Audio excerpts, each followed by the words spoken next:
Chapter 1. The Earth of the Grave. I am a wanderer between realms, traversing both the living and the departed. My connection to this world began with my grandfather, revered in our village as Lin Banzian.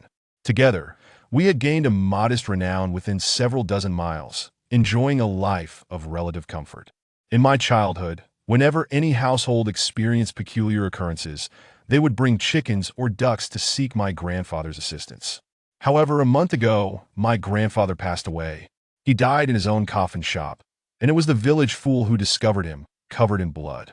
His incoherent shouts summoned others from the village to the scene.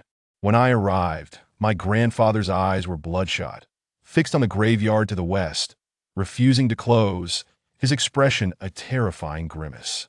The fool was still laughing heartily at the sight of my grandfather's corpse, as if he had stumbled upon a most amusing spectacle. Yet, dismissing him as a fool, I merely shooed him away without much thought.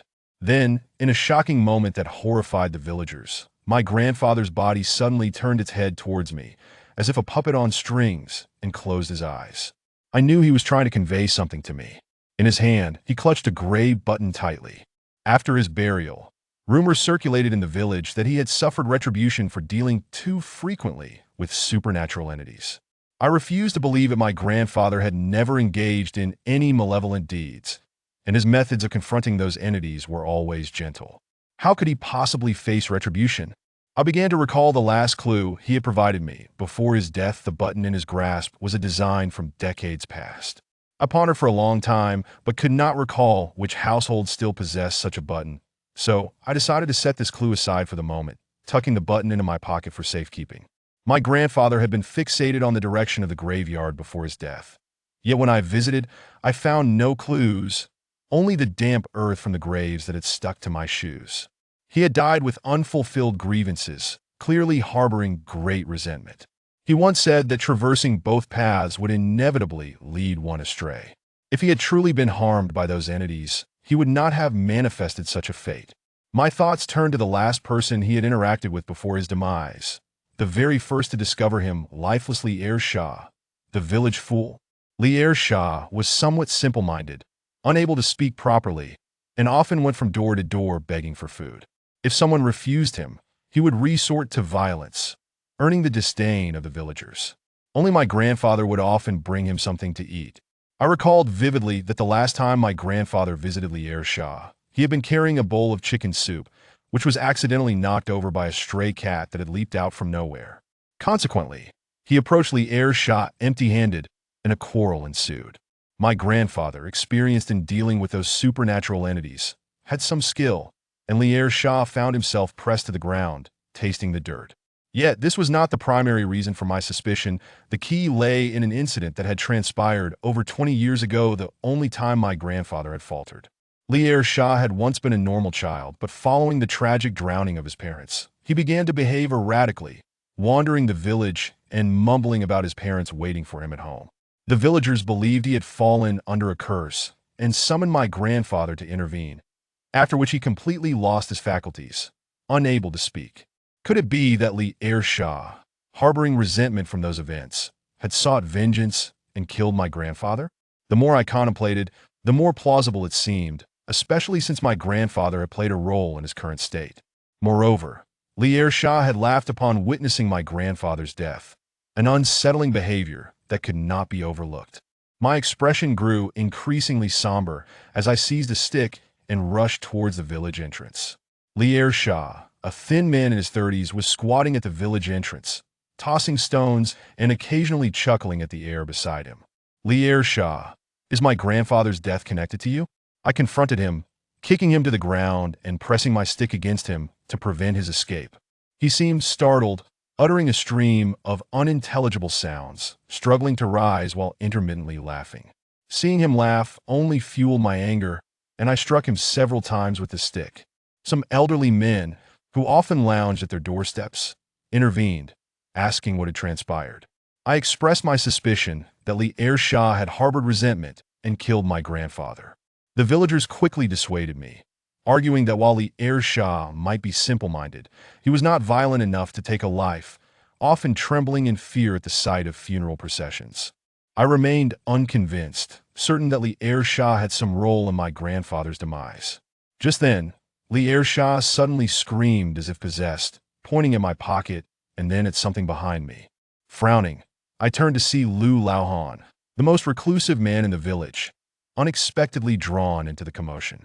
Li Shah's forehead began to bleed from my blows, and he curled up on the ground, crying and laughing in a bizarre manner.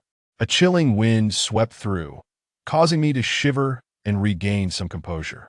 At that moment, Li Shah dashed into the mountains, and several young men in the village seized the opportunity to restrain me, fearing I might harm him. I could only watch in frustration as he vanished into the woods, my hands trembling in anger. The villagers, witnessing my agitation, offered words of comfort. "Calm down, Nwazi. You must be overthinking. How could a fool like him kill Lin Banzian?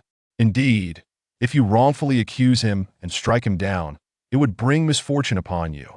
In my fury, I dismissed their reassurances, focusing instead on how to avenge my grandfather. Then, I recalled Lu Laohan, who had been silently observing the scene from the sidelines.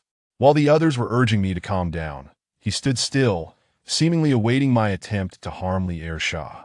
Lu Laohan, in his 50s, shared the stooped posture common among the village's elderly, yet his eyes were deeply set, casting a shadow of suspicion.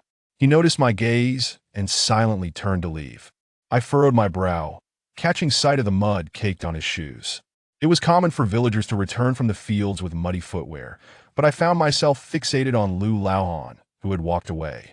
Today was not a day for rituals, and ordinary folk would typically avoid traversing such places. Yet, the damp earth on Lu Laohan's shoes was mingled with ash, resembling the soil from a graveyard. While pondering this, I felt a sense of unease. Lu Laohan rarely ventured out, let alone to the mountains for rituals. Why had he chosen to appear in this moment? Chapter 2. Li Shah is dead.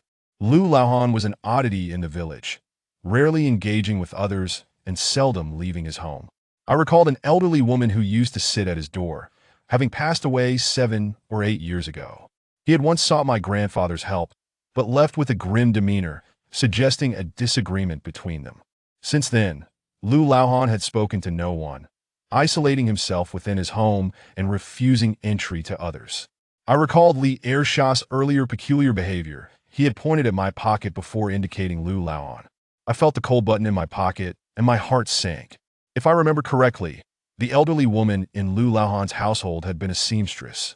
Gradually, I regained my composure, realizing I may have underestimated the situation.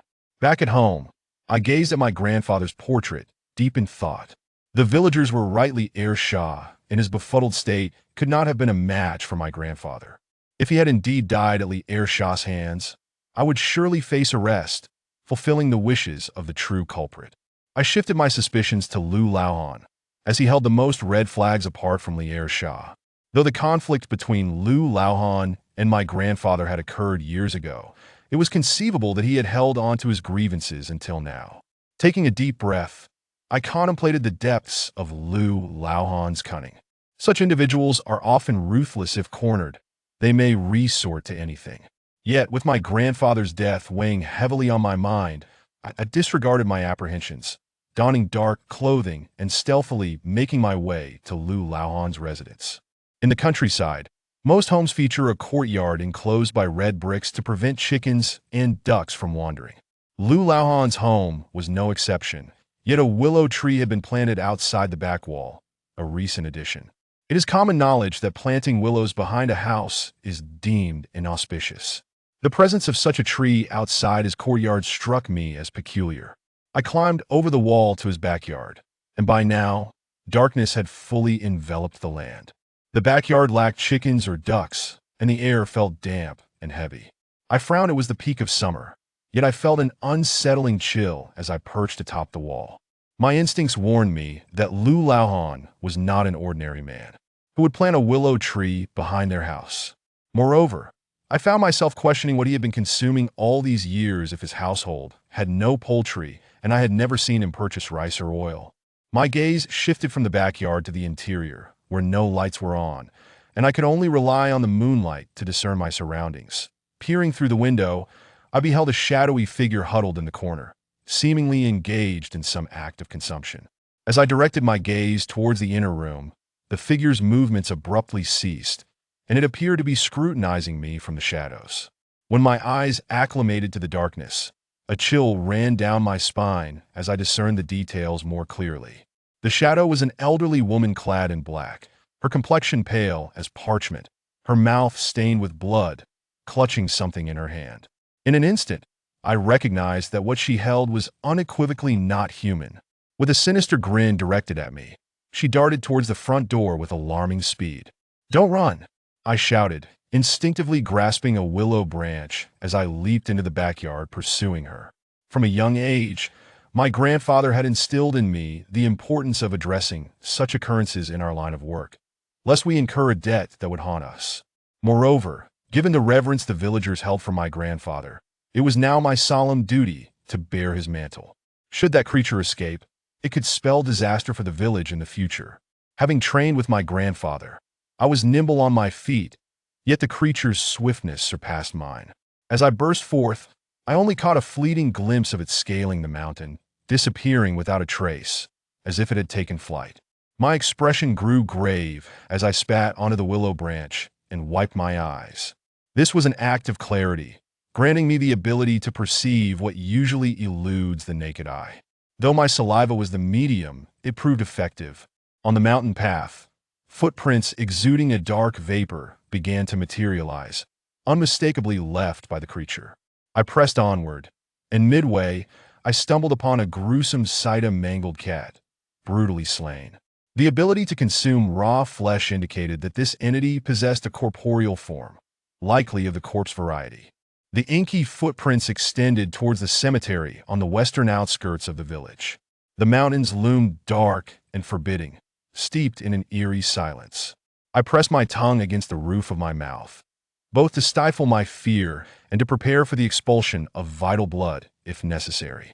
However, upon reaching the cemetery, the footprints had vanished. Graves lay haphazardly strewn about, white mourning flags fluttering in the breeze, the stillness around them almost unnerving. The corpse had seemingly disappeared without a trace, and my brow furrowed with an unsettling sense of foreboding. How could there possibly be a corpse at Lu Laohan's home? By this hour, it was quite late. Where could Lu Laohan have gone?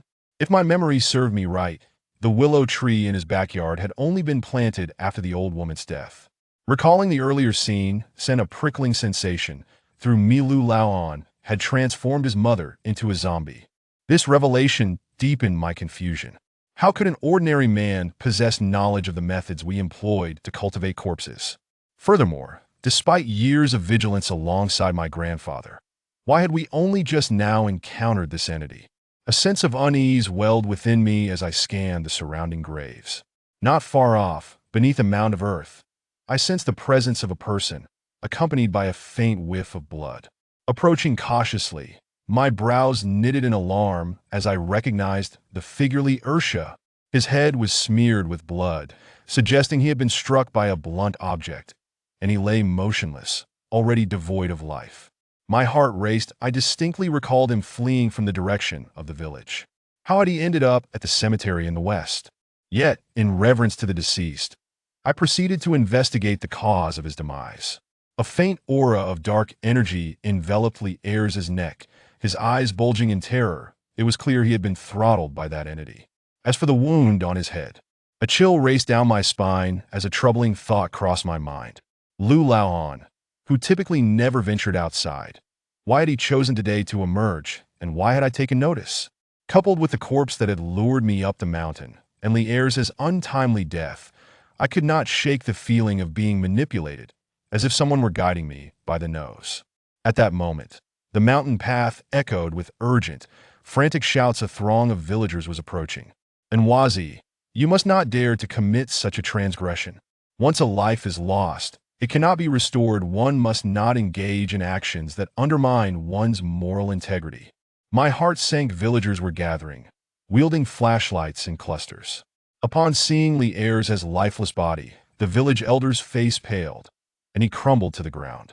In the dim moonlight, Lu Laohan stood at the back of the crowd, his shadowy eyes fixed upon me, a faint smile playing on his lips. Chapter 3. Summoning souls, I lowered my gaze upon the lifeless form of Li-Er Shah lying motionless in the graveyard, and a sudden chill gripped my heart, betrayed, as this realization dawned upon me. It was already too late.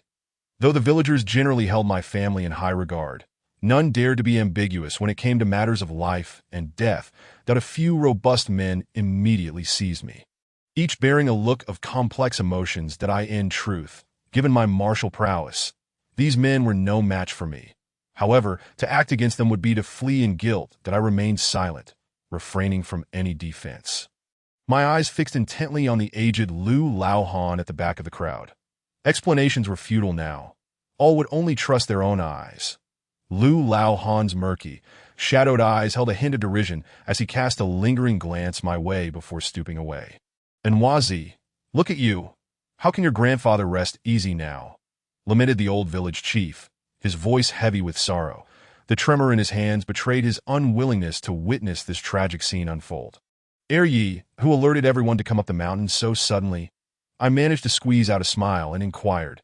The old village chief sighed and recounted the events leading to their hasty ascent.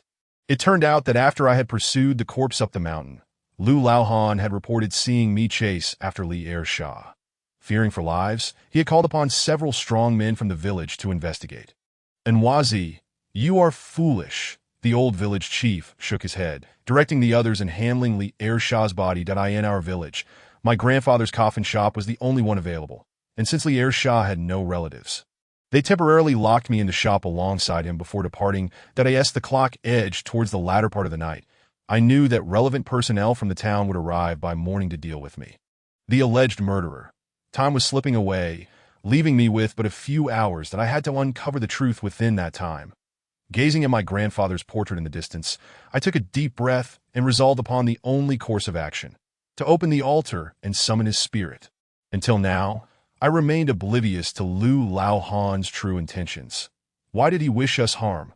Several hours had passed since my grandfather's death, and given my abilities, it was impossible to call his spirit back at that point. However, for Li-Er Shah, who had just recently passed, it should be feasible from the events of the day. It was clear he must have known something.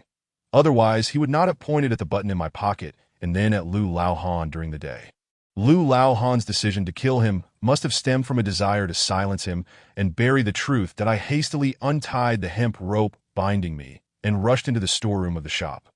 Rummaging through the clutter, that I gathered 2 red candles, a stack of paper money, and an incense burner that my grandfather had always warned me against opening the altar myself, for once one embarked on this path. There was no turning back. The 5 defects and 3 flaws would be inescapable.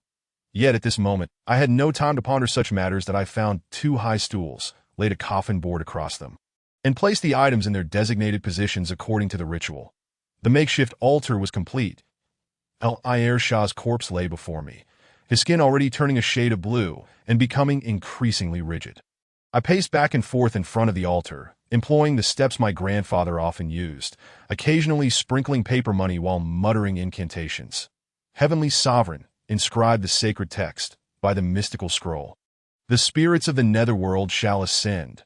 As I uttered the final words, the flames of the 2 candles on the coffin board surged, and the incense in the burner ignited with an unusual fervor. This was the Xian Yun incantation, traditionally recited when opening scriptures, which had gradually evolved into the prayers for altar summoning. After completing the preparations, I took a piece of paper money, pressed it to my palm, and approached Li-Er Shah's lifeless form by the banks of the Hunyuan River. The Vajra stands on either side. Come forth, wandering soul, hasten into the realm. With a swift motion, I pressed the paper money to Li-Er Shah's forehead and shouted, "Li Xiaoshan, return." As my voice echoed, a chilling wind swept through the dimly lit shop. The candle flames flickered precariously, and I anxiously watched Li-Er Shah on the wooden board point 1 breath past. Then, too, he lay there, utterly still. My brow furrowed as I grasped another piece of paper money and called his name once more. The outcome remained unchanged. He showed no sign of response. Could I have erred in the ritual? My brow knitted in contemplation, but I found no apparent mistakes. This was precisely how my grandfather had taught me. It could not be wrong that Li-Er Shah had only recently departed. His spirit should not have strayed far. And logically, he ought to have responded to my call on the first try. The situation could only imply two possibilities. Either his soul was ensnared by someone, preventing its return, or Lier Shah was not truly dead. A jolt of realization coursed through me as I quickly placed my hand before his nose. Remarkably, the breath I had presumed ceased at the graveyard had returned, albeit faintly. Though weak, I was certain he was still alive. This revelation filled me with exhilaration. If Lier Shah was indeed alive, it could at least prove my innocence in this alleged murder. However, a wave of confusion washed over me that I had personally checked Lier Shah's condition at the graveyard. And he had indeed been deceased, showing no signs of life that my grandfather and I managed the coffin shop, dealing with the dead regularly. I could not have misjudged. The only plausible scenario was that Lier Shah had genuinely passed at that moment, but was now miraculously revived. Had someone facilitated his fake death? My thoughts began to spiral as I recalled that Lier Shah often conversed with the air around him. What if he was not merely talking to the void, but was genuinely engaging with some entity? A frown creased my brow. There seemed to be no rational explanation. If some unclean spirit truly accompanied him, my grandfather, who frequently interacted with him, would surely have noticed. Suddenly, a thought struck me, one I had previously overlooked. A person who cohabits with such entities for an extended period would naturally experience physical decline, exuding an eerie aura, much like Lu Laohan. Although Lier Shah appeared malnourished and frail, he radiated a strong, vital energy, showing no signs of being haunted by malevolent forces that my grandfather had consistently provided him with chicken soup, almost every week. In fact, I had consumed less chicken than he did. Under such dietary conditions, it was improbable for him to appear so emaciated without the influence of a malevolent spirit. Roosters, known for their strong yang energy, were often used to dispel evil. That my grandfather's regular delivery of chicken soup to Lier Shah was likely intended to mask any lingering negative energy. I recalled how, prior to my grandfather's death, a mishap with the chicken soup had sparked a confrontation between them. That it was plausible that this was not merely a quarrel, but rather a unique method to shield Lier Shah from the dark energy surrounding him. With this realization, I abruptly lifted the white cloth and unfastened Lier Shah's clothing. To my astonishment, I discovered scars resembling burn marks from incense ash on his body. That if connected, these scars formed the Shun Wei Qi Xing pattern, representative of positive energy. The presence of this pattern on him was such that even someone with greater abilities than mine would struggle to uncover Lier Shah's secret. That as for the entities accompanying him, there was no longer a need to speculate. They were undoubtedly his parents, who had perished in a drowning incident. Perhaps out of pity, my grandfather had devised a means for them to remain together, the cost of which was Lier Shah's diminished mental faculties. The fact that Lier Shah had survived this time was likely due to the intervention of the spirits of his parents. Taking a deep breath, I prepared to awaken Lier Shah and inquire about certain matters. However, just then, the door of the coffin shop creaked ominously. The wooden door swung open, and a face emerged from the crack, an elderly visage, deeply wrinkled and ghastly pale, appearing as if it belonged to a long-departed soul. Under the dim moonlight, the face looked ghostly, emanating an eerie aura, its grayish-white eyes fixed upon me, revealing a stiff and spine-chilling smile. It was the corpse I had seen earlier at Lu Laohan's house. Chapter 4. Bloodshed. At that moment, gazing upon the old woman, my heart raced, and a cold sweat trickled down my cheek. From a distance, I had been unable to discern her features clearly, but now the few green hairs protruding from her face were unmistakably visible. Purple, white, and green hairs danced around her. This was a green jiangshi. I had encountered purple and white jiangshi before, but only once had I seen a green jiangshi, and it had taken a great deal of effort for my grandfather and his friends to subdue it. I never imagined I would face one alone now, with no preparations to combat such a creature. If I were to confront it, I would be utterly outmatched. Cold sweat dripped from my brow as I watched the old woman extend her hand, withered like bark, and push the door open. Behind her stood a hunched figure, Lu Laohan. Lu Laohan's deeply sunken eye sockets exuded an eerie aura. Standing there, he resembled not a living being. I understood that this was a consequence of his prolonged association with the old woman, whose malevolence had seeped into his very marrow. The death of my grandfather was, it turned out, connected to you. I gritted my teeth, fiercely fixating on the old woman and Lu Laohan at the doorway, while one hand stealthily ventured into my pocket. Upon hearing my words laced with indignation, Lu Laohan merely chuckled, responding in his raspy voice, "If your grandfather had surrendered the item sooner, I wouldn't have had to take his life." The weight of his words struck me. Indeed, he had orchestrated the deed. Yet, I was perplexed. What item was he referring to?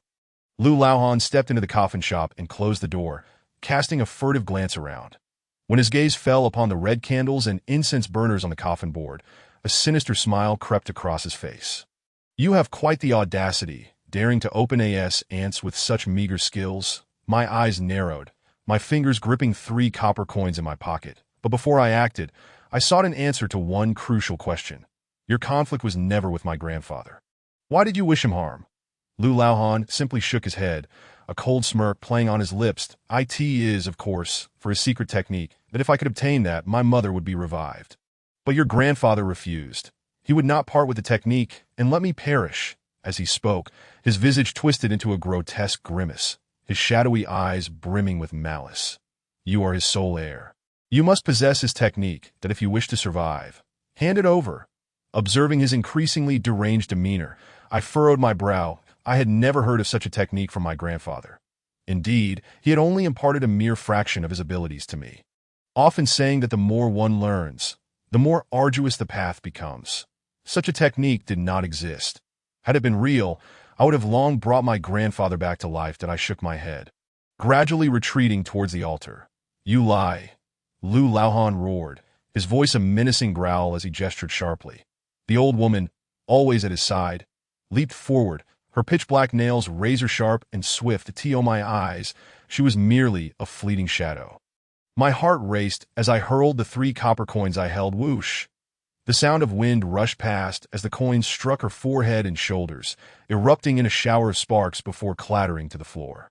Seizing the moment, I vaulted behind the altar, grasping a handful of incense ash and a red candle. As I steadied myself and turned to face the old woman, my brow furrowed slightly, after being struck by my coins. Her forehead and shoulders were charred black, emitting wisps of smoke. Clearly, she had sustained injuries. However, something felt amiss. If she were truly a green zombie, mere copper coins would not have harmed her. They would only delay her for a second. She was not a green zombie. My heart lightened slightly. It seemed she was merely on the verge of transforming into one. Her true form remained that of a white zombie, though her agility rivaled that of a green zombie, differing only in strength and defense. Capture him, Lu Laohan's raspy voice commanded, as the old woman let out a guttural sound and raised her claws to attack once more. In response, I flung the incense ash toward her and, in one swift motion, brought the candle to my lips and blew. The flame ignited upon contact with the ash, engulfing the entire coffin shop in crimson light. The blazing fire surrounded the old woman, who was enveloped in thick black smoke, hissing as the flames corroded her form. When the flames extinguished, she shrieked, her dark claws plunging down. I sidestepped just in time, the coffin board serving as the altar bore the brunt of her strike, splintering under her assault. The incense burner toppled, scattering ash across the floor. It was unfathomable. Had that strike landed on a person, the consequences would have been dire. After being scorched by my fire, the old woman's speed had noticeably diminished. She attempted to turn and attack again, but I found it easy to evade her now. While I zigzagged through the coffin shop, clutching the red candle, I chanted fervently, Taishang Laojun teaches me to slay spirits. With my divine incantation, I call upon the Jade Maiden to subdue the ominous before vanquishing the malevolent. Which spirit would dare defy? Which ghost would dare confront? Swiftly as I command, I uttered a low cry, my complexion paling, yet the flame of the red candle surged unexpectedly. With my current skills, I should not have been able to utilize the ghost-slaying spell, but in this dire situation, I had no time to hesitate. Fortunately, I did not falter and completed the incantation in one breath. Regardless of the spectral or the undead, this spell would prove effective as the flame of the red candle blazed brighter in my hand. The old woman's assault halted momentarily, as if struck by a flicker of fear. Seizing the opportunity, I gripped the candle like a sword, the fire blazing forth like a blade aimed at the old woman. Sizzle! Dense black smoke billowed as she staggered back, emitting raspy howls. Clearly, the ghost-slaying spell had taken a toll on her. With her white zombie strength, she could not easily withstand my attack. That moment. The tide of battle shifted in my favor. After enduring 2 consecutive fiery assaults, the old woman was now charred black, losing the terrifying aura she previously exuded, appearing merely grotesque that I delivered a kick to her chest, sending her sprawling backward, and used the momentum to leap towards the doorway, where Lu Laohan stood, his expression fluctuating in disbelief at my unexpected prowess. Typically, when accompanying my grandfather on errands, my role was limited to assisting with drawing talismans and lighting incense. I had rarely engaged in direct confrontation. That it was only natural that the villagers were unaware of my true capabilities. The Tio captured the thief. One must first seize the king.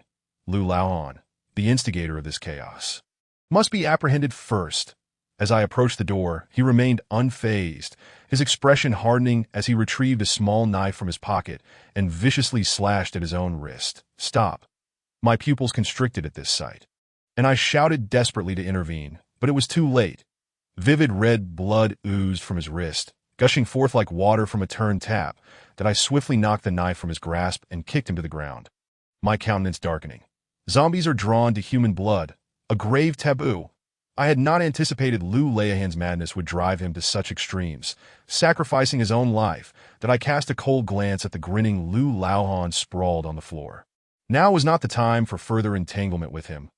If the old woman had merely been a white zombie moments ago, now, sensing the scent of blood, her ferocity surged, likely elevating her strength to an even higher tier. As I had surmised, the old woman's eyes, once a pale gray, gradually turned blood red, her body trembling as her dark claws elongated further. In that moment, she appeared consumed by a bloodthirsty frenzy, leaping toward me with a speed that rendered her nearly invisible. My red candle, having been utilized for multiple spells, was nearing its end. Gritting my teeth, I hurled it away. The flame flared up, momentarily repelling the advancing old woman.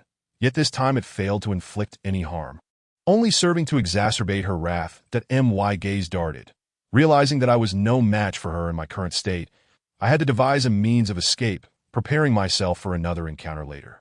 Taking advantage of her momentary retreat, I grasped Lu Laohan and prepared to flee.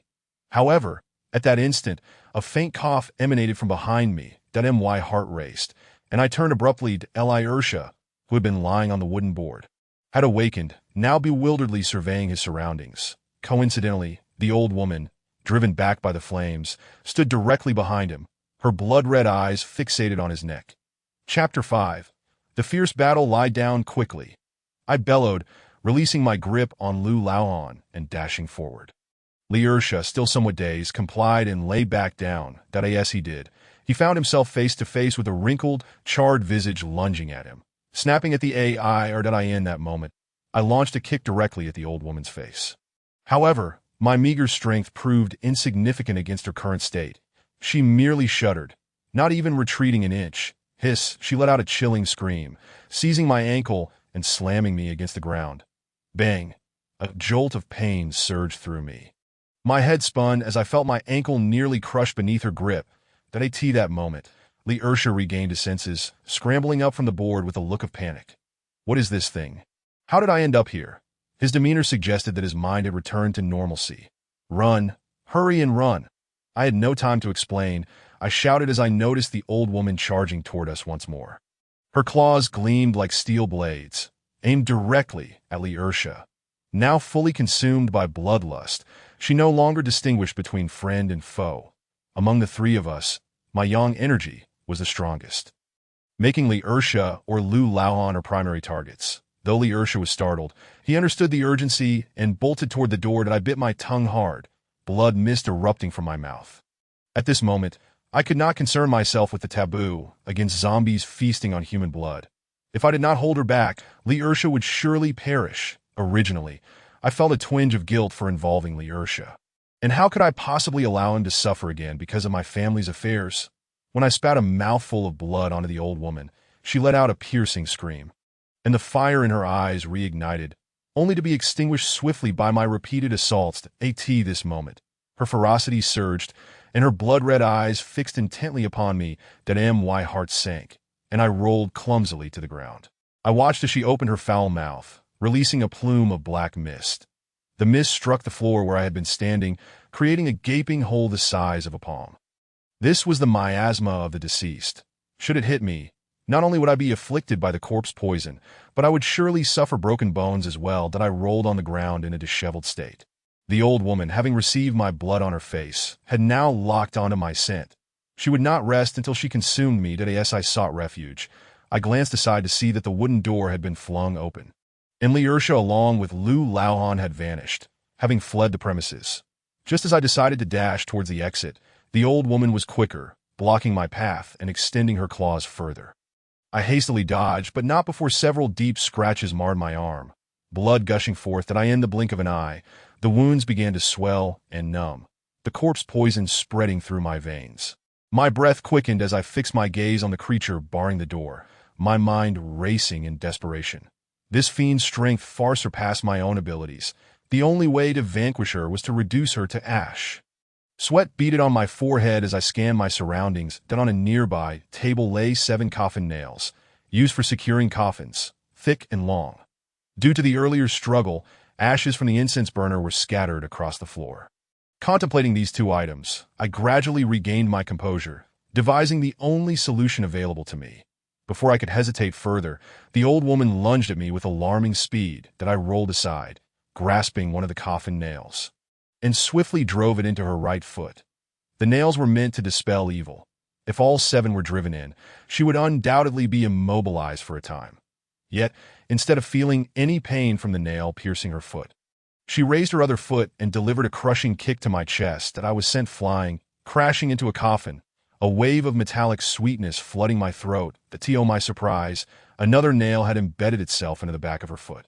She leaped at me once more, and with a surge of strength, I yanked down the already tilted coffin, shielding myself beneath it. That a sharp crack echoed as her charred, putrid hands pierced through the thick coffin boards. Her claws sinking into my flesh. That I gritted my teeth, enduring the pain, and drove 2 more nails into her hands. That a hoarse scream erupted from her throat as her blackened hands pulled apart, shattering the heavy coffin. Fortunately, her claws hadn't penetrated too deeply, merely leaving several bloody gashes across my chest. Seizing the moment while the coffin lay in ruins, I kicked off the ground to propel myself away from the descending old woman. Sliding backward a distance, with 4 nails embedded, her movements noticeably slowed, and it seemed her limbs were beginning to betray her will. Seizing this opportunity, I shook off the dizziness clouding my mind and hurled a nail at her throat. Evading her grasp and positioning myself behind her to retrieve the final 2 nails, one I struck at her lower back, the other at the crown of her head, with the 7 nails driven into her body. The force of the coffin's restraint had been established. The old woman writhed in place, yet her feet were rooted, clearly subdued for the time being. That I clutched a piece of joss paper I had snatched amidst the chaos, flicking my fingers to ignite it. Without a moment's hesitation, I cast the burning paper beneath her feet, where the incense ashes lay scattered. Upon contact with the flame, the ashes erupted into a swirling blaze of crimson and azure, enveloping her entirely. Not only that, but the wooden structure of the coffin shop, already laden with timber, rapidly ignited, transforming into a roaring inferno. The old woman, trapped at the heart of the flames and restrained by the nails, could only let out low growls as the fire consumed her. Unable to muster a response in the short term, by the time she might break free from the nails, she would likely have lost the ability to escape the fiery abyss. As I beheld the inferno engulfing my grandfather's years of toil, my eyes reddened. I cast a lingering glance at the gentle visage portrayed in the portrait before turning away. Under the influence of my incantations, the flames spread swiftly, devouring the entire coffin shop. However, just as I reached the entrance, poised to step out, a hunched figure emerged from beside the door, eyes shadowed with an icy glare. Lu Laohan had not left. He had been lurking outside. Realizing this, it was already too late. That I had no strength remaining, and due to the spreading corpse poison, my vision began to darken. That I could only watch helplessly as he thrust me toward the encroaching flames. He shut the door behind him, and soon a beam collapsed, blocking my escape. I collapsed on the ground, listening to the crackling of the flames and the beastly growls behind me, my mind blank. In my current state, even moving a finger was a Herculean task, let alone charging through the raging fire to flee. It seemed an inescapable fate awaited me. That I in the midst of my despair. A curious thought struck me. Oddly enough, despite being engulfed in flames, I felt no heat at all. Just before losing consciousness, I turned back to glance one last time that a woman stood behind me, her face filled with gratitude as she gazed upon me. Upon closer inspection, I noticed she bore a striking resemblance to Li Erza An Wazi. Thank you. Without Lin Banzian, I could not have stayed by Xiushan's side for all these years. Rest assured that I did not catch the entirety of her words before darkness enveloped me. But it was easy to surmise she wished to repay my grandfather's kindness. When I next awoke, it was upon the street, the dawn light dim and hazy. Villagers gathered around me in small clusters. The remains of the shop now a smoldering ruin, the fire extinguished. The old village chief squatted beside me, a complex expression on his face as he sighed with a hint of remorse. Nwazi, we misjudged you. Like Lin Banzian, you have a warm heart.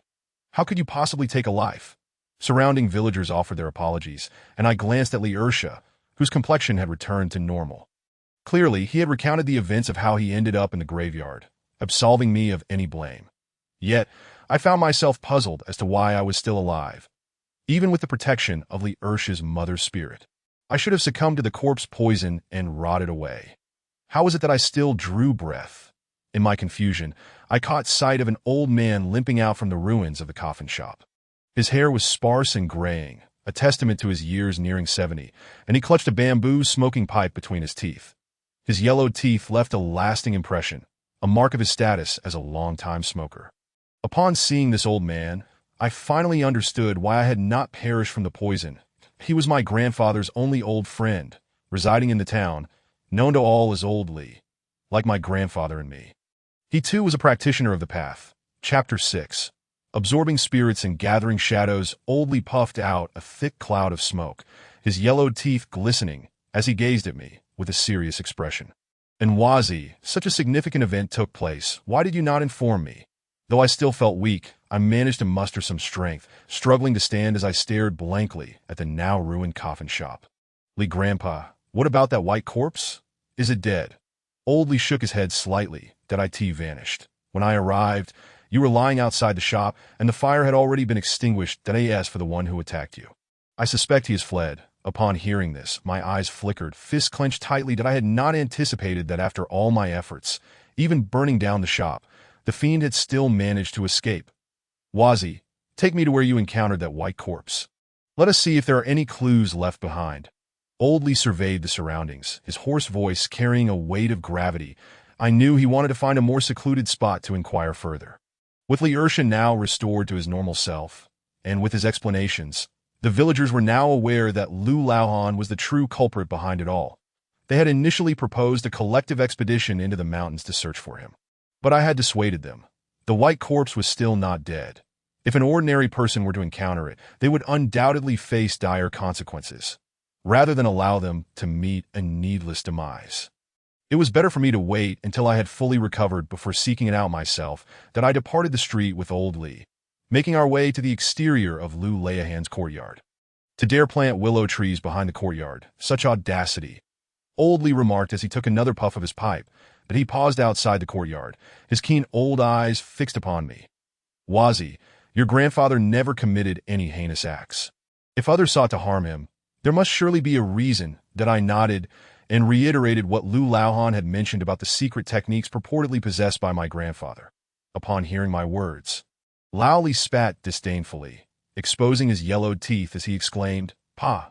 After living for so many years, if such good fortune were true, how could it ever be his turn?" After his outburst, his expression grew somber as he scrutinized the heavy aura of Een surrounding Lu Laohan's courtyard.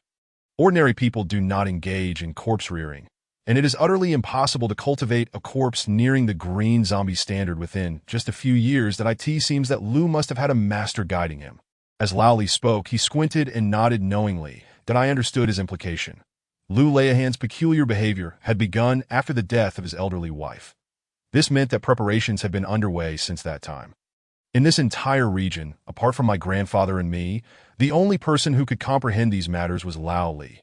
Given the decades-long friendship between Lao Li and my grandfather, it was unlikely that he had manipulated Lu Laohan. So, who was the one secretly instructing Lu Laohan in the art of corpse rearing? Child, do you sense something amiss in this courtyard? Lao Li's voice broke through my contemplation that I shook my head, aside from the willow tree planted at the back of the yard, which contributed to the gathering of Yin energy. I could not discern any other issues. Lao Li, taking a puff of his cigarette, glanced at me with a grin and remarked, "It seems old Lin is determined to keep you from this line of work, even refusing to teach you such basic knowledge that I furrowed my brow. He pointed to a beam above the courtyard's entrance, where a piece of paper money was conspicuously affixed. The front door bears paper. While the backyard has willows, besides gathering Yin, it is also absorbing spirits. Absorbing spirits? I was somewhat perplexed. Lowly nodded and limped into the courtyard, with me following closely behind. The dampness within the yard was palpable, and as we proceeded to the inner room, I felt a sudden heaviness on my shoulders, which I attributed to my own weakness, dismissing it without thought. Lowly retrieved a small flashlight from his pocket, illuminating the interior of the room. It was then that I noticed the walls of Lu Leihan's home were entirely green. Not the kind painted with pigment, but a bizarre, deep green covered in moss and black mold due to humidity. Moreover, the room was filled with a variety of plants, predominantly night-blooming cereus. This flower is often referred to as the beauty under the moonlight, as it typically blooms at night. Consequently, it harbors an intense aura of Yin. With night-blooming cereus planted indoors, combined with the already verdant walls and the willow tree in the backyard, it was astonishing that Lu Laohan, if he were an ordinary person, had not succumbed to death long ago. The term absorbing spirits does not refer to malevolent entities, but rather to animals imbued with spiritual essence.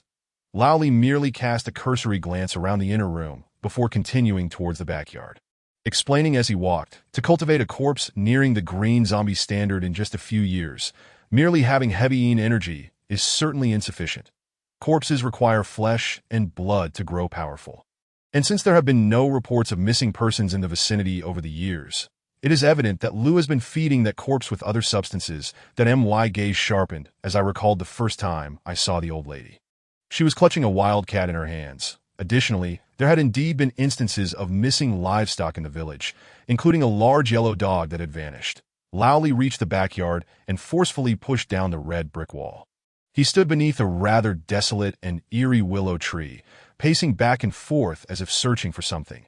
Eventually, he halted, his left foot pausing half a foot from the willow tree. "This is it. Dig here." I quickly fetched a small trowel and began to excavate the spot he indicated. To my shock, after only a few strokes, a putrid stench began to waft up, nearly causing me to retch. Holding my breath, I continued to dig, uncovering numerous small bones and partially decayed flesh. They were primarily from animals, mostly cats, dogs, and mice, with a few chickens and ducks as well. After several more strokes, more bones emerged. A sense of alarm surged within me. No wonder Lu Laohan rarely ventured out to procure firewood or groceries, although it appeared there were no chickens or ducks being raised in the backyard. The presence of spiritual bones buried beneath the willow tree undoubtedly attracted poultry from this village and beyond. Lao Li exhaled a thick plume of smoke, his gaze flickering, with both Yin gathering and spirit-absorbing practices. It seems Lu is backed by someone knowledgeable in feng shui. I found myself puzzled. These methods appeared rather straightforward, so why did Grandpa refer to him as a master? Lao Li glanced at me and grinned. "Child, absorbing spirits is for nurturing corpses. What about gathering Yin?" I furrowed my brow, suddenly struck by a realization, my pupils constricting. Absorbing spirits to nurture corpses, gathering Yin to nurture ghosts. The layout of this courtyard, with a larger backyard and a smaller front yard, what does it resemble when inverted? A flash of insight crossed my mind. A coffin. It appears we have been ensnared since we entered. Lao Li smacked his lips and took a deep drag from his cigarette, suddenly fixing his gaze on me. "Child, has your grandfather taught you the Golden Light spell?" I frowned. The Golden Light spell is a protective incantation. Of course my grandfather had taught it to me, but why ask about it now? Just as confusion enveloped me, a sudden realization struck. Given that Lu Leihan's household was designed for spirit absorption and Yin gathering, and I had already encountered the corpse he was nurturing, what about the ghosts nurtured by Yin? Recalling Lao Li's earlier question about the Golden Light spell, I understood that malevolent spirits typically target those with weak yang energy first. And I had recently battled a white zombie, leaving my vitality at a particularly low ebb that if there were indeed a foul entity lurking in Lu Leihan's home, it would undoubtedly choose me as its target. With this thought, I maintained a calm exterior but began to silently recite the golden light spell. Heaven and earth, mysterious sect, root of all chi, cultivate through endless tribulations, prove my divine power, my body is suffused with golden light. Enveloping my form, before I could complete the incantation, I sensed a chilling aura behind me, and the weight on my shoulders intensified. Out of the corner of my eye, I noticed two pale arms draped over my shoulders, which had appeared without my notice. Chapter 7. Shoes of Yin and Yang, that I was taken aback, increasing my recitation of the golden light spell as I uttered the final line of the incantation. A flicker of golden light enveloped me, causing my skin to emit a faint redness and warmth. Suddenly, a piercing, anguished scream pierced the air as the two pale arms clinging to my shoulders were scorched by the golden light. Releasing a few wisps of black smoke and loosening their grip, my complexion paled further. My body, already weak, now felt as though merely standing was a struggle. Seizing the opportunity, I turned to look but found nothing. The dim courtyard was empty, exuding an eerie chill. It's fortunate I came today. Otherwise, you might have met your end here. Lao Li's voice rang out. Take off your right shoe and give it to me. Without hesitation, I removed my cloth shoe and tossed it to him. He caught it and slammed it onto the ground, shouting, as one walks 3 miles, the feet divide yin and yang. With a clap. Seek out the evil spirit, as he shouted. I felt the surrounding chill dissipate significantly, leaving only a trace behind. Following this remnant, I spotted a woman in gray standing at a distance within Lu Leahan's courtyard. Her long hair fell forward, obscuring her face, preventing me from discerning her features. However, her pale hands revealed that she was the same entity that had clung to my back moments ago. 2 claps dispersed the 4 directions. Lao Li's voice resounded again as he forcefully clapped my shoe against the ground once more. With a resounding crack, it was as though the clap struck the figure of the woman, causing her to shriek and become ethereal, turning to flee into the inner room. Vanishing from sight, I quickly glanced back at Lao Li, only to find him standing up and tossing the shoe back to me. Grandpa Li, we haven't dispelled it yet. I expressed my confusion. He grinned, exhaling a puff of smoke as he clapped his hands. I know. The next part is up to you, child. But in my current state, could I truly confront it? I furrowed my brow, but Lao Li stepped forward. Do not fear. If my guess is correct, this place has harbored more than one ghost. What Lu left behind is merely the weakest. With my earlier clap, it's nearly lost its soul. As he spoke, he produced a threaded embroidery needle from his pocket and handed it to me. Child, take this needle and thread it through your left shoe. Then tie a tight knot. What is this for? I inquired, puzzled as I accepted the embroidery needle. Shoes are divided into left and right, and also into yin and yang. The left foot walks the path of yin, while the right foot walks the path of yang. I've worn these shoes for decades. With this needle marking them, you can later find that entity more easily. Old Li revealed a grin, exposing a row of yellowed teeth as he took a puff from his smoking pipe. I was momentarily taken aback by his words, but quickly regained my composure. It dawned on me that he did not intend to disperse the spirit. Rather, he aimed to utilize it as a means to uncover the whereabouts of old Lu. This realization sparked a glimmer of determination in my eyes, and I promptly followed his instructions. Grasping the embroidered needle, I threaded it back and forth through the shoe on my left foot, biting it off and tying a tight knot at the end. Since this little ghost was raised by old Lu, it would undoubtedly return to his side, if I could find a way to follow the spirit. I might just catch up with him. Go on. It's hiding in that room, Old Li said, puffing away under the willow tree, clearly uninclined to accompany me inside.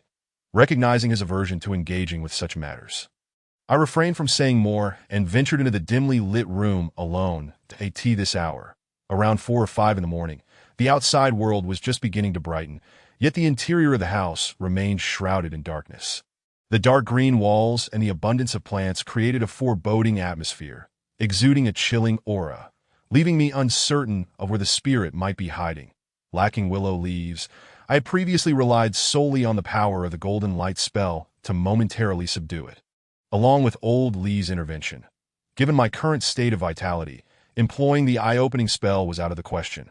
Beyond the ordinary means of perceiving it, I had to resort to a rather unconventional method. My gaze flickered as I took the shoes and slapped them against my shoulders.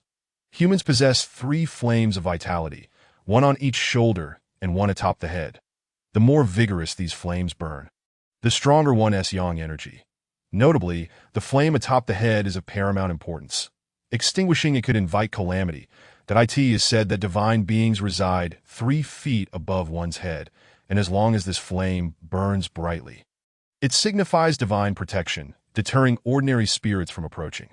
Hence, it is advised against wearing hats at night, as doing so suppresses this head flame and invites unclean entities to be. Why slapping my shoulders, I had effectively extinguished the 2 flames, resulting in a significant loss of yang energy.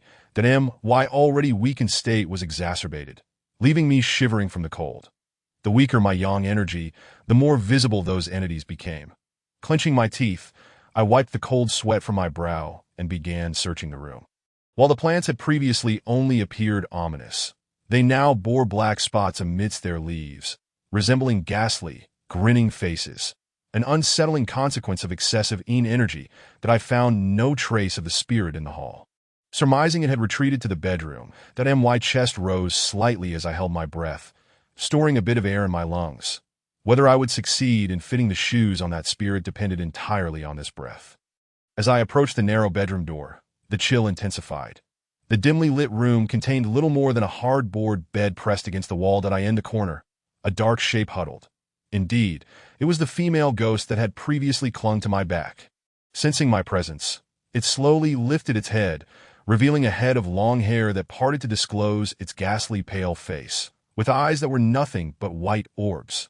The room was steeped in darkness, the walls tinged green, and in such a scene, the presence of this eerie figure in the corner would have terrified an ordinary person. However, having encountered numerous such occurrences, I felt no fear. Instead, I opened my mouth wide, my chest swelling. The sound erupted from my mouth like thunder, dispelling much of the chilling aura that pervaded the room. The female ghost in the corner was evidently stunned by my sudden roar, trembling in place without any motion. Despite being a ghost, their courage often pales in comparison to that of humans, fearing fright. When ordinary people sense something unsettling or feel cold, they can usually ward it off by feigning ferocity and shouting a few curses. My thunderous exclamation, infused with a touch of yang energy, proved far more effective than mere curses. The ghost, already injured by old Lee's spell, could scarcely withstand my outburst and was immediately rendered immobile in the corner. Seizing the moment, I lunged forward and raised the shoe to strike it against its left foot. While it may have been termed putting on shoes, they lacked physical form. Merely making contact would suffice. A loud thud echoed as I and the ghost found ourselves face to face. Its ghastly, pallid eyes bore into mine, sending a chill coursing through me. An ear-piercing scream erupted as my strike sent its ethereal form spiraling into the wall, vanishing without a trace. The exertion had drained the little yang energy I had left, and I felt dizzy, my head spinning as I stumbled forward, crashing against the wall. That moment, I was utterly exhausted, finding it difficult to even lift my eyelids. Just before I succumbed to unconsciousness, I caught sight of old Lee, limping in with his smoking pipe, but he still bore that wide, yellow-toothed grin, the wrinkles at the corners of his eyes crinkling together, giving him an oddly lewd air rather than the gravitas one might expect with age. With old Lee present, my safety was assured, and I slipped into a deep slumber. The mark had been placed on the female ghost. All that remained was to pursue her later. Old Lou would not escape. Chapter 8. The 5 Techniques of the Taoist Gate. I had no notion of how long I had slept, only that I was eventually roused by hunger. Old Lee had brought me to his shoe shop in the town. Those who walk this path cannot rely solely on their abilities for profit, lest they attract karmic retribution and face dire consequences. Hence, my grandfather never accepted payment for his assistance with such matters, occasionally accepting gifts of chickens or ducks, but never too much. The money we relied on for our daily lives primarily came from the coffin shop. Old Lee was no different. Although he did not sell coffins, he was a cobbler. That my grandfather had once mentioned that every profession, to some extent, harbors certain taboos, and thus each has its own methods. Old Lee's abilities stemmed from his craftsmanship. That I lay on the bed in his shop while he busily worked nearby, smoking his pipe and mending a shoe. "Awake, are you?" he said with a grin upon seeing my eyes open. "Wait here. I'll fetch you a bowl of red date soup." While he went to prepare the soup, I took a moment to assess my condition. My arms and chest, previously scratched by the white zombie, were now wrapped in gauze. A whiff told me that the gauze had been infused with mugwort and likely boiled in glutinous rice water, specifically to expel the toxins of the corpse. I had lost track of time before losing consciousness, but it was still dim outside. Glancing at the clock on the wall, I realized I had slept for a full day. Soon enough, Old Lee returned with a steaming bowl of soup and several large meat buns. I wasted no time and devoured the food hungrily. The red date soup possessed restorative properties, beneficial for my recovery. Once sated, I quickly inquired about the whereabouts of the female ghost and Old Lou. But Old Lee shook his head. He exhaled a thick cloud of smoke, and with a glimmer in his eye, spoke solemnly. Child, your grandfather's affairs are far from simple, that if you wish to uncover the mastermind behind it all, you must tread this path. Now is the time to reconsider. Think carefully. Do you wish to continue pursuing this? Old Lee's murky eyes held a hint of seriousness as he awaited my response. Of course I will pursue it, I replied without hesitation, my fists clenched tightly.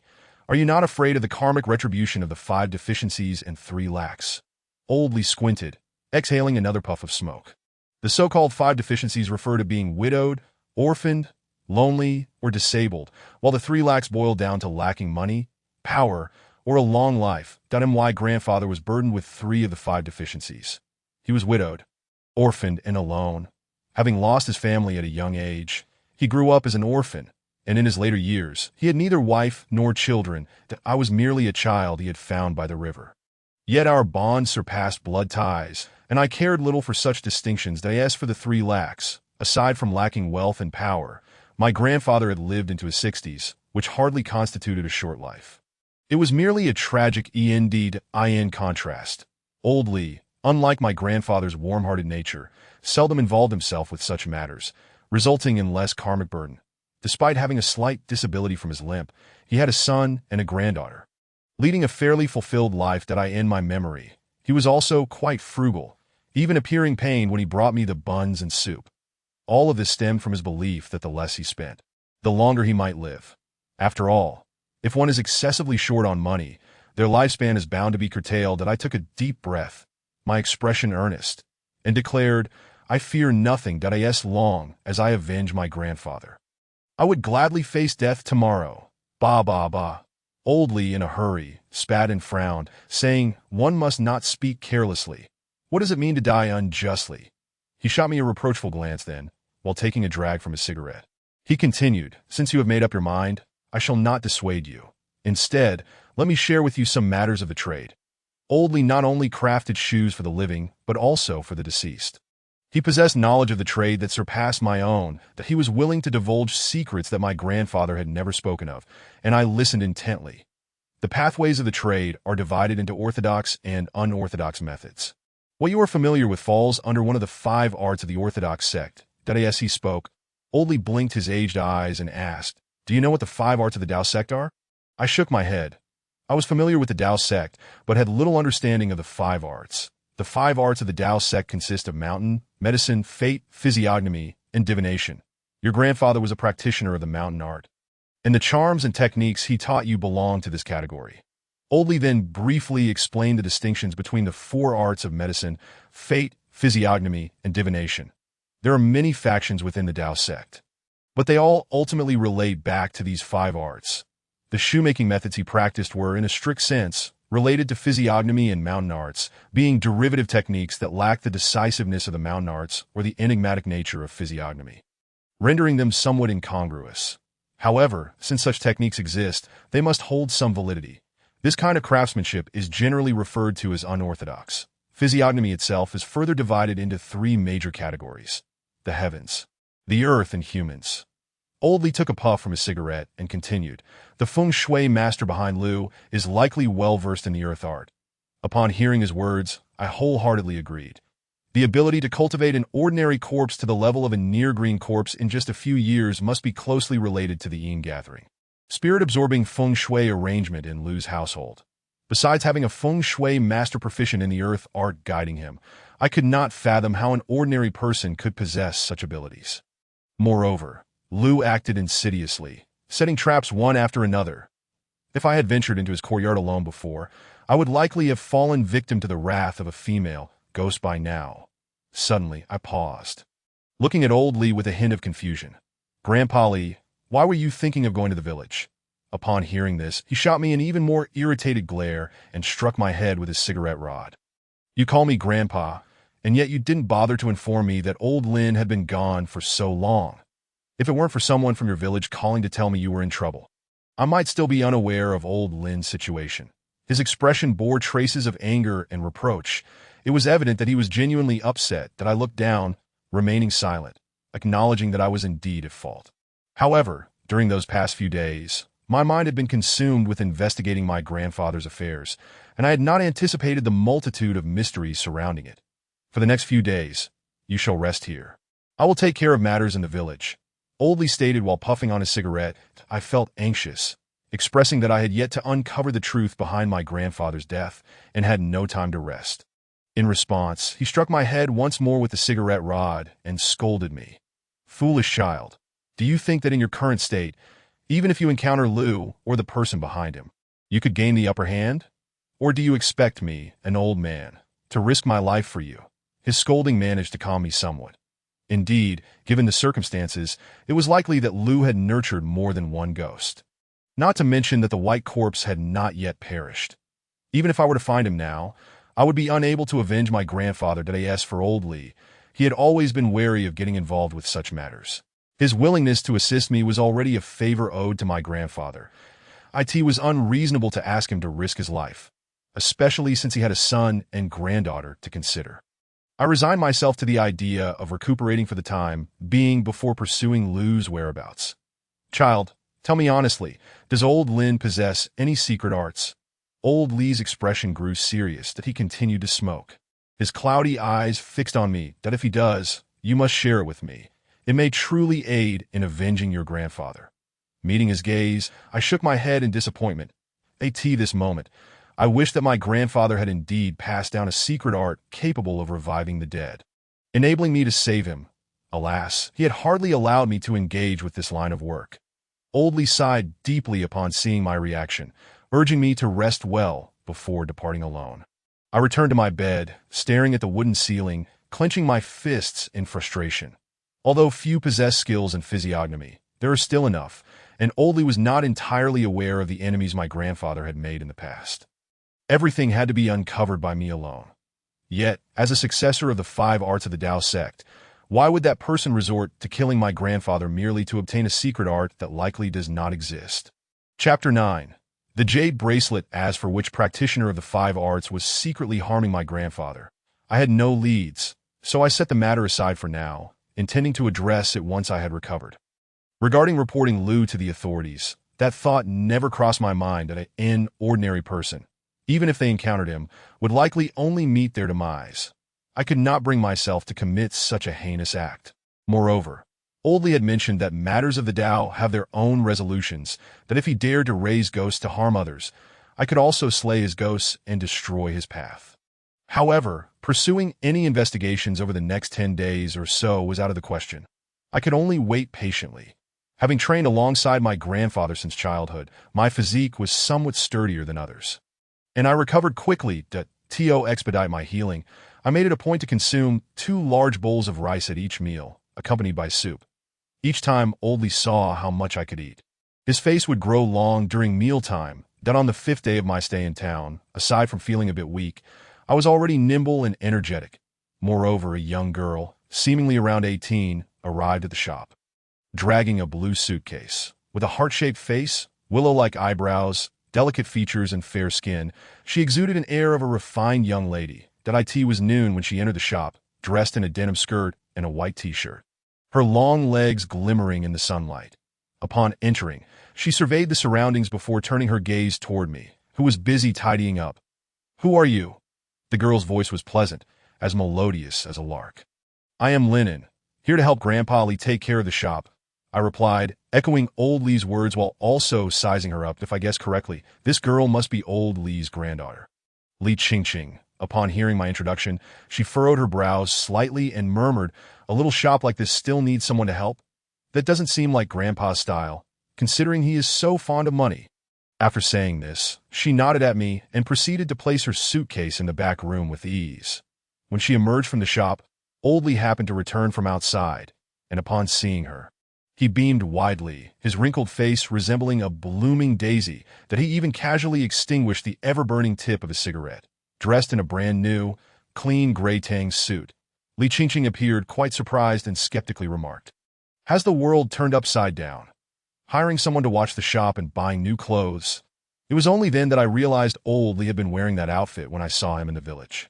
In my memory, he had never purchased new clothes, always mending and patching his old garments, for as he put it, saving money on clothes would allow him to live a few more days. Old Lee smiled broadly, offering no explanation, and instead pulled Li Qingqing into the back room, seemingly to share some whispered secrets that I was not meant to overhear. After a brief 10 minutes, the two emerged. This time, I could distinctly sense a change in Li Qingqing's gaze toward me, as if there was a hint of sympathy. Old Lee approached me again, introducing her. "This is my granddaughter. I need to step out for a few days. If you need anything to eat, just let her know." Upon hearing that he would be leaving, I quickly inquired, "Is it related to Grandpa's matters?" He shook his head without elaborating, merely reminding me of a few things to be cautious about in the shop before hastily departing. There was nothing particularly noteworthy to heed, just that after midnight, the shop must be closed and the lights turned off, and that the shoes for the dead should not be mixed with those for the living. I understood these taboos without him needing to mention them, so I paid them no mind. Initially, I wanted to accompany Old Lee, but he insisted I stay behind.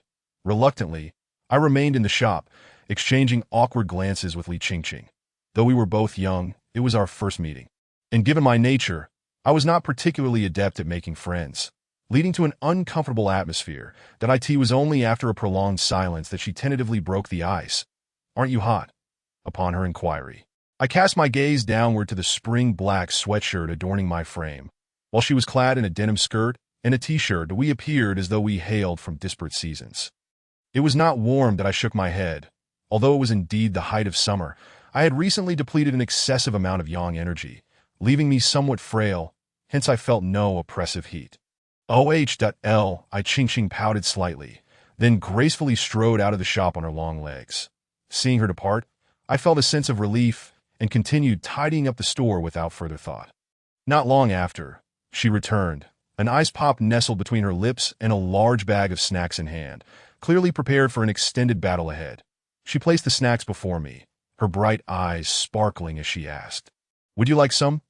"No, thank you." I smiled gently and shook my head in refusal. She nodded thoughtfully, then said, "Finish tidying up, and I'll take you out to eat." "Out to eat?" I was momentarily taken aback. Glancing at the clock on the wall, it was indeed mealtime, and given my current state, I knew I needed to eat to recover swiftly. The fire that ravaged the coffin shop consumed most of my grandfather's savings, and the little that remained I had used to compensate those in the village affected by the blaze. Although they were reluctant to accept, I insisted on leaving the funds with them. Thus I found myself practically penniless. Besides dining out with her, I had no alternative. After a brief tidying up, Li Qingqing led me onto the street, our destination being a hot pot restaurant in addition to the two of us. She summoned two others, a tall male and a female, both classmates of hers. The male, He Wu, appeared somewhat disheveled yet imposing, while the female, Chen Tian, sported an oval face with short, delicate eyebrows that lent her an air of sharpness. Through Li Qingqing's introduction, I learned that Chen Tian was her closest confidant and in a romantic relationship with He Wu. Upon seeing her, I furrowed my brow, sensing a chill emanating from her, its source being the pale blue jade bracelet adorning her wrist.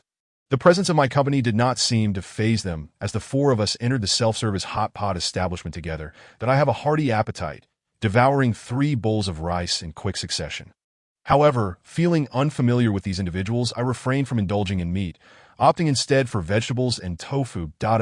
Tian. When did you acquire that bracelet? Li Qingqing, either oblivious or simply inattentive, noticed the bracelet on Chen Tian's wrist at that moment. "This, Wu Ge gifted it to me yesterday. It cost over 10,000. Chen Tian lifted her hand to admire it, a sweet smile gracing her lips. He Wu, too, lifted his head slightly, wearing a proud expression. "TSK, truly a prodigal, spending over 10,000 on a bracelet just like that. I'm so envious." Li Qingqing clucked her tongue, Though her tone seemed more casual than genuine envy, that I scrutinized the jade bracelet on Chen Tian's wrist, hesitating over whether to voice my concerns. Generally, jade items are believed to ward off malevolent spirits. However, certain types can attract unclean entities, particularly those unearthed from the ground. Such jade, having remained buried and untouched for years, can transform into what is referred to as evil jade. Those who wear it frequently may invite misfortune, potentially endangering not only themselves but also their loved ones. Is that bracelet truly a purchase? I ventured, hoping to offer a word of caution after partaking in their meal. The trio paused, startled by my interjection, and He Wu's expression darkened noticeably. That it's not bought. Are you implying it's stolen? He scrutinized me. His brow furrowed, that I hastily waved my hands in explanation. No, the bracelet harbors accumulated energy. It's clearly been dug up from the earth. Wearing it continuously can attract unclean entities. That it would be wise to let me hold on to it for a few days to help dispel the negative energy. Enough. What do you mean it was dug up?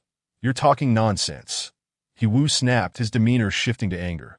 Tian, let's go. He grabbed Chen Tian and began to leave, the latter casting me a disdainful glance. Retorting, I think you're just envious because you can't afford it and are trying to swindle me. They departed. Li Qingqing's lovely willow-like brows furrowed slightly, her expression reflecting displeasure towards me. My grandfather mentioned that your family recently suffered a loss, which is why he asked me to take you out to lighten your spirits. Yet you behave like this.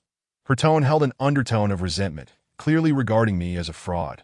With that, she turned on her heel and walked away. I stood there, feeling somewhat dejected, pondering how my good intentions had backfired.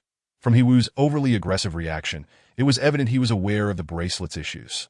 Yet knowing this, why would he allow Chen Tian to wear it? Did he not fear for her well-being? Chapter 10. The hotel's oddities. This incident had soured the atmosphere, and I felt it prudent to refrain from further involvement. Lest I be blamed if something went awry, I returned to the shoe shop, where Li Qingqing was still present. However, she remained somewhat irked, her gaze towards me tinged with distaste, muttering something about how a pitiable person must possess their own faults. She refrained from speaking to me, and I hesitated to approach her, instead resuming my cleaning tasks that had been left unfinished.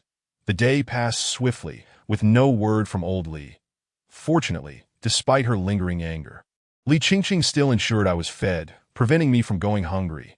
After dinner, I sat alone in the shop, mending worn shoes. Over the past few days, old Li had taught me a great deal. Even if I were to abandon the coffin shop, I could still sustain myself with these newfound skills. As I worked, Li Qingqing prepared to venture out into the night. Just as she was about to exit the shop, a thought struck me, prompting me to call out, "Are you going to find Chen Tian and the others?" She rolled her eyes at me, not responding, quickening her pace to leave. If you encounter any trouble, remember to pause with each step and lead with your right foot. I shouted after her, but she continued on, seemingly uninterested in my advice. I had said all I could. If she chose not to believe me, there was little I could do. After all, it was Chen Tian wearing the bracelet. She would likely face some difficulties, but not life-threatening ones. Typically, malevolent entities employ deceptive tactics, often manifesting as walls of confusion.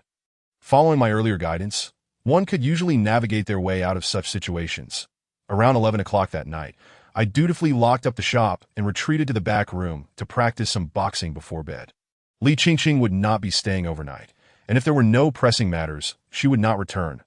Old Li had mentioned that the teachings I was receiving were part of the 5 arts of Taoism. Specifically the mountain arts, which included elements such as bait, elixirs, mystic texts, martial arts, and talismans. I was not well versed in bait or mystic texts, had only a rudimentary understanding of elixirs, but was most proficient in martial arts and talismans. The routine I practiced was designed to bolster my foundational energy and enhance my physical vitality, akin to the 5 animal play, assisting in the swifter restoration of my yang energy. After several rounds of practice, I was drenched in perspiration. A quick shower refreshed me, and I prepared for sleep. Just as I settled onto my bed, a series of urgent knocks echoed at the shop's door, accompanied by a slightly panicked voice belonging to Li Qingqing. Linen, are you there? Open the door." I furrowed my brow, glancing at the clock. 12. For 5 such an hour. Her evident distress suggested she had encountered something inexplicable. The shop could not be opened after midnight. So I grabbed a few items and exited through a small window. Li Qingqing rushed towards me, appearing as though she had run a considerable distance, her white t-shirt clinging to her fair skin. Her figure exquisite and alluring. "Lennon, do you know anything?" She appeared noticeably anxious, grasping my hand and inquiring urgently that I gently nodded, asking her what had transpired. She recounted the entire sequence of events, and upon listening, I furrowed my brow. Initially, she, along with Chen Tian and He Wu, had planned to play poker and enjoy a late-night snack in their hotel room. Everything had been perfectly fine until midnight. However, after that hour, strange occurrences began to unfold.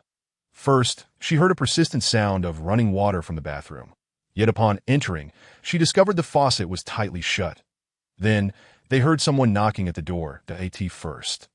They assumed it was a hotel staff member, but when they opened the door, there was no one in sight. To make matters worse, the lights in the corridor suddenly went out, plunging everything into darkness. Realizing the hour was late, she decided to return to her room. With the elevator out of service due to the power outage, she opted to take the stairs. Her room was only on the 5th floor. A manageable climb. Yet as she descended, the stairs seemed interminable, and she began to panic, wanting to turn back. It was at that moment of hesitation that a horrifying sight awaited her. On the landing above stood a little girl clad in a floral dress. Her face pale as paper, grinning eerily. Ordinary individuals would be petrified in such a situation, and she was no exception. Fear enveloped her, rendering her disoriented. Without a signal on her phone, she could only continue running, desperate to escape.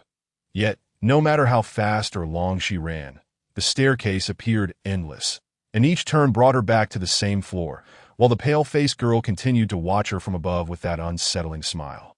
In her panic, she recalled my prior words. "Lennon, if it weren't for you, I might still be trapped at L." Ching-Ching's voice trembled, clearly still shaken from a recent ordeal. Left foot on the yin path. Right foot on the yang path. Step by step. Always start with the right foot. The ordinary trick of the ghost wall can easily be broken. I interjected, explaining that this too was a lesson from old Lee. I had to admit, some of the esoteric methods were indeed simpler and more accessible than orthodox practices. Had it not been for old Lee's teachings, I would have resorted to merely shouting to dispel the wall of spirits. A method that only works on lesser entities. Confronting a stronger presence might provoke its wrath. Besides that, I could employ various techniques such as opening my eyes to seek a path, drawing talismans, or reciting incantations, but none of these methods were suitable for an ordinary person. That moment, I grasped the significance of the esoteric arts. "Lennon, didn't you mention that the bracelet on Tian's wrist might be problematic? Could she be in danger?" Although Li Qingqing felt a pang of fear, her greater concern was for her friend's safety. "That it's possible."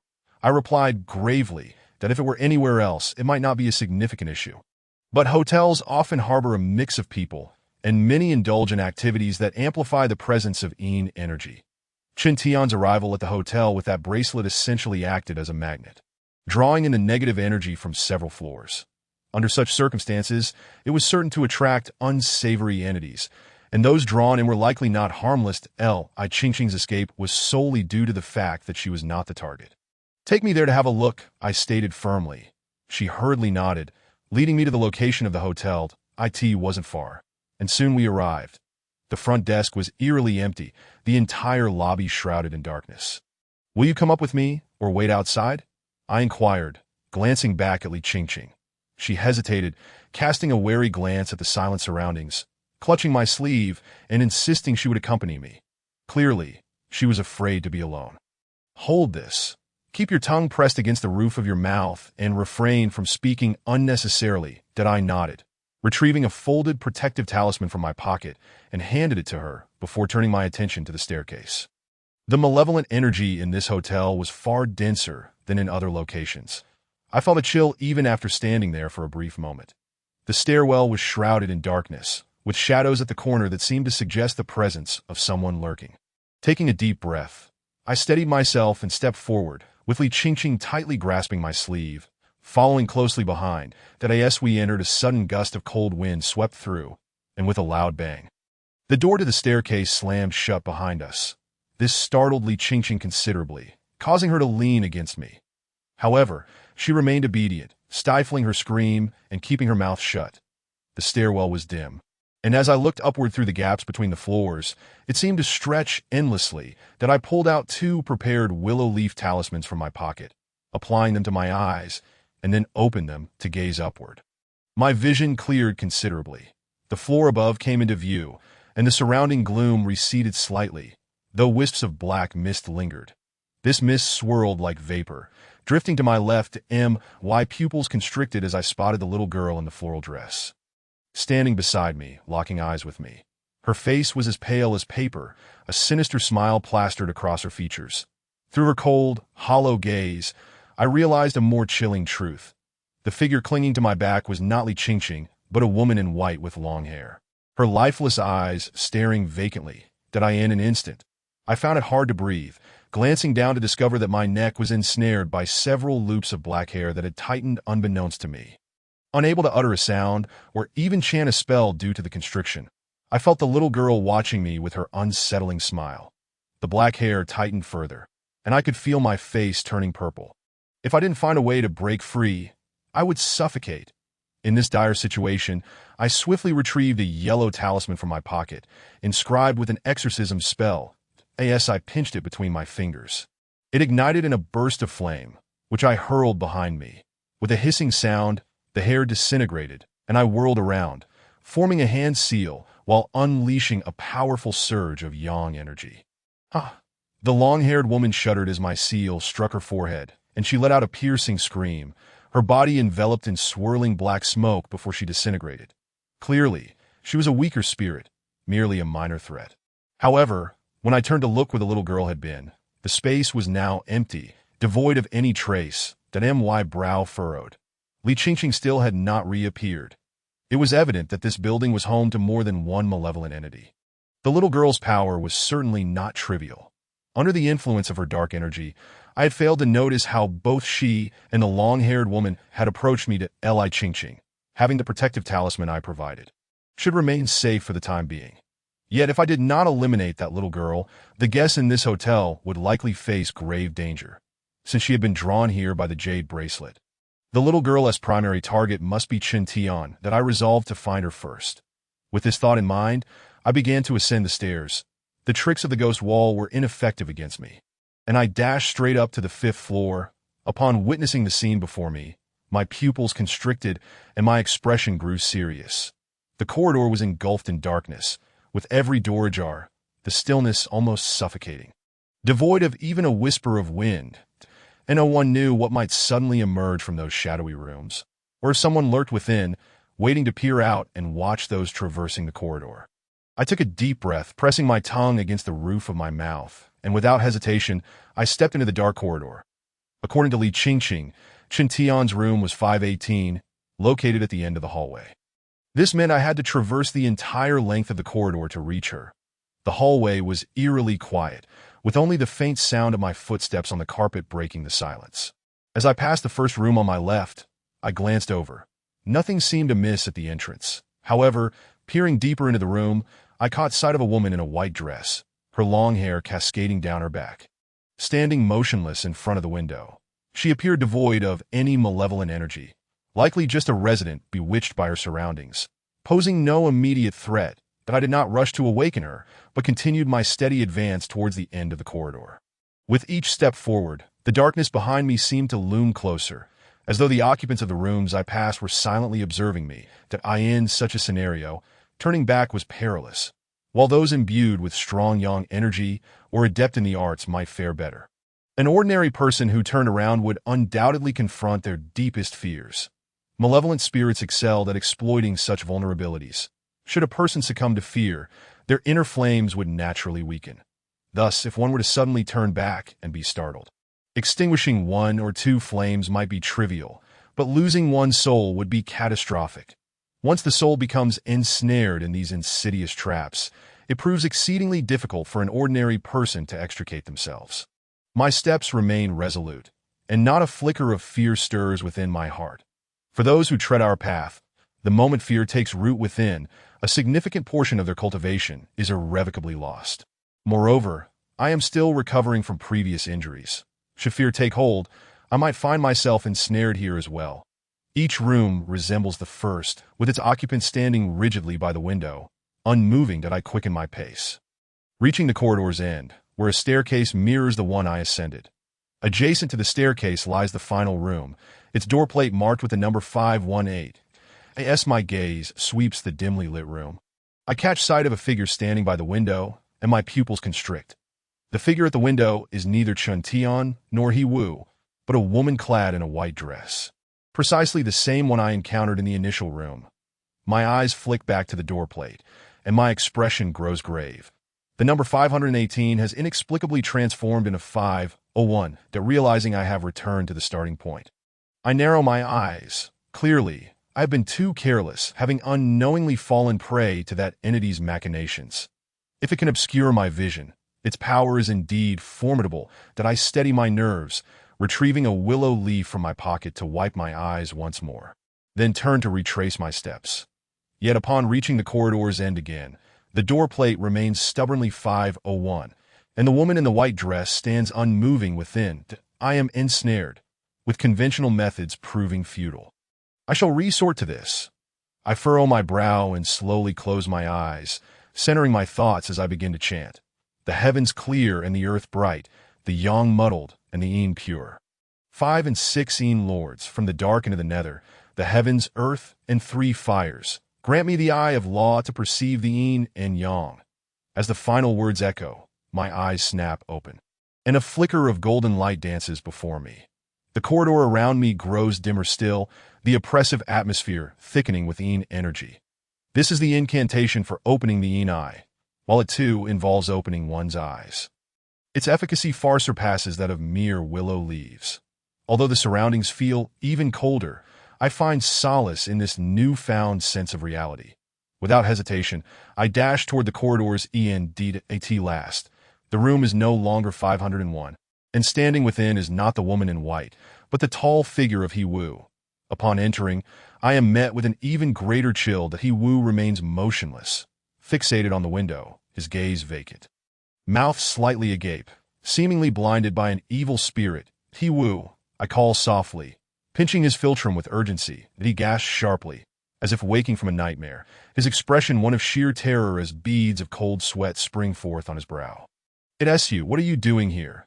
His initial shock gives way to a frantic grasp of my hand as he kneels, desperation etched across his face. "Brother, you must know something. Please save Tian Tian." His eyes tremble with genuine concern for his girlfriend. Seeing this, I am struck by confusion. If he is so worried, why then did he gift such a jade bracelet to Chun Tian? Do not panic.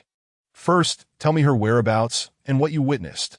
I urge, supporting him as I speak. He Wu seems to recall the events of his dream, shaking his head in trepidation that I don't know where she is now. But I saw her jump from the rooftop, her body shattered before me, drenched in blood. As he speaks, realization dawns, and he clutches my hand tightly. The rooftop. Tian must be on the rooftop. Hold this tightly. Do not wander. I produce a copper coin from my pocket, a token imbued with a measure of merit and power, and hand it to him before exiting the room. Should we encounter any unclean entities, it may provide a brief reprieve that To escape this predicament. I must shatter that bracelet to disperse the gathering yin energy. Otherwise, with such a concentration of malevolent energy, I may not stand a chance against that little girl. Chapter 12. The 7 nails of the coffin. I exit the room and ascend the staircase. This hotel boasts 8 floors, and soon I reach the top, only to find the door to the rooftop firmly locked, preventing my escape. Gazing at the barred door, my brow furrows in frustration that if the rooftop door is locked, then Chun Tian cannot have left. While the malevolent forces may deceive and endanger lives, their actions still adhere to a certain logic. Those afflicted by evil spirits either succumb to terror or are driven to madness, or else they are led to self-destruction by their blinded eyes. The rooftop door appears perpetually locked, and Chun Tian cannot phase through walls. Being corporeal, Chun Tian is not on the rooftop. As this realization washes over me, I find myself ensnared in a misconception from the very beginning. Entities like evil spirits are notoriously unpredictable, adept at disturbing the mind. Li Qingqing claimed to have seen a little girl in a floral dress, but is that truly the essence of a spirit? Perhaps it is merely the manifestation of Li Qingqing's deepest fears. I unwittingly accepted the existence of the girl after hearing her words, and upon entering the hotel, I encountered precisely what she described. Too coincidental, wouldn't you agree? Yet if the true form of that spirit is something else entirely, I delve into my memories, piecing together the events from my entrance into this hotel. My attitude has shifted from initial confidence to a state of heightened vigilance. Should I fail to locate Chintian or that girl in the floral dress, I might succumb to anxiety, leading to erratic emotions that in such a state, calm contemplation would be impossible. I would remain puppet to its whims that it is ensnaring me, exploiting my confidence as bait. Just then, the door to the rooftop swings open with a creak that grates on my nerves. Alarmed, I think, this cannot be. Whether it was my earlier belief that I was immune to such tricks or my current conviction that the rooftop door would remain shut, both have been proven wrong. It seeks to disrupt the norm. It aims to instill fear. A girl clad in a denim skirt and white t-shirt stands precariously at the rooftop's edge, poised to fall at any moment. It is Li Qingqing. My expression darkens. This is clearly a trap. The entity lurking in the shadows understands human psychology all too well. It realizes that I may no longer be deceived by Chun Tian. Hence it presents Li Qingqing on the rooftop. What to do? Save her or not? My mind wrestles with indecision. I cannot ascertain whether this Li Qingqing is genuine. If she is a fabrication, my attempt to save her may plunge me into peril. After all, despite my cultivation, a fall from the 8th floor would render me powerless. Yet, if she is real, can I allow old Li's daughter to perish before my eyes? The cunning of that hidden entity is unnerving. It has ensnared me in its web without my awareness, showcasing its formidable prowess. Moreover, I now harbor doubts about whether a mere jade bracelet unearthed from the soil, coupled with the hotel's innate energy, could truly summon such a formidable foe. Reflecting on He Wu, who knowingly gifted the bracelet to Chen Tian despite its ominous aura, I sense that the situation is more complex than it seems. But I cannot afford to ponder further. Li Qingqing teeters on the rooftop's edge, trembling, as she begins to step forward. Since you wish to play, I shall indulge you. I grit my teeth and murmur, a spark of anger igniting within me. If I do not devise a means to eliminate that entity, whether true or false, Li Qingqing and the others will inevitably meet their demise, rather than being led by the nose. I shall confront this head-on. With that thought, I yank the rooftop door shut with a resounding bang, and with a flick of my fingers, a long, black nail materializes, specifically the 7-star nail used for coffins. The oppressive energy within the hotel has thickened to an alarming degree. If I do not act soon, it will spell doom for the other occupants. The 7-star nail not only dispels evil, but also serves to seal malevolent spirits. By driving the nails into place, I may not eliminate the pre-existing energy, but I can prevent its further accumulation. However, doing so would transform the hotel into a coffin-like confinement, should I fail to eradicate the malevolence before the 7 nails are driven. Not only I, but all within this hotel shall face suffocation. The 7 nails signify the confirmation of death, a preparation for eternal rest. After driving the first nail, I turned and descended the staircase that I had already gathered some clues regarding the hiding place of that entity. Apart from catching a glimpse of a little girl in a floral dress when I first entered with Li Qingqing, my solitary ascent was marked by a series of bizarre occurrences, which only began when I encountered someone in a particular room. The woman in the white dress from room 501.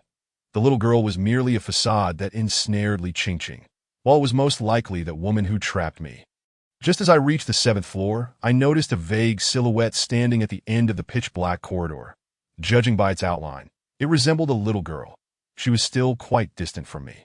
And after merely casting a glance in her direction, I continued my descent, driving another nail directly into the wall.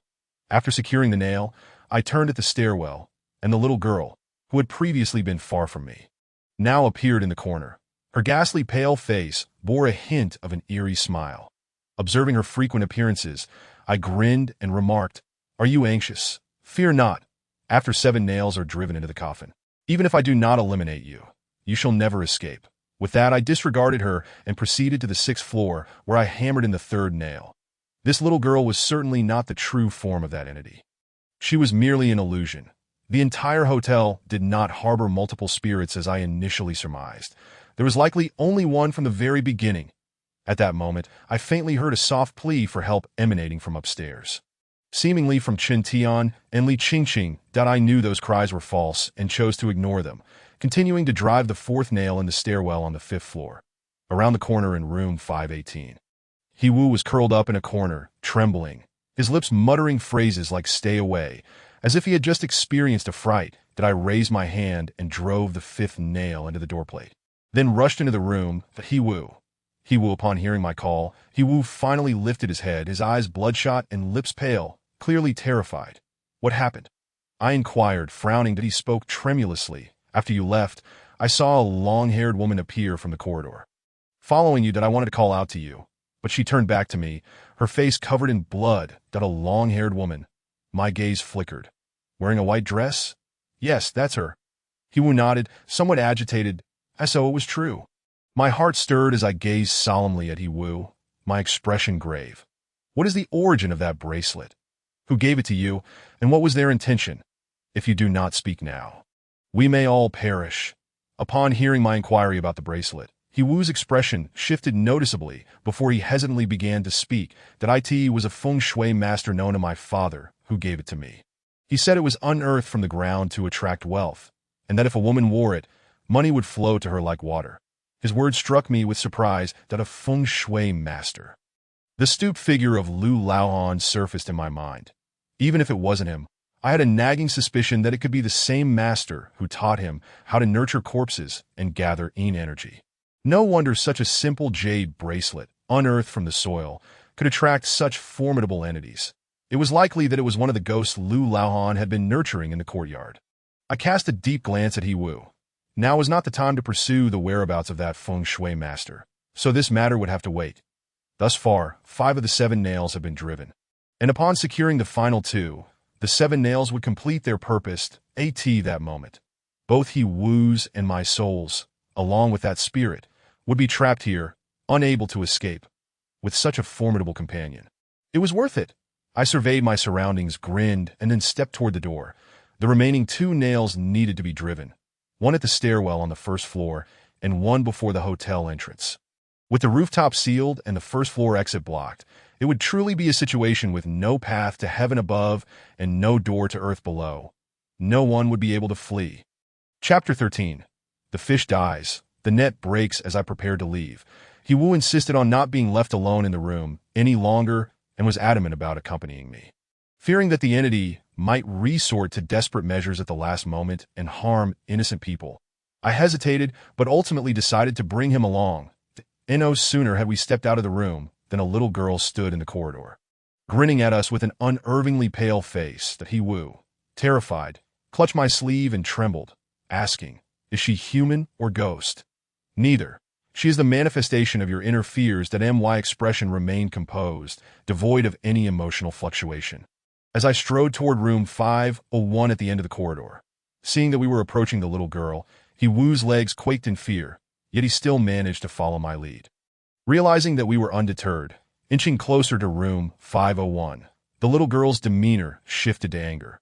She bared her teeth in a menacing snarl, her eyes bleeding and patches of her scalp peeling away, creating a truly unsettling sight. That I remained unfazed, simply smiling and stating, "In such a hurry, it seems your true form must be hiding in room 501. As my words echoed through the dark corridor, a multitude of pale hands began to claw at the doorframe, slowly revealing a ghastly white face from within. This macabre scene unfolded in every room, rendering the entire corridor exceedingly sinister, as though at any moment those pale hands would drag someone inside.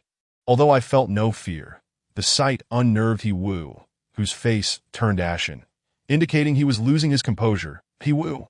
I exclaimed, furrowing my brow to steady his wavering spirit. He jolted back to reality, though his expression still bore signs of fear as he gazed at the cold eyes peering from the doorways. "Hold on to me and chant along," I whispered. "Heaven and earth, the mysterious sect, the root of all energies, I cultivate through countless tribulations to realize my divine powers. Golden light envelopes and shields me." Understanding that following my lead was their only chance of survival, He-Woo echoed each line I recited. In that moment, the eerie silence of the corridor was filled solely with our voices chanting the golden light incantation. He-Woo might not have seen it, but within my line of sight, a faint golden light began to shimmer around me, gradually extending to envelop him as well.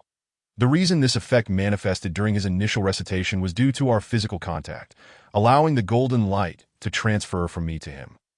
Let us go.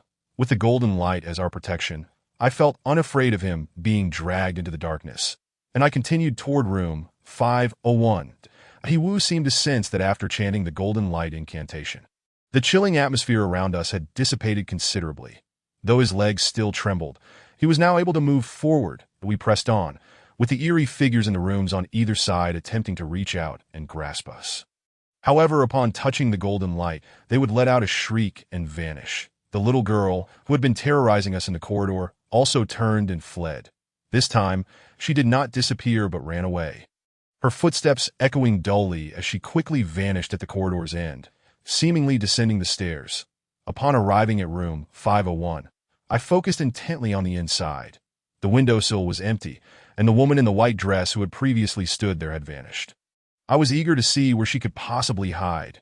With a cold snort, I fished a talisman out of my pocket and deftly folded it into the shape of a paper crane within mere moments. This was an Een Pursuit talisman, capable of locating the source of Een energy within a limited range. However, for a broader search, one would require the assistance of a lantern spirit. Under He-Wu's astonished gaze, the paper crane flapped its wings awkwardly and took flight on its OWN. IT fluttered around room 501 before ultimately descending at the entrance of the restroom. Squinting slightly, I gently pushed open the translucent glass door to scrutinize the interior. It was utterly empty, enveloped in a profound silence, as if nothing existed within.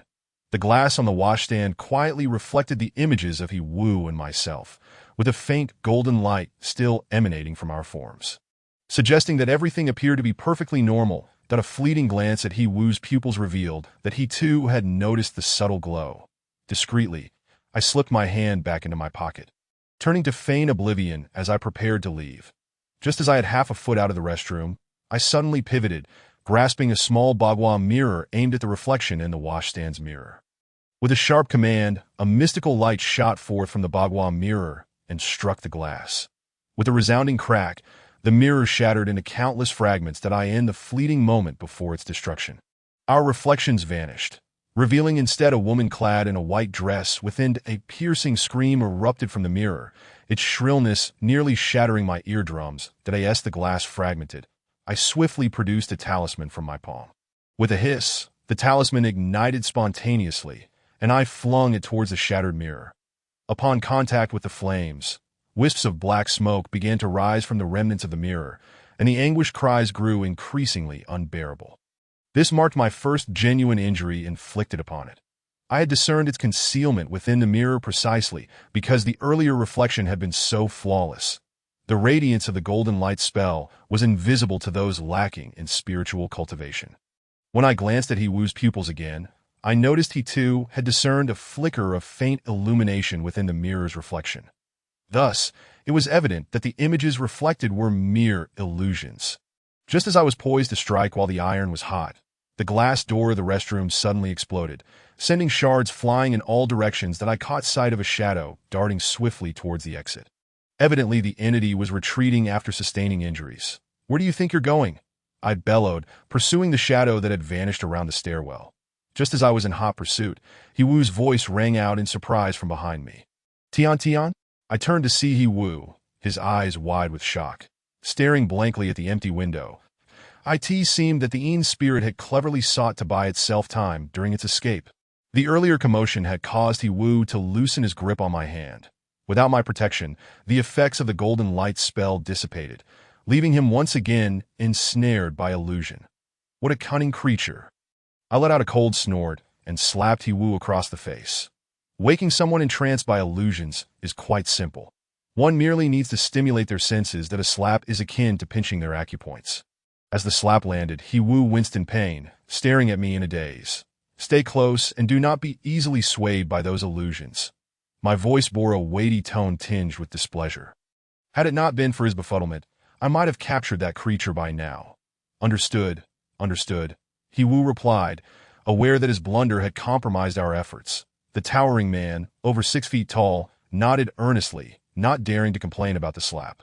I redirected my gaze, surveying the surroundings as I coldly declared, I do not have time to play games with you, that if you refuse to show yourself, then remain hidden. With that, I descended the stairs, intending to drive the final 2 nails into place that He Wu followed closely behind me. Yet as I reached the 4th floor, the sound of rapid footsteps echoed down from the 5th floor, reminiscent of a little girl running along the corridor that I chose to ignore it and continued down to the 3rd floor. The footsteps grew nearer, now emanating from a room on the 3rd floor. Upon descending to the 2nd floor, the footsteps slowed, transforming into a deliberate, measured pace that trailed closely behind us that I could feel a chilling presence at my back, indicating that something sinister was closely pursuing us. He Wu, once again gripped by fear, trembled as he looked at me, his lips pale. Brother, what should we do now? Pay it no mind. Do not look back. Just follow me. I slightly turned my head, catching a glimpse of a pale woman's arm resting on He Wu's shoulder, her long black hair gradually coiling around his neck. Naturally, I refrained from sharing this with him and continued down the stairs. After nailing the 6th peg at the entrance, I forcefully kicked open the stairwell door, revealing a dimly lit and desolate hall. The final nail appeared in my hand, and I rushed towards the entrance to that moment. A strange noise arose behind me, accompanied by He Wu's terrified cry for help. Brother, help me! His neck and limbs were ensnared by the inky hair, his face rapidly turning purple. The woman in the white dress stood behind him, her cold eyes fixed on me. Under my scrutiny, He Wu's expression morphed into one of terror as the black hair tightened its grip, leaving him to emit only muffled gasps. He sought my aid, but I paid him no heed. Grinning at the woman behind him, if you're to die, let us all perish together. With that, I turned and dashed towards the hotel's entrance, raising the 7th nail high before bringing it down with all my might. Should the 7th nail be driven into the coffin, all would be trapped here, including it. Chapter 14. The mountains pressed down on the waters that I resolutely prepared to drive down the 7th nail. A gust of wind swept through the hotel lobby, scattering debris in all directions. Just as the nail was about to touch the ground, my wrist tightened, and a coil of black hair wrapped around it, yanking forcefully upwards to thwart my attempt. Even as the golden light spell surrounding my body began to emit wisps of black smoke from the corrosion, the hair did not relent, that I raised my gaze to find the pale visage of the woman before me, her lifeless fish-like eyes glaring at me with malice. Clearly, in a desperate attempt to prevent me from driving down the 7th nail, she had forsaken He Wu to confront me directly. This was precisely my intention. Having evaded me for so long, she could no longer hide. Eventually, the yin energy surrounding me would erode my own yang energy. When that time came, dealing with her would prove even more challenging than my previous encounter with the white zombie. At last, she chose to reveal herself. I grinned, my expression hardening as I bit my tongue, spewing forth a mist of blood that I in her desperation to stop me from hammering down the 7th nail. She dared not flee, allowing the blood mist to engulf her. With a hissing sound, tendrils of black smoke rose as her ghastly face became smeared with blood, her features beginning to decay, chunks of flesh falling away to expose her bone-white visage. Faced with this horrifying sight, I felt not an ounce of fear, but instead raised my other hand, clutching a copper coin, and delivered a powerful punch that a piercing scream erupted as my fist struck her face, causing her form to waver. Noticing her intent to flee, I pressed the hand holding the nail downward with renewed vigor. As it neared the ground, her form solidified once more, baring her teeth in a menacing grimace. Her hair resembling blades as it lunged toward me, the body is enveloped in golden light. I called out with a low voice, the golden glow surrounding me intensifying that as her hair made contact with the golden light. It sizzled, disintegrating into black smoke. Simultaneously, I produced the Bagua mirror, hurling it towards the ceiling. The small mirror adhered to the ceiling directly above the woman, its Bagua patterns shimmering and shifting, casting down a radiance of golden light. This golden light enveloped her like a cage, rendering her incapable of escaping despite her desperate screams and struggles. Taishang Lao Jun teaches me to vanquish ghosts with divine methods, invoking the celestial maidens to capture the unclean. Seizing the moment while she was ensnared by the golden light, I formed a sword gesture with my fingers and swiftly recited the ghost-slaying incantation. As the final command resonated, I felt a surge of searing power swirling about my fingertips. a force imbued with righteousness capable of subduing any malevolent spirit. Slice. A sheen of perspiration coated my forehead as I extended my finger, directing it towards the brow of the woman before me, whose visage was in a state of decay and continued to writhe in anguish. In that fleeting moment, a deafening and piercing scream reverberated in my ears that my fervent fingers felt as though they had made contact with an icy block. And upon their collision, a thick, dark mist began to rise. Amidst the cacophony of shrieks, I sensed the malevolent energy around me dissipating rapidly, while the woman before me gradually transformed into wisps of black smoke. As the screams waned into silence, the hotel lobby brightened perceptibly. With a crackle, the chandelier overhead flickered to life, restoring luminosity to the vicinity. I gazed coldly at the spot where the woman's spirit had fled.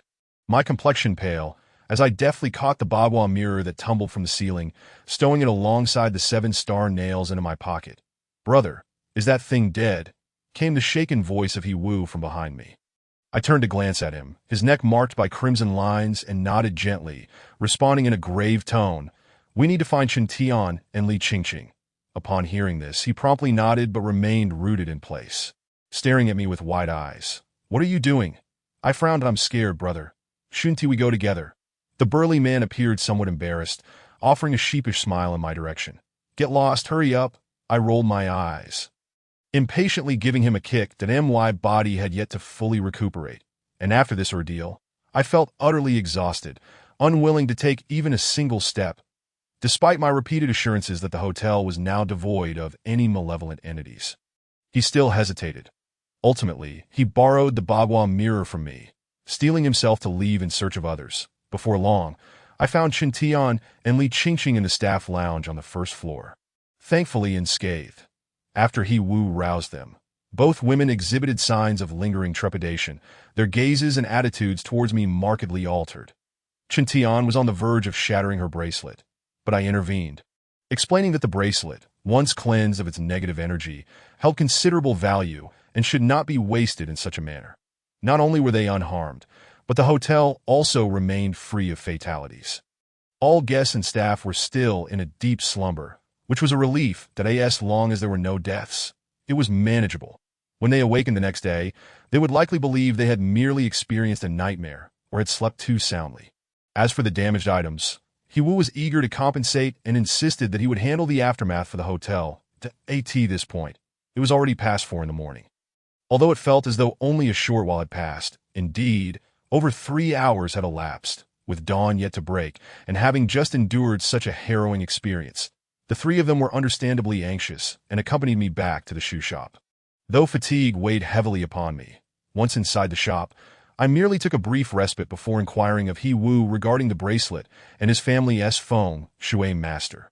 Through He-Woo's detailed explanations, I gradually pieced together the circumstances surrounding his family. It turned out that his family was involved in real estate and had amassed considerable wealth over the past few years due to various factors. With newfound affluence, He-Woo's father had also begun to adopt the practices of other prosperous individuals, partaking in rituals at temples for auspicious beginnings, fasting, and enlisting masters to assess feng shui and select favorable dates for new endeavors. Recently, they had purchased a plot of land to construct a villa on the advice of a feng shui master recommended by a wealthy friend. The master claimed that the site, with mountains to the north and a stream to the south, was a Xuanwu position, ensuring prosperity for inhabitants. When He-Woo shared this, I interrupted, inquiring if they had unearthed a grave during excavation. His expression turned to one of shock as he asked how I knew. Continuing his tale, upon commencing the foundation work, they had indeed stumbled upon an ancient tomb, likely dating back 2 or 3 centuries, belonging to a rather affluent individual, as evidenced by the substantial amount of gold and jade artifacts interred with him. Initially, He-Woo's father was reluctant to proceed with construction upon discovering the grave, but after being persuaded by the feng shui master, they resumed their work. After delivering a significant portion of the gold and jade to authorities, the master took a bracelet for himself, claiming it would aid in attracting wealth.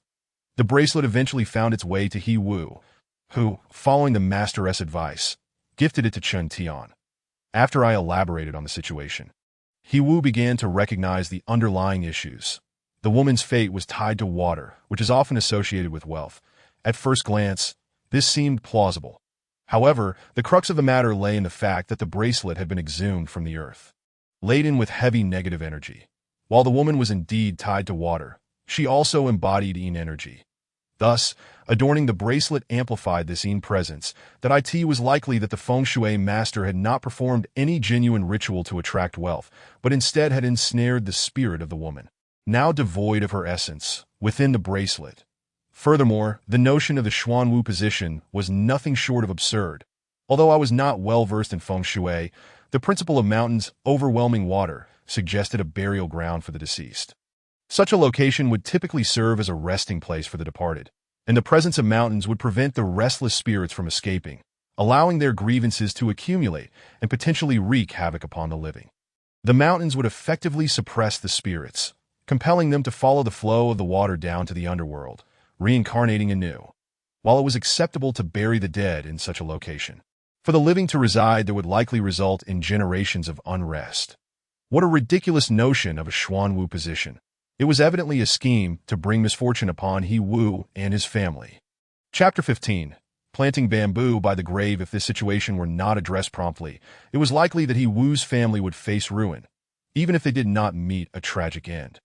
Residing in such a place, even immense wealth would be insufficient to counterbalance the impending doom. I possessed little knowledge regarding feng shui, nor could I ascertain whether the master intended to jeopardize He Wu's family's finances or lives. But I was certain that it was a harbinger of ill fortune. Lingo, is this notion of mountains overwhelming water truly sinister? He Wu inquired, frowning that I cast him a sidelong glance, replying nonchalantly, not sinister at all. What could possibly be more malevolent than your bracelet worth several thousand? Upon hearing my mention of the bracelet, he offered an awkward smile, while Qin Tian lowered her gaze, remaining silent. That it was evident that she felt embarrassed about her prior dismissive comments at the hot pot restaurant. Had it not been for Li Qingqing's timely call for me, it was likely that they would have lost their lives. Lingo, you must help my family. My father is willing to pay any amount. He Wu implored, grasping my sleeve, his demeanor somewhat humbled. Rest assured, I will assist you. Anyone who dares to utilize their abilities for malevolent gain in this line of work will face consequences. Not just me, but others in the field will surely intervene, I assured him. There was, however, an additional thought I refrained from voicing. This feng shui master could very well be linked to my grandfather's demise, making it imperative that I not ignore the matter. He Wu described the feng shui master, noting that he was not a stooped old man, but rather a robust middle-aged individual with a distinct mustache. Resembling a street fortune teller, as dawn approached, He Wu and Qin Tian began to feel fatigued. After arranging to meet in the afternoon, they took their leave. Before departing, He Wu borrowed 2 copper coins from me, claiming they would serve as protection. With their exit, the shop was left in the company of just Li Qingqing and myself. She sat at the edge of the bed, her eyes filled with curiosity as she regarded me. Who taught you all these things? I did not conceal the truth, responding, my grandfather taught me. Li Qingqing nodded slightly, her expression complex, clearly grappling with the events of the night, which clashed with her modern education. Since old Li rarely intervened, it was understandable that she was unaware of her grandfather's knowledge in these matters. That it's getting late. You should return to sleep. I yawned, struggling against the overwhelming fatigue that had settled upon me. Rising to make my way to the bed, to my surprise, Li Qingqing swiftly removed her shoes and lay down, her bright, watery eyes fixed on me as she said, I'll sleep here. Her demeanor indicated a degree of trepidation about being alone. After all, He Wu and Qin Tian had each other for reassurance, while she would be left to sleep alone if she returned home. That if you sleep here, what about me? I frowned, casting a glance at her long, fair legs, feeling somewhat exasperated that I don't mind sharing a bed. I added, not entirely averse to the idea. She was quite open. After muttering something under her breath, she turned over, clutching the pillow and facing away from me. I shook my head in resignation, turned, and walked into the small partition where there was a hammock, typically used by Old Li for his afternoon naps. That I understood that Li Qingqing's earlier words were likely in jest. She was aware that there was enough space for another person to sleep. Although we were not far apart in age, we had only just met today, and I felt too shy to share a bed with her. Thus, we both rested for a considerable portion of the afternoon, and by the time we awoke, it was nearly 3 o'clock. Having somewhat regained my energy, Li Qingqing was also awake, and together we ventured outside for a meal before heading southward towards the town. Hiwu was waiting for us there alone. Upon our arrival, he expressed his gratitude once again and then led us toward the villa that was under construction at his home. The villa had been in the process of being built for some time. The foundation was already laid, and over a dozen workers were bustling about, dripping with sweat. "Lingu, do you think there are serious issues here?" Hiwu asked from the side that I glanced at the northern mountains. Then walked to a higher vantage point to survey the area below, my eyes gradually narrowing. Just as I had suspected, the atmosphere here was heavily laden with yin energy, a classic case of mountains pressing down on water. Moreover, I could see a few solitary bamboo stalks standing not far from the villa area, seemingly planted later on. "Which feng shui master advised you to plant those bamboo?" I inquired, frowning that Hiwu was taken aback. Blinking in surprise, "Lingu, you truly have an uncanny perception. You can see all this?" I couldn't help but roll my eyes at him, unsure whether to label him ignorant or foolish. Those few bamboo stalks stood isolated. It was evident they were planted recently, that if they had grown to such heights over time, the surrounding soil would not be this parched, and their numbers wouldn't be so sparse that I sighed as I gazed at the bamboo. My eyes flickering as I continued. This place is inherently a site for the dead.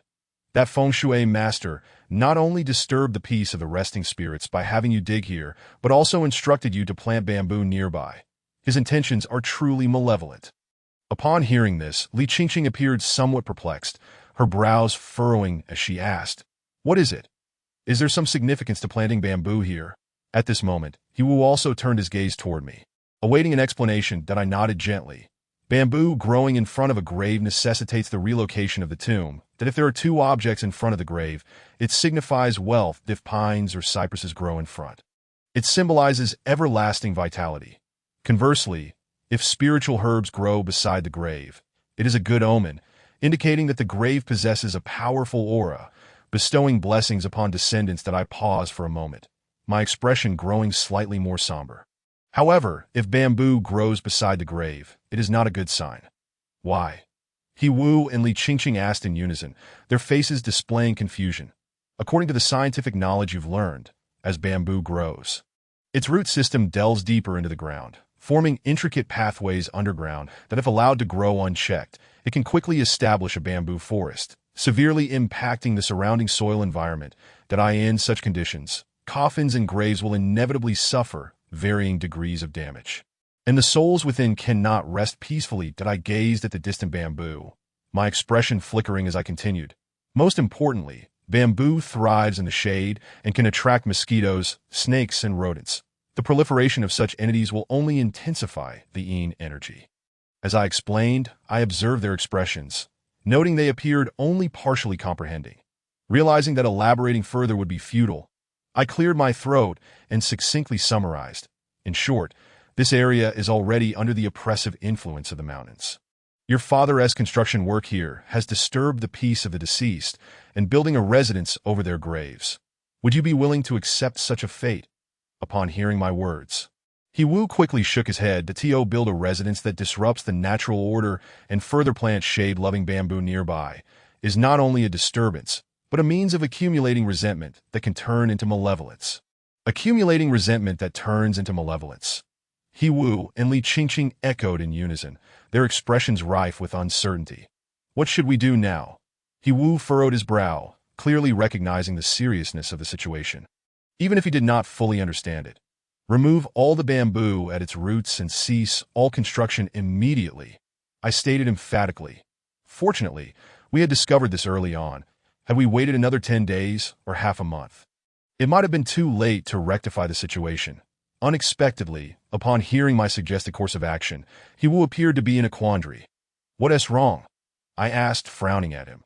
After hesitating for a moment, he finally spoke. "My dad has been quite obsessed with this stuff lately, and since he started construction here, he has indeed closed several lucrative deals that I fear it may be impossible to convince him to stop." A weight settled in my heart. This was indeed troublesome. Nevertheless, I resolved to make an effort. "Call your father. I will speak with him." Upon hearing my willingness to confront the issue directly, Hiwu's face lit up with hope, and he promptly nodded before darting off to make the call. Meanwhile, Li Qingqing and I stood by, observing the workers laboring diligently in the distance. their bodies drenched in sweat, that if the construction were not halted promptly, the accumulating energy would undoubtedly endanger these workers first. Regardless of the circumstances, this villa would certainly not be completed. Even if I did not intervene, the spirit beneath would employ every means to obstruct it. Yet if it were to act, it would likely not just be through verbal admonishments. Chapter 16. The paperman of disaster was not long before a stout, middle-aged man with a potbelly arrived. His features bearing a resemblance to He Wu. Without a doubt, he was He Wu's father, Hian Min. Xiao Wu, where is that master you spoke of? Hian Min exclaimed, his excitement evident as he surveyed the surroundings, momentarily overlooking both me and Li Qingqing. Upon hearing his words, I immediately realized that He Wu had relayed some information during the phone call. He must have portrayed me as a master well-versed in the esoteric arts of feng shui. And Hian Min's prompt arrival was likely driven by his curiosity to meet this so-called master. He Wu led him to me, gesturing towards me. Dad, this is Lin Go. We were fortunate to avoid trouble last night thanks to his assistance. Hian Min paused, scrutinizing me with a hint of skepticism in his gaze. After all, I had only recently reached adulthood, appearing less credible than those fortune-telling masters on the streets. This young master is also skilled in feng shui? Despite his doubts, Hian Min cautiously inquired that I shook my head slightly. No, I specialize more in exorcism and dispelling malevolent spirits. Exorcism and dispelling malevolent spirits? Hian Min frowned. Catching ghosts? I nodded and pointed towards the construction site. Mr. Qi, it would be best not to build here. Otherwise, great misfortune may befall you. Upon hearing my words, Hian Min's frown deepened, and he regarded me with suspicion. What do you mean? Noticing his skepticism, I reiterated the dangers associated with the oppressive mountains and the bamboo planted near the graves. However, when I mentioned that forcing a construction here could lead to catastrophic consequences, his expression shifted to one of impatience and displeasure. Xiao Wu, where did you find this person? Hian Min directed his gaze at his son. He Wu hesitated momentarily before answering. He is a friend of my classmate. Some people cannot stand to see us prosper. You need to be discerning and not be deceived by these charlatans who have learned a bit of trickery. He admonished He Wu, subtly labeling me as a fraud. Dad, just listen. He Wu attempted to interject. Enough, I don't have time for this nonsense that I just secured a significant deal and am busy, Hian Min interrupted, casting a cold glance at me before turning to leave. Lin Ge, I'm sorry. I didn't expect my dad to react this way, He Wu said, scratching the back of his head apologetically as he looked at me. It's nothing, I waved my hand dismissively, not taking the incident to heart.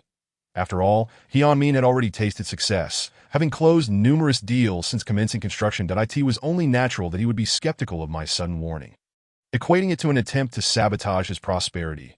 Lin Ge, what should we do now? He Wu turned his gaze toward me. I did not respond immediately, but fell into contemplation, since Hian Min was unwilling to halt construction. It was evidently futile to pursue that avenue. I would have to wait for something to happen to gauge his attitude. With this thought in mind, I beckoned He Wu. Come with me. I took him to the market, where we purchased a large rooster, along with some vermilion and yellow paper. Upon returning to the shoe shop, I drew several talismans to ward off evil and then plucked a number of feathers from the rooster's neck. Lin Ge, what are you doing? He Wu observed me tinkering with these items, his expression one of perplexity as he inquired. Beside him, Li Qingqing blinked her large, sparkling eyes at me. This talisman is a protective charm for the home. Although your villa has yet to be constructed, placing several of these around will still prove beneficial. I handed him the talisman paper, and then, using the remaining sheets, I wrapped the feathers of the large rooster and crafted over a dozen paper effigies. Make a call and gather the names of the workers at the construction site. I instructed. As I arranged the paper figures neatly on the table, He Wu obediently complied, fetching the names of the workers. One by one, I inscribed these names in red cinnabar on the paper figures, then set them aside, instead binding the rooster's beak with a chalk line and handing it to He Wu. Take this and tie it to the bamboo beside the construction site. He Wu nodded, blinking at me in question. What next? There's nothing more. Just wait, I replied coolly. Upon receiving my answer, He Wu promptly left the shop to carry out my instructions. After his departure, I retrieved an incense burner and lit 3 sticks, positioning it towards the direction of the construction site, then placed the paper figures behind the burner. Li Qingqing approached with curiosity, asking, What are these paper figures and the rooster for? I glanced at her and softly explained, "They are for warding off calamity.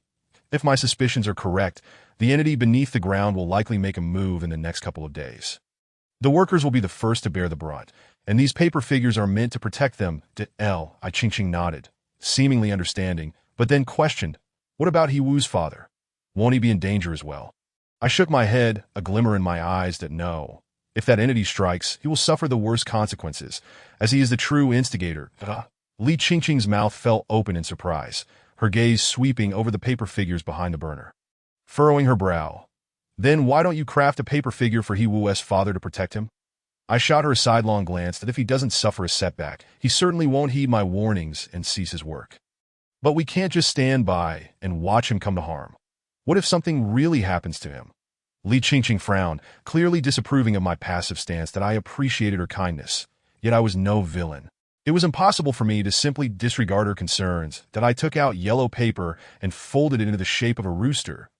Li Qingqing's eyes lit up at my impressive origami skills. Once the rooster was complete, I inscribed the name Hian Min on it with cinnabar, as I had a specific location and did not require anyone's birth details. Moreover, no one would easily divulge their birth information, as it is quite significant. If it fell into the wrong hands, it could lead to unfortunate consequences. Seeing me prepare an additional figure for Hian Min, Li Qingqing nodded in satisfaction. Before long, He-Wu called to inform me that he had tied the rooster to the bamboo by the construction site. Asking what the next step should be, I instructed him to return home and wait, while also gathering information about the Geomancer's whereabouts.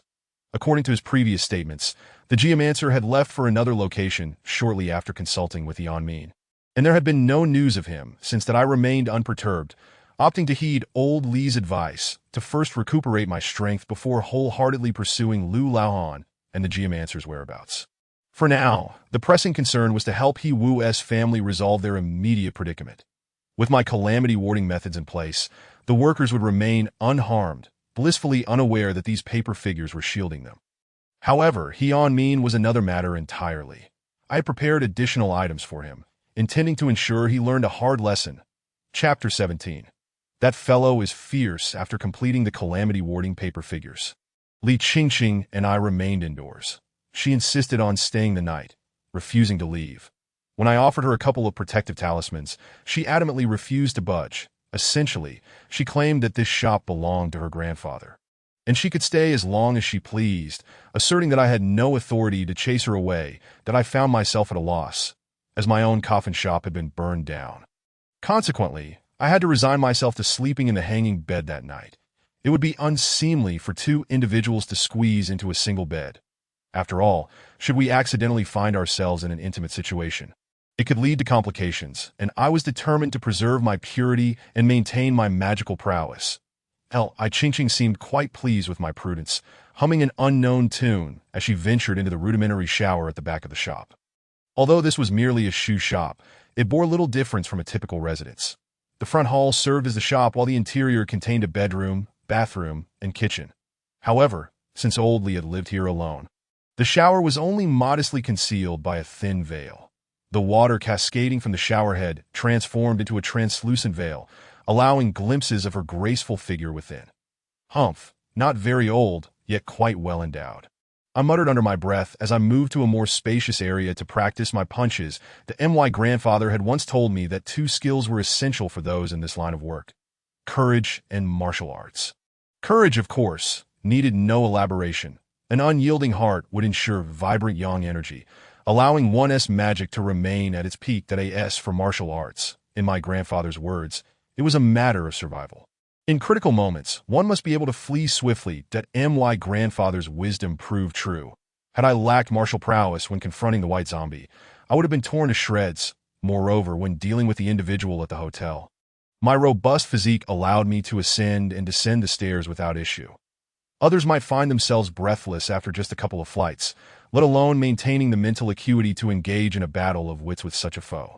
After completing several martial arts routines, I was drenched in sweat, my body radiating warmth. Li Qingqing emerged from the shower, her hair damp and cascading over her shoulders, droplets of water clinging to her fair oval face. "You didn't peek, did you?" she asked, suspicion flickering in her eyes as she dried her hair. After spending a few days together, we had formed a preliminary impression of one another. Although she appeared to embody the archetype of a proud, dominant young woman, in reality, she was not much different from those quirky little girls, and she possessed quite a timid nature. Who would bother to look at you? I replied dismissively, performing a finishing stance for my martial arts practice. Then inhaling deeply to release a breath of stagnant energy. The breath escaped like an arrow, emitting a faint whoosh. Seeing my steady stance and prolonged breath, Li Qingqing was intrigued and approached. Besides exorcising spirits, can you also fight? My grandfather first taught me martial arts before anything else, I replied, calming my breath as I closed my eyes. Once my body temperature returned to normal, I rose to grab my clothes and headed towards a bathing area. Li Qingqing watched me with her charming peach blossom eyes, her gaze flickering as if deep in thought. When I emerged from the shower, she remained seated, her expression hinting at hesitation. Did I ask there's something on my face? I asked, furrowing my brow. She shook her head and, blinking, inquired, how long would it take to learn what you know? Her question made it clear to me what she was after. You want to be able to learn. I shook my head slightly. Upon hearing this, Li Qingqing immediately grew displeased, her brows knitting in dissatisfaction. What do you mean? You just don't want to teach me. That is not it.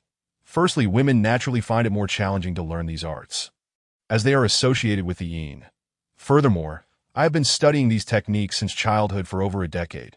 Starting now would be too late for you, I patiently explained, clarifying that it wasn't a matter of reluctance on my part, but rather an unwise investment of time. In addition, I informed her that the primary concern was the inevitable dangers that accompany such practices. With increased exposure, misfortunes are likely to occur. I had already resigned myself to the possibility of an early demise or leaving no descendants. So I had no fear. Upon hearing this, Li Qingqing fell silent, biting her lip as she lay down on the bed, lost in thought. Seeing her relent, I breathed a sigh of relief that if I were to teach her the ways of the supernatural, old Li would surely have my skin for it. After lighting 3 more sticks of incense at the burner, I returned to my quarters to rest.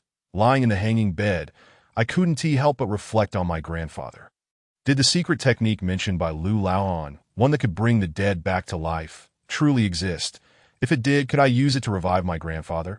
But if this secret was known only to him, how could I possibly acquire it now? With a myriad of questions swirling in my mind, I succumbed to a deep slumber.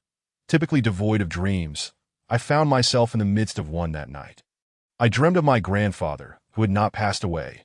He was still seated at the entrance of the coffin shop, humming a tune, his smile gentle and kind. The night swiftly passed, and I was roused by the startled exclamation of Li Qingqing. Turning over in the hammock, I peered outside to see her pointing at the door, her face etched with shock. There, the incense I had lit before sleeping was extinguished, having burned halfway, and a series of footprints dusted with ash led to where I had placed the paper figurines.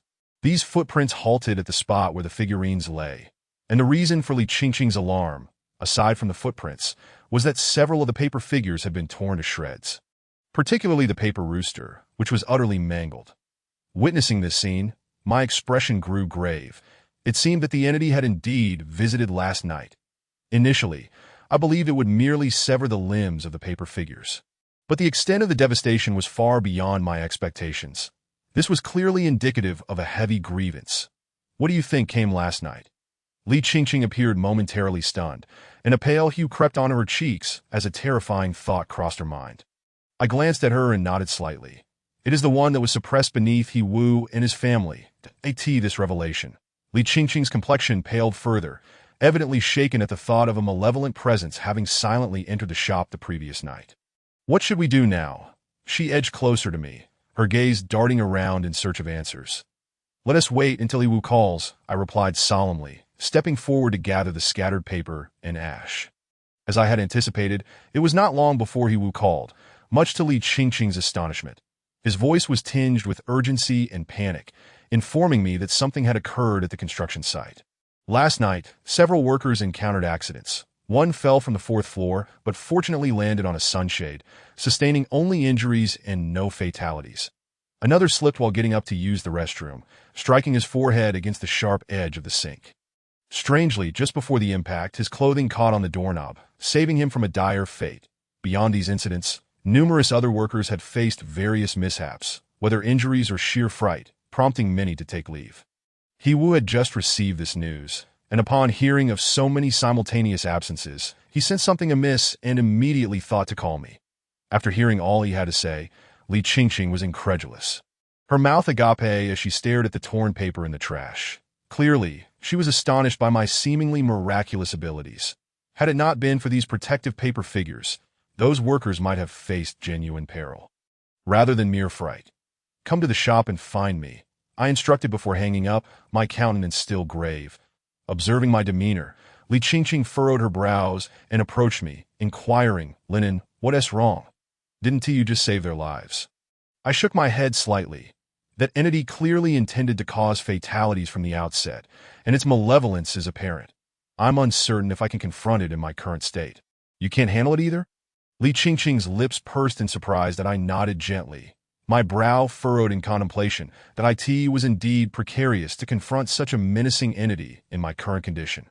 Although I had purged the corpse poison, my vital energy and magical power had yet to be restored.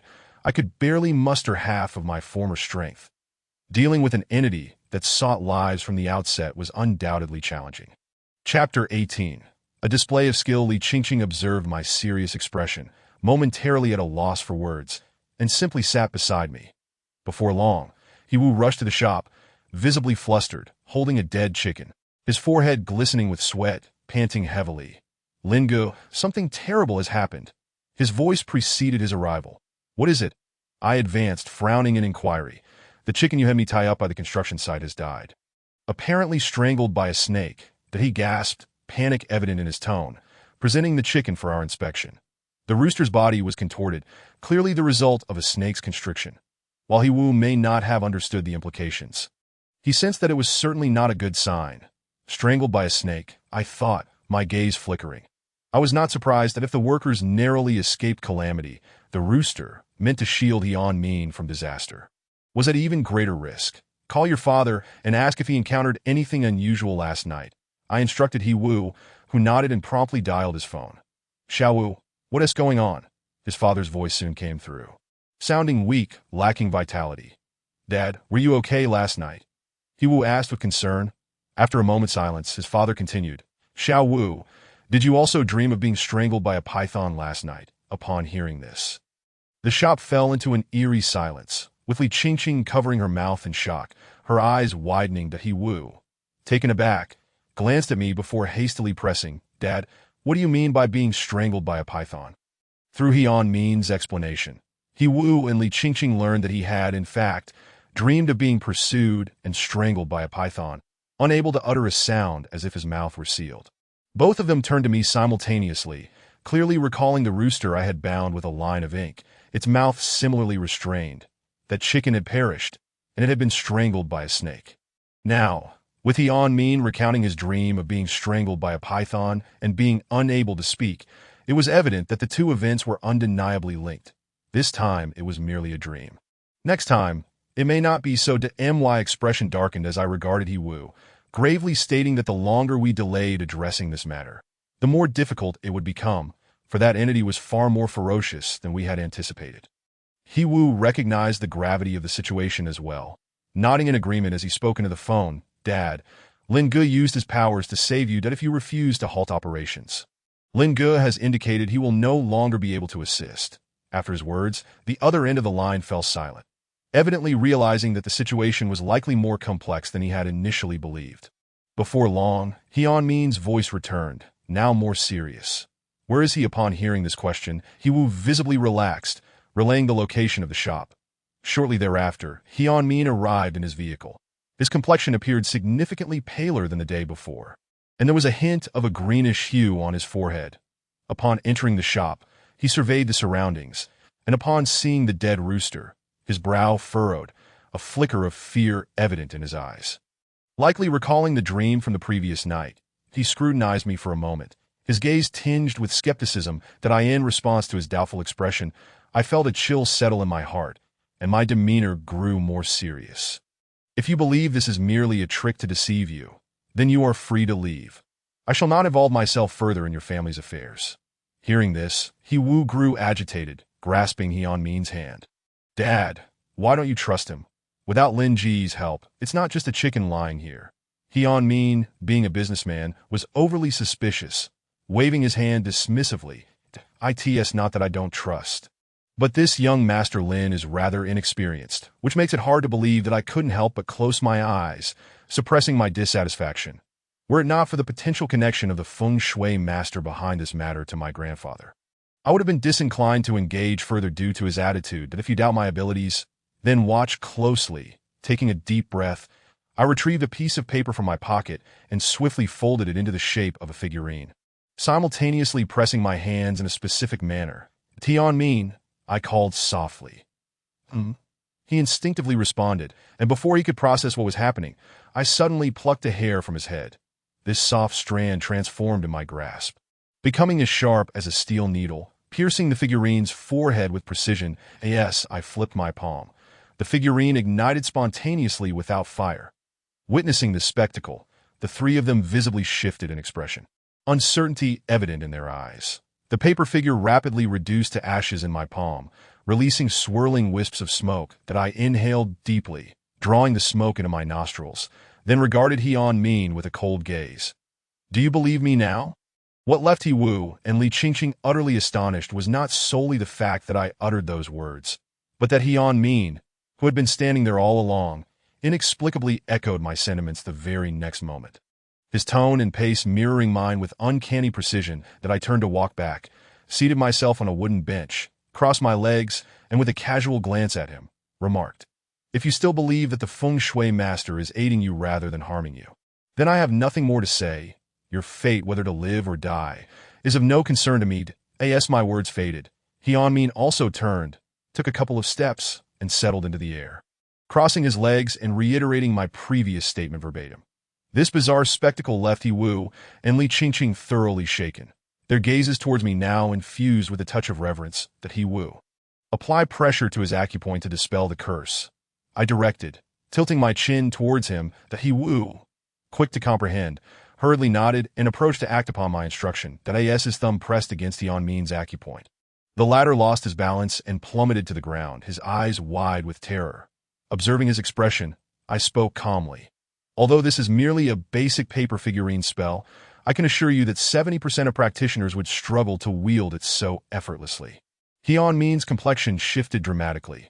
Ultimately, he rose from the ground and bowed slightly towards me. I was in the wrong earlier. I humbly request that Master Lin does not take it to heart. Clearly, after witnessing my abilities, he dared not question my competence further. He displayed a commendable sense of timing. His gaze flickered as he continued. Master Lin, based on your earlier assertions, does that feng shui practitioner intend to harm our family? I nodded slightly. Consider this. If such a method of accumulating wealth truly existed, why would he not employ it for himself instead of confiding in you? Hyun Min furrowed his brow. That man claimed that employing his skills for profit would offend the heavens and incur retribution. As he spoke, he seemed to grasp something, pausing momentarily before looking up at me. His actions offend the heavens. Does that mean yours do not? I cast him a cool glance, replying, without any spiritual cultivation. I fear you may not even realize how you meet your demise. Please, Master Lin, save me. Hyun Min, now aware of his predicament, immediately bowed deeply, demonstrating a 90-degree inclination. Individuals of his ilk, while fond of wealth, hold their lives in far greater esteem. Money can be earned anew, but once life is lost, it is irrevocable. Under the watchful eyes of He Wu and Li Qingqing, I nodded slightly and spoke. I shall do my utmost. Tonight I will seek an opportunity to converse with the entity beneath your residence, that if they are amenable to reconciliation, that would be ideal. However, if they are not, my words trailed off as Hyun Min hastily inquired, what if they refuse? Casting him a sidelong glance, I turned to retreat into the inner room, preparing to gather my tools that if they refuse, either I will strike their spirit to the core, or your family shall face ruin. Upon realizing the gravity of the situation, Hyun Min's face drained of color. Chapter 19. The ritual resumes as night fell. I glanced at the darkened sky, murmuring, the overcast clouds obscure the moon. It appears the Yin energy is particularly dense tonight. Master Lin, what should we do next? Hyun Min inquired, rubbing his hands together, a sycophantic smile on his face. Find a spacious area. I require a place to conduct the ritual. I regarded him coolly before instructing He Wu to retrieve the items I had prepared earlier. There were not many. Aside from a wooden chair, there were incense burners, red candles, and talisman papers. Unlike the ordinary coins I typically employed, this time I carried a string of 5 Emperor's coins, essential for attracting wealth, warding off evil, and pacifying malevolent spirits that Li Qingqing, unwilling to remain alone, insisted on accompanying us. And I made no effort to deter her. It was fortuitous to have her assistance that I asked for the spacious location. I had already identified a suitable spot near the construction site, which was relatively isolated and devoid of nearby structures. We four arrived at a patch of grass, with the construction site not far ahead, where the chilling wind swept through. He Wu, set up the table, I commanded, standing still with my eyes closed, gathering my energy. Understood, He Wu replied, nodding in compliance. Before long, the makeshift altar was prepared, covered with a layer of yellow cloth. Light the candles, and at the center of the altar, burn a stack of paper money towards the hexagram. I instructed, still with my eyes shut, yet acutely aware of everything happening behind me. Hexagram. He Wu sounded somewhat puzzled that I couldn't help but glance at him, exasperated. It's due north. Oh, He Wu exclaimed, enlightenment dawning upon him. He hurriedly nodded and ignited 2 red candles, then took a stack of paper money to burn towards the hexagram in the north. That he boss, Li Qingqing, I turned to address the 2 standing idly nearby. Ah, Master Lin, do you have instructions? He Yanmin rushed forward, his eyes sparkling with eagerness. Li Qingqing also stepped closer, her beautiful eyes glimmering with anticipation. That I first turned to Li Qingqing, my expression serious. Remember, stand in the west of the Dui hexagram, and do not approach the east of the Zhan hexagram. Why? She blinked, perplexed by the reasoning. Because your element is water.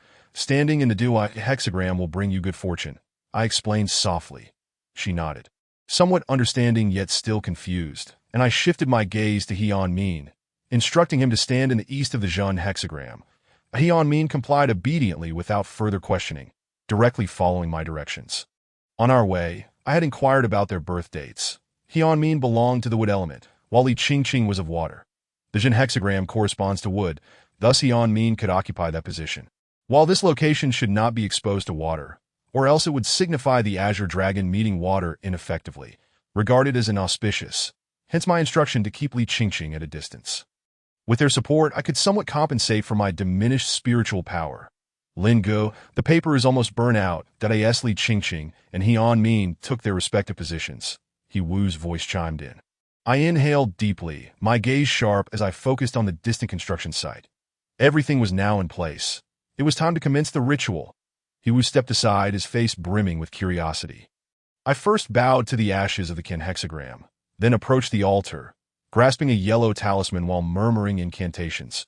Burning paper towards the hexagram in the north, I beseeched the 3 purities to bestow their divine decree upon me, granting me a pair of keen eyes and ears to hear the whispers of the Yin.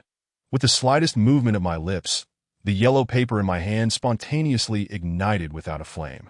This was the Yin listening spell, allowing me to communicate with certain malevolent entities through the altar and heed their grievances. Upon completing this incantation, the eerie winds swirling around me transformed into distinct sounds, intermingled with anguished wails. Subsequently, before the watchful eyes of He Wu and the others, I recited the incantation for opening the altar. Upon its conclusion, the 2 red candles on the altar flared brightly, unwavering against the gusts of wind.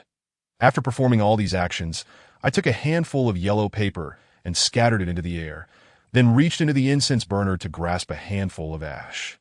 As the yellow paper floated delicately to the ground and the surrounding winds finally stilled, tranquility enveloped the area. That I gradually placed the ash in heaps upon the altar.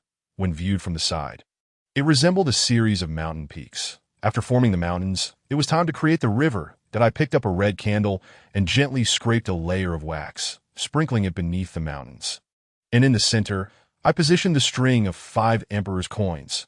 With mountains above and rivers below, a simple representation of mountains suppressing water emerged upon my altar. That I asked for the ongoing construction of that villa. I had naturally substituted it with the 5 Emperor's coins. That I opted for this approach because I intended to converse with the entity on the construction site, which carried risks.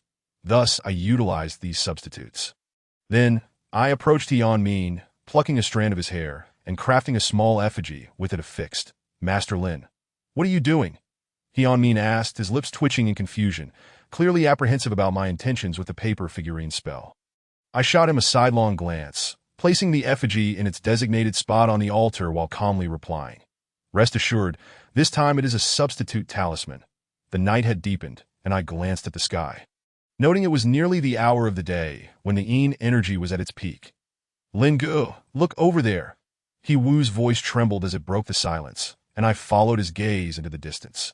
There, within the construction site, I discerned a figure moving about, appearing to be in the desolate outskirts. Under the cover of darkness, the sight of an individual wandering back and forth was decidedly unsettling. As this entity moved, tiny footprints began to appear on my altar, as if someone were traversing upon it. The Hian Min and Li Qingqing shuddered at this sight, feeling the chill in the air. He Wu commenced burning the paper in front of the altar. With a grave expression, I spoke. All right. He Wu hurriedly squatted before the altar, producing a stack of paper money to set ablaze. That don't move, just stand there. As I saw him ignite the fire, I intended to leave, but I called out to stop him. After I say a phrase, you will echo my words, directed at the flames, understood? He Wu nodded, indicating his comprehension. I stepped forward, took a strand of his hair, wrapped it in yellow paper, and placed it among the 5 emperor's coins on the altar. Having completed these actions, I returned to my original position and began reciting the incantation for the deceased. Supreme command, I transcend your lonely soul. All spirits and phantoms, receive grace from the 4 realms. The departed, both seen and unseen, pursue the wronged. Creditors and foes, I summon you forth. Kneel before my altar, the 8 trigrams shine bright. Stand firm and emerge, transcend to another realm that I deliberately slowed my pace, fearful that He Wu might not grasp the words. Though that vile entity was quite fierce, it was fundamentally because Hian Min had provoked it, leading to a buildup of resentment that manifested as harm, that if a disagreement could cause a soul to scatter, it would accumulate a significant amount of karmic debt that my current task was to attempt to guide it towards transcendence. To help it depart, that if it willingly accepted the guidance, that would be ideal.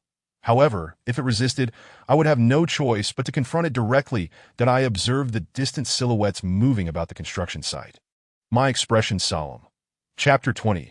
Ominous signs. Upon completing the incantation, the figures in the distance seemed to have heard the sound, ceasing their restless movements, and instead gazing from afar. Due to the considerable distance, I could not discern their features, yet the thick aura of Yin and malevolence emanating from them was unmistakable. In an instant, the figures vanished from sight, that I could hear the increasingly rapid heartbeats of Hian Min and Li Qingqing beside me. Clearly anxious, that a chilling wind swept through, scattering a significant amount of ash from the incense on the table and dimming the flames of the red candles. With such meager skills, you dare to transcend me? The low, eerie voice of a man accompanied the gust of wind, reaching my ears. Save for me, who had invoked the Yin incantation, neither Li Qingqing nor He Wu could hear this voice. Since matters have come to this, let us each take a step back, that I will assist you in re-establishing your resting place and offering incense for 7 days, and you shall disperse your malevolent energy and depart. How does that sound? I proposed, signaling to He Wu with my gaze that He Wu understood and repeated my words towards the flames. Another gust of chilling wind surged, even stronger than before, nearly extinguishing the fire. They destroyed my sanctuary, took my possessions. Naturally, I must eliminate them. The man's voice, low and sinister, carried a hint of vengeful anger, clearly intent on slaying Hian Min and his family. My expression darkened. It was evident that resolving this would not be simple. Fortunately, I had another method. Taking a deep breath, I continued, in that case, I shall sever Hian Min's fortune and fate, and then send you to transcend. After He Wu repeated this phrase, I clasped my hands into a seal and began murmuring incantations, directing my focus towards the paper figure that bore Hian Min's hair on the altar. With a hiss, the paper figure ignited spontaneously, and amidst the curling blue smoke, it turned to ash. Are you satisfied now? I inquired, having destroyed the paper figure. Yet in the next moment, an intense gust of wind swept through, causing my eyes to sting. With a loud bang, the burning pile of offerings at the altar exploded. sending sparks flying and the powerful shockwave toppling He Wu, who turned pale. Did you take me for a fool, using a paper figure as a substitute? The man's icy voice, now laced with anger, echoed through the winds. I gazed with trepidation. I had not anticipated his level of mastery, easily piercing through my substitute talisman. This shouldn't be the case. The resentment was far too profound that I furrowed my brow, feeling perplexed. Logically, even if Yan Min disturbed him, a sincere apology and 7 days of offering should suffice, especially since I had offered to restore his resting place. That I was taken aback to find that not only was he unwilling, but he had also seen through my substitute talisman with ease.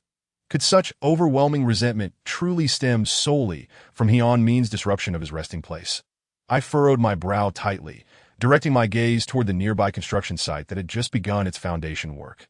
My intuition suggested that the root of the issue lay within. I resolved to uncover the source of the problem and prepared to investigate the construction site.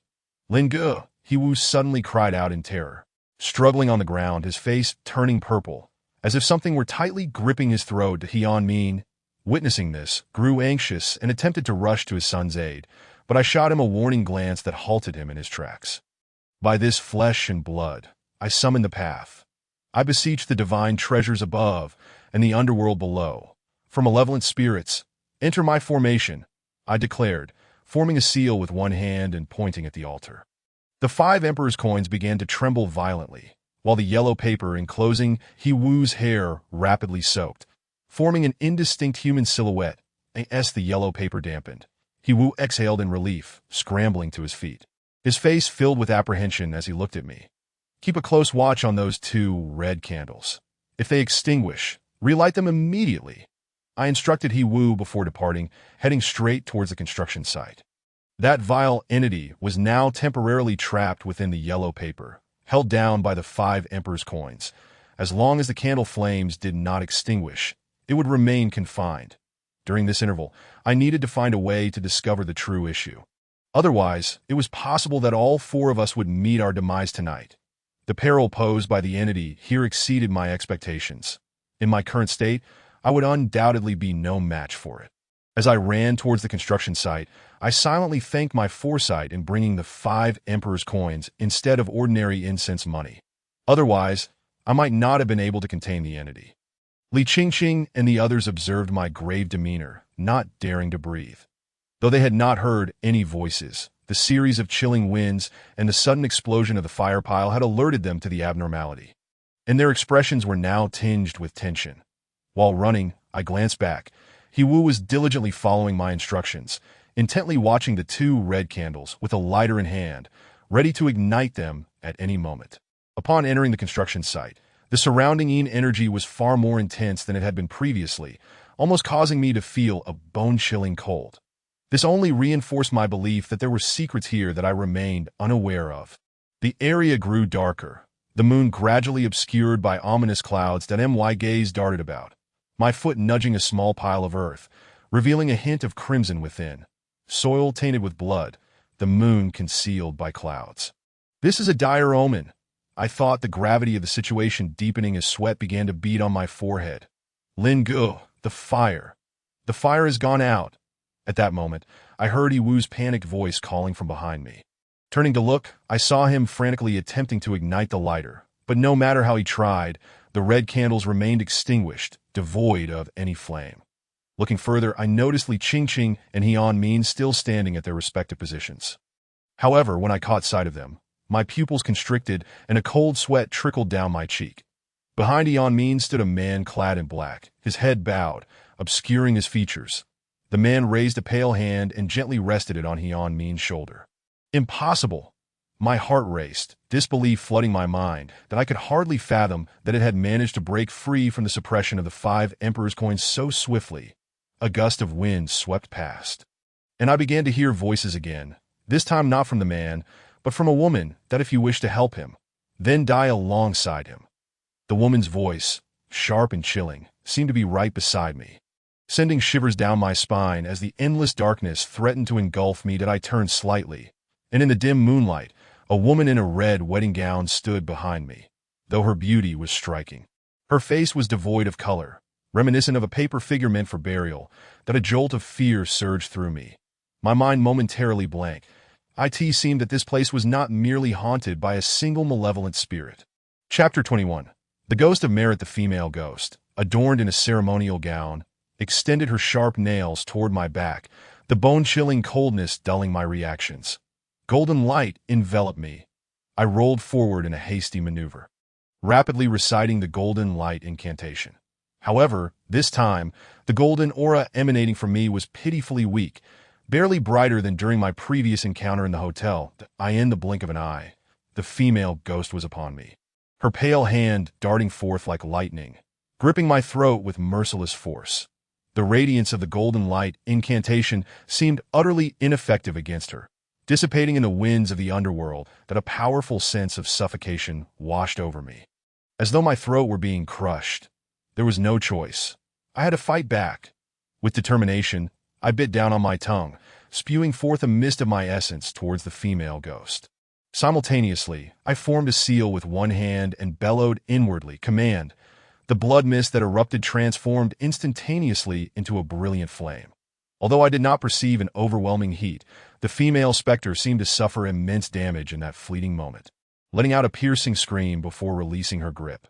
The sensation of suffocation lifted, yet as I suddenly inhaled a deep breath of air, my brain momentarily dulled, just as I witnessed the ghostly figure wave her sleeve to unleash a tendril of dark energy to extinguish the flames and reach out once more. I clumsily rolled backward, but by the time she approached, a small Guam mirror had materialized in my previous location. With a swift gesture, I formed a seal and called out sharply, and in an instant, golden mystical light radiated from the Guam mirror, enveloping the female ghost. She reached out to touch the golden glow, but her ethereal form hissed as it was scorched, wisps of black smoke curling away.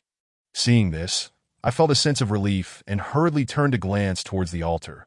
There, the male specter had vanished, but Min's expression had turned peculiar. With a cold laugh, he advanced step by step towards Li Qingqing and He Wu. The thought of possession struck me with alarm. These two specters possessed formidable skills, capable of swiftly entering the body of a living person. "Run, hurry!" I shouted urgently while sprinting towards the altar, but they remained momentarily bewildered. Rooted in place as Min reached Li Qingqing, she, still in confusion, uttered, "Uncle He, what are you?" before a large hand seized her throat, lifting her effortlessly into the air. "Please no." The intense sensation of suffocation caused her face to flush crimson as she struggled desperately against Min's grip. Despite her frantic attempts to punch and kick, he remained unaffected. "Dad, what are you doing?" He Wu, witnessing this, rushed forward in a panic to save Li Qingqing. However, as he lunged, Min raised a foot and sent him flying several meters away, leaving him incapacitated on the ground. But a sharp crack echoed through the air, startling me. It was the sound of the Guam mirror shattering. The female ghost had broken free as I noticed Li Qingqing's struggles begin to wane. I hastily retrieved 7 nails from my pocket and hurled them towards He Wu. "Use the nails to pierce your father's hand." No sooner had my voice faded than a chilling wind swept past me, and I felt myself lifted into the air, as though grasped by some unseen force, plummeting to the ground. That a heavy thud resonated as I hit the earth, sending my insides into turmoil and an unsettling sensation surging up my throat. The female ghost approached steadily, her Guam mirror now completely shattered beneath her. This was undeniably a foe beyond my capacity to confront. Even at my peak, I would have been no match for her. My expression darkened. Was I truly destined to meet my end here today?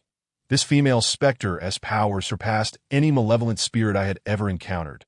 I glanced sideways, realizing that my greatest regret was not only my predicament, but also that Li Qingqing and the others were ensnared in danger alongside me. He Wu had picked up the nails I had thrown, aiming to stab Min's arm that gripped Li Qingqing.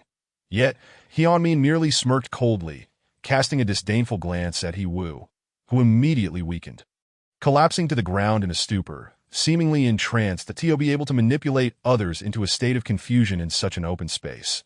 The male ghost's power was formidable, perhaps even beyond what my grandfather could contend with if he were alive. Why, then, did such a powerful entity exist here, with no oversight from below? A sense of despair began to swell within me as the female specter tightened her grip on my throat, lifting me into the air just as Li Qingqing, now silent, was also suspended. That I in that moment of utter hopelessness, a limping figure suddenly emerged in the distance, awkwardly running towards us. It was old Li.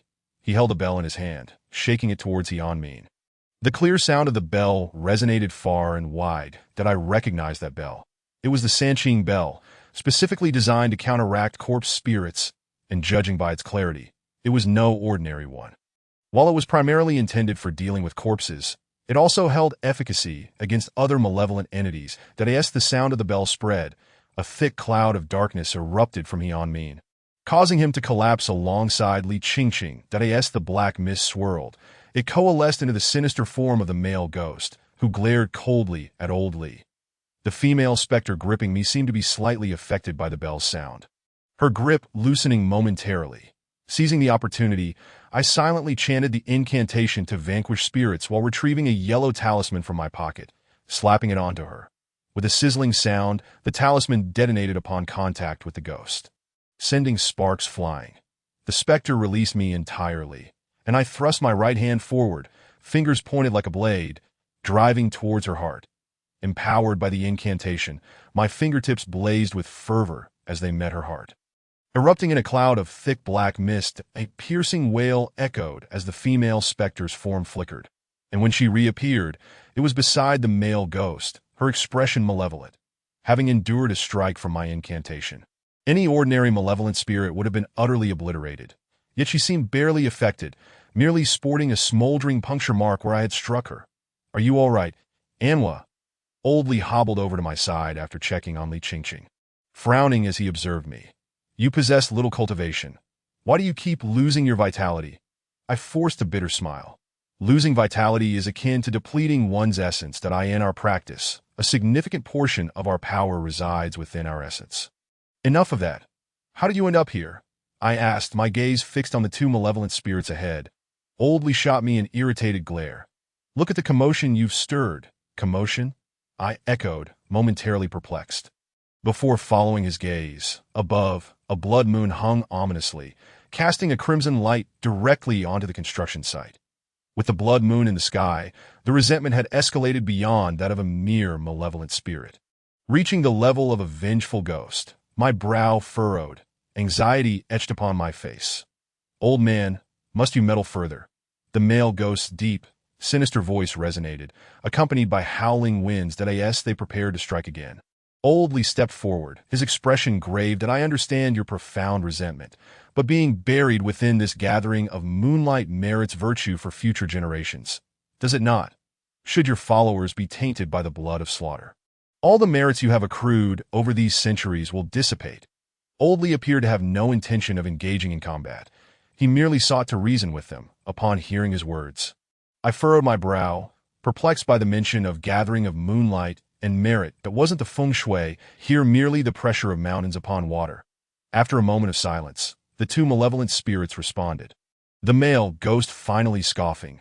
"Their family has stolen the merit I have amassed over centuries, altered my feng shui, and destroyed my cultivation. That I cannot quell my rage without retribution."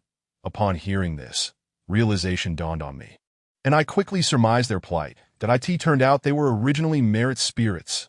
After death, a soul might transform into a vengeful ghost to wreak havoc or peacefully reincarnate. However, there existed a third type, the merit spirit, which sought to protect future generations. These spirits, frail and vulnerable, faced the constant threat of being devoured by other wandering souls or easily dispelled by practitioners. Their weakness persisted for at least a century, only gradually accumulating power through offerings from descendants. Yet, should they commit even the slightest wrongdoing, they would be condemned to become vengeful spirits, facing dire consequences. The two merit spirits before me had evidently endured for centuries, their resentment having transformed into a formidable power, surpassing that of typical vengeful ghosts. Because they had never harmed anyone, the underworld's emissaries had refrained from claiming their souls. Understanding their circumstances, I stepped forward. "The ones who stole your merits are not the Hianmin family. There are others behind this. They were merely pawns in another scheme. By seeking vengeance against the innocent, what sense does that make?" The female specter retorted coldly, We have long communicated this matter through dreams to the He family, yet they disregarded our warnings, even going so far as to pour black dog blood into the earth, intending to annihilate our souls. I frowned upon hearing this, casting a cold glance at Eon Min, who lay on the ground. Oh, that was why their resentment had reached such heights. Not only had they violated the feng shui and occupied the premises, but they had also resorted to using black dog blood to attempt to destroy souls. Anyone would be filled with wrath. Had Old Li not arrived tonight, we might have all perished due to Eon Min's deceit. Chapter 22. Deceived, however. Now that I have discerned the crux of the problem, the situation has become somewhat more manageable. I can retrieve the merits for you, but you must not take any lives. I stated firmly. This is the only course of action left, that if those two malevolent spirits insist on killing, even with the combined efforts of myself and Old Li, we might not stand a chance. Can you claim to possess such skill if you cannot even perceive the dynamics of this feng shui situation? The male ghost scoffed coldly, clearly unwilling to take my words at face value. I furrowed my brow, my expression darkening slightly. Among the 5 arts of Taoism, my expertise lies solely in the mountain art. I have little knowledge of the other 4 techniques. The dynamics of the mountains and waters I learned were merely remnants from my grandfather's days as a coffin maker, gleaned while assisting with funerals. Aside from the mountain art, my grandfather imparted little else to me that I truly could not discern this so-called gathering of merits that Old Li had mentioned. If you persist in your obstinacy, he would risk his life to strike you down with the 5 thunder rites. Old Li interjected with a cold snort, casting a stern glare at the 2 malevolent spirits without offering them any semblance of respect. He can wield thunder magic? Both the male and female ghosts looked visibly taken aback, and the howling winds around us seemed to subside somewhat. I was momentarily stunned. What thunder magic? I do not possess such abilities. With my current level of Taoist cultivation, even casting a ghost-killing spell was a challenge, let alone wielding thunder magic. Yet upon observing the wary expressions of the 2 spirits, I seized the opportunity and coldly declared, had I not lost some of my cultivation when I vanquished that green zombie? Do you think you could stand here and scathe? Upon hearing that I had vanquished a green zombie, they exchanged glances, their expressions growing considerably more serious that a green zombie's strength is nearly on par with that of a malevolent spirit. Even if it is slightly weaker than your average transforming spirit, it is not far behind. I am offering you a chance. Dissipate your malevolent energy, and I shall assist you in finding the true culprit. Otherwise, we shall engage in a deadly struggle, allowing the true culprit to remain free and unpunished. As I spoke, I formed a thunder magic hand seal with both hands. The 2 spirits glanced at Eon Min lying on the grass in the distance. And after a moment's deliberation, the male ghost spoke solemnly. For the sake of the Taoist, we shall relent, hoping that you will fulfill your promise and swiftly uncover the true culprit to reclaim our merits. With that, they transformed into wisps of black smoke and dissipated, the howling winds gradually calming, the clouds parting and the fog lifting. The blood-red moon slowly transformed back into a gentle white glow, and the surroundings became eerily quiet. Once the crisis had passed, my legs weakened, and I nearly collapsed to the ground, but fortunately, Old Li was quick to support me. While steadying me, he wore an expression of displeasure. Why do you, boy, share the same penchant for meddling as Old Lin? We cannot simply allow them to endanger innocent lives, can we? I forced a laugh, my expression tinged with melancholy, especially since this incident might be tied to my grandfather. Old Li furrowed his brow. Is it related to Old Lin's demise? I nodded and recounted the events surrounding the feng shui master behind Eon Min. After hearing the entire story, Old Li's demeanor darkened. That feng shui master is indeed suspicious. Perhaps he taught Lu the old man how to raise corpses. As he spoke, he assisted me toward the ritual altar. He had already regained consciousness, and upon seeing me supported by Old Li, hurriedly approached to take over, his voice tinged with concern. Lin Ge, has the matter been resolved? I glanced at him before directing my gaze toward Eon Min, who was slowly opening his eyes, and replied coldly, Yes, we nearly fell victim to your father's actions alone. He Wu looked taken aback, confused, and I explained to him how the 2 spirits of merit had been denied their dreams and how the grave had been drenched in black dog blood, resulting in their grievances becoming nearly irreconcilable. Upon hearing this, He Wu frowned, turning to the now awake Li Qingqing and Eon Min, reproach evident in his tone. Dad, have you lost your senses? Such a grave matter, and you didn't inform Lin Ge? You nearly got us all killed. Hian Min, still pale from the previous possession, could only offer an awkward smile. I thought this method would dispel the evil spirits that it does dispel evil, but you cannot randomly shatter their souls without facing divine retribution. Moreover, given their level of cultivation, black dog blood would only provoke their ferocity. Old Li interjected, puffing on his cigarette. Grandfather? Li Qingqing, realizing her grandfather was present, looked perplexed. Under my explanation, she learned that her grandfather, whom she had known for years, possessed considerable abilities. Old Li grinned, revealing his yellowed teeth as he smiled at Li Qingqing, then turned his gaze sharply toward Hian Min. Boss He, if you do not speak the truth now, no one will be able to save you. You have certainly heard tales of these merit spirits from others, haven't you? My gaze narrowed, fixated on Hian Min, whose expression was fluctuating, under the scrutiny of many eyes. He appeared evasive, eventually sighing heavily. Yes, that feng shui master had informed me that constructing a residence here would seize their merits for profit, but I never anticipated the situation would escalate to this extent.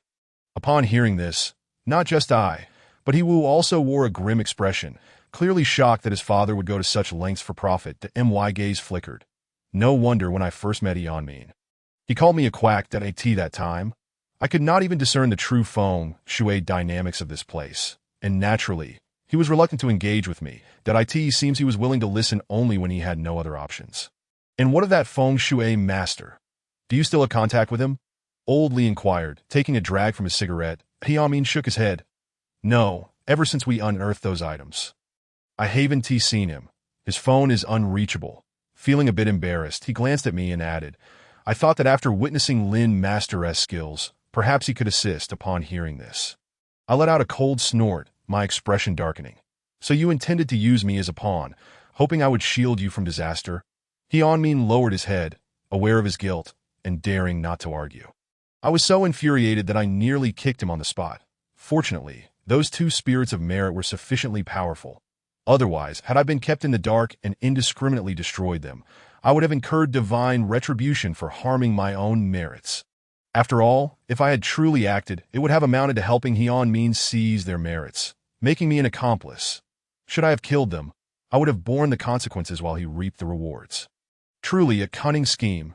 No wonder he thrives in the business world. He is exceptionally devious. Chapter 23. Upon realizing Hian Min's ulterior motives, He Wu appeared equally incensed, repeatedly apologizing to me that I waved my hand, choosing not to dwell on this matter further. Although I felt a surge of anger, I was relieved that the situation had not escalated to the point of killing the two spirits of merit. How did you come to know that feng shui master?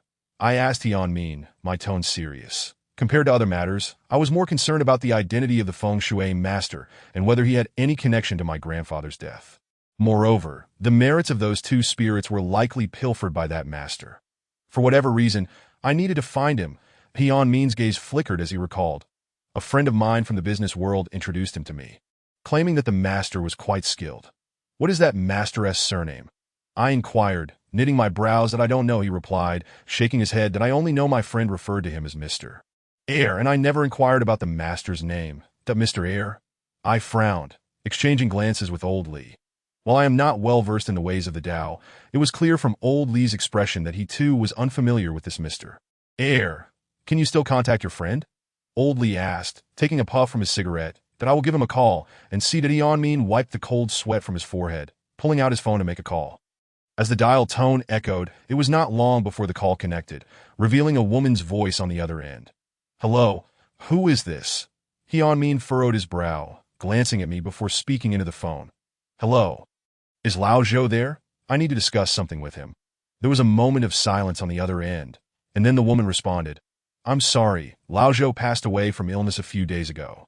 After saying this, the call was abruptly disconnected, leaving Hian Min standing there in a daze, his expression one of disbelief.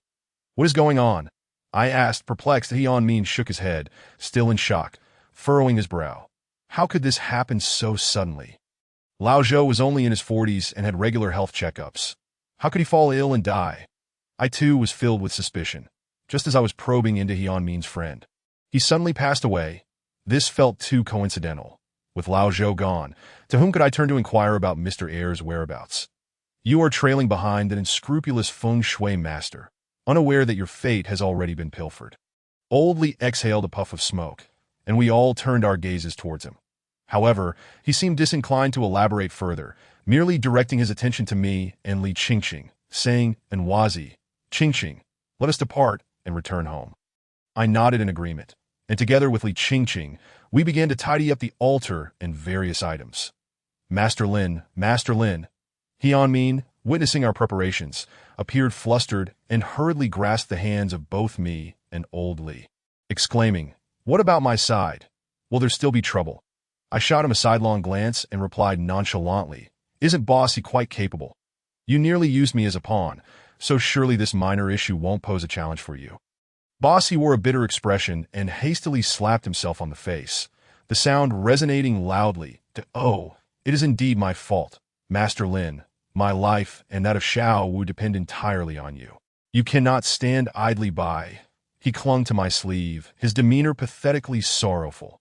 Given his theatrical performance, had he not tried to ensnare me, I might have genuinely felt pity for him. Be gone, for I can safeguard He Wu's life.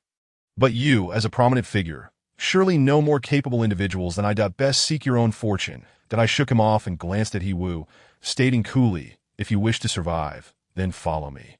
He Wu exchanged a hesitant look with Hian, but ultimately chose to follow me, with the latter too fearful to remain in such a desolate and dimly lit place, hastily trailing behind.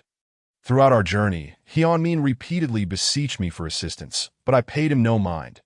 Even a clay figure retained some spirit, and considering I had nearly fallen victim to his schemes, I was in no mood to relent. After all this commotion, the attention of those two merit spirits had shifted entirely towards me. Hian was unlikely to encounter any significant trouble that if the merits were not reclaimed, I would be the one to face the consequences before him. Thus, I found little motivation to engage with him, allowing myself a moment of vindication by intimidating him. As Hian persisted in his attempts to cling to me, I feigned ferocity, declaring that if he did not depart, I would curse him with the paper effigies. Upon hearing this, he left in a mournful state, even instructing He Wu to speak favorably of him before my presence. Once he had vacated, only the four of us remained. Bringing a measure of tranquility to the atmosphere, I recalled old Li's earlier words and intrigued inquired, "Grandfather Li, what precisely is the Gathering Moon Merit Bureau?" Hearing my question, both Li Qingqing and He Wu turned their curious gazes my way. Old Li exhaled a thick cloud of smoke, his voice gravelly as he explained, "Indeed, as you mentioned, that location embodies the oppressive mountain and water formation, but there is also a principle in physiognomy. One must ascend the mountain to observe the water's mouth and enter the cave to examine the bright hall. If the area is narrow and the mountain path treacherous, it indeed represents a typical oppressive mountain formation." An arrangement of sorts that I nodded, my understanding flickering as I absorbed his words. Indeed, if one were to climb to the heights of the mountains overlooking the site, Hian disturbed, the view would not be constricted. Rather, it would reveal a broad vista with a babbling creek. Ascending from the water's mouth would lead to a vast plain, signifying an expansive bright hall. That a spacious bright hall fosters vitality, enabling descendants to have boundless prospects. Moreover, this location is nestled between mountains and rivers. The mountains signify the vitality of the lineage, while the water symbolizes wealth. Choosing the right mountain for burial can ensure prosperity for future generations. And selecting the right water can lead to financial abundance and smooth fortune. Darius Oldly continued to smoke a cigarette. He elaborated on various aspects of feng shui that I found his insights immensely beneficial, as these were lessons my grandfather had never imparted to me. Gradually, I began to comprehend how the Gathering Moon Merit Bureau was established. TOB interred there, blessed with such auspicious feng shui, would aid the deceased in accumulating merit, deepening their karmic benefits each full moon. With such merits, not only could future generations be blessed with robust health, but the deceased could also leverage these merits to ease their passage in the afterlife, or even secure a position of some sort. However, if such merits were intercepted by individuals like myself, they could enhance one's own spiritual prowess and significantly shorten the years of cultivation required. Upon learning that these merits could bolster the cultivation of those on the spiritual path, I began to surmise the true intentions of that mysterious second gentleman, that he had taken the merits. While the karmic consequences were originally meant to be left for Hyun Min's family. However, my interference had disrupted that arrangement. And no wonder that second gentleman had presented a bracelet imbued with malevolent spirits to He-woo. He likely intended to hasten their family's demise. The sooner He-woo's family met their untimely end, the quicker the authorities would investigate, and with the arrival of the underworld officials, the two merit spirits would hardly have a chance to uncover the truth. Surely being taken away instead. Meanwhile, that second gentleman could comfortably retreat into the shadows, continuing to absorb the merits he had usurped. The complexity of this situation left me feeling overwhelmed.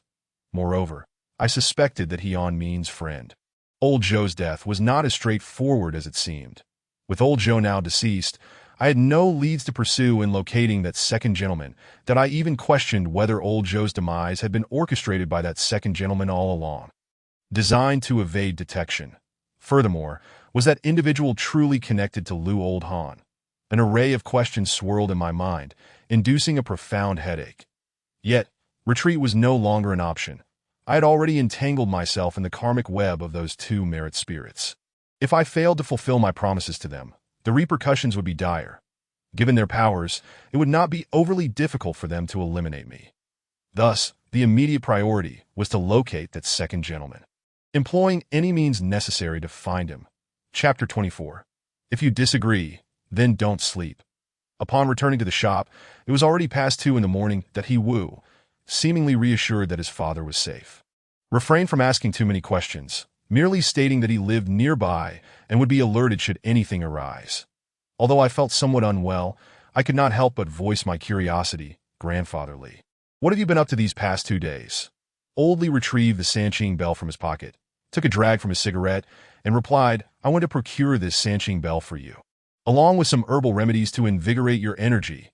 In addition to the Sanching bell, I noticed several items wrapped in yellow paper laid out on the table, exuding the scent of traditional Chinese medicine. Clearly, Old Lee had returned to the shop first, and upon noticing my absence and the peculiar moonlight outside, he had hurriedly rushed to the construction site. That my heart swelled with gratitude upon realizing his concern for me. This Sanching bell was no ordinary bell. I could sense the righteous energy and incense emanating from it. Had I possessed this bell earlier, I would not have been so thoroughly besieged by that corpse under Lu Old Han's command. Evidently, Old Lee sought to prevent my future misfortune at the hands of such entities, hence his quest for this bell, while the herbal concoctions were likely intended to restore my health. After all, having encountered so many trials, my condition had deteriorated significantly, and without a year or two of recovery, I feared I might not regain my former self.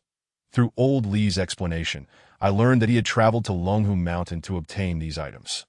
Longhu Mountain, as he had mentioned before, is one of the ancestral homes of Taoism, holding considerable prestige alongside Maoshan and Guchuan Mountain. The Taoist sect is broadly divided into 2 major schools, Zhengyi and Xuanzhen, with Maoshan, Longhu Mountain, and Guchuan Mountain representing the 3 main ancestral homes of the Zhengyi school. The Xuanzhen school is typified by the Yongla Palace, Chongyang Palace, and Baiyun Temple. Each sect espouses distinct practices and philosophies. Zhengyi emphasizes talismanic arts, while Xuanzhen focuses on self-cultivation and energy nurturing. Beneath these 6 principal ancestral homes, numerous intricate subsects exist. However, they ultimately fall under Zhengyi and Xuanzhen, given Longhu Mountain's status as one of the 6 major ancestral homes. Its significance in the Taoist community is immeasurable. That it was evident that Old Lee had expended considerable effort to obtain these items, and it was no small feat for someone of his age to concern himself with my well-being. Grandfather, I never knew you were capable of exorcism, Li Qingqing interjected, having listened in on our conversation.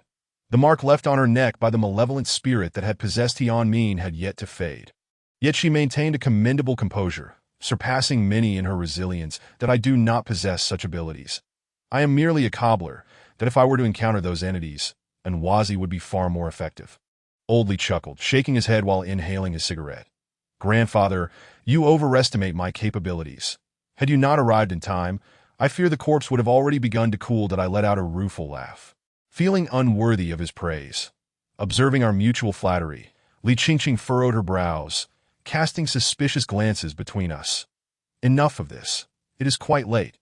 Let us discuss matters tomorrow. Oldly took another puff from his cigarette, signaling the end of our conversation. Grandfather, you ought to smoke less. You have hardly paused the entire way. Li Qingqing furrowed her delicate brows slightly, then cast a fleeting glance at me, her eyes glimmering as she spoke. I'm a bit scared to go back alone. Why don't you let Linen stay over at my place? There's an empty room since Dad isn't around. Upon hearing this, both Old Li and I were momentarily taken aback. Without waiting for my refusal, Old Li nodded and said, That works if this kid stays here. I'll have to sleep on the hammock, and my old bones can't take it. He added, Linen, why don't you take these herbs over and brew a decoction for yourself? Make one for Qingqing too, to bolster her vitality. As he spoke, Old Li tossed a few packets of herbs into my hands. Seeing that both of them had made a decision, I, as a guest in their home, had no choice but to comply to Li Qingqing's residence was not far from the shop. After winding through a few alleys, we arrived at a third-floor apartment featuring 2 bedrooms and a living room. Over the past couple of days, I had learned quite a bit about her family. She attended school in the town and usually stayed at the school, only returning home during holidays. Apart from Old Li, her parents were busy working outside, reportedly managing a small company, leaving them with little time to care for her. Thus, she had grown up primarily under Old Li's guardianship. The room was neatly arranged, with a few potted succulents and cacti adorning the windowsill. Linen, when did you and my grandfather meet? She asked curiously as she switched on the air conditioner. I met him a long time ago, that I used to live in Lijiabao with my grandfather, and sometimes Grandpa Li would come over to help us at the shop. She nodded in realization. No wonder Grandpa often went out to the countryside. It was to see you, and he would come back with clothes all tattered, too worn to replace. Li Qingqing chuckled, shaking her head. I just recently got a new outfit. Yes, I prepared the herbal medicine. I merely nodded, understanding Old Li's frugality all too well, often needing to seek reimbursements for even the smallest travel expenses. In truth, I had not encountered Old Li very often, aside from knowing he was stingy. I had little insight into his character. After all, he was someone even my grandfather needed help dealing with, and during those times, I would either be confined to the shop or could only observe from a distance. Dealing with formidable characters was merely a minor inconvenience for him. If it weren't for Li Qingqing mentioning it earlier, I might not have noticed that the notoriously frugal Old Li had actually donned new clothes. Your grandfather is stingy because he has been in this line of work for too long that he fears that misfortune will befall you, so he tries to save money to ward off disasters. I explained, dividing the brewed herbal decoction into 2 small bowls and placing them in front of Li Qingqing. Be careful. It's hot. This medicine can nourish and invigorate your body. She nodded slightly, receiving the herbal concoction, then blinked at me and asked, So, can you also avoid misfortunes by saving money? It's not that simple, I replied with a wry smile, shaking my head without further elaboration. The reason Old Li only had a limp, aside from his habitual stinginess, was that he seldom engaged in matters of karma. He would only act when absolutely necessary. Unlike my grandfather, who would meddle in others' affairs, rushing to check on any child crying in the middle of the night, I had inadvertently adopted a similar disposition that if I encountered something within my capability, I wouldn't think of standing idly by. After finishing the herbal remedy, I was about to stand up for some exercise before bed when Li Qingqing suddenly grasped my hand. I frowned and turned to her. What are you doing? We just met. It's not like we're moving this fast. She understood my implication and shot me an annoyed glare. What are you thinking? I've decided I want to learn the ways of the Tao from you. Meeting her earnest and sparkling gaze, I shook my head. What are you talking about? You're too timid for that. How would you know if I'm not suited for it if you don't teach me? Li Qingqing seemed genuinely upset, gripping my hand tightly, her nails digging in slightly. Will you teach me or not? She asked, her brows knitting together in mock ferocity, which only added to her playful charm. I won't teach you, I insisted, shaking my head and attempting to free myself from her grasp, only for her to wrap her arms tightly around my neck, holding me firmly in place. That if you refuse, then you won't be sleeping tonight, and you'd better settle the expenses for your stay and meals at my grandfather's. Her youthful voice, both crisp and slightly threatening, echoed in my ears as her lithe legs entwined around my waist, effectively hanging onto my back. Given her tenacity, it seemed that if I didn't agree to teach her, I might be stuck in this predicament indefinitely. That I couldn't help but chuckle at the thought. This girl showed none of the reserved grace one might expect from a southern girl, instead exuding a fierce energy. The principle of modesty between the sexes seemed entirely irrelevant to her. Chapter 25. The death of old Zhou after a fierce struggle. I had already exhausted my strength, and at this point, I was thoroughly worn out by her persistence. Reluctantly, I conceded, but with the condition that old Li had to agree. Otherwise, I would not teach her. Seeing my concession, she finally released me and happily dashed off to wash up. Watching her tall figure retreat, I couldn't help but shake my head and sigh that I wondered how old Li had managed to raise such an unconventional granddaughter. The threshold for learning the Tao was quite high.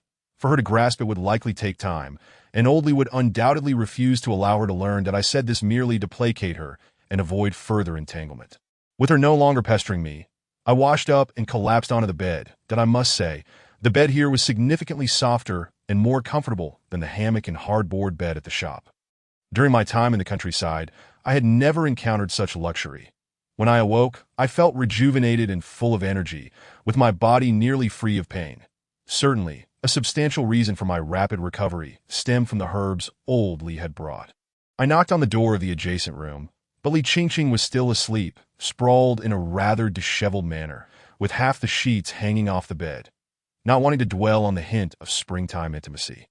I knocked on the door more forcefully. Her slumber was disturbed by the sound, and she groggily rubbed her eyes. "Why are you up so early?" Seeing her like this, I couldn't help but smirk. "Aren't you supposed to be learning the Tao? You should be up at this hour practicing your martial arts and nurturing your energy." "So early?" Li Qingqing glanced at her phone, her brows knitting together slightly. "Fine, today I want tea practice. I'll head straight to the shop to find your grandfather." That I waved my hand, urging her to hurry up and wash up. After a night of recuperation, I felt I had regained most of my strength.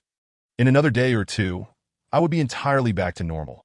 The matter with MRDER was pressing and could not be delayed. I needed to consult old Li as soon as possible.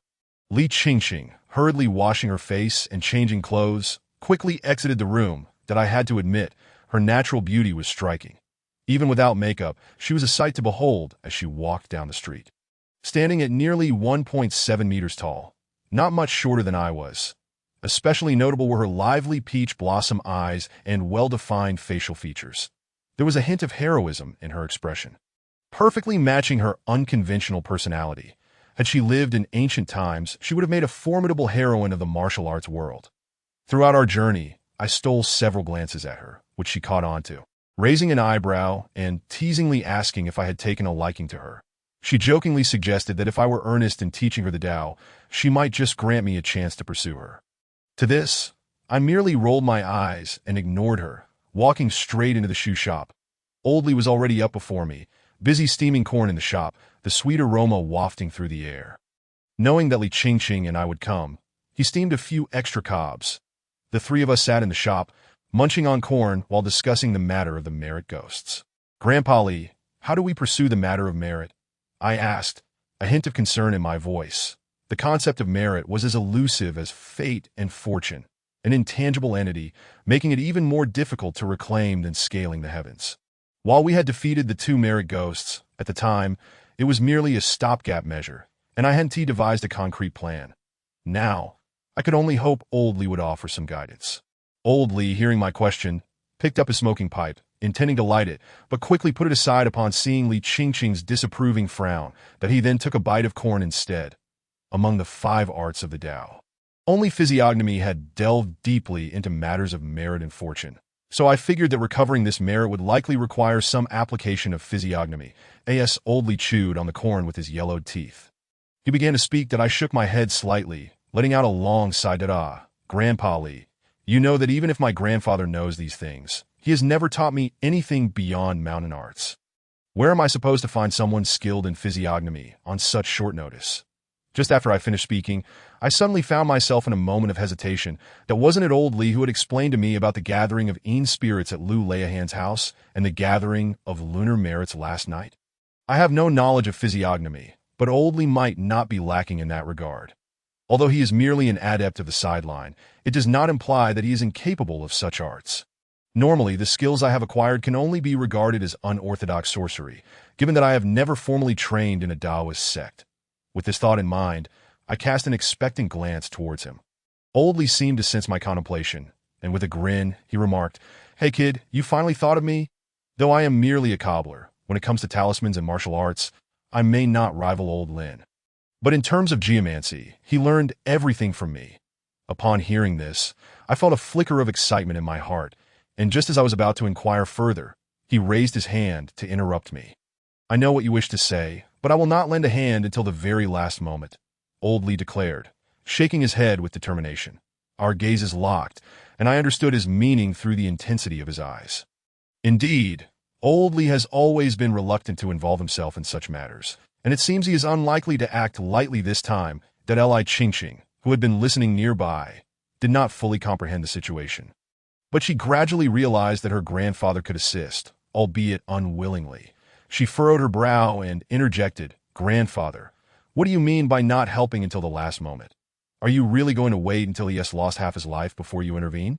Hearing his granddaughter's reproach, Old Lee let out a wry smile, saying, "Qingqing, I am doing this for your sake." That Li Qingqing was about to retort, but I gently grasped her hand and subtly shook my head. Indeed, I cannot let my own troubles affect Old Lee and his family, that if Old Lee were to suffer misfortunes because of my assistance, I would carry that guilt for a lifetime.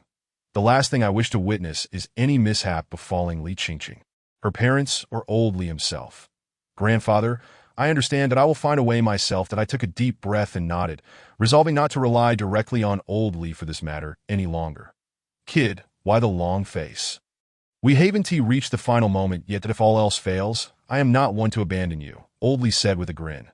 "There is still another path to consider." "What path?" Li Qingqing inquired with a frown.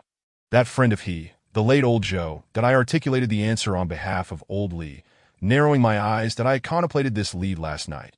According to Heon Min, his friend old Zhou was only in his 40s and underwent comprehensive health checkups every year.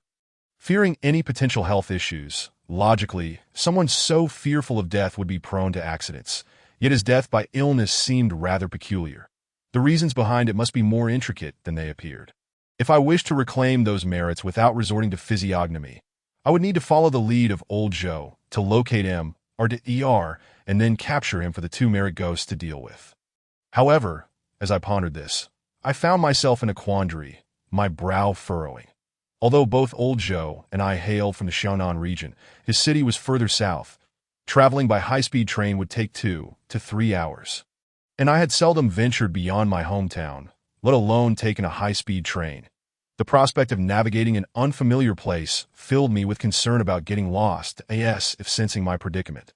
Old Lee glanced at Li Qingqing and asked, "Qingqing, why did you come here so early to find me?" Upon hearing this, Li Qingqing remembered her purpose and replied, "Grandfather, I want to learn some skills alongside Lennon. That way, if I encounter similar issues again, I can handle them myself." Old Lee's gaze flickered with interest. "Have you made up your mind?" Li Qingqing nodded, her eyes sparkling with determination. "Good. Then you shall accompany him to take a trip. It just so happens he hasn't ventured beyond the town, and you can guide him to my surprise." Old Lee not only did not refuse, but agreed with remarkable decisiveness, showing no concern for the potential dangers of Li Qingqing learning Taoist arts. "This won't do." I hastily began to object, but Li Qingqing interrupted me, raising her head with a hint of displeasure. "You said my grandfather agreed to teach me, so are you going back on your word?" "No," I replied with a bitter smile. "It would be better for you to learn directly from Grandfather Lee." Old Lee waved his hand and chuckled. "My skills are sufficient for household matters, but when it comes to dealing with formidable foes, your mountain arts far surpass mine. Just let her study with you for 2 months. After that, she'll be off to university." Hearing this, I hesitated for a moment before slowly nodding. "All right then, just for 2 months.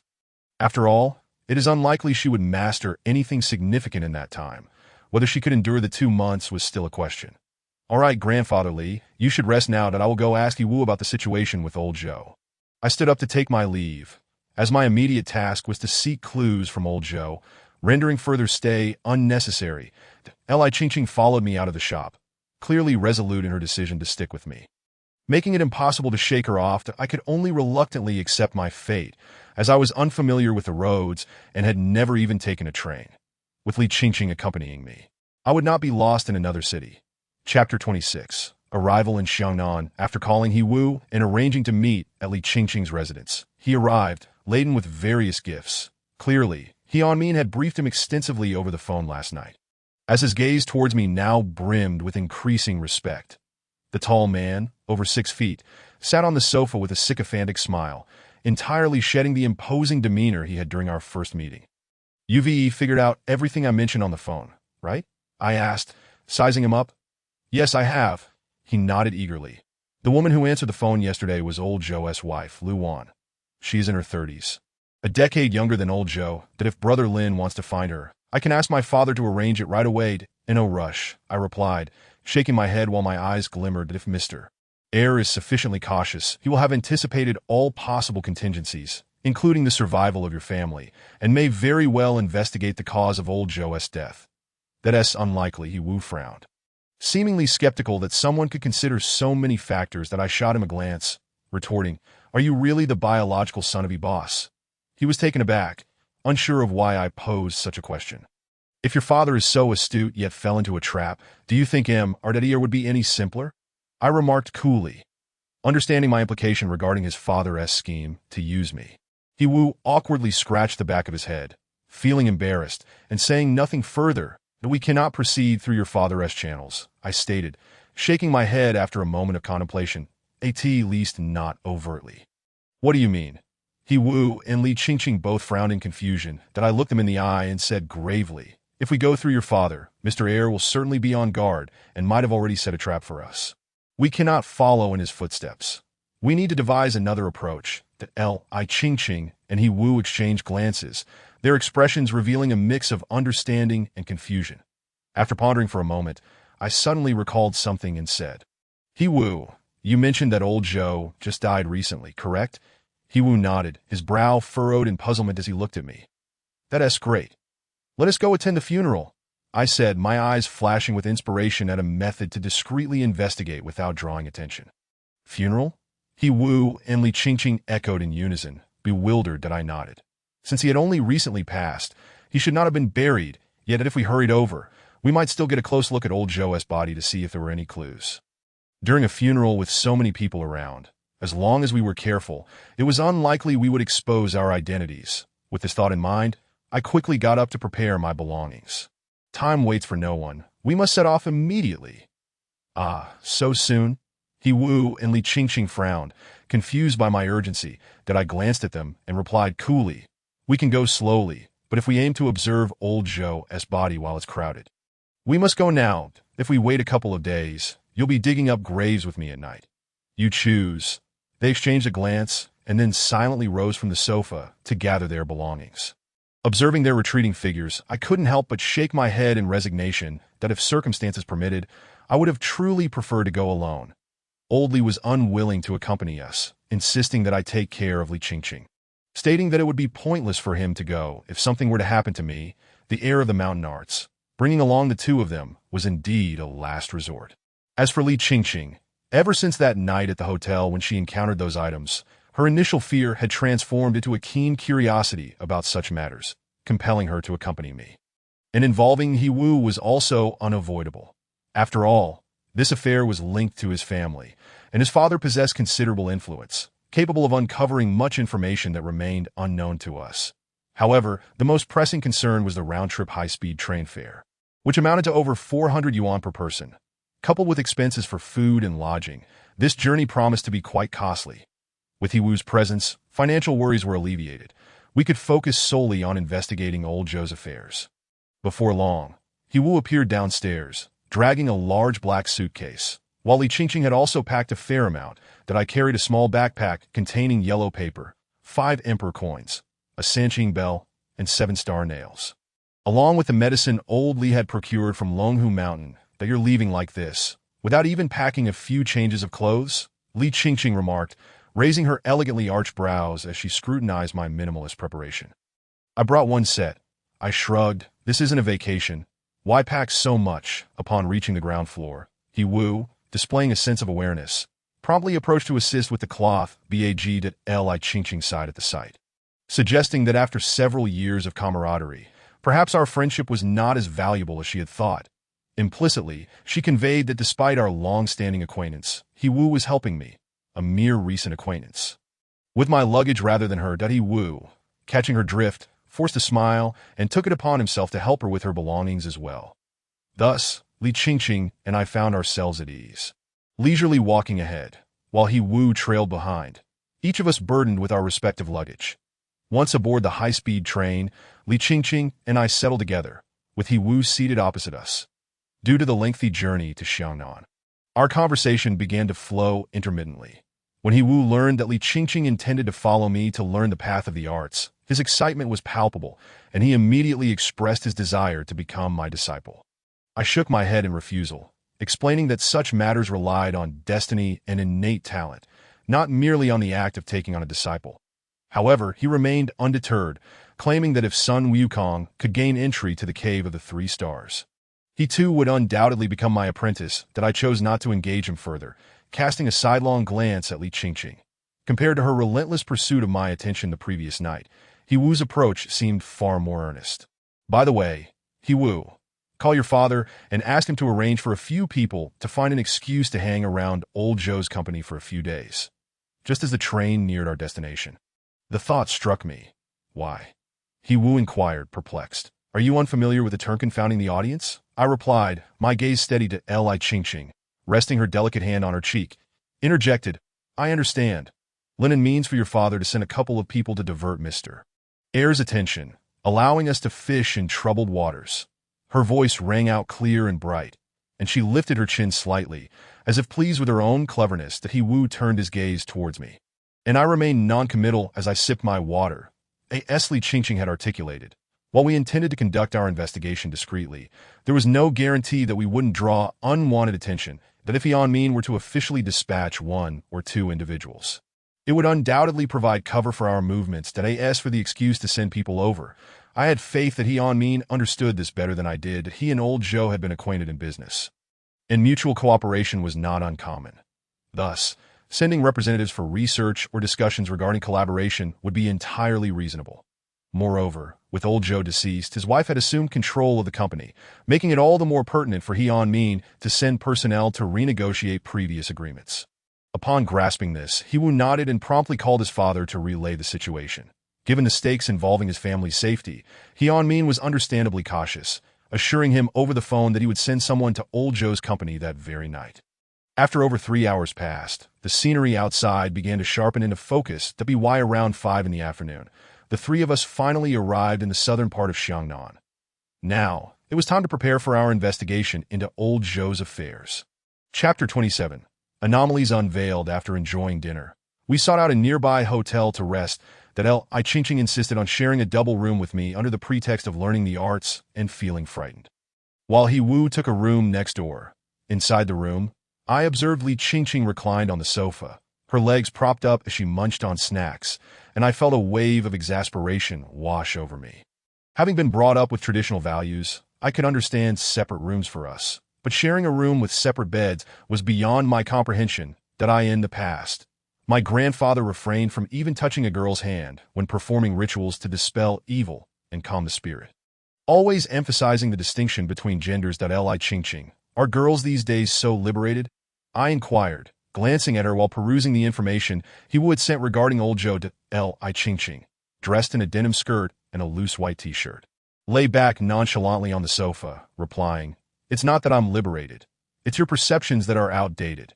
Ever since the 3 principles were refuted, we women have long since been free from such constraints.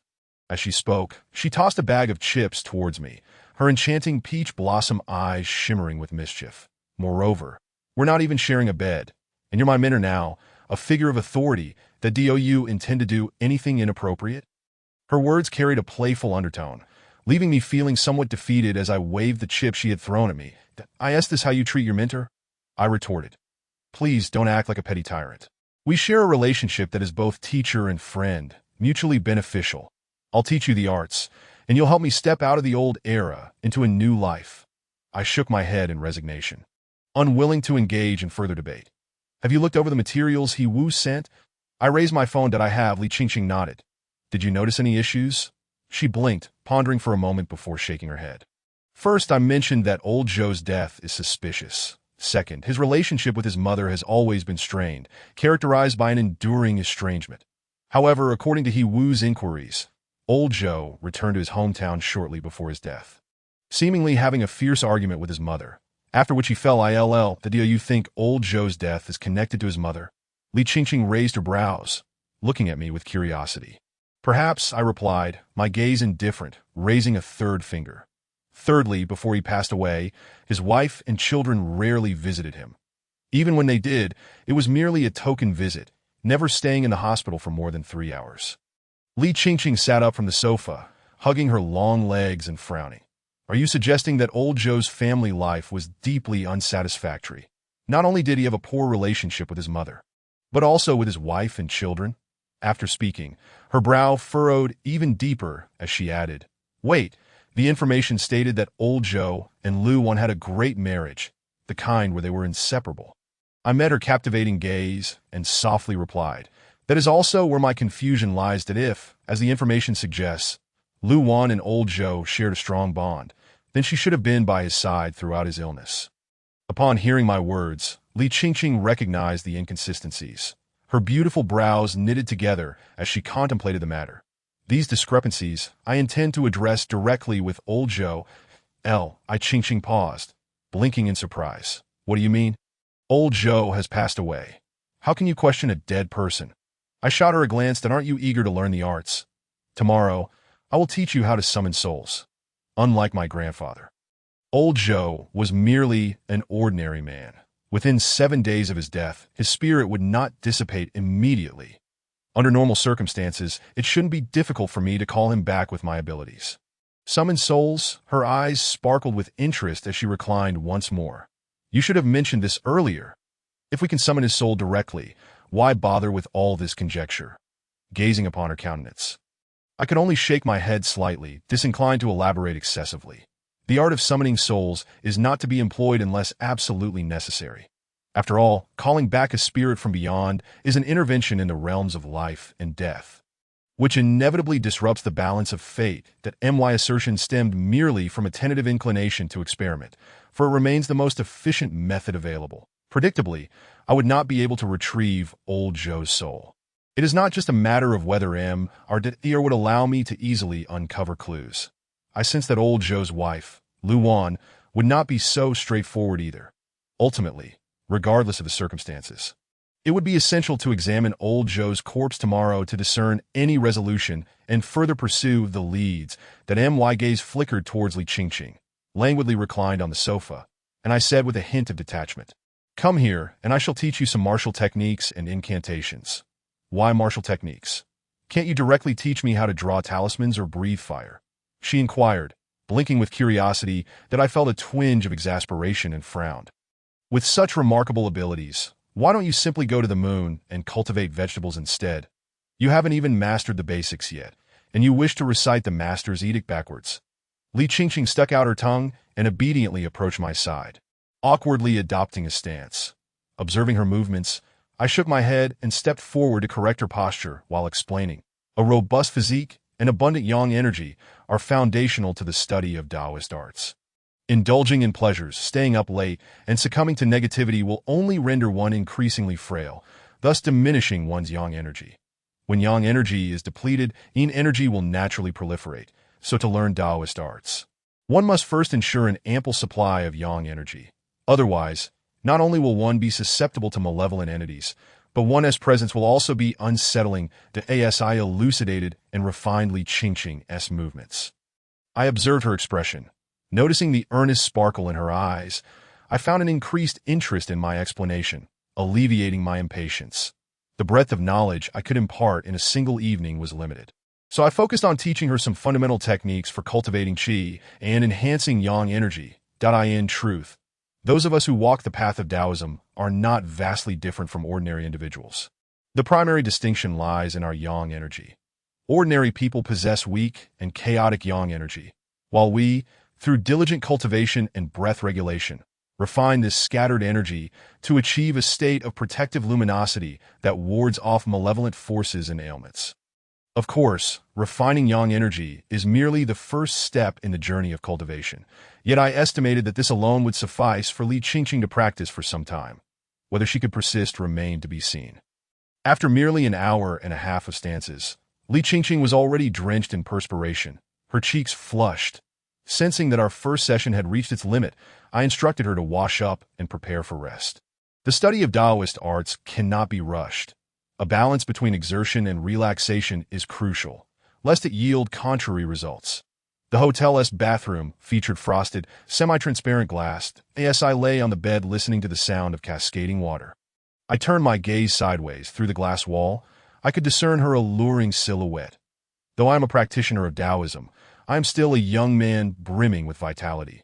Witnessing this scene, I quietly stepped out onto the balcony, awaiting her to finish bathing before retiring for the night.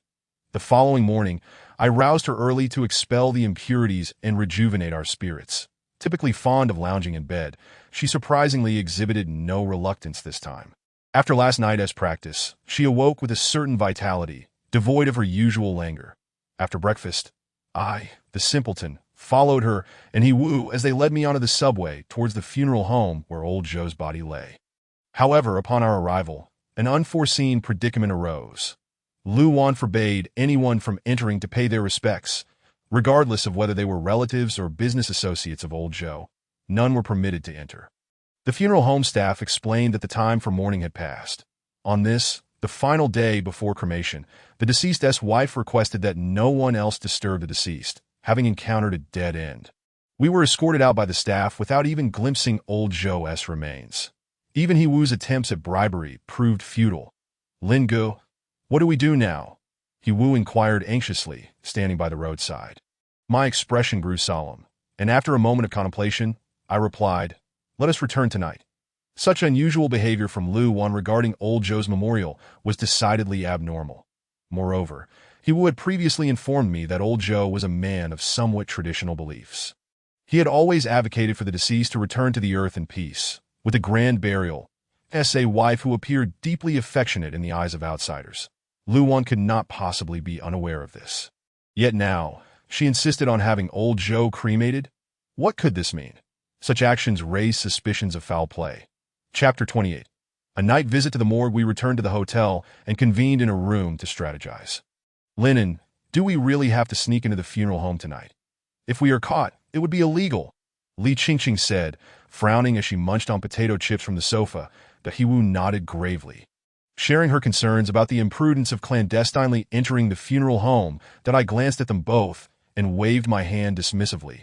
I'm not forcing you to accompany me, since we had already located the site. Their participation was inconsequential, but He Wu's expression soured. Lin Gu, don't play coy. You must have a plan, right? I understood their apprehensions. Fear of being discovered and subsequently detained, that I moved a chair closer, maintaining a calm demeanor. As long as we don't get caught, everything will be fine. Li Qingqing and He Wu exchanged looks, and He Wu remarked, but the funeral home has surveillance cameras and night watchmen. It would be exceedingly difficult to avoid detection. I regarded them both and shook my head. What is most abundant within a funeral home? They frowned and responded in unison. Corpses. With numerous corpses, the yin energy would naturally be dense, and with dense yin energy, malevolent entities would proliferate. That I turned my gaze to He Wu. The other day at the hotel, surely someone reviewed the surveillance footage? At my suggestion, He Wu's eyes brightened with excitement. Right. The surveillance from that night was disrupted by those malevolent entities, leaving only static. Lin Gu, since you can exorcise spirits, could you not enlist their assistance? I nodded and cast a sidelong glance at Li Qingqing. Look at He Wu.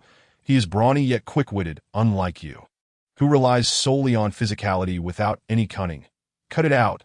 Li Qingqing rolled her eyes and stuffed another handful of chips in her mouth. Dismissing me, that I shrugged and moved to the side to practice my punches.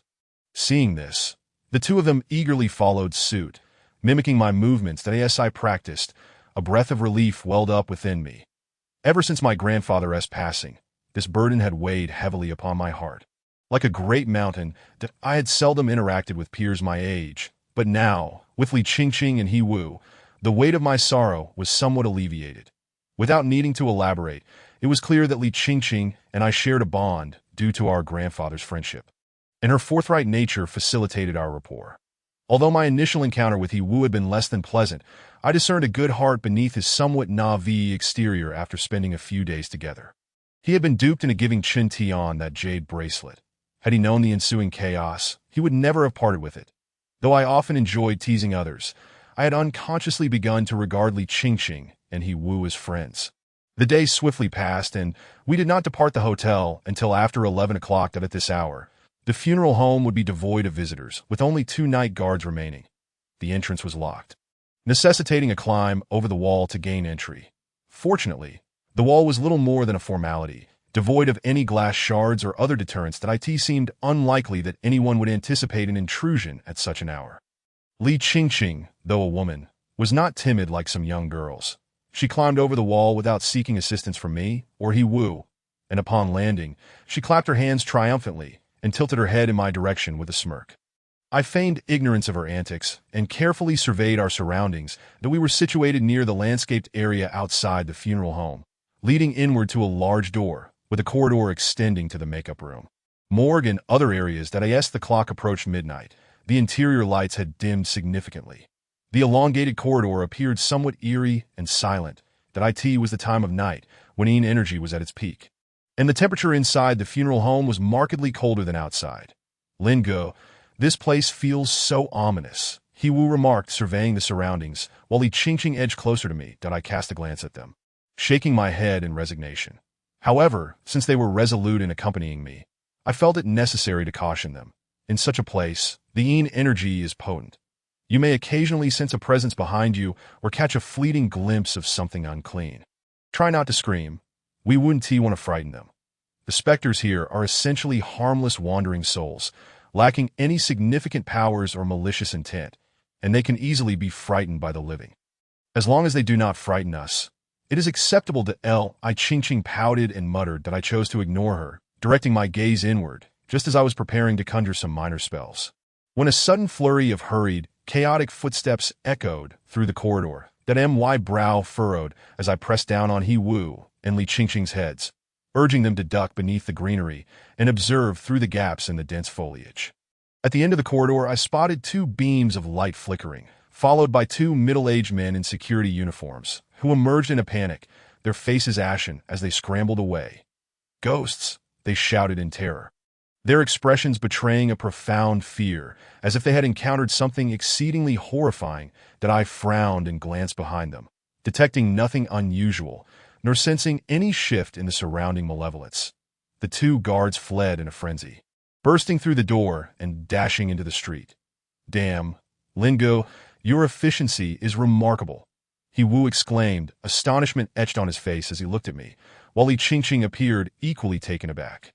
I shot them a sidelong glance and shook my head. I haven't even made a move yet. They both paused, then frowned in the direction the guards had escaped. What on earth is happening? I do not know, but it conveniently saves us trouble. Let us proceed inside. I narrowed my eyes, scanning the now dim surveillance cameras in the corridor, and an ominous premonition began to rise within me. The courage required to work as a night watchman in a mortuary is undoubtedly greater than that of the average person. Their sudden flight surely indicated that something extraordinary had transpired within. "Let us go." I crouched and emerged from the foliage, with He Wu and Li Qingqing stealthily following behind me. Upon entering the corridor, a profound silence enveloped us, with only the faint sound of our footsteps echoing. After navigating a couple of turns guided by the signs in the dim corridor, we arrived at the entrance of the morgue. This is that my gaze flickered as I gently turned the doorknob, opening the door just a crack, and an icy chill immediately seeped out. Through the narrow opening, I could discern the neatly arranged corpses within, each covered by a white cloth. The morgue was shrouded in almost complete darkness, exuding an eerie atmosphere, and the surrounding silence was unsettlingly oppressive. As my gaze gradually ventured deeper into the morgue, my pupils suddenly constricted. That moment, Li Qingqing squeezed in beside me, leaning on my shoulder to peer through the door crack. Upon seeing what I had seen, her mouth fell open in shock, nearly letting out a cry, her delicate hand gripping my arm tightly. A figure clad in black stood hunched over a corpse, seemingly engaged in some unknown task. Slowly, the figure raised his head, his cold, sinister eyes locking onto mine, and in that moment, our gazes met.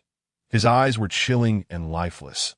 Meeting his stare, I felt the surrounding darkness surge towards me like a tide, plunging me into an icy abyss, sending shivers down my spine. that I in that instant. I was certain that this individual was no ordinary person. Chapter 29. The corpse with green stains. It was already past midnight. And in the dead of night, a person was stealthily lurking within the morgue, an extremely suspicious occurrence indeed. Coupled with the earlier flight of the two guards, my gaze sharpened as I forcefully pushed open the door.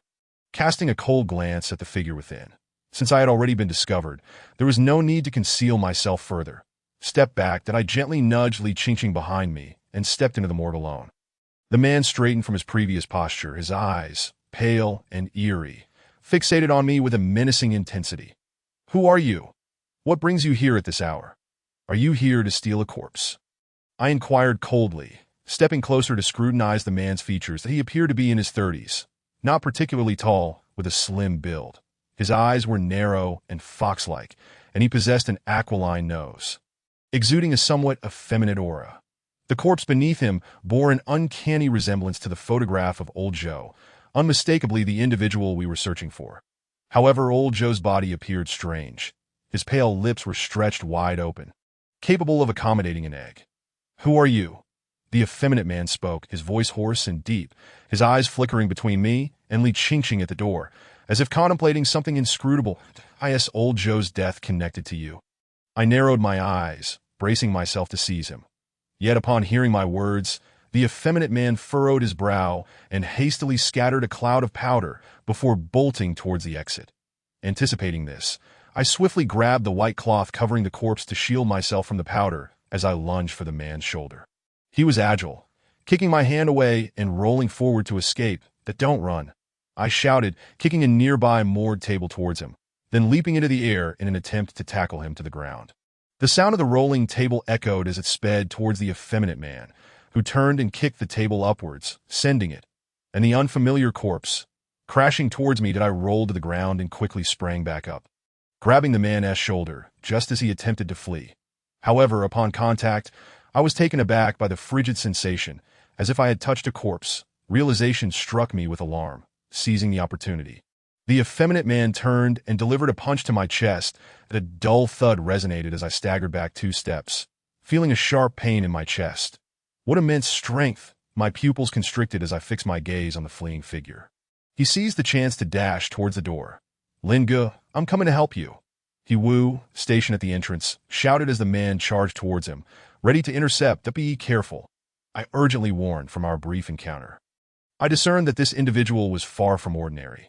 He Wu was no match for him, as I had anticipated. Despite his slender frame, the effeminate man barreled forward, knocking He Wu, who stood at over 6 feet, down to the ground. Li Qingqing attempted to intervene, but the man charged like a frenzied bull, overpowering her and sending her sprawling to the ground, unable to even delay him. I was about to pursue when I suddenly felt a weight on my shoulder. A pale hand pressing down upon me. A wave of icy dread washed over me, and I furrowed my brow. In the morgue, aside from myself and the effeminate man, there was no one else. Now that he had escaped, who could possibly be pressing on my shoulder? Turning to look, I discovered Old Zhou had inexplicably risen from the table, his dim eyes fixed intently upon me. His chest was subtly rising and falling, as if he had regained his breath, and his face bore traces of white powder. Bone powder. I realized, my pupils constricting. The powder the effeminate man had scattered was not merely intended to obscure my vision, but was meant to sprinkle over Old Zhou's corpse. That man could control corpses. With no time to waste, I clenched my fist, extending my knuckles, and swiftly turned to deliver a powerful punch to the indentation beneath Old Zhou's Adam's apple. He halted abruptly, emitting a series of desperate gasps, his chest ceasing its rise and fall, as if he had been deprived of breath. Seizing the moment, I followed up with another punch to his jaw and pressed my palm forcefully against his chest. Old Zhou was propelled backwards several steps, exhaling sharply as the powder he had inhaled was forcefully expelled. With the powder expelled, he collapsed to the ground, motionless, after dealing with the resurrected Old Zhou. I turned back to see that the effeminate man had already fled, while He Wu and Li Qingqing were getting up from the floor, ready to give chase. "Don't pursue," I called out sternly. They halted mid-step, exchanging puzzled glances before retreating back inside, their faces filled with confusion. "Lin Ge, why aren't we pursuing?" "That man was highly suspicious," He Wu exclaimed, agitated. That individual possesses considerable skill. You two recklessly pursuing him could pose significant danger. I rubbed my still aching chest and shook my head, unwilling to elaborate further. From our brief contact, I had concluded that he was undoubtedly proficient in the art of corpse reanimation, not to mention old Joe's sudden revival. His own body had become as rigid as that of a corpse, and his strength was immense. That punch had nearly shattered my ribs. He Wu recalled his own experience of being knocked down, nodding in agreement. Meanwhile, Li Qingqing, shaking her wrist, furrowed her brows as she gazed at old Joe's lifeless body on the ground. What on earth happened? I looked at her, then reached down to gather a small amount of the remaining white powder from old Joe's face. My eyes flickering. This is bone ash soaked in corpse oil, capable of temporarily reviving a corpse. That He Wu and Li Qingqing leaned closer, curiously examining the powder. After the earlier ordeal, much of their fear had dissipated.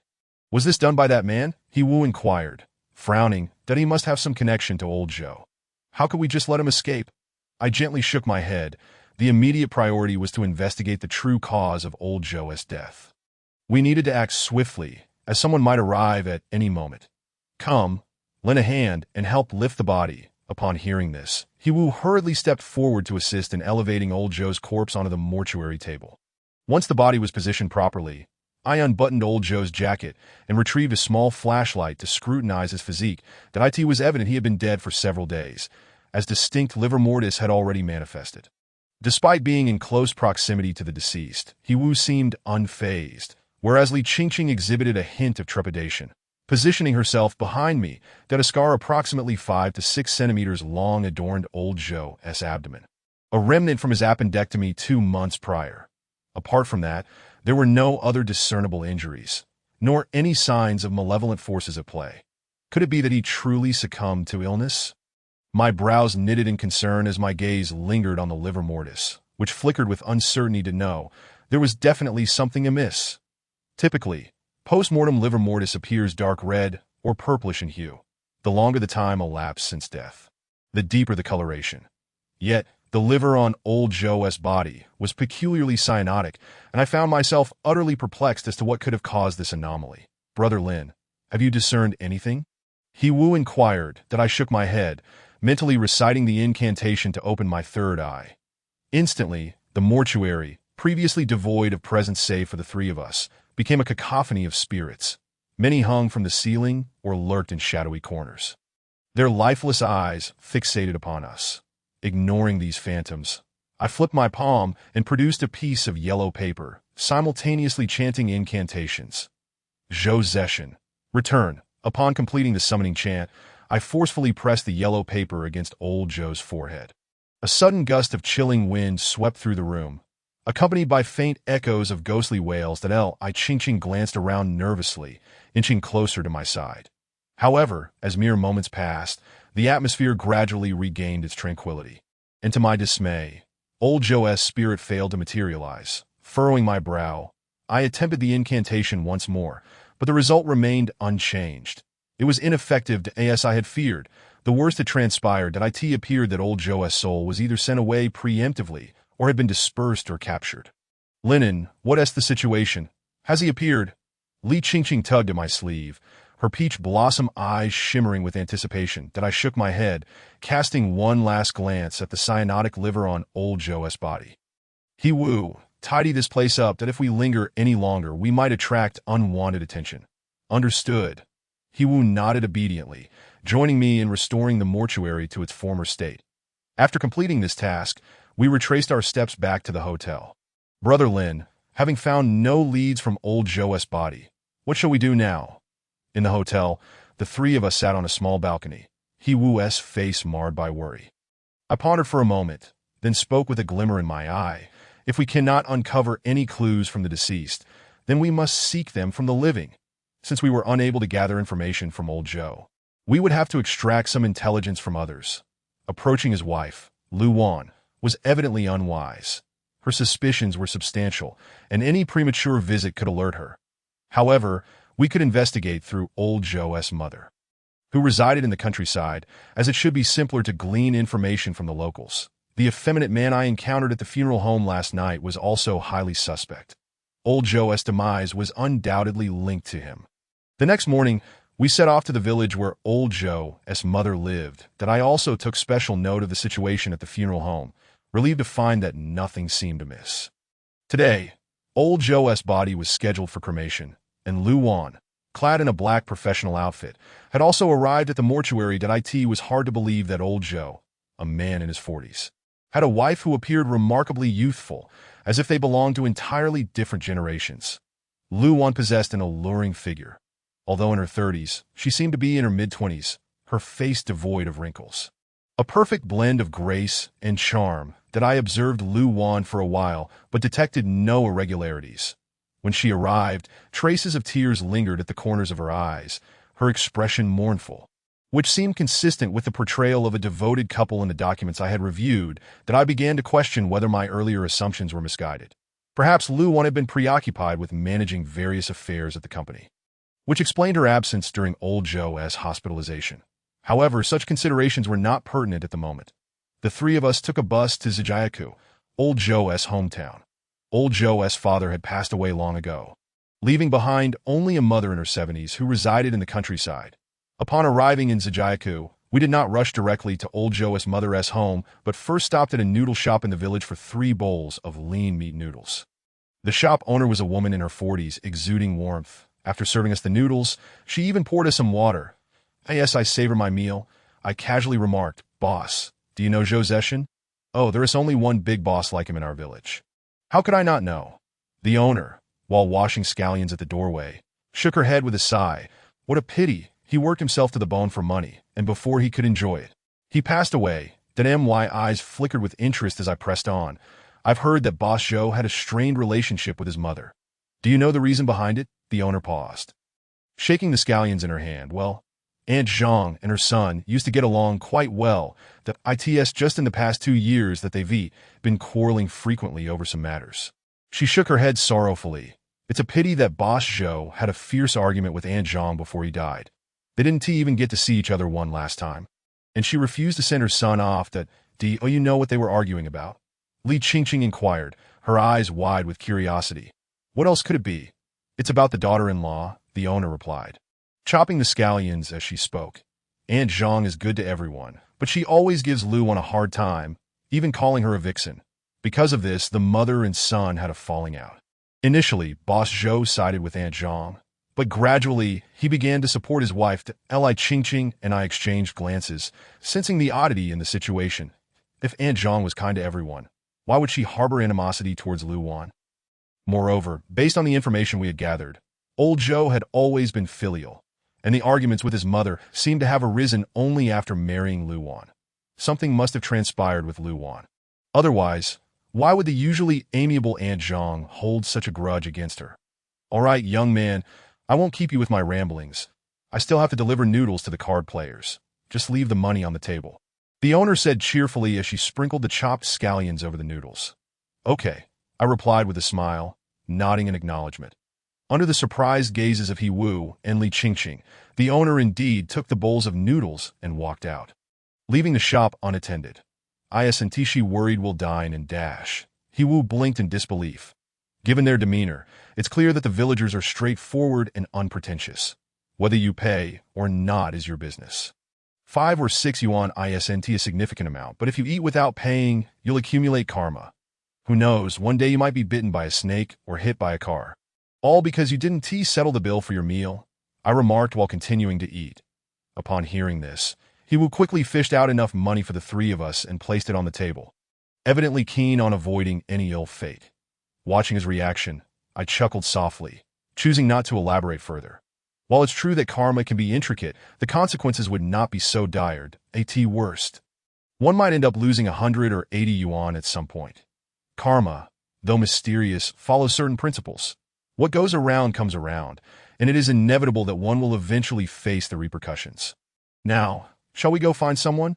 After finishing my meal, I wiped my mouth and stood up, with Li Qingqing and He Wu following suit. After purchasing a few items, we made our way to old Zhou's mother's residence.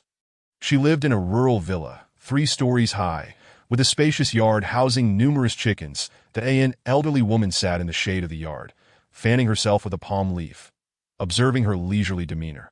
One would hardly suspect the grief of losing a child. We exchanged glances, then stepped into the yard, carrying milk and ate treasure porridge. The old woman squinted at us, scrutinizing our faces for a moment before inquiring. Which family do you belong to, Grandma? We're from the city here to conduct an investigation. You must be Grandma Zhang Aimei, correct? Li Qingqing greeted her with a sweet smile, her enchanting eyes sparkling. From the city to conduct an investigation? The elderly woman paused momentarily, then smiled kindly, quickly rising to fetch a chair from the side. It is often said that one should not strike a smiling face, especially when the lovely Li Qingqing addresses her as grandmother. Grandmother, there's no need for concern.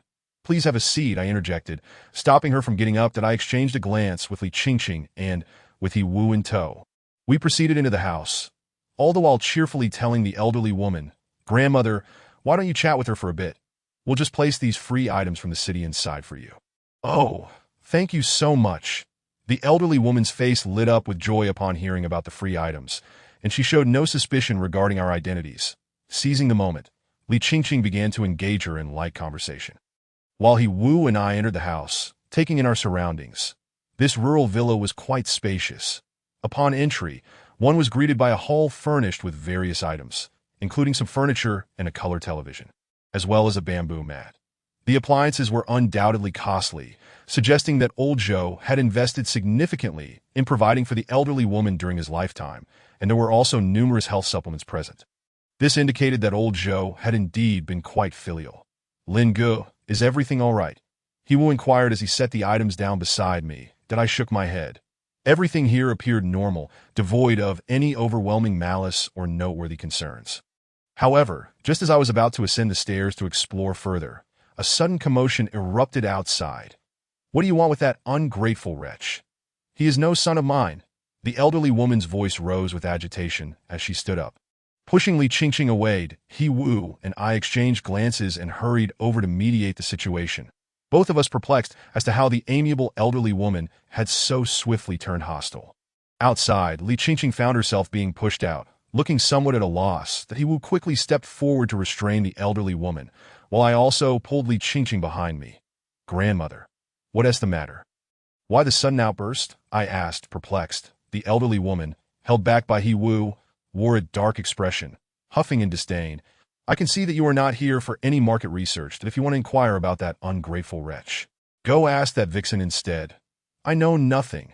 I glanced back at Li Qingqing, who subtly shook her head and whispered, I merely mentioned old Zhou, without intending to pee, or why did I tee her words? My gaze flickered. The fact that such a casual mention could elicit such a strong reaction from the elderly woman indicated that there was undoubtedly something hidden beneath the surface, and her repeated references to the vixen hinted at a connection to Luan. After a moment of contemplation, I decided to approach her with a smile, saying, Grandmother, you've misunderstood us. That we came here because Luan has encountered some trouble, and we were hoping to gather information that might aid our investigation. At this, the elderly woman's expression shifted in surprise. That vixen is in trouble. What happened?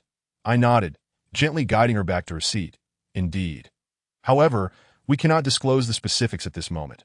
We are here to seek evidence. I feigned confusion. I've heard that Luan is quite virtuous. Why do you call her a vixen? Upon hearing this, the elderly woman scoffed. Humph, that vixen seduced someone right in front of me, and even drugged Zeishan. How can she not be a vixen? Seduce someone? My eyes widened as I exchanged a glance with He Wu, then pressed on. Grandmother, could you elaborate? This lead could be very beneficial to our investigation. Perhaps the mention of Luan's troubles had spurred the elderly woman to spill all her grievances, as she began recounting a series of events following Luan's marriage to old Zhou. Initially, the elderly woman had held a fondness for Luan, never once showing disdain, even upon learning of old Zhou's infertility. However, everything changed when she unexpectedly caught Luan in a compromising situation with a handsome stranger while delivering some produce to old Zhou's home during one of his business trips. From that day forward, her attitude toward Luan underwent a complete transformation, and she began to refer to her as a vixen. She had even informed old Zhou of this incident, but he did not heed her warnings. There were no confrontations or divorces. That would have been one thing, but the most shocking part was that Luan, who had not conceived for years, suddenly became pregnant. Are you suggesting that Luan's child is not old Zhou's? I inquired, furrowing my brow. Information regarding Lu Wan's infidelities and old Zhou's infertility had not been documented, likely due to family shame, as they had never discussed such matters with outsiders. If this were the case, the possibility that Lu Wan conspired with her lover to harm old Zhou seemed considerably high. "Humph. Is that not evident?" the elderly woman retorted, her eyes brimming with contempt for Lu Wan. "Is it true that the rumors of you and old Zhou fighting are also related to these matters?" I cautiously probe that he wants to claim someone else's child while continuing to support that vixen. "I have no son as weak as him." The elderly woman's agitation flared once more, her voice rising. Recognizing her distress, I decided it best not to press further regarding Lu Wan, knowing that the words of someone filled with anger and bias could not be entirely trusted. "Grandmother, regardless of the circumstances, old Zhou has passed away. Have you not considered visiting him?" I crouched down, frowning as I asked. To my surprise, her expression remained unperturbed, as if she had long anticipated old Zhou's death. "After he has gone, that vixen will soon reveal her true colors with her lover. He will see it for himself without my saying a word," she remarked, fanning herself. This revelation deepened my furrowed brow. If her motives were purely for old Zhou's wealth, there was indeed a possibility that Lu Wan could openly present herself with her lover after his death, thereby claiming his fortune. Yet the question remained, how could old Zhou witness Lu Wan's actions after his demise? Furthermore, even if his spirit lingered and witnessed such a scene, what good would it do? I scrutinized the elderly woman. Finding her dismissive attitude toward her son's death particularly perplexing, the elderly woman averted her gaze, yawning. "Enough of this. I'm tired and won't be discussing this any longer." With that, she turned to retreat into the house, evidently unwilling to continue the conversation. "Grandmother, allow me to assist you inside," I offered, guiding her into the house. At this point, further inquiries seemed futile, as she clearly preferred to remain silent. Having gleaned the information that Lu Wan had an affair was already a significant lead. As I assisted the elderly woman up the stairs, my brow furrowed once more upon reaching the second floor. There, at the staircase landing, hung a shrine draped in red cloth, obscuring whatever was enshrined within. The second floor felt dimmer and more oppressive compared to the brightness of the first floor. "Grandmother, do you have faith in these things?" I inquired, pointing at the shrine with curiosity. The placement of the shrine struck me as peculiar. Usually, shrines are situated in the main hall or designated rooms, not tucked away in a corner on the second floor. "Young man, you seem quite decent. I advise you to maintain a respectful attitude toward the divine, lest you find yourself in grave peril without realizing it." The elderly woman scolded me sternly, her eyes narrowing at my gesture. I asked there really so much to consider. I frowned, recalling that while it is indeed important in Taoism to honor one's ancestors, such stringent rules seemed excessive, that my grandfather often shared offerings right after paying respects to the three pure ones or the earth god, saying that while reverence is essential, one need not make a fuss over it. Taoism emphasizes cultivating the heart and spirit, maintaining clarity of mind, and as long as one holds reverence during offerings, there should be no need for strict rules. Those who manipulate people's reverence for the supernatural to impose various constraints are often cults employing brainwashing tactics. "Grandmother, what do you worship here? The three pure ones, the Queen Mother, or the true warrior Lu Zhu?"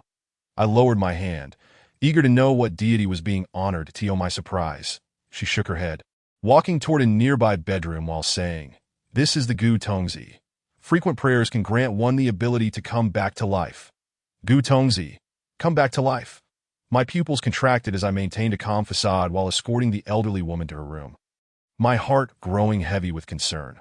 Setting aside the fact that I had never heard of such a Gu Tongzi as part of the Orthodox Taoist pantheon, the notion of coming back to life was simply impossible. I had never encountered any deity that could resurrect the dead. "Ah, enough of this, young man. You should head back now. I need to rest." The elderly woman entered the room and, with a dismissive wave of her hand, issued an eviction order that I nodded in compliance, preparing to turn and depart when an unusual scent suddenly wafted into my nostrils.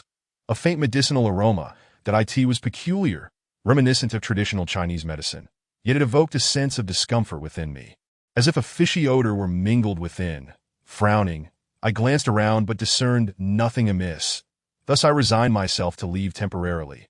Upon reaching the staircase on the second floor, I beheld the altar shrouded in red cloth. Squinting slightly, I gently lifted a corner to peer inside. The moment my gaze fell upon the contents, my pupils constricted in shock, instinctively causing me to hold my breath. Inside the altar lay a gray wooden statue of a young boy. Naked and forlorn, positioned solitary within the shrine. Were it merely that, it might have been bearable. However, the expression and posture of the boy were exceedingly bizarre, and he was sprawled upon the ground, using all fours as if crawling. His body riddled with various sized lumps. Moreover, his visage bore a smile, his mouth stretched unnaturally to the point where it reached the back of his ears, and his eyes bulged wide, fixated intently upon me. Meeting his gaze, a shiver coursed through my spine, accompanied by an unsettling sensation, not one born of a heavy aura of malevolence, but rather a purely psychological discomfort. It felt as though I were locking eyes not with a statue of a young boy, but with a frog, one that possessed a human face. Chapter 32. Once more encountering the androgynous man, I discreetly captured a photograph of this frog-like boy with my phone before turning to descend the stairs. Outside, Li Qingqing and He Wu awaited my return, rushing to greet me as I emerged. Shaking my head, I led them away from that place. Throughout our journey, a heaviness weighed upon my heart, as myriad suspicions intertwined in my mind. Firstly, I resolved not to dwell too much on Lu Wan's affair. Perhaps the elderly woman held a biased view of her, thus exaggerating the matter. Yet, what perplexed me most was the elderly woman's apparent indifference towards her son's demise. Compounded by her worship of that peculiar boy statue, I had never heard of such a thing as a Guduzi, but I had recently encountered numerous instances of resurrection. My grandfather's passing was tied to a secret art that could bring the dead back to life. I sensed an inevitable connection between these two events. Could it be that the elderly woman believed that by venerating the Guduzi, her son could be resurrected, hence her lack of concern for his death? Coupled with the situation surrounding Lu Wan, I felt increasingly overwhelmed. The circumstances were growing increasingly absurd. Without any leads regarding my grandfather's death, the elusive second gentleman remained unfound, and now this Guduzi affair had surfaced. There was no alternative but to pursue the clues one by one, that instead of returning to the city with Li Qingqing and He Wu, I booked another room at a hotel in a nearby town. Since old Li was unfamiliar with smartphones, I sent a photograph to He Min, urging him to inquire at the shoe shop. Old Li's extensive experience might shed light on what this Guduzi truly was. In addition to investigating the Guduzi, I instructed He Min to discreetly gather intel regarding Lu Wan's lover and the circumstances surrounding old Zhou's mother. Seated in the hotel room, both Li Qingqing and He Wu watched me intently. "Linen, you've been silent for over half an hour. Do you have any leads?" Li Qingqing inquired, her brows furrowed slightly.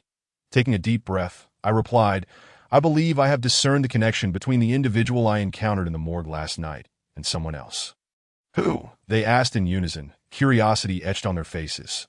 "Old Zhou's mother," I stated, my expression growing graver. They appeared momentarily stunned, exchanging bewildered glances that I succinctly recounted the matter of the Guduzi, then solemnly explained, if such a method of resurrection truly exists, it would at least require the deceased body to be intact, that if the individual from last night is indeed linked to old Zhou's mother, it is highly probable that he was attempting to steal a corpse. "Steal a corpse?" He Wu frowned, "but wasn't old Zhou's body cremated today?" Lu Wan didn't report any missing corpses either, that I shot him a glance. "Did you personally witness old Zhou's body being burned?" "How can you be certain that the one who fled last night did not return after our departure to retrieve the corpse?" Faced with my questions, He Wu chuckled awkwardly, falling silent. "What shall we do now?" Li Qingqing asked, munching on potato chips. "Should we find Lu Wan to confirm whether old Zhou's body has indeed been cremated?" I shook my head. "There's no need to seek her out that if the body has yet to be cremated. I shall venture back to the village tonight. Perhaps unexpected discoveries await." Li Qingqing and He Wu were left in a fog, entirely unclear about what I meant by discoveries. "You two should return to the city and discreetly monitor Lu Wan. See if she truly has any lovers or the like," I instructed them. "And you?" Li Qingqing frowned, her concern evident. "What if something happens to you while you're alone here?" I cast her a sidelong glance and replied coolly, "If I were to encounter trouble, your presence here would be of no use. You would only become a burden." Upon hearing this, He Wu awkwardly scratched the back of his head, having no objections, while Li Qingqing pursed her lips, rolling her eyes at me, that if trouble arises, just run, don't be a hero. I won't mock you for it. Though her tone was nonchalant, I could detect the comforting undertone in her words. I smiled and nodded in appreciation. Once they had departed for the city, I leaned against the window in the hotel room, gazing out thoughtfully to if my suspicions were correct, and the elderly woman harbored intentions of resurrecting old Joe, assuming his body had not been cremated but rather swapped. It was highly likely that it would be delivered to her residence that very night. This elderly woman was exceedingly suspicious in my eyes. At this juncture, she appeared more dubious than Lu Wan. Perhaps old Joe's death was intertwined with her schemes that I organized my thoughts, my brow furrowed once more. To this day, I had yet to receive any news regarding the enigmatic second gentleman. Yet another androgynous figure with the ability to manipulate corpses had emerged, and I could not help but ponder whether the forces behind both the Feng Shui master and the corpse-controlling individual were not singular entities, but rather a collective or an organization. The possibility seemed increasingly plausible. After all, should my grandfather possess a technique capable of reviving the dead, it would not be unimaginable for a group to covet such power. Yet, this revelation only complicated my quest for vengeance on behalf of my grandfather.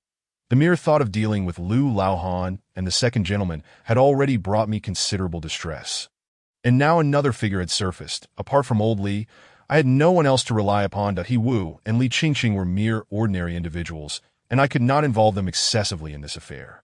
I could only hope that the androgynous man bore a connection to the second gentleman, and Lu Lao, Han, that my current objective was to locate the second gentleman, reclaim the lost merits, and subsequently track down Lu Laohan to avenge my grandfather.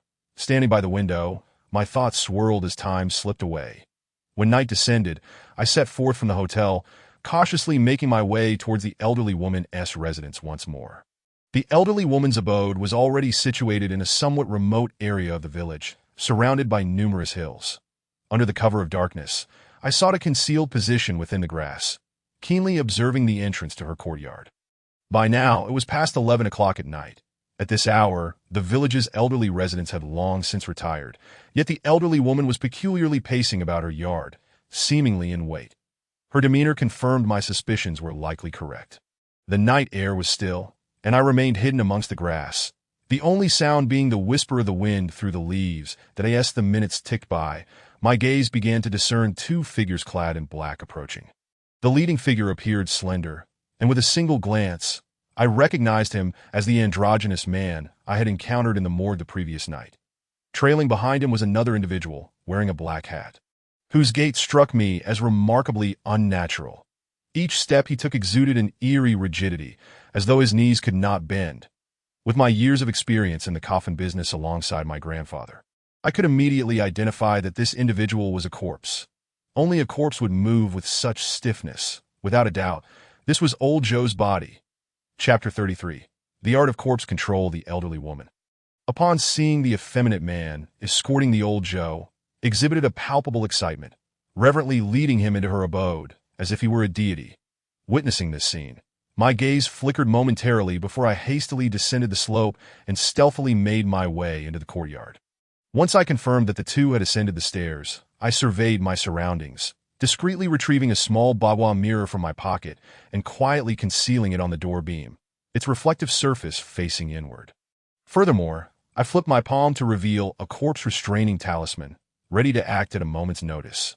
Having prepared these measures, I stealthily made my way upstairs. The elderly woman had not turned on the lights, and the second floor was shrouded in darkness, with a shrine draped in red cloth at the corner of the stairwell appearing particularly eerie. The thought of the frog-faced spirit enshrined within sent a chill down my spine. However, this was not the time for contemplation. Upon reaching the second floor, I could faintly hear the sound of conversation emanating from a nearby room. Perhaps they believed they were unobserved, for the door was ajar. Not securely closed, I quietly pressed my face against the crack of the door, peering inside. The elderly woman was kneeling on the floor, repeatedly bowing to the effeminate man with the utmost devotion. "Mr. Lu, I have done as you instructed. Will Zhe Shan truly recover? Will he really listen to me from now on?" She spoke, her tone a mix of anxiousness and hope. That Mr. Lu? I furrowed my brow. My earlier suspicions were confirmed. These individuals were undoubtedly affiliated with a certain organization. The previous Art was skilled in feng shui, while this Mr. Lu seemed proficient in corpse control. Upon receiving this revelation, my heart was a tumult of emotions. Elation that Mr. Liu was likely connected to Mr. Air, and trepidation regarding my own capabilities. Do not worry. Have you prepared the items I requested? The effeminate man, Mr. Liu, cast a cold glance at the elderly woman, and I could discern a hint of derision lurking within his eyes. I am ready. The elderly woman quickly rose, turning to a corner where she retrieved a common ceramic jar used for pickling vegetables in rural households. My eyes narrowed as I fixated on the jar. I found it hard to believe they intended to consume pickled vegetables at this moment. As the elderly woman opened the lid of the jar, a potent medicinal aroma wafted into the air. The very scent I had detected earlier in the day, though it was less pronounced then. Now it was overwhelmingly pungent, and the strong, fishy odor caused my brow to furrow that I had failed to identify this foul scent earlier. But now it was unmistakable. It was centipedes. As I beheld the contents of the jar, my pupils constricted in horror. As the jar was opened, numerous centipedes, each the size of a finger, wriggled and squirmed. Some even crawling onto the elderly woman's hands. That Mr. Liu's eyes glimmered with satisfaction as he observed the scene. Very good. After nurturing them for so long, the Gu child now regards you as its mother. Feed the food to your son, and once he has eaten, he will forever obey your commands. The elderly woman's expression brightened at his words, and she expressed her gratitude to Mr. Liu before approaching the lifeless Zhou. I narrowed my eyes. It appeared that Mr. Liu's corpse control technique was not of the orthodox Maoshan style, but rather reliant on Gu. That a sudden realization struck me. Zhou's death was suspicious. There were no apparent wounds on his body, nor any signs of malevolent spirits. But what if he had been poisoned by Gu? I had no experience with the Gu toxins of the southern regions, so if he had indeed succumbed to such poison, it was understandable that I would not recognize it. Thus, it became clear why the corpse spots on Zhou's body were bluish in hue. He had likely perished from Gu poison, with the toxins hidden within his blood. Undetectable by ordinary means, that it was only after several days of his death that the Gu poison manifested, resulting in the bluish discoloration of his corpse. Consequently, it was highly probable that it was not Liu Wan who had caused Zhou's demise, but rather his mother, in collusion with Mr. Liu. The elderly woman, holding a centipede in hand, approached Zhou with concern, bringing the creature to his lips. Zai Shan, eat, and you will recover from your illness. Be a good boy. Her face bore a kind and gentle smile, resembling that of a loving mother. Yet, this seemingly benevolent figure was offering a centipede to her son's corpse. Had I not witnessed it myself, I would never have believed that the seemingly normal elderly woman I encountered earlier could harbor such a sinister side. As I scrutinized the unfolding scene, an unexpected chill swept through the room, accompanied by a more intense foul odor, which had begun to reek. That I furrowed my brow and turned to investigate. That I in the dim corner. The red cloth covering the shrine was blown aside by the wind, revealing a doll with a grotesque smile peering out, unmistakably the Gu child statue. Mama, it croaked, its eyes round and bulging like a frog's. Moved stiffly as it spoke in a voice reminiscent of a babbling infant, albeit with a strange, croaking timbre. Indeed, this Gu child was far more formidable than I had anticipated. Just as I locked eyes with the Gu child, the room erupted with commotion. The elderly woman's voice trembled with excitement. That Mama's here, Mama's here. I turned to see Zhou, who had formerly appeared lifeless, now displaying a range of expressions, his eyes bulging as if to pop out, and a smile stretching from ear to ear. This expression mirrored that of the Gu child. In that moment, Zhou seemed to have truly come back to life, grinning eerily as he opened his arms. Seemingly yearning to embrace his mother, my gaze flickered, and I glanced back toward the shrine, my heart racing. That in a mere 2 seconds, the Gu child statue that had been within the shrine had vanished, leaving it utterly empty. How could this be? Where had it gone? My expression turned grave as I swiftly scanned my surroundings. The dimly lit staircase made it difficult to see, and it was evident that the Gu child was no ordinary entity. I could not locate it despite my thorough search. Zai Shan, you're holding too tightly. At that moment, the elderly woman's voice echoed again, now in distress as Zhou held her tightly, appearing to struggle for breath. I narrowed my brow, noticing Zhou extend his tongue to lick his lips, his gaze towards the elderly woman filled with a hint of bloodlust. This was bad. He craved flesh. My expression shifted, and without hesitation, I kicked open the door, sending the corpse-restraining talisman flying toward Zhou's forehead. Zhou paused momentarily, and the elderly woman seized the opportunity to struggle free, collapsing onto the ground. Panic etched across her face. "You again." Mr. Lu's expression soured upon my sudden appearance, his demeanor turning malicious. "You have thwarted my plans twice, boy. You seek death. It is you who will find death by employing dark sorcery against others." I snorted derisively, flipping my palm to reveal several copper coins, which I hurled at Mr. Lu. "Humph, such trinkets are of no use to me," Mr. Lu sneered, advancing towards me without flinching. The coin struck him with a metallic clink, bouncing off without inflicting any harm. I was not surprised. Merely testing whether Mr. Lu's body still fell within the realm of the living, it appeared that, while his body was indeed sturdy, he remained a living being. Since that was the case, I couldn't confront him head-on. My gaze darted, and I swiftly evaded to the side as Mr. Lu's fist crashed against the door, denting the aluminum with his immense strength. "Don't just stand there, run," I shouted to the elderly woman, simultaneously tossing 2 talismans towards Mr. Lu. With a resounding explosion, the talismans detonated in midair, showering sparks everywhere that Mr. Lu instinctively shielded his eyes, and I seized the moment to deliver a powerful kick to his chest, sending him hurtling out the door. In that instant, I intended to return and assist the elderly woman, only to find her shaking off my hand and shouting, "What are you doing? Are you here to harm my son?" Seeing her in such a state, I furrowed my brow, attempting to forcibly carry her away when suddenly, a pair of hands gripped my throat from behind. The immense pressure made it difficult to breathe, my throat feeling as though it were being crushed.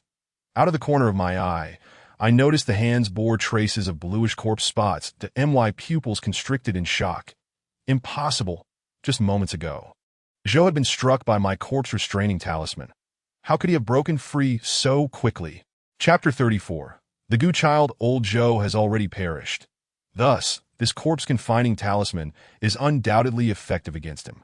Even if it cannot restrain him for an extended period, his brief escape proves he has at least reached the level of a white zombie. It is astonishing that a man who has been dead for only a week could attain such a state under the control of Gu worms. I must admit, this is a method I have never witnessed before. However, this is not the time for my astonishment. Out of the corner of my eye, I catch a glimpse of Mr. Lu re-entering the room, his face a mask of cold malice directed at me. "You are a person of the Tao, are you not? Your skills are commendable, and your proficiency in talisman suggests you are a disciple of the mountain arts." Mr. Lu sneers, lightly patting his belly, producing a sound akin to a drum. Beneath this noise, I hear a rustling sound. Centipedes begin to crawl from the ground towards me, and the sensation of their creeping movements causes my scalp to prickle with dread. A suffocating feeling engulfs me. My brain feels congested, and the veins in my forehead throb violently that I suppress the dizziness and reach into my pocket. Unfortunately, to capture me, your Taoist cultivation is still too feeble. Mr. Lu's voice is hoarse, and with another mocking laugh, he pats his belly, producing a dull thud. The centipedes quicken their pace, relentless in their attempts to invade my ears and mouth. Old Zhou's grip around my neck tightens further, leaving me powerless to escape. In this moment of crisis, I manage to retrieve a palm-sized bronze bell from my pocket. Pulling out the white cloth stuffed inside, I give it a vigorous shake. Ding! The clear chime resonates, echoing throughout the room. The sound of the bell, the centipedes tremble as if scalded by fire, collapsing to the ground, emitting faint, sorrowful cries. Simultaneously, old Zhou loosens his grip as he hears the bell. Retreating in fear, his expression one of terror. Gasping for breath, I gently shake the bell once more, and as I flip my palm, a talisman appears, igniting into flames. Under the interference of the bell's sound, old Zhou writhes on the ground, his body trembling and emitting low, croaking growls. Taishang Laojun teaches me to slay ghosts with my divine incantations. I call upon the Jade Maidens to gather and dispel the inauspicious. I shake the bell in one hand while holding the burning talisman in the other, reciting my incantation. The ghost-slaying spell is chanted. The flames from the burning talisman surge, illuminating the dim room. The 3 pure bells. Mr. Lu's face pales upon witnessing the power of the bell in my hand. Realizing it is no ordinary 3 pure bell, that he immediately reaches for old Zhou, seemingly intent on fleeing. Clearly, under the influence of the bell sound, he is reluctant to engage with me any further. But would I allow them to escape so easily? The answer is unequivocally no, with a decisive strike. I unleash the flames towards old Joe's head, the fire radiating a scorching heat. Just then, the old woman lunges at me, grasping my swinging arm tightly. To Mr. Liu, you must take Zhe Shan and flee, quickly, she cries out passionately, unwilling to witness me harm old Joe. Release me, I murmur, attempting to shake her off, yet fearing for her frail constitution. I dread the consequences of causing her harm, that I end this moment of hesitation. Mr. Liu has already seized old Joe and made his escape. The flames in my hand gradually extinguish as I cast a cold, sullen glance at the old woman. Upon seeing old Joe and Mr. Liu flee, she appears to exhale a sigh of relief. Do you not realize that what you just witnessed was no longer your son? Had I not intervened, he would have devoured you. I say, my voice laced with suppressed fury. Impossible. He is my son. Zhe Shan, you are attempting to deceive me, the old woman shouts, her demeanor somewhat hysterical, trembling as she clings to my hand. Noticing her evident fear, I take a deep breath and shake my head. You must have sensed it too. He is transformed into something neither human nor ghost. No. The old woman releases my hand, shaking her head in self-deception, her gaze trembling as she collapses to the ground. Her eyes vacant. Seeing her ensnared in a struggle with denial, I sigh, discarding the half-burnt talisman and racing downstairs. That I cannot pursue old Joe and Mr. Liu for now, but there remains another entity in this house that must be dealt with, the Gu Child. Given the circumstances, it is evident old Joe was under the control of the Gu Child. After tonight's events, I have concluded that the Gu Child is an evil spirit, a malevolent entity born from years of devout worship and offerings. While I am uncertain of its precise abilities, one thing is clear. Despite Mr. Liu's escape with old Joe, the Gu Child cannot leave this house. Earlier, as I ascended the stairs, I had the foresight to place a Bagua mirror at the entrance. Any evil spirit would be unable to depart easily. Moreover, the Gu Child undoubtedly shares a necessary connection with the current old Joe. Otherwise, their expressions would not have mirrored each other so closely. Capturing it may lead me to uncover old Joe's whereabouts. As I reach the stairwell, the shrine remains empty, indicating that the Gu Child is no longer within. My brow furrows in concentration as I silently invoke the eye-opening incantation. With a cool sensation washing over my gaze, I notice faint azure footprints leading down the stairs. They resemble the crawling of an infant, but also bear a closer resemblance to a frog's hops. These footprints extend down to the entrance of the first floor, where a creature of infant size squats in an exceedingly bizarre posture, its body covered in greenish lumps and pus. The Bagua mirror at the entrance casts a layer of mystical light, obstructing its escape. Sensing my approach, the creature slowly turns its head, grinning widely with bulging eyes. Meeting its gaze, a wave of nausea washes over me, and I scoff, preparing to retrieve a yellow talisman to set it ablaze. Yet, the moment my hand brushes against my pocket, a sudden unease grips me. That I whirl around, and my scalp prickles in alarm. That I end the dimly lit stairwell, I see a multitude of infant faces peering at me. Their mouths stretch grotesquely to their ears. That I lock eyes with them. I involuntarily swallow hard, a chill creeping into my heart. There is not merely one Gu Child, not only at the stairwell, but also on the ceiling. These grotesque, frog-like infants crawl about, their bodies riddled with greenish lumps, their bulging eyes fixed upon me. Emitting low, ear-piercing croaks as a chilling wind sweeps through, these Gu children open their mouths wide, revealing sharp teeth, leaping towards me as if to tear me apart. Chapter 35. Capturing the Gu worms with such an overwhelming swarm of eerie, human-faced frogs advancing toward me. Any ordinary person would likely be paralyzed with terror. However, for me, these malevolent spirits are considerably easier to handle than Mr. Liu, for my methods primarily target evil entities rather than the living. That I gently shake the three-pure bell, its melodious chime resonating throughout the air. This sound poses no harm to humans, yet it holds a natural restraining effect on evil spirits. Upon hearing the bell sound, the Gu children screech and plummet from the air, their bodies enveloped in black smoke. Exuding an unbearable stench, that I extract a talisman from my pocket, igniting it without fire as I chant incantations. Under the enhancement of the ghost-slaying spell, the flames from the talisman surge fiercely. The low, hoarse croaks of the Gu children rise in unison as they scramble to their feet, their faces twisted with malevolence, their grotesque eyes glaring at me. My gaze remains icy as I hurl the flames towards them. Upon contact, the flames ignite the goo children as if they were gasoline, rapidly engulfing the first floor in a sea of fire. Their shrill screams echo as the greenish lumps on their bodies explode under the scorching flames, releasing a foul odor.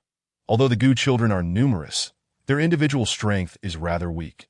Under the blaze of my ghost-slaying spell, they swiftly dissipate into black smoke, their souls scattered, having dealt with the swarm of goo children behind me. I turn my attention to the first one I encountered, my expression cold as I shake the 3 pure bell once more. The clear sound resonates, and that goo child lets out a wretched cry.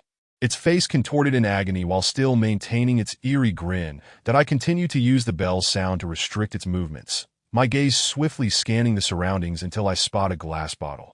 I unscrew the lid, directing the opening towards the goo child as I chant, "Enter." As I uttered a command, the cursed child let out a shriek, transforming into wisps of black smoke that surged towards the bottle's opening. I surmised that this cursed child, much like many other poisons, was categorized into offspring and progenitor. The one I captured was an offspring, while Old Joe had likely metamorphosed into the progenitor, with an offspring in my possession. Tracing the whereabouts of the progenitor would prove to be an uncomplicated task. After resealing the bottle and affixing a talisman for exorcism, I turned to witness the embers of flames gradually extinguishing across the floor. The cursed children had been entirely consumed by the fire, leaving behind only a plethora of black imprints resembling toads. Unlike ordinary flames, this fire could incinerate malevolent entities, yet spared mundane objects. Thus, all the furnishings within the hall remained intact. Confirming that no cursed children lingered in the vicinity, I ascended the stairs once more to the elderly woman's side. That moment, her expression was one of sorrow. Appearing somewhat dazed, as if she were still engulfed in the recent events, that I had intended to inquire about certain matters, but upon witnessing her despondent demeanor, I shook my head, opting not to provoke her further at this sensitive juncture. The demise of Old Joe was an undeniable truth. It was likely that this elderly woman had been brainwashed by Mr. Liu and his associates, genuinely believing in some method of resurrection, having sustained that cursed child for numerous years, even transforming her own son into a progenitor. In a certain sense, the current Old Joe could indeed be considered her son, having been nurtured by her for so many years. I cast one last glance at her before turning away and descending the stairs. Settling onto a chair at the entrance to keep vigil in the courtyard, it was barely past midnight. Should Mr. Liu return with Old Joe after my departure, the elderly woman would undoubtedly be in peril. Hence, I resolved to remain until dawn. As the night wore on, my concerns proved well-founded. In the latter half of the night, a vegetable snake slithered past the entrance. While it appeared ordinary, I could sense the chilling gleam of sentience within its serpent eyes. Clearly, this snake was conjured by Mr. Liu to surveil the situation. Had I not been present, he would likely have returned to unleash harm upon the elderly woman. As of now, I remained uncertain about the true intentions of Mr. Eyre and Mr. Liu. Not only had they orchestrated the demise of my grandfather, but they had also exploited Heon Min's avarice to pilfer the merits of 2 merit ghosts, culminating in the death of Old Joe, who had been transformed into a progenitor. These events seemed entirely disjointed, occurring at varying intervals. The death of my grandfather was recent, while Heon Min's acquaintance with them predated my grandfather's demise, and Old Joe's situation was even more perplexing. The elderly woman appeared to have known Mr. Liu for years. What could possibly connect these occurrences? I sat in the courtyard, gazing at the dimly lit dawn, my thoughts weighed down by the gravity of it all. These 3 events appeared utterly unrelated, yet I found myself ensnared in their web. Initially, I had traced the feng shui matters back to Heon Min, only to be led to Old Joe by Mr. Eyre's inquiries. Everything seemed intricately linked, yet aside from knowing they were affiliated with some organization, I had made no substantive progress, remaining oblivious to their ultimate objectives. Shaking my head, I let out a long sigh. Feeling my mind swirl in confusion, when dawn broke, my phone suddenly rang. It was Old Lee calling. "Anzi, I've uncovered a lead on that cursed child you asked me to investigate." Old Lee's voice resonated on the other end. Instantly alert, I inquired, "What lead?" Once, there was a village in the southern frontier where everyone revered this cursed child. However, due to their excessively cruel methods, the orthodox Taoists eventually annihilated them. The individual you encountered is likely one of the sorcerers who survived that purge. To sustain a cursed child, one must first locate a spiritually attuned toad, nurture it through a secret technique for many years until it acknowledges its master, and then use it to feed the cursed offspring, culminating in the progenitor consuming all the offspring, thus achieving true success. While utilizing toads for such practices may not be inherently wrong, there were those in that village who, in their madness, began using living humans as offerings, resulting in the deaths of at least 2 individuals for every progenitor that emerged. Old Lee's tone was grave, evidently appalled by the depravity of such actions. After hearing his words, I glanced upstairs, feeling a slight sense of relief. Viewed from this perspective, the cursed child nurtured by Mr. Liu was merely a half-finished product that I had effectively eradicated the offspring, and the elderly woman remained unharmed, not having been consumed. You must ensure that the cursed child does not fully mature. Otherwise, with your limited skills, even possessing the 3 pure bells may not suffice to match that being. Old Lee's final admonition struck a chord. I nodded in acknowledgement, assuring him I would remain vigilant before ending the call. Checking the time, I noted it was already past 9 in the morning. Having endured a sleepless night, fatigue began to set in, and I felt discomfort from sitting too long. As I stood and stretched, preparing to retrieve the elderly woman and lead her away, my phone rang again. Upon seeing the caller ID, my brow furrowed. It was Li Qingqing. Hello? I answered, puzzled as to why they would call me at such an early hour. Linen, we've been captured by Lu Wan. Li Qingqing's voice came through, tinged with embarrassment. What? My brow furrowed deeper, and my expression darkened. Just yesterday, I had cautioned them to be wary of Lu Wan's movements, and now they had been apprehended. Where are you? I'm coming right away. I calmly ascertained Li Qingqing's location, glanced back at the building, and then turned to leave. Since the cursed child was an evil spirit, it would be vulnerable during daylight, thus the elderly woman should be safe for the time being. Moreover, the fact that Li Qingqing and her companions were able to call indicated that Lu Wan likely had no intention of harming them. Hastening to their location might yield additional clues, which would undoubtedly aid in understanding the unfolding events. Chapter 36. Heir to medical arts. According to Li Qingqing, they were currently at Lu Wan's residence, situated in a high-end neighborhood in the city center. As I was unfamiliar with the subway system, I took a taxi, and by the time I arrived, it was already past 11. Reaching the floor they had indicated, I pressed the doorbell, and footsteps soon echoed from within. Lu Wan opened the door, clad in a tailored black suit and sporting a high ponytail, exuding an air of professionalism, her face adorned with light makeup. You must be Linen, Lu Wan assessed me with a scrutinizing gaze. Following her line of sight, I felt a wave of relief upon spotting Li Qingqing and He Wu sitting comfortably on the sofa. Seemingly unscathed, that it appeared they had avoided any real danger or physical harm. In addition to Li Qingqing and He Wu, there was another young man in his early 20s present, dressed in a white shirt and donning gold-rimmed glasses, that he appeared quite refined, exuding a gentle, scholarly demeanor. Upon seeing this young man, a thought struck me. Could he be the lover Lu Wan had spoken of? I cast a cursory glance in his direction before nodding slightly at Lu Wan. Hello, I am Lin, and after a few moments of scrutiny, she turned and walked into the room, casually instructing, come in, but remember to close the door. I closed the door and followed her into the living room. Casting a glance at Li Qingqing and He Wu, the two of them slightly lowered their heads, evidently embarrassed at being caught in this predicament, unable to meet my gaze. Lu Wan gracefully seated herself on the sofa, her lips parting as she regarded me. I have come to understand the situation quite well, and I have also confirmed with Yan Min that you are here regarding old Zhou's death. Am I correct? I nodded, acknowledging her statement. Since she had laid her cards on the table, there was no need for me to hold back. After all, He Wu and Li Qingqing had likely divulged everything upon being captured. I strongly advise you to refrain from getting involved in this matter. It is beyond your scope, and a single misstep could cost you your lives. Lu Wan remained silent, but it was the young man in the white shirt and glasses who spoke up, his voice warm and magnetic. And who might this be? I narrowed my eyes, appraising him while casting a curious glance at Lu Wan. Hello, my surname is Chun Chuyu. He introduced himself with a smile, exuding a sense of gentility that evoked no animosity. That I've heard them mention your affairs.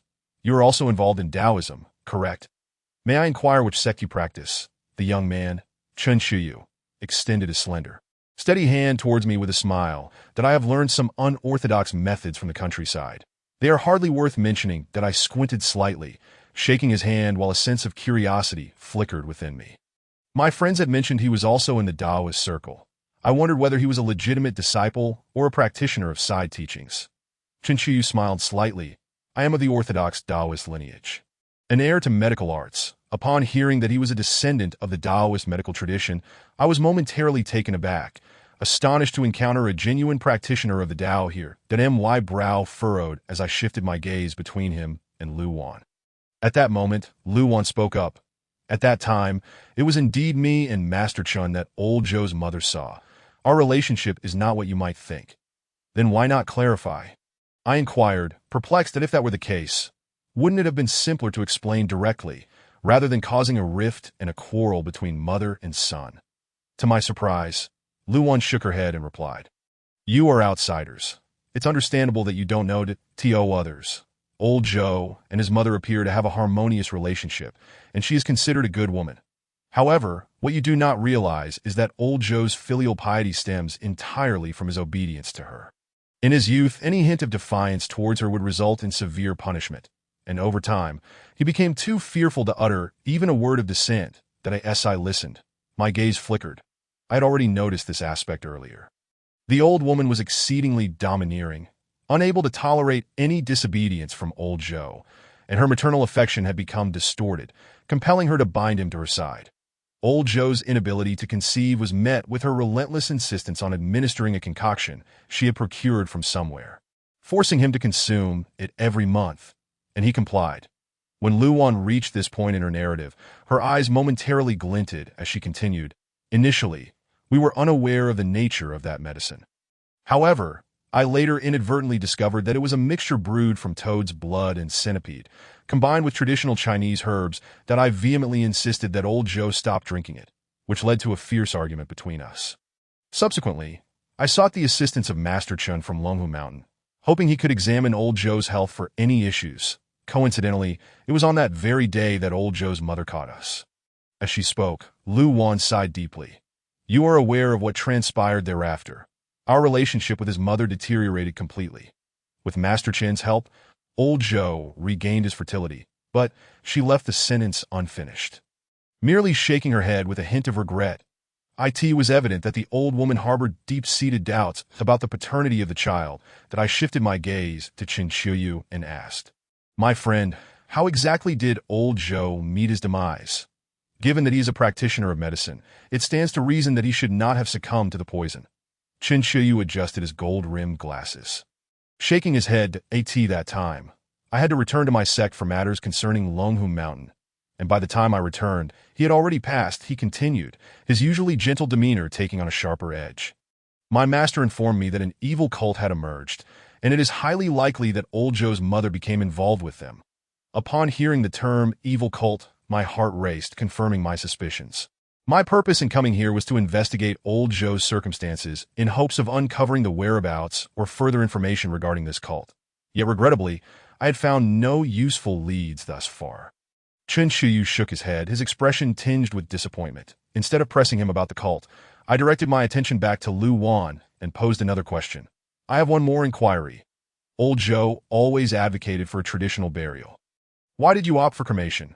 Lu Wan's brows knitted together at my question, and she turned her gaze toward Chen Qiyu, who then spoke up. "I advised her to do so. The cult members likely intended to use old Zhou's body for some nefarious purpose. If the corpse were not incinerated, their plot could very well succeed. Thus, one of the most critical doubts concerning Lu Wan was momentarily resolved, allowing us to shift our focus to the cult." I looked at Chen Qiyu and softly remarked, "My friend, you may have underestimated the situation. While cremation was indeed a wise choice, are you certain the body was completely destroyed?" Lu Wan and Chen Qiyu exchanged glances, both frowning, with Lu Wan asserting, "I can assure you, on that day, the crematorium was attended only by staff, with no other suspicious individuals present. There should be no error." That I shook my head, replying, "The most numerous presence there was not the living, but the dead." Upon hearing my words, Chen Qiyu adjusted his glasses, his expression growing serious. "Are you suggesting that someone might have swapped old Zhou's body?" I furrowed my brow, questioning his identity. I shot him a sidelong glance and said, "As a practitioner of Taoism, surely you can deduce this. Not to mention the cult. Even I, as an heir to mountain sorcery, could easily draw a few talismans to control the dead. How could Qin Shuyu, a practitioner of medicine, not consider this? Was it a matter of inexperience or a deliberate avoidance of the topic? Regardless, the validity of Qin Shuyu's identity warranted further investigation by Old Li. His sudden emergence as a practitioner of Taoist medicine raised my suspicions. Moreover, his absence during the critical period leading to Old Zhou's demise was rather convenient. He returned only after Old Zhou had passed. Chapter 37. The 12 Lives. Upon hearing my skepticism, Qin Shuyu hesitated. Then sighed. I had initially intended to oversee the cremation personally, but an unforeseen circumstance arose, preventing my attendance. Unforeseen circumstance? I scrutinized him, skepticism evident in my eyes. How could he encounter so many unexpected events? He nodded gravely. Aside from Mr. Liu, I also encountered an elderly man skilled in corpse manipulation, and the strength of the corpse at his side was likely approaching that of a green zombie. When I pursued him, I nearly lost my life. Lu Laoan.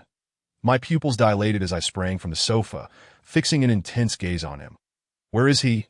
The sudden surge of my emotions startled everyone. Li Qingqing furrowed her brows and gently tugged at my sleeve. Realizing my indiscretion, I offered an apologetic nod to Qin Shuyu, who looked somewhat taken aback, and returned to my seat, my expression grave. I believe I know the person you mentioned. He is the one who murdered my grandfather, so I implore you to reveal his whereabouts to my revelation. Not only did Qin Shuyu and Lu Wan appear astonished, but even Li Qingqing's brows knitted tightly, her grip on my sleeve tightening. Lin and you? Li Qingqing's voice wavered with shock as she regarded me. She was unaware of the circumstances surrounding my grandfather's death. Old Li had not disclosed it to her, nor had I thus. Her surprise at hearing about my grandfather's murderer was palpable. I offered her a slight shake of my head, refraining from explanations at that moment, and instead focused intently on Qin Shuyu. He too regained his composure and gently adjusted his glasses, shaking his head as he said, "I'm sorry, but I was unable to catch up with him. The strength of the corpse by his side was formidable, and I was no match for it. Moreover, it seemed he was accompanied by several malevolent spirits." Qin Shuyu looked at me with an apologetic expression and continued, "I understand your feelings, but I can only inform you that he is likely associated with the same evil cult as Mr. Liu." I paused for a moment, then nodded and asked, "Could you share any information regarding this cult?" As he had indicated, I had indeed overreacted earlier, considering the formidable strength of the zombie and the malevolent spirits accompanying the old man. It was remarkable that this young man had managed to escape alive from Lu Leahan's clutches. Of course, Qin Shuyu agreed, pushing his glasses up and speaking in a low tone. This organization is known in the Taoist community as the 12 Lives. It was first discovered 30 years ago, but at that time, it was merely a fleeting occurrence. However, during that brief emergence, various forms of dark sorcery wreaked havoc among the populace, resulting in widespread suffering and despair. The exorcism conducted by the Taoist community 30 years ago was a monumental event, with nearly all the esteemed elders from the 6 major sects participating. Yet, despite such efforts, the 12 Lives were not completely eradicated. They merely went into hiding. In fact, one of the major sects, Gechuan Mountain, suffered greatly from that incident and has since waned in influence. As I absorbed his explanation, my mind was tumultuous with shock. I had not anticipated that this evil cult was so formidable, capable of evading even the most esteemed Taoist elders. Li Qingqing and Yi Wu exchanged glances, their eyes filled with curiosity, although they did not fully comprehend the significance of the 6 major sects. They could infer the gravity of the 12 Lives from the stern expressions of both myself and Qin Shuyu. Qin Shuyu paused, casting a glance at us before continuing. The exorcism 30 years ago ultimately yielded inconclusive results. Aside from the elimination of the 4th, 7th, and 9th members of the 12 Lives, the rest managed to escape. Recently, traces of the 12 Lives have resurfaced across various regions, leading to numerous incidents in remote villages. During the time Old Zhou was afflicted, Lu Jie was unable to reach me because I had been summoned back to Longhu Mountain to discuss matters concerning the 12 Lives. Qin Shuyu spoke while glancing at Lu Wan, his expression tinged with a hint of regret. Observing his demeanor, my gaze flickered, and I understood the source of his remorse. Had Lu Wan managed to contact him while Lao Zhou was ensnared in the goo, perhaps the outcome would have been markedly different. Lao Zhou might not have met his demise that a sigh escaped my lips. Alas, fate has its own designs, and one can only conclude that Lao Zhou was destined to face this calamity. What plans do the Longhu Mountain have to confront the 12 lives? I inquired, my brow furrowing that as he indicated, each member of the 12 lives surely possesses considerable prowess, and I alone would find it challenging to contend with them. Should there be assistance from the Daoist sect, the likelihood of avenging my grandfather would increase significantly. Qin Shiyu shook his head slightly. The esteemed seniors have no intention of intervening. The motives of the 12 lives remain unclear. We must first ascertain their true intentions to eradicate them completely. If the Daoist elders were to emerge in great numbers, those cultists would likely flee, just as they did 30 years ago, vanishing without a trace, leaving us to wonder how many years it might take to uproot them again. That I nodded in agreement. Indeed, that was a reasonable perspective. The 12 lives were still in the nascent stages of their emergence. If the 6 major ancestral courts were to mobilize, they would likely retreat immediately. That if we aim to thoroughly eliminate this malevolent cult, it would be wiser to bide our time, gather intelligence on their numbers, strongholds, and objectives before launching a targeted assault. That so, the Taoists have tasked you young disciples with investigating the 12 lives? I regarded him with keen interest, having surmised the Taoist current strategy. Indeed, Qin Shiyu affirmed, this approach allows us to avoid alarming the serpent while enabling the 12 lives to let down their guard. Moreover, it provides an opportunity for the younger disciples of the various ancestral courts to gain valuable experience. That I lowered my gaze and spoke solemnly. So, you intend to begin your inquiries with Lao Zhou? He nodded once more, but his face was marred by a semblance of regret as he lamented, Unfortunately, I currently possess no leads that I do. I interjected as soon as he finished speaking. His expression shifted to one of surprise. And he stammered, You have a lead? I nodded, retrieving a glass vial sealed with yellow paper from my pocket, filled with a dense black smoke. Lao Zhou's corpse has been refined into a mother goo. And this is the offspring goo. With the offspring goo in my possession, I can summon the Kongming lantern to trace the whereabouts of the mother goo. Summon the lantern? Qin Shiyu appeared astonished, then furrowed his brow in thought. Even if we locate Mr. Liu, I could contend with his goo techniques. But if that elder who controls corpses resurfaces, we may be at a disadvantage. His words. A smile graced my lips, and I replied nonchalantly, While I may not excel in dealing with goo techniques, I am quite confident in confronting zombies and malevolent spirits. That I would welcome the opportunity to find Mr. Liu and hopefully locate the old man Liu along the way, thus avenging my grandfather. Qin Shiyu's expression clearly reflected surprise as he appraised me. My friend, such confidence suggests you are no ordinary rural sorcerer? I smiled silently, merely observing him. Very well. Since you assert your capability, as long as you can pinpoint Mr. Liu's location, I shall handle his goo techniques. Qin Shiyu responded decisively, adjusting his gold-rimmed glasses with newfound resolve. We quickly reached an accord and began discussing how to summon the lantern that evening in pursuit of the culprit. Chapter 38. Summoning the lantern to pursue the culprit. Our conversation delved into technical matters, coordinates, celestial timing, and the like, while Lu Wan and Li Qingqing listened with bemusement, utterly bewildered. After half an hour of finalizing our plans, fatigue overcame me. Having gone the entire night without rest, I felt weary. After setting the meeting time for the evening and exchanging contact information, I took my leave, accompanied by Li Qingqing. Once we reached the main road, she blinked her enchanting eyes and curiously asked, Are you and him fellow disciples? While those in the Taoist realm might be considered compatriots, clandestine betrayals are not uncommon.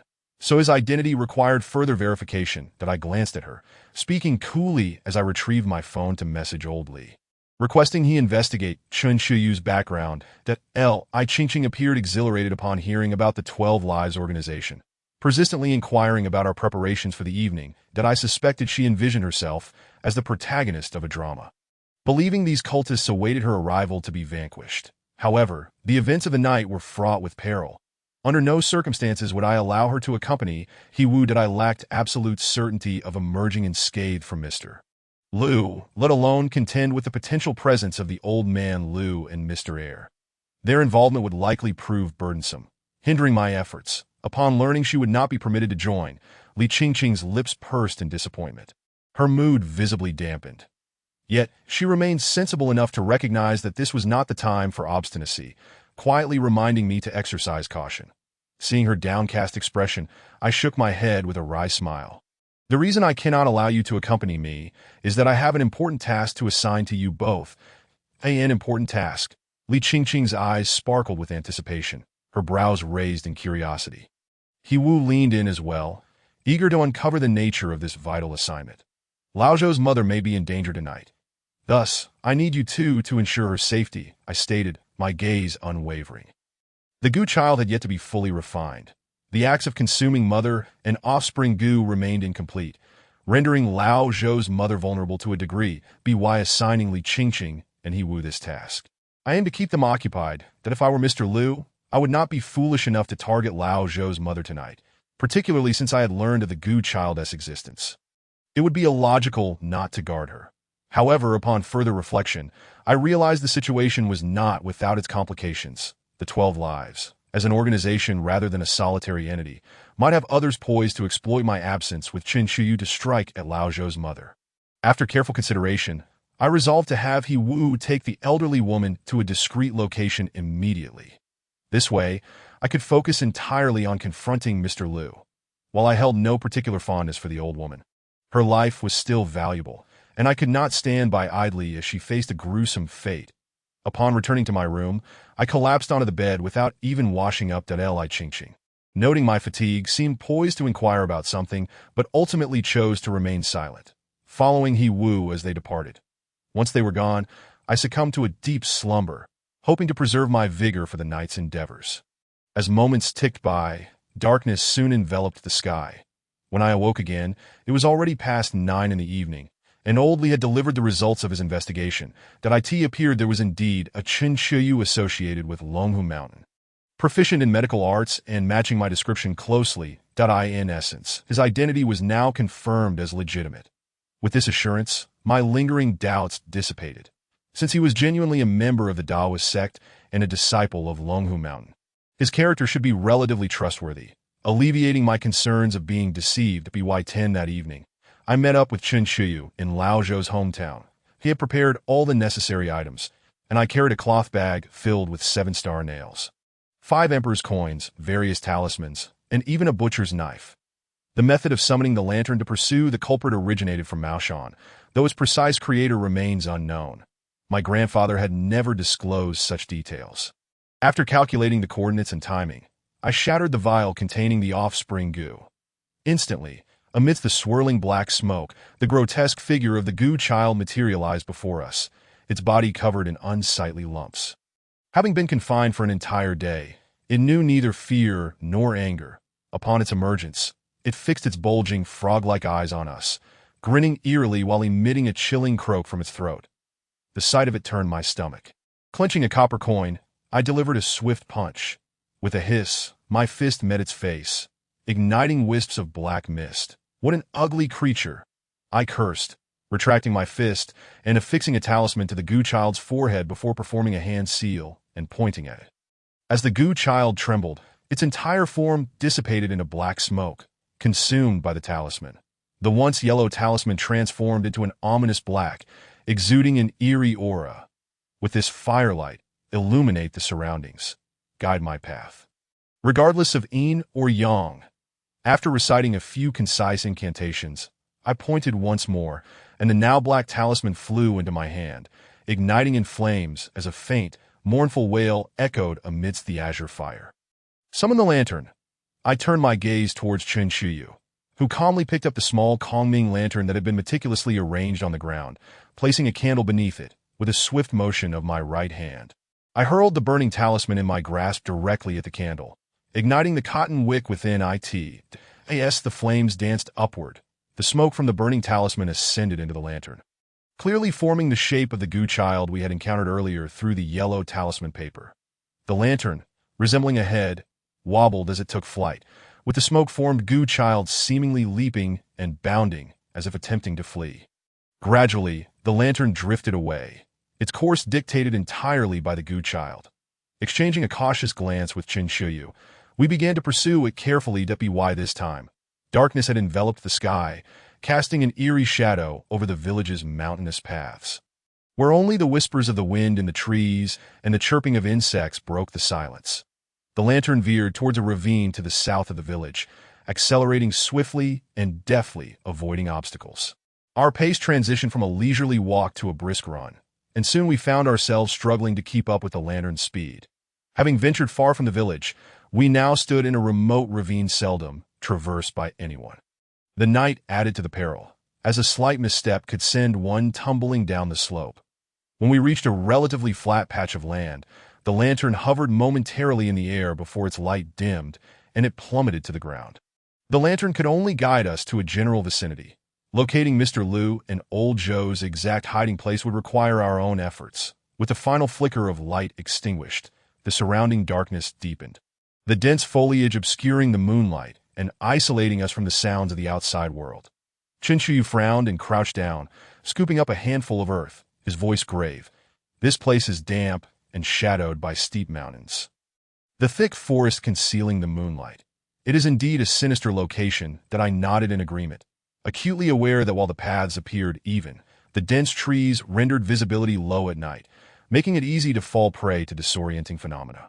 Judging by the silence that enveloped us, Old Joe was undoubtedly nearby. After all, where there are corpses, living beings tend to vanish. Since our arrival in this area, not even the whisper of the wind could be heard, let alone the sounds of insects. Chapter 39.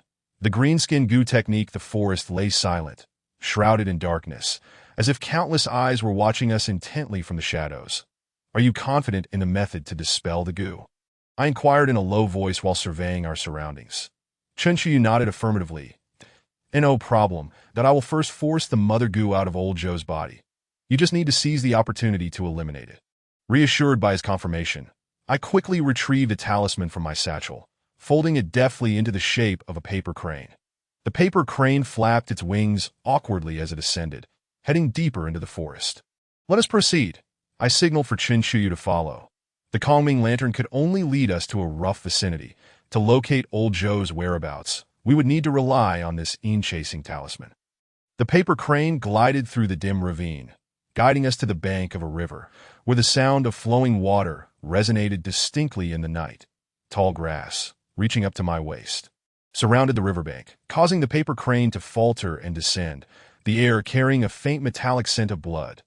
The dense undergrowth made it challenging to discern where someone might be hiding. I spoke gravely. Mr. Liu likely fed Old Joe blood. I wonder if it will enhance his strength. The corpse of Old Joe was under the control of the goo child, so I was uncertain whether the blood frenzy associated with corpses would affect him. Chen Qiyu sniffed the air, his brow furrowed. This scent is not of human blood, and it is quite fresh. They must be nearby. My gaze darted around cautiously as I pushed through the thickets. Following the trail of blood, a few steps in, I felt something soft and repulsive underfoot, accompanied by a faint squelching sound. Looking down, I discovered a dead frog lying beneath me, its head gruesomely severed. Chen Qiyu advanced a couple of steps, parting the thicket, revealing a horrifying sight beneath our feet. That a multitude of frogs and toads lay sprawled on the ground, all with their heads bitten off, creating a grotesque tableau of carnage. The sight was utterly nauseating. Some frogs had their innards exposed, and a cursory glance revealed at least 100 corpses. That I felt a shiver run down my spine, suppressing my discomfort as I examined the surroundings.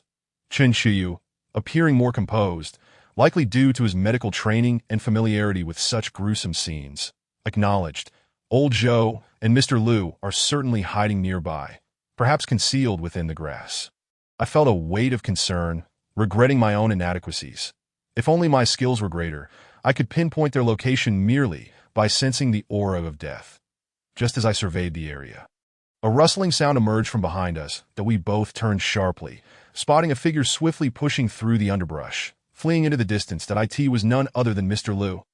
Don't run, I shouted, dashing after him, with Chen Qiyu closely following. Though Mr. Liu ran swiftly, I was faster, quickly closing the distance in the woods. With a leap, I tackled him to the ground.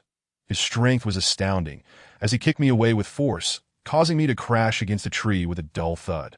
Ignoring the pain, I rose and, along with Chen Qiyu, surrounded him. Mr. Liu's expression darkened rapidly, his voice cold. You brat, you've thwarted my plans time and again. You must be seeking death. Enough of your nonsense, I replied, my demeanor icy, uninterested in further dialogue as I prepared to confront him. However, as I stepped forward, I sensed a chilling presence behind me. Watch out behind you.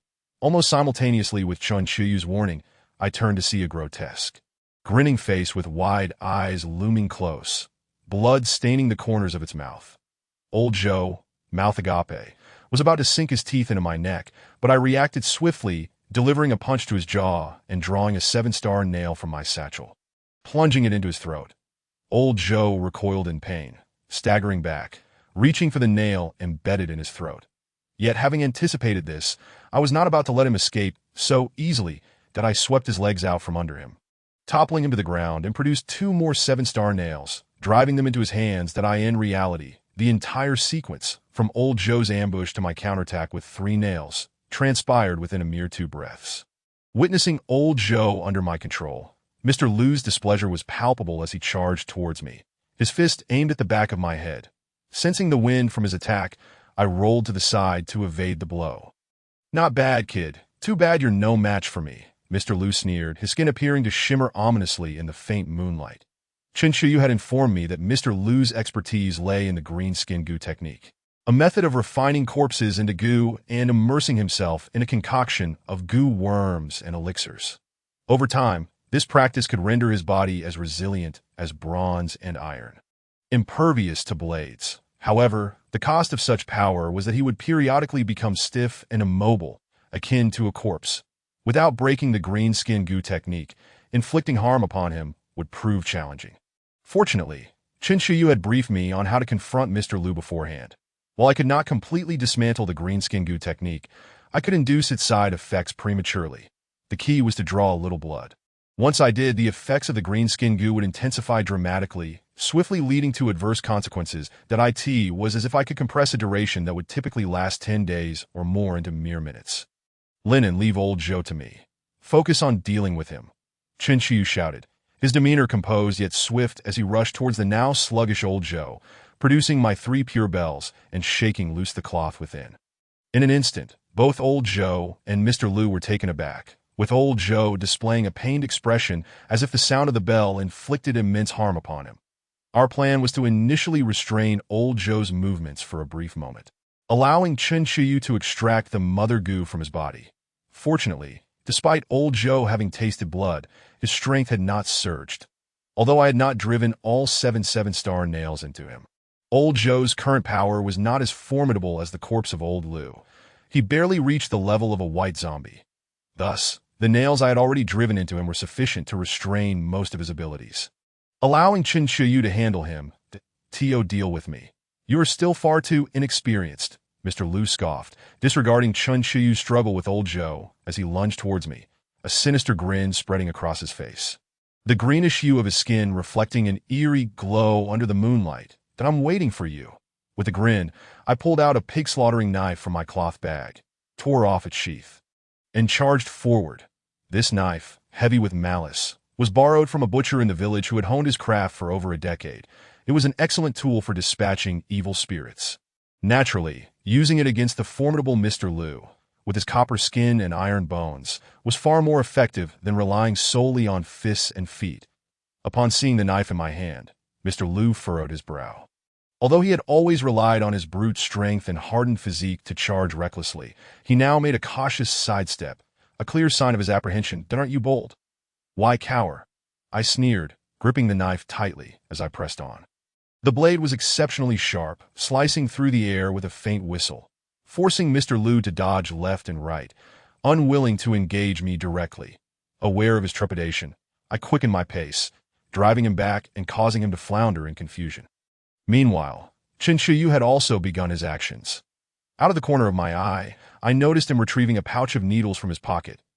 He deftly grasped one silver needle after another, swiftly piercing Old Joe's body with precision.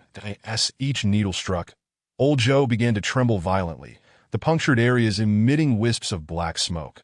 From his mouth came sharp, eerie cries, as if the maternal spirit within him was being pricked by the needles. Upon hearing this, Mr. Liu, who had previously shown some hesitation towards my knife, hardened his expression and coldly declared, "Since you seek death, "I shall oblige." Without flinching, he extended his arm to meet the blade head-on. Clang! The sound of metal striking metal resonated as I felt a powerful recoil reverberate through my hand, as if the knife had struck steel, leaving my palm numb. That Mr. Liu's arm bore a fresh wound, oozing a strange, foul-smelling blue blood. His eyes glinted with icy malice as they locked onto mine, sending a surge of danger coursing through me that I turned and fled, not daring to linger. The sight of blood would only amplify his strength in a short span of time. Though the duration was limited, it was certainly beyond my current capacity to handle.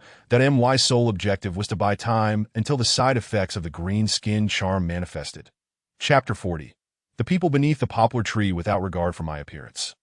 I dashed a few steps away and, sensing a fierce wind rushing behind me, executed a roll to the ground. That Mr. Liu, with a single step, sank deep into the earth, casting me a cold glance before striding toward Qin Shuyu. I noticed his movements had grown somewhat stiff, indicating that while his strength had surged, his speed had notably diminished. Realizing this, I felt a wave of relief. It was fortunate that both speed and strength hadn't increased simultaneously, or I would have found myself in dire straits.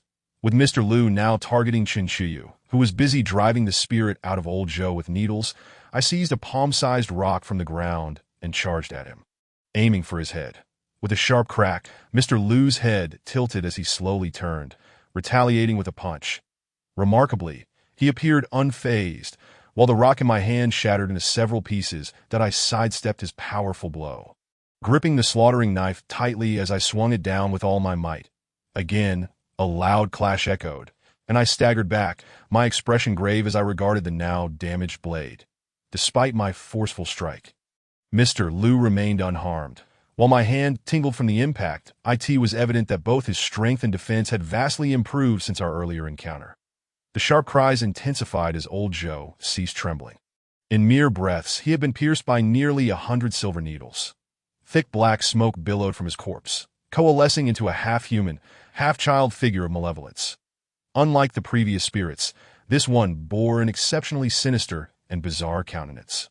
Its body adorned with grotesque, frog-like warts. "Linen, the maternal spirit has emerged," Qin Shuyu whispered urgently. Retreating hastily, as he withdrew, the maternal spirit opened its maw wide, spewing forth a torrent of blood onto the ground where he had just stood. Upon contact, the blood hissed ominously, revealing writhing, foul centipedes within. Realization dawned upon me. I discarded the slaughtering knife, rummaging through my cloth bag for a yellow talisman, and igniting it. Evading yet another of Mr. Liu's strikes, I seized the opportunity to slap the burning talisman onto his eyes. Instantly, he recoiled, shielding his face in pain. Seizing the moment, I leaped onto his shoulder for leverage and launched myself toward the maternal spirit, holding another burning talisman in my fingers as I recited incantations rapidly. First slay the evil spirit, then sever the night light. What god does not comply? What ghost dares to stand? Urgent, as the law commands. With a thunderous shout, flames surged in my hand, resembling a short sword, and I aimed it straight at the maternal spirit. Sensing the danger, the maternal spirit croaked ominously, its back bursting forth with those grotesque, frog-like warts, each exploding to release palm-sized frogs, each with a bizarre appearance. As it completed this grotesque transformation, my exorcism spell struck its form. There was no tangible sensation, as if the blade had sliced through air. But upon contact with its body, the flames ignited instantly, sending plumes of black smoke spiraling upward. The piercing cries reached a fever pitch as I witnessed its tormented form engulfed in flames. The sinister grin stretching to its ears finally vanished, its visage becoming unrecognizable in the inferno. Just as my spell descended, a powerful gust swept behind me that I had no time to evade. The immense force propelled me violently against a tree, akin to being gored by a frenzied bull, leaving me in excruciating pain.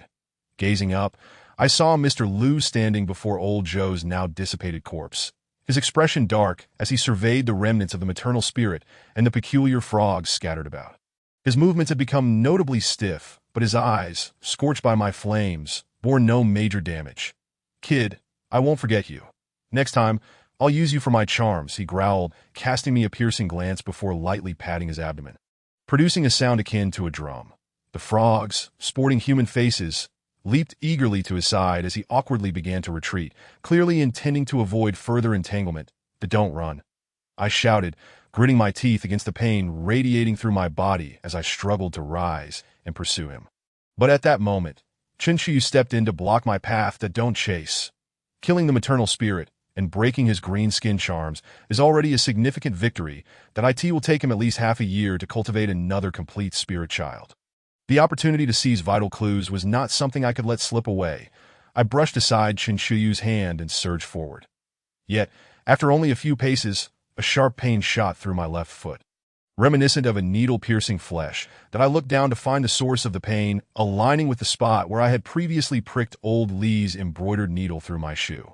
This very shoe was the one I had used to mark the evil spirit in Lu Leihan's home. As the pain intensified, I felt a sense of foreboding wash over me. Turning back, I found that Chinchuyu, who had just urged me not to pursue, had vanished, leaving me alone in an eerie silence, with only a few poplar trees swaying in the wind, their leaves rustling softly. The poplar trees, known as ghosts clapping hands, were ominous, attracting spirits with their rustling leaves, much like the weeping willow. Although I had noted this earlier during my confrontation with Mr. Lu, I had dismissed it, believing it was merely the nature of the wilderness. However, now I sensed something amiss. The aura of the poplar trees was thick with malice. A chilling wind swept through, darkening the already dim moon as clouds obscured its light, plunging the entire forest into shadows. The sounds of the wind gradually faded into an unsettling silence, allowing me to hear my own heartbeat. Amidst this stillness, I felt as if each poplar tree harbored a lurking figure, their outlines indistinct, but their cold gazes directed at me, sending shivers down my spine. Anxiety gripped me as I reached for my cloth bag, only to feel a jolt of panic. The Sanqing bell was in Chinchuyu's possession. The sole powerful talisman I had was gone, and as I gazed at the figures beside the poplar trees, my expression grew increasingly grave. After a fleeting blink, those shadowy figures vanished as if they had been mere figments of my imagination. Yet, deep down, I knew they had not departed. They were merely lurking nearby. The stabbing pain in my left foot persisted, and I squinted, realizing that the long-haired ghost I had encountered in Lu Leihan's home was likely nearby. Its presence indicated that Lu Laohan himself was also a possibility. Seizing this moment, "Do you intend to strike at me?" I was just jolted by Mr. Lu, and now my entire body is in excruciating pain, making movement exceedingly difficult. Furthermore, having previously summoned lights and employed the ghost-slaying incantation, I have already expended a considerable portion of my spiritual energy. At this juncture, I might manage to deal with 1 or 2 malevolent spirits. But should there be more, I fear my resolve will exceed my strength. I am eager to discover whether it is your mastery of the Tao that prevails, or if my life proves resilient. With a cold chuckle, I advanced step by step towards the poplar trees, clutching several yellow talismans in my hand.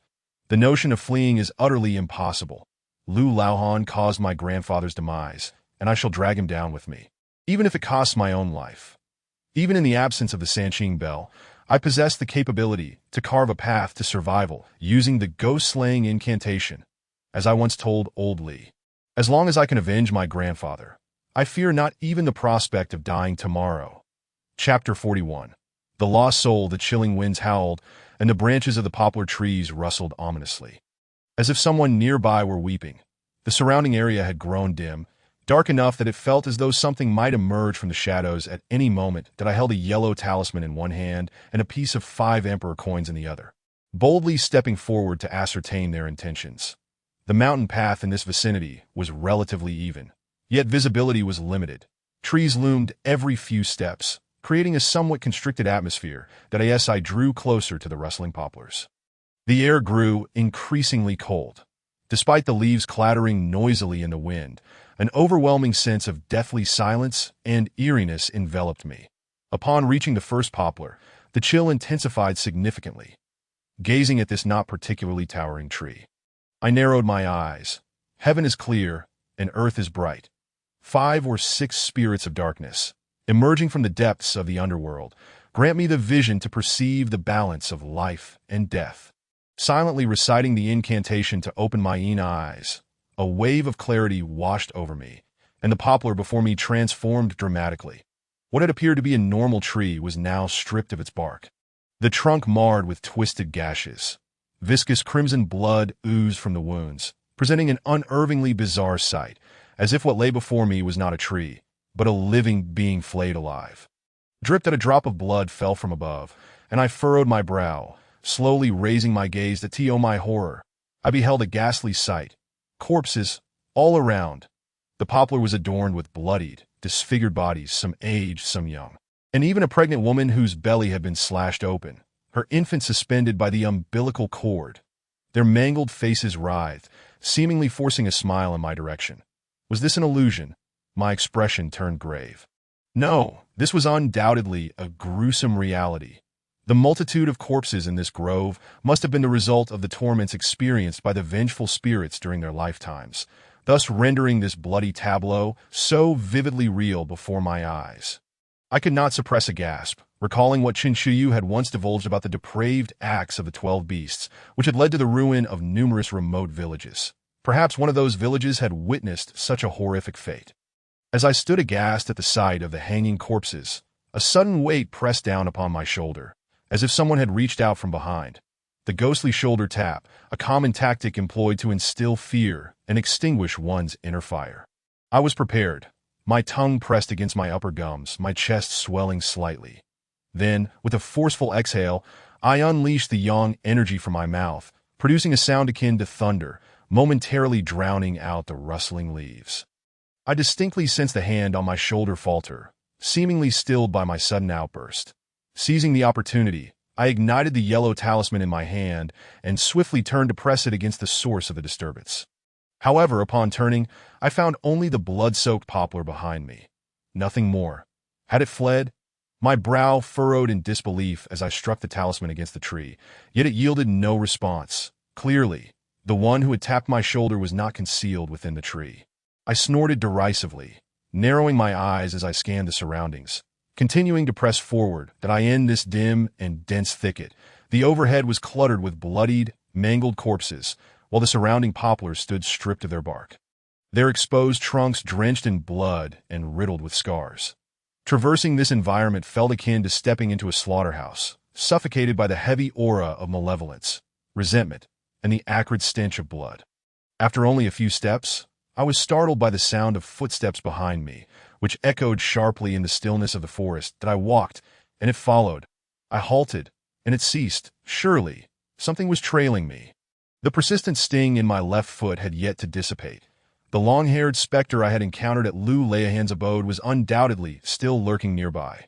Just how many malevolent spirits were present? I felt the weight of a gaze upon me, and my eyes narrowed. Ignoring the footsteps behind me, I resolutely continued forward, determined to escape this grove of hanging corpses. As I walked, I silently recited the Golden Light incantation, wary of potential ambushes. Regardless of the circumstances, I refused to look back, lest I fall prey to their schemes. The footsteps remained a constant shadow, mirroring my every move. When I ran, it ran. When I paused, it paused, maintaining an identical rhythm with me. That it was as if the entity following me were a reflection of myself, that I must be nearing the exit, that a sense of frustration welled within me. Dealing with malevolent spirits was particularly vexing due to their cowardly tactics.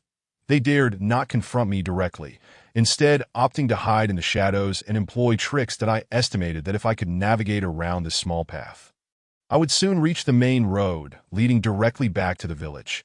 Taking a deep breath, I observed the trees around me gradually returning to a semblance of normalcy, which brought some comfort to my heart.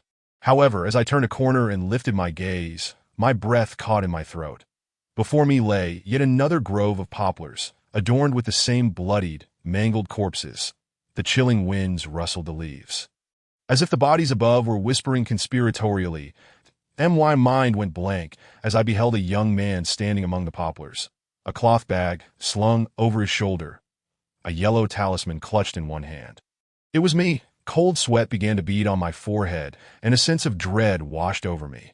Could the footsteps trailing me have belonged to my own self? To confirm my suspicion, I tentatively lifted my foot, taking a step forward. To my astonishment, the version of me among the poplars mirrored my movement, stepping forward a split second before I did. This is it, I cannot be unaware that my soul is fragmented. My heart raced, and I felt a surge of panic that if my spirit did not quickly reunite, the consequences could be dire. No, I must act swiftly to reintegrate my 3 souls and 7 spirits.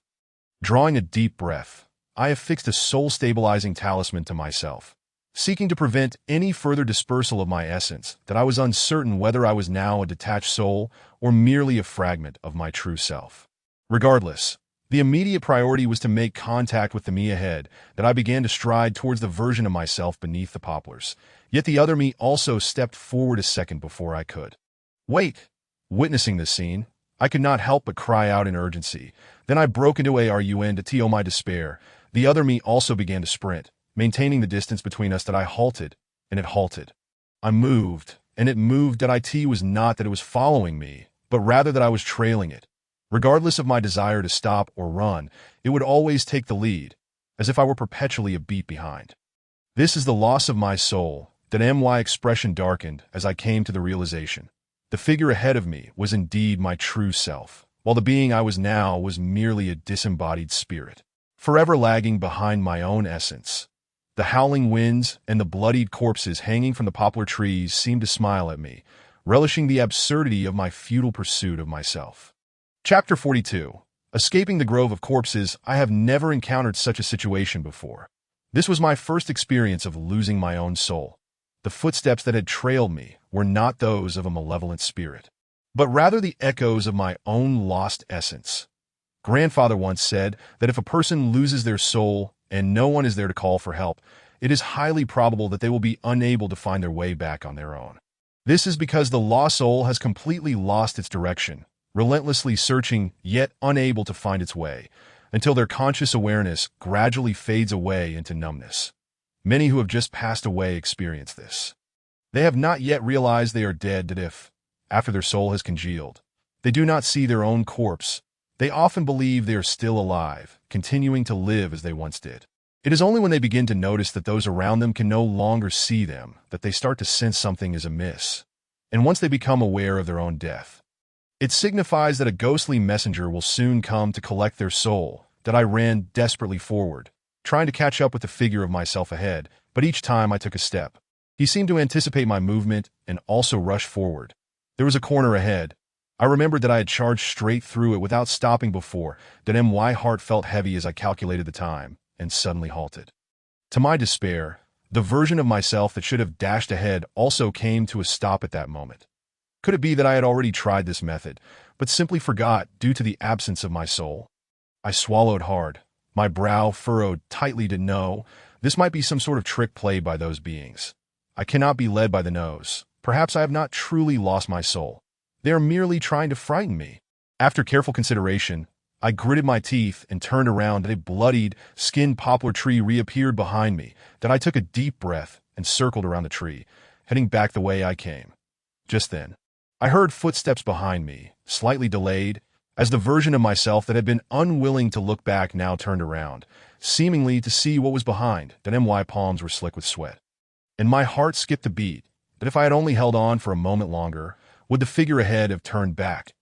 But now that I had circumvented the poplar, even if he did turn around, he would not be able to see me. That a chilling wind howled, and the leaves rustled ominously, as if the corpses hanging above were mocking my foolishness. This was no mere case of a ghostly wall.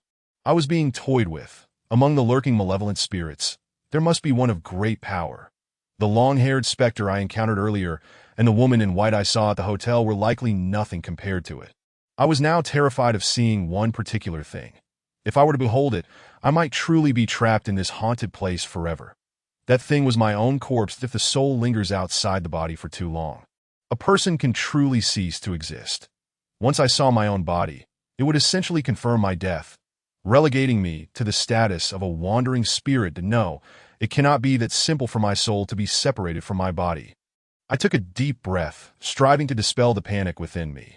For ordinary spirits, capturing the souls of regular people is a challenge, let alone for someone like me, who is well versed in the ways of the supernatural. With a soul that is far more substantial than that of an average individual, there is no reason for them to silently sever the bond between my soul and body. This must be an illusion. I gritted my teeth and recited the incantation to open my spiritual eyes, hoping to see through this deception. Yet, no matter how many times I chanted, the bloodied, skinned poplar trees around me showed no signs of change. And the grotesque corpses hanging above did not vanish. The moon had long been obscured by dark clouds, casting the surroundings into gloom, and a chilling wind howled that it was as if someone was softly weeping. Or perhaps someone was hiding in the shadows, stifling laughter. I had lost track of how many times I had traversed this blood-soaked grove, each echoing footstep resonating like a hammer, striking my heart. My usually calm demeanor faltered, giving way to a growing sense of despair. Did I end this moment? I suddenly recalled a saying from my grandfather. When a person finds themselves surrounded by cliffs on all sides, whether they walk forward or not, the outcome is already predetermined. To move forward might grant clarity of mind, while to remain stagnant would only lead to a slow death at the cliff's edge. Enduring the torment before death arrives. After all, it is merely death.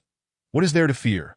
I halted my frantic pace, standing beneath those mangled corpses, and looked up that I had thought I was unafraid of death. Yet I found myself in a state of panic when faced with its reality. Gazing at those corpses that seemed to mock me, I smiled wryly, steeling my resolve, sweeping away all prior fear and confusion. I sat down on the ground, closed my eyes, and began to chant the mantra of tranquility, clarity of mind, as clear as water, stillness of heart, undisturbed by ripples that my heart unclouded, the way of heaven rewards diligence. My will resolute, and all spirit shall tremble, that I recited the mantra repeatedly. My tumultuous thoughts gradually settled, and my anxiety dissipated. The surroundings grew quieter, not a deathly silence, but a serene calm. Faintly, I seemed to hear the delicate sound of bells, which appeared to possess a calming effect, dispersing the icy aura enveloping me. Suddenly, I opened my eyes, and the gruesome corpses and bloodied poplar trees had vanished. Everything restored to normal that I found it. I swiftly rose to my feet, following the direction of the bell sound. Before long, I arrived at a flat area where I spotted Chinchuyu suspended in midair. His face was purple, eyes rolling back, and a circle of black hair was tightly coiling around his neck. The Sanqing bell had fallen to the ground, producing increasingly faint jingles as it rolled. Not only him, but I too was ensnared in the same black hair. My eyes closed tightly. It seemed that unbeknownst to me, a fragment of my soul had been trapped, while my physical body was suspended in the air by that black hair. The version of myself I encountered in the poplar grove was but a fraction of my soul that had been ensnared. Following the source of the black hair, I saw a woman in gray standing atop the treetops, her dense, dark hair obscuring her face, making it impossible to discern her features. She was the long-haired specter I had previously encountered at Liu Leihan's home. Without allowing myself to dwell on it further, I noticed Chinchuyu beginning to struggle violently, desperately grasping at the black hair around his neck while his legs kicked aimlessly, clearly on the verge of losing consciousness. My own body was also turning purple, that if this continued, both Chinchuyu and I would meet our demise. Chapter 43. Drawing the tiger away from the mountain, the surroundings were tranquil, save for the sound of the chilling wind. I could not afford to hesitate any longer and rushed towards my own body. The long-haired specter had certainly noticed my movements. Her massive hair began to snake towards me, dark and ominous. Fortunately, she did not possess great power that I dodged left and right, and with a powerful leap, I collided with my own body that in an instant. A suffocating sensation enveloped me. I felt blood rush to my head, and my consciousness began to blur. Upon opening my eyes, I found myself ensnared by black hair, suspended in midair, indicating that I had successfully returned to my physical form. Heaven and earth, the root of all energies. Having traversed countless tribulations, I manifest my divine powers, my body enveloped in golden light. I quickly recited the incantation for golden light, and as the initial words echoed in my mind, a brilliant golden glow enveloped me. It seemed that upon returning to my body, my powers had increased significantly.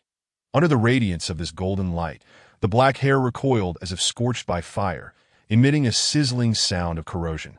And it loosened its grip that I plummeted towards the ground and instinctively reached into my bag, retrieving a copper coin, which I hurled towards the black hair, ensnaring Chinchuyu with a sharp whoosh.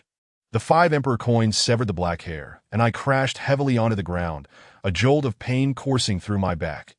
Chinchuyu also escaped danger, collapsing to the ground as he gasped for fresh air. Drenched in sweat and trembling as if he were on the brink of exhaustion, that MY physique was much sturdier than his. After a brief moment of blacking out from lack of oxygen, I quickly recovered. Seeing that we had both evaded peril, the long-haired specter withdrew her extending black hair, her form growing increasingly ethereal, as if she was about to vanish, that I certainly would not let such a golden opportunity slip away. With a swift roll forward, I seized the Sanqing bell that had fallen to the ground and gave it a vigorous shake. The power of the bell varies with the practitioner, while Chinchuyu could only manage to restrain the movements of these malevolent spirits. My ringing of the bell would truly inflict substantial harm. Beneath the chime of the bell, the long-haired specter quivered, emitting a shrill, anguished cry as its form solidified once more, refusing to vanish or flee. Seizing this opportunity, I deftly flicked my left hand, sending several seven-star nails hurtling forth, striking the long-haired ghost and pinning it firmly against the trunk of a tree, and no matter how it shrieked and struggled, it was unable to free itself from the nails for the time being. Witnessing this scene, a sense of astonishment and perplexity washed over me. I had not anticipated that my abilities had improved so significantly since before. For even before I had finished deploying the seven-star nails, this long-haired specter was already rendered immobile. With the specter secured, I grasped the 3 pure bells in one hand and a talisman in the other. Swiftly scanning my surroundings for any other malevolent entities that might be lurking, but found nothing amiss. It seemed that within the brief moments of my struggle with this ghost, the other phantoms had already departed. Old Lu had yet to appear, leaving me uncertain of his whereabouts. Linen, what on earth just happened? Chinchuyu interjected, his gaze lingering on the long-haired ghost still thrashing against the tree, visibly shaken. What do you mean, what happened? I replied, furrowing my brow in confusion. Don't you remember? He appeared bewildered. You collapsed to the ground, unresponsive. That I was about to check on your condition when that long-haired ghost suddenly attacked. I raised an eyebrow and replied nonchalantly, I was simply exhausted and needed a moment to rest. His face was one of skepticism, disbelief evident in his expression, that I chose to ignore him and approach the tree where the specter was ensnared. It would be quite humiliating if word got out that a disciple of the mountain arts had lost their spirit during a confrontation with evil. Such an embarrassing incident was not something to share lightly, lest it become a topic of endless ridicule. What shall we do now? Chinchuyu did not press the matter further, but stood beside me, both of us regarding the long-haired ghost with grave expressions. As I pondered, a thought struck me. What of old Zhou's body? He paused, glancing towards the distant path that's lying over there. Let us hasten to check, I urged quietly, raising the talisman in my right hand while forming a seal with my left, directing it towards the long-haired ghost. Instantly, it transformed into wisps of black smoke, shrieking as it merged with the talisman. Subsequently, with swift precision, I folded the talisman into a triangular shape, effectively trapping the long-haired specter within, temporarily immobilized. As this ghost possessed valuable information regarding old Lu's whereabouts, I could not afford to disperse it so easily. After securing the specter within the talisman, I followed Chinchuyu towards old Zhou's resting place. Thankfully, his body remained untouched, not yet taken away by anyone. Take the body back first. I shall search for them, I spoke sternly, unwilling to let old Lu escape so easily, having already disrupted his Chingpi Gu technique. This was the opportune moment to pursue him. The next opportunity might not be so readily available. No. Just as I began to step forward, Chinchuyu placed a hand in front of me. His white shirt caked in mud, his expression grave. You cannot go. In your current state. Encountering the others from the 12 lives would be perilous. As he spoke, he gestured towards old Zhou's weighty remains. And a body of this weight. Do you expect me to carry it back alone? What if you leave and someone else arrives to claim it? Frowning, I contemplated for a long moment before finally conceding. Very well. I shall assist you in transporting the body. His reasoning was sound. After being struck by old Lu, my entire body ached. In the heat of the moment, I had not felt it as acutely. But now, as the adrenaline faded, the pain radiated through me, causing me to involuntarily gasp. With my presence, old Zhou's body needed not be laboriously carried. A talisman affixed would ensure he could follow me for a time. However, this control bore no offensive capability, and old Zhou's movements would be exceedingly rigid, easily interrupted, making it unsuitable for combat. With old Joe's body in tow, we boarded the vehicle arranged by Lu Wan. Speeding towards the city, the driver, displaying a measure of composure, showed no sign of alarm at the sight of the corpse that as the night enveloped us. I gazed out the window at the retreating mountain roads. The wind whispering past, and felt a sense of unreality wash over me that I had not anticipated that my grandfather's demise was linked to such a vast cult, and the quest for vengeance seemed an uncertain journey stretching far into the future. Moreover, the elusive second master remained a mystery, and the matter of the two Merrick ghosts remained unresolved, leaving me at a loss for our next course of action. Just as I was lost in thought, my phone rang abruptly. Upon checking, I saw it was a call from Li Qingqing. "Linen, where are you? Hurry back." Her voice was laced with urgency, tinged with fear, as if danger loomed nearby. My brow furrowed in concern. "What is the matter? There seems to be someone outside, watching us." I could sense her trepidation in my absence. "That He Wu has my Bagua mirror. Instruct him to hang it above the front door. And affix the talismans I left for you on every window in the restroom and beneath the bed." With a grave expression, I directed her on what to do. Qinqiu noticed my sudden change in demeanor and furrowed his brow.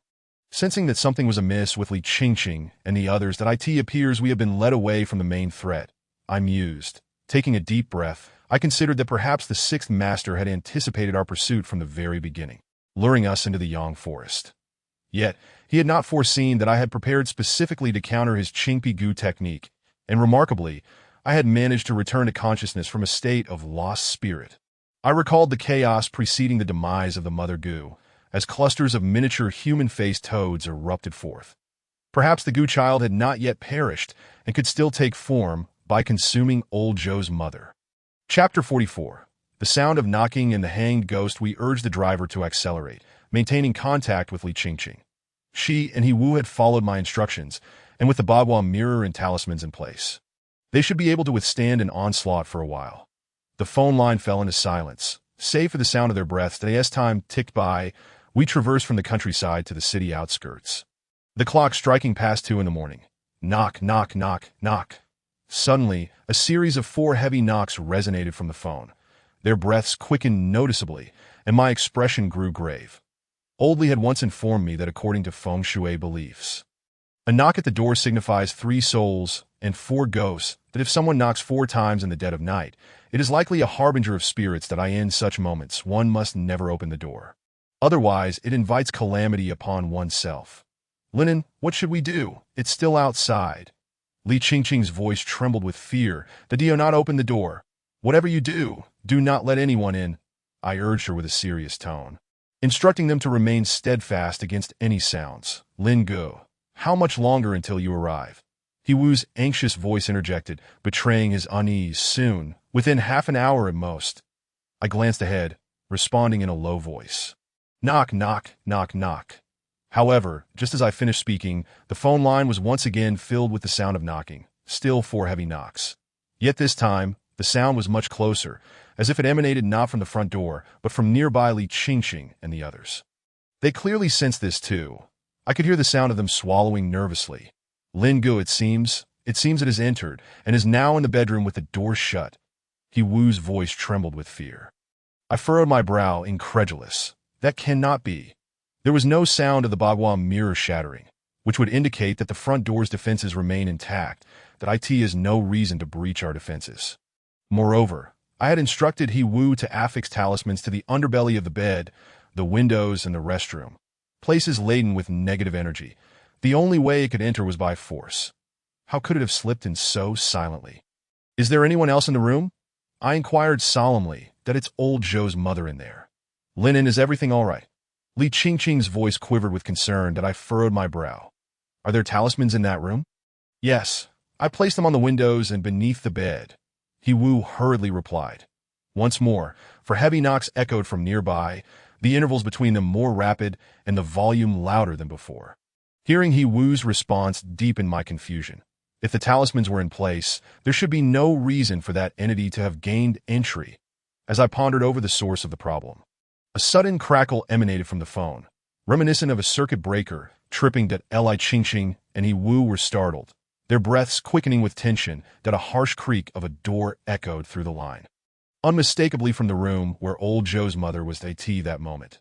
Li Qingqing and He Wu were utterly flustered, gasping anxiously while inquiring what to do next. That I furrowed my brow, remaining silent, for the sound of breathing on the other end had transformed from 2 breaths into 3. Noticing my silence, their panic intensified. "Linen, speak up. What should we do now?" Li Qingqing's voice was laced with panic. "Did I previously instructed you on how to handle emergencies in my absence?" I spoke firmly. There was a brief pause on the other line. "Preserve the 3 flames, don't lose your spirit, and remain fearless. Stand still, close your eyes, disregard everything else, and recite the golden light incantation loudly without pause." My tone was grave. Heaven and earth, mystical origin, the root of all energies, broadly cultivate through infinite tribulations. I listened to Li Qingqing and He Wu chanting the incantation. I muted the call. For ordinary individuals, reciting the golden light incantation holds little efficacy, I noted in response to Chen Shuyu's puzzled expression, who clearly could not fathom why I prompted them to chant. That it was to prevent them from succumbing too quickly to that malevolent entity. Though the incantation might not have tangible effects, it could at least bolster their courage, and by some time that I spoke with urgency, urging the driver to accelerate that moment. Besides the 2 chanting, a heavy footfall resonated from the other end of the line.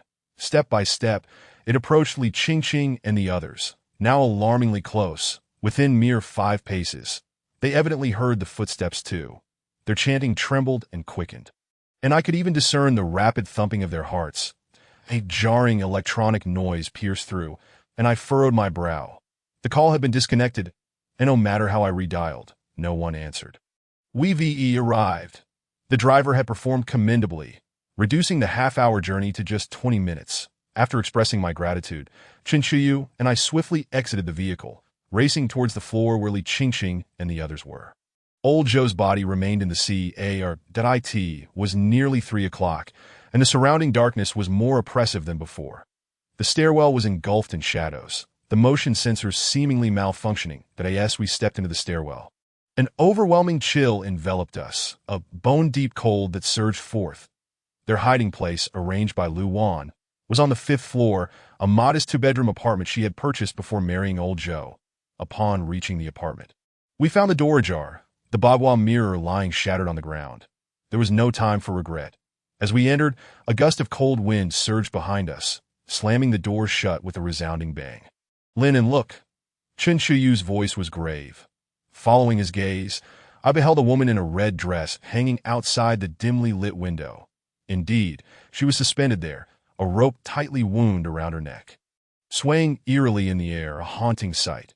Her cold, hollow eyes fixated on us, exuding an ominous aura. "You have come?" As we stared at the red-dressed specter, a low, raspy voice, tinged with age, emerged from the shadows nearby. Upon hearing that voice, my pupils constricted and my fists clenched tightly. That I would never forget that voice, for its owner was responsible for my grandfather's demise. Chapter 45. Set them free, I turned abruptly, catching sight of an old man hunched in the corner, his sunken eyes shrouded in darkness, provoking a deep sense of discomfort. Compared to a while ago, he appeared even frilier, having lost considerable weight. Reduced to mere skin and bones, his complexion unnaturally paled. "I thought the one playing with the cursed arts would be able to detain you. But even if that failed, my skin peeler and long-haired ghost should suffice to handle you." Lu the Elder stepped from the shadows, fixing his shadowy gaze upon me. "To my surprise, you managed to escape." The skin peeler was evidently the entity that had ensnared me in the illusion of the Yang Forest, though I had never truly encountered it. "What have you done with them?" I demanded, suppressing my anger, my teeth clenched. "Rest assured, they are not dead." Lu the Elder's eyes flickered as his words fell. Heavy footsteps resonated from the adjacent room. Following the source of the sound, I beheld a grotesquely disfigured being, as if severely burned, emerging from within, clutching both Li Qingqing and He Wu. They had succumbed to unconsciousness, yet I could confirm they still breathed. That creature, with its contorted skin and ghastly visage, was unmistakably the white zombie that had escaped from the inferno of the coffin shop. "Lu, they are innocent. Release them." My expression darkened considerably, with a hostage in his grasp. I dared not act recklessly. Moreover, the current situation was dire. Having exhausted much of my energy in previous confrontations with Mr. Liu and the long-haired ghost, I found myself nearly depleted. Now, not only was Liu the Elder present, but also the nearly green zombie outside, along with the specter in red. Should a confrontation arise, I had little chance of prevailing, entirely unable to guarantee the safety of Qin Shiyu, Li Qingqing, and the others. Liu the Elder, however, wore a chilling expression, a faint smile gracing his lips. "Fear not. I have no intention of harming that young girl. I am merely here to procure a material," that I furrowed my brow. What did he mean by not daring to kill Li Qingqing? As for his earlier mention of procuring materials, it likely pertained to old Zhou's mother. After all, for the cursed child to take form, she would need to be consumed. Look for an opportunity to rescue them. "I'll keep him occupied," I whispered to Qin Shiyu, who nodded solemnly. Although I spoke in hushed tones, Liu the Elder certainly heard. Yet he merely regarded us coldly, seemingly unfazed. Given his confidence, I would not hold back either. My hand slipped into the cloth bag, retrieving the Three Purities bell. With a shake of the bell, its clear tones resonated throughout the hall. The white zombie let out a pained growl, its expression contorted in agony, and its grip on Li Qingqing and He Wu slackened slightly. In that moment, Qin Shiyu and I lunged forward. I aimed for the corner where Liu the Elder stood, while he charged at the white zombie. Foolhardy, Liu the Elder scoffed, his eyes glinting with mockery. The next instant, a flash of red zipped past, a chilling aura enveloping me that my body suddenly felt weighted down. In glancing sideways, I found the red-dressed specter clinging to my back, its ghastly pale arms attempting to tighten a noose around my neck. Liu the Elder retreated a few steps, coldly observing the scene. I could not allow the specter to ensnare me. With a swift motion, I produced a yellow talisman, simultaneously shaking the Three Purities bell. The clear chime rang out once more, causing the specter to falter momentarily. Its movements stilled. With determination, I ignited the yellow talisman, reciting the ghost extermination spell in my mind. The talisman flared brightly, slapping against the specter. With a hissing sound, it began to emit tendrils of black smoke. Yet it exhibited no reaction, its grip only tightening further.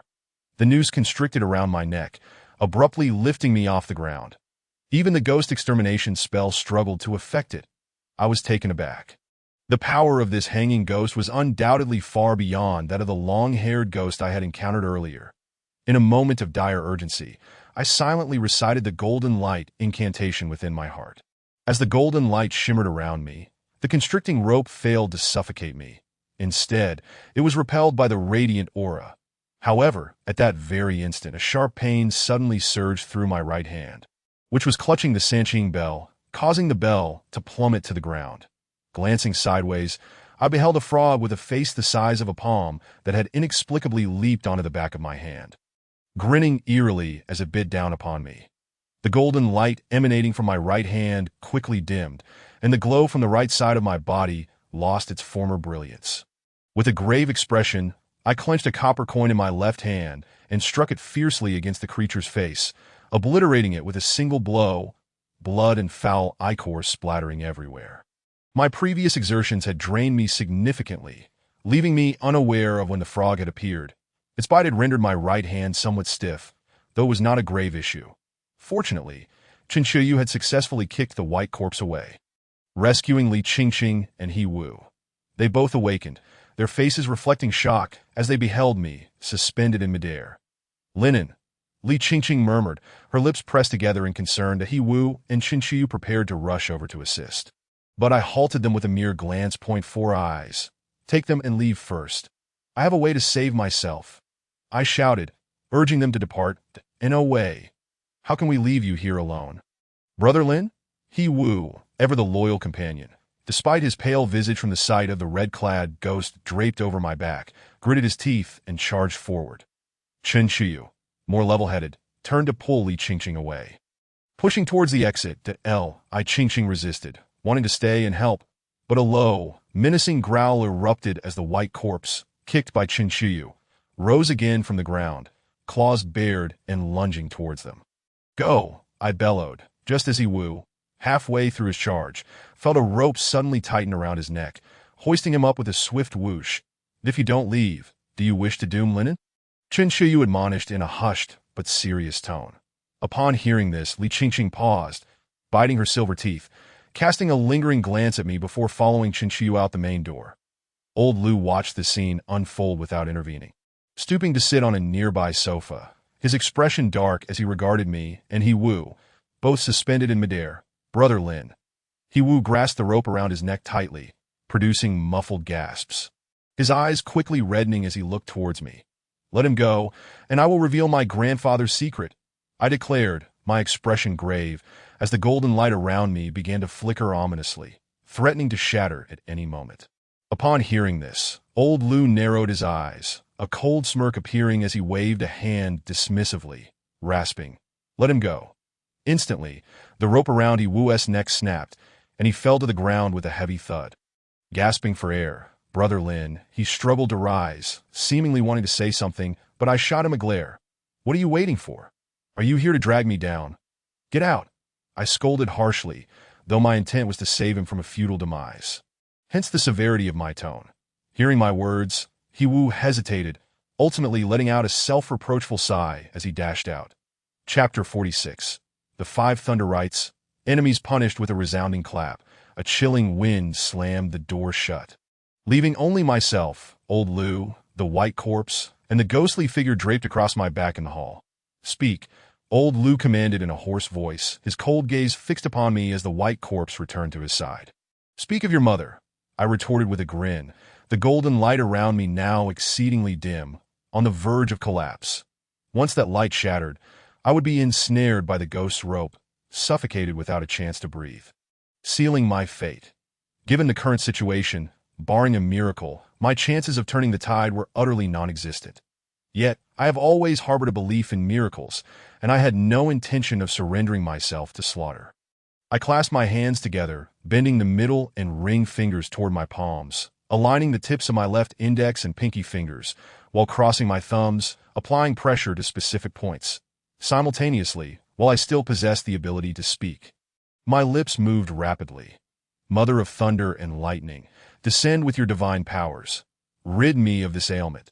As per your decree, I beseech the Five Thunder Rites, hasten as per the law," as the final words of my incantation echoed. The golden light around me erupted into a dazzling explosion, and the rope around my neck tightened abruptly, an overwhelming sensation of suffocation washing over me. Despite having been insulted mere moments ago, old Lu, instead of growing angered, regarded me mockingly. "With your cultivation, you think you can wield thunder magic." Clearly, he was well aware of my abilities from our prior encounters, showing no concern for unforeseen consequences. However, the instant his derisive words fell, a faint crackle of thunder resonated. Upon hearing this sound, the smile on his face froze, his expression rapidly shifting to one of horror. My hands were now enveloped in arcs of lightning.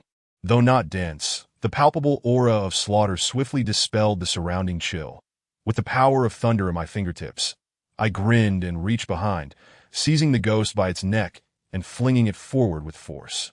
With a piercing shriek, the red-clad ghost was hurled away, and the lightning coursing from me enveloped it, sending forth bursts of black smoke that in mere moments, the ghost, which had previously been unaffected by my exorcism spell, began to wail as its form grew ethereal, on the brink of dissolution. Old Lu, witnessing this, sprang from his seat, his expression icy, commanding the white corpse to launch itself at me.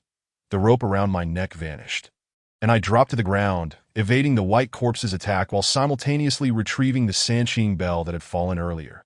The sound of the bell chimed, halting the white corpse momentarily, pain flickering across its visage. This Sanqing bell possesses formidable power against corpse-like entities. Not only would it affect the white corpse, but even a true green corpse would not dare disregard the bell, specially procured by Old Li from Longhu Mountain.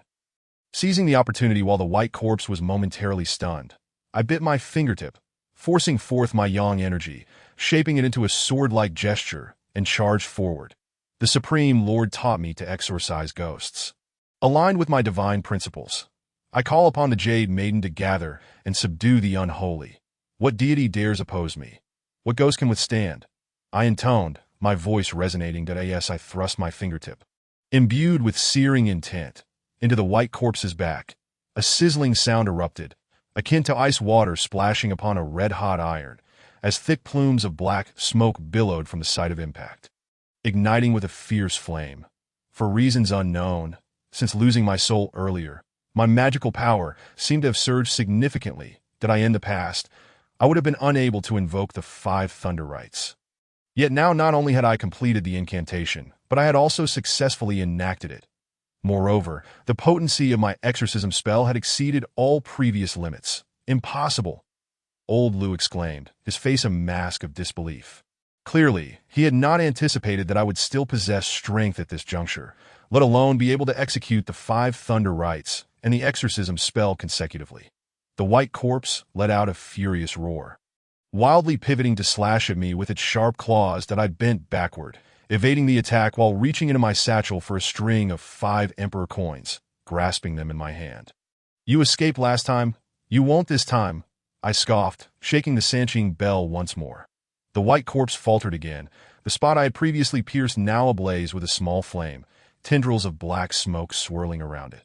Seizing this moment, I unleashed my right fist, crackling with lightning, delivering a devastating blow to its face. With the backing of the thunder magic and the 5 Emperor coins, the force of my strike was formidable. The already twisted visage of the white corpse erupted, rotten flesh scattering everywhere, revealing glimpses of its stark white bones.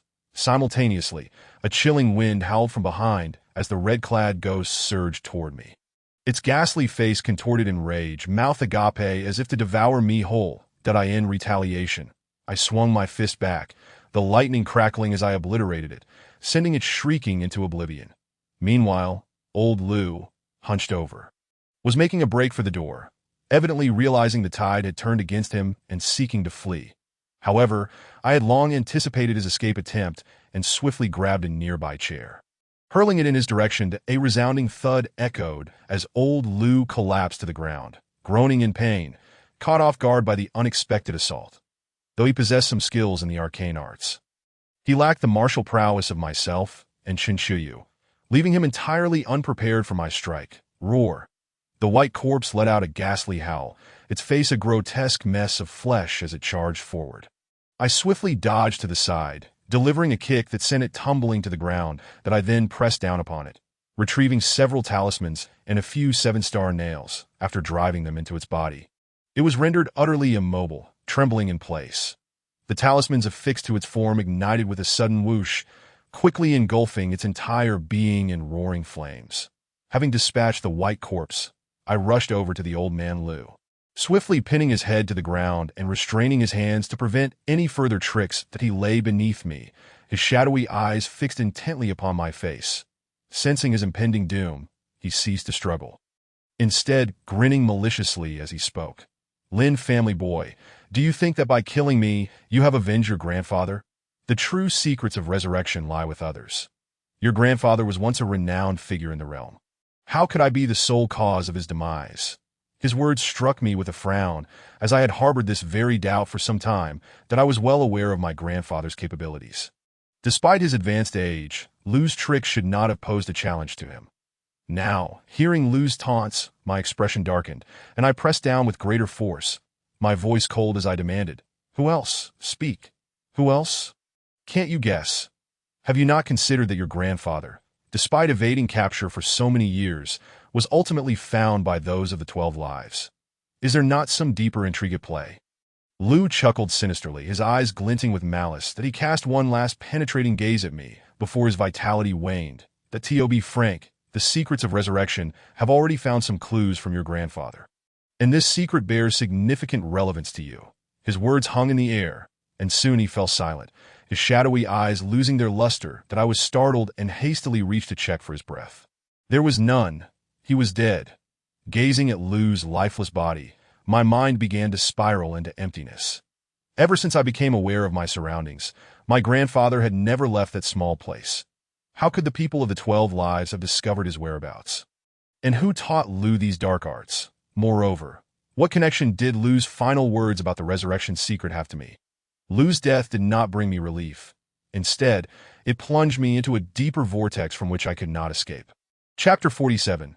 Old Lee. The thousand-faced ghost. I stared at Lou's gradually cooling corpse, rendered speechless.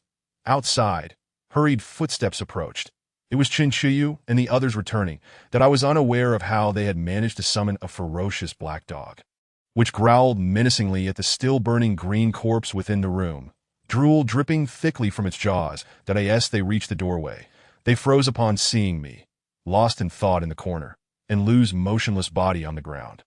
Linen, Li Qingqing said, biting her lip in disbelief. Did you kill him? I remained silent, taking a deep breath and shaking my head, my eyes filled with exhaustion. For those of our world, death resulting from a clash of powers was not uncommon. Qin Shiyu adjusted his gold-rimmed glasses and spoke solemnly. Moreover, I saw this man earlier. His complexion was ashen, his vitality depleted, a typical case of someone nourishing ghosts and corpses with their own life. Even if Lin had not killed him, he would not have lived more than a month.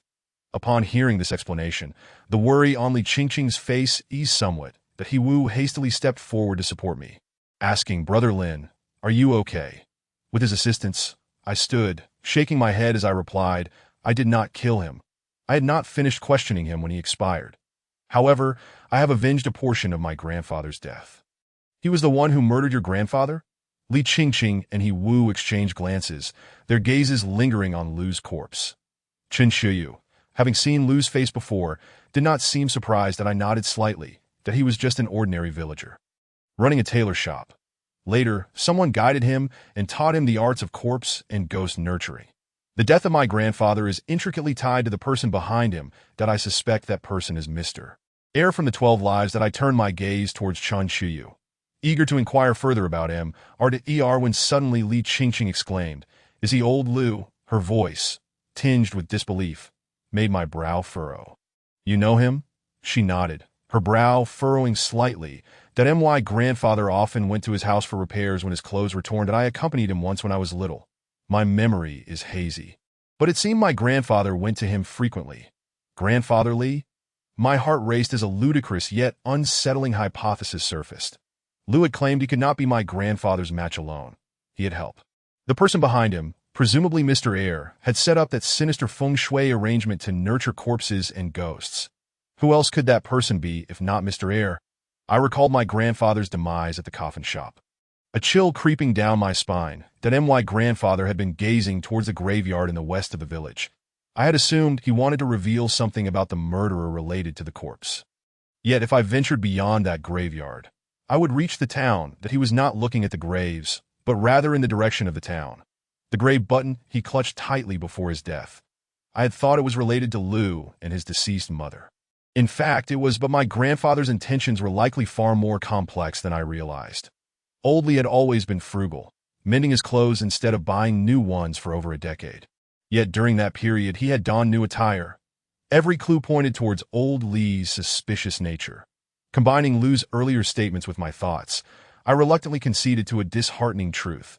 If Old Li and Lu had conspired together, exploiting my grandfather's trust, the likelihood of their success was alarmingly high, and since they could not locate the secret arts on my grandfather, Old Li's appearance that day had saved my life. I distinctly remembered that afterward, he had feigned casualness, inquiring whether I knew about the secret arts and urging me to share, suggesting that perhaps the arts could save my grandfather's life. Had I truly known the secret arts, I might have divulged them at that moment. Seeing my troubled expression, Qin Shiyu and the others exchanged puzzled glances. Linen, what's wrong? Li Qingqing asked, her brows knitted in concern, that I took a deep breath, clinging to a final shred of hope as I tore the gray button stitched inside my clothing, laying it in my palm before her. Have you seen this button before? She blinked, picking it up with a puzzled expression.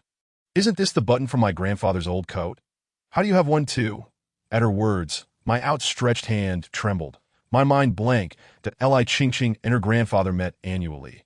There was no way she could mistake the style of this button. This meant that when my grandfather died, Old Li was undoubtedly present. As for why he later pretended to know nothing and continually assisted me, I could surmise only one motive: to deceive me into relinquishing the resurrection secret. If I truly possessed this secret, I would have been duped long ago. Yet it was difficult for me to accept the notion that Old Li, who had been a close friend of my grandfather, would resort to such treachery. Why would he harm my grandfather for the sake of that secret? Lin and Li Qingqing, noticing my abnormal demeanor, voiced her concern, but I interrupted her with a wave. You, and He Wu should return to rest. My voice trembled slightly as I struggled to suppress the tumult of emotions within me. Though I felt an overwhelming urge to lash out, this matter had nothing to do with Li Qingqing. To vent my anger on an innocent person would only reveal my cowardice and weakness. I Qingqing hesitated, wanting to say more, but He Wu stopped her, shaking his head slightly that if anything comes up, remember to tell us. Don't bear it alone. I Qingqing, still uncertain, followed He Wu as they led the fierce black dog away. Qin Shiyu, observing their departure, approached with a frown. Linen, what's wrong? Have you made a discovery? I, feeling utterly drained, leaned against the wall and sank onto the sofa, gazing at Lu's corpse, lost in thought. Can you tell me more about Mr. Air? Qin Shiyu appeared puzzled, clearly not understanding why I was inquiring about Mr. Air at this moment. Yet he moved a chair beside me and began to share what he knew about Air, and no one knows Mr. Air's original name, only that he is adept in physiognomy, skilled in divination and feng shui. Descriptions of his appearance among those in our world vary greatly. Some say he is a burly man in his 30s, broad-shouldered with thick brows and large eyes. Others claim he is a lean, middle-aged man with an ethereal appearance. Some even suggest he resembles a child of merely 10 years. Qin Shiyu paused as he spoke, then turned to me and said, thus, aside from referring to him as Mr. Air, those in our circles also call him the Thousand-Faced Ghost. Those 3 words struck my heart like a heavy hammer, leaving me breathless. That it dawned on me that Mr. Air had been by my side all along. I had been in the company of the murderer who killed my grandfather for so long without realizing it. I finally understood why old Lu had said he dared not act against Li Qingqing. He must have known about her relationship with old Li. Reflecting on this period, I couldn't help but feel a sense of dread akin to consorting with a tiger.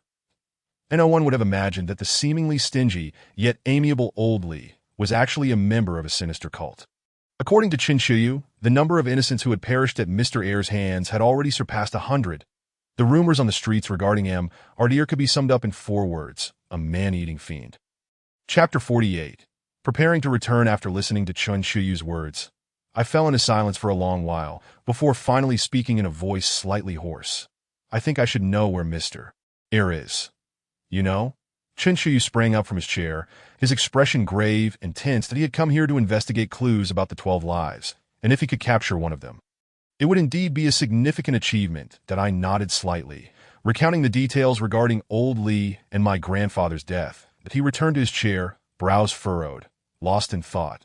The resurrection's secret technique, he murmured, and ultimately his pupils constricted, revealing a look of shock. That if I remember correctly, years ago, during the operation to eradicate the 12 lives, there was indeed mention of their research into the resurrection's secret technique. At that time, a highly skilled elder from Maoshan was involved in that affair. But he later disappeared without a trace. Listening to him, I frowned slightly and locked eyes with him. Are you suggesting that the missing elder from Maoshan is connected to my grandfather? Qin Shiyu nodded gravely. Not just connected. They could very well be the same person.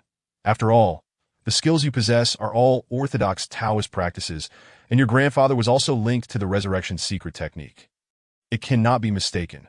But if it is indeed orthodox Taoism, why did my grandfather not return to Maoshan, but instead choose to hide? My confusion deepened, completely baffled by the unfolding events. Qin Shiyu pondered for a moment, then shook his head, adjusting his gold-rimmed glasses. I'm not certain. Perhaps there were hidden circumstances regarding that incident that we are unaware of. He paused, frowning again. Since you say that person is likely Mr. Air, why did he not keep you by his side to inquire about the whereabouts of the resurrection secret technique, but instead chose to send you away? Indeed, why did he want to send me away?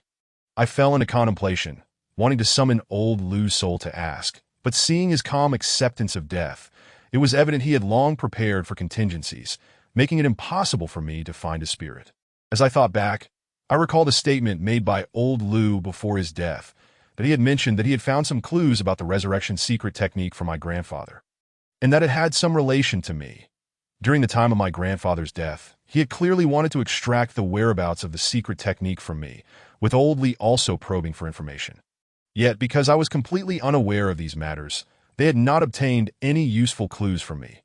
How could it be that there were clues now? My pupils constricted, a surge of anger rising within me as I slammed my fist against the nearby glass cabinet. The resounding crash shattered the glass, leaving my hand marked with deep cuts. They had taken advantage of my absence to desecrate my grandfather's grave. Seeing my sudden outburst, Chen Shuyu frowned and pulled out a small cloth pouch filled with medicinal powder. The members of the 12 Lives are treacherous and ruthless. You cannot handle them alone, he spoke, gently helping me remove the glass shards embedded in my hand while applying the powder. My chest heaved as I struggled to quell the fury within me, gradually regaining my composure. Indeed, as Chen Shuyu had said, I had already found it challenging to deal with old Lu and Mr. Lu. If I were to encounter someone even more formidable, it would surely lead to my demise. After all, the 12 Lives organization had once been so powerful that even the 6 major Taoist sects could not eradicate them entirely, illustrating their formidable nature.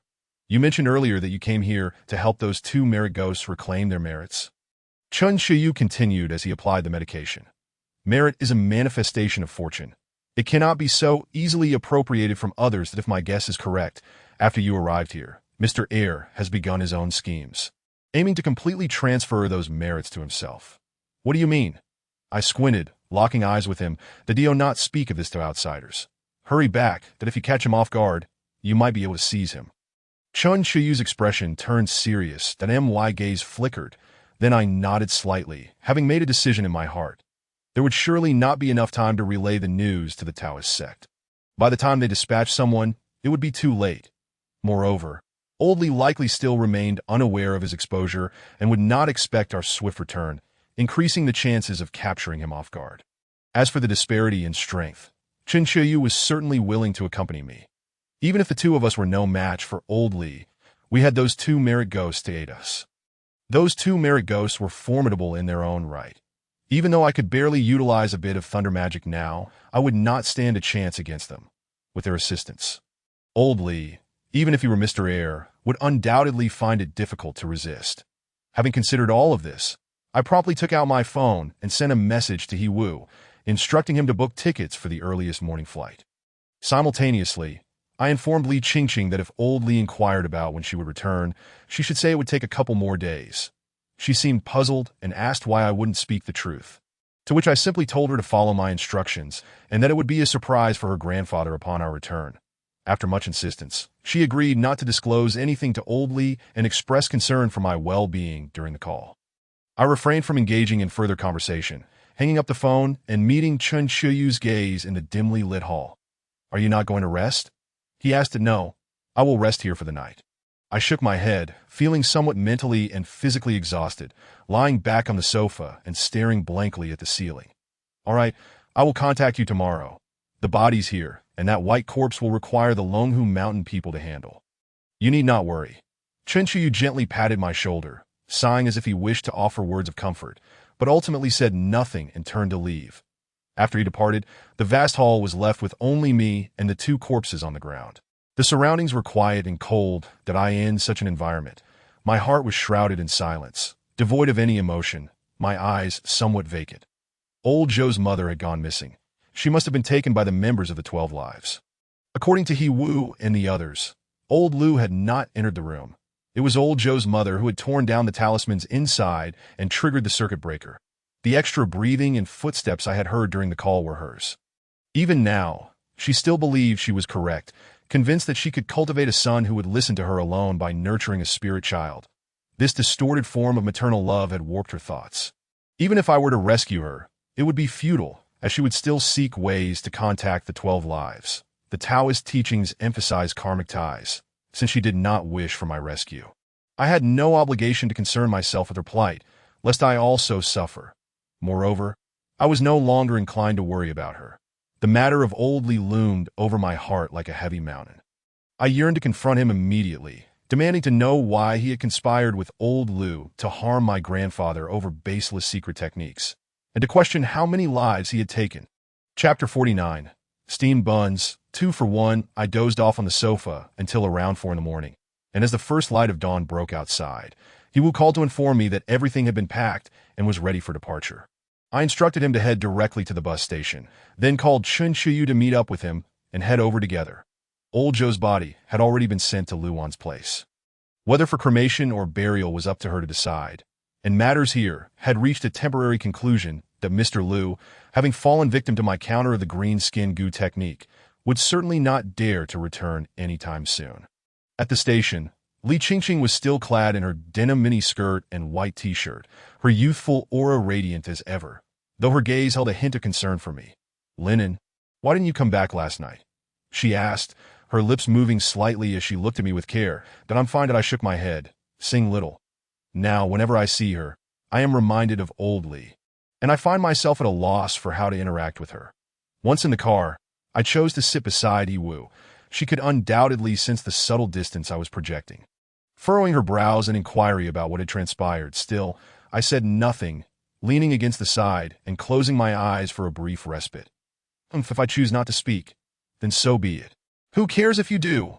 Li Qingqing, noticing my indifference, appeared visibly annoyed that I caught a glimpse of her turning her head away, her lips pressed together, as if she wished to avoid seeing me. Chen Shiyu and Yiwu, sensing the awkwardness between us, were at a loss for words that Yiwu awkwardly asked Li Qingqing if she wanted anything to eat to ease the tension, while Chen Shiyu adjusted his glasses and remained silent beside us.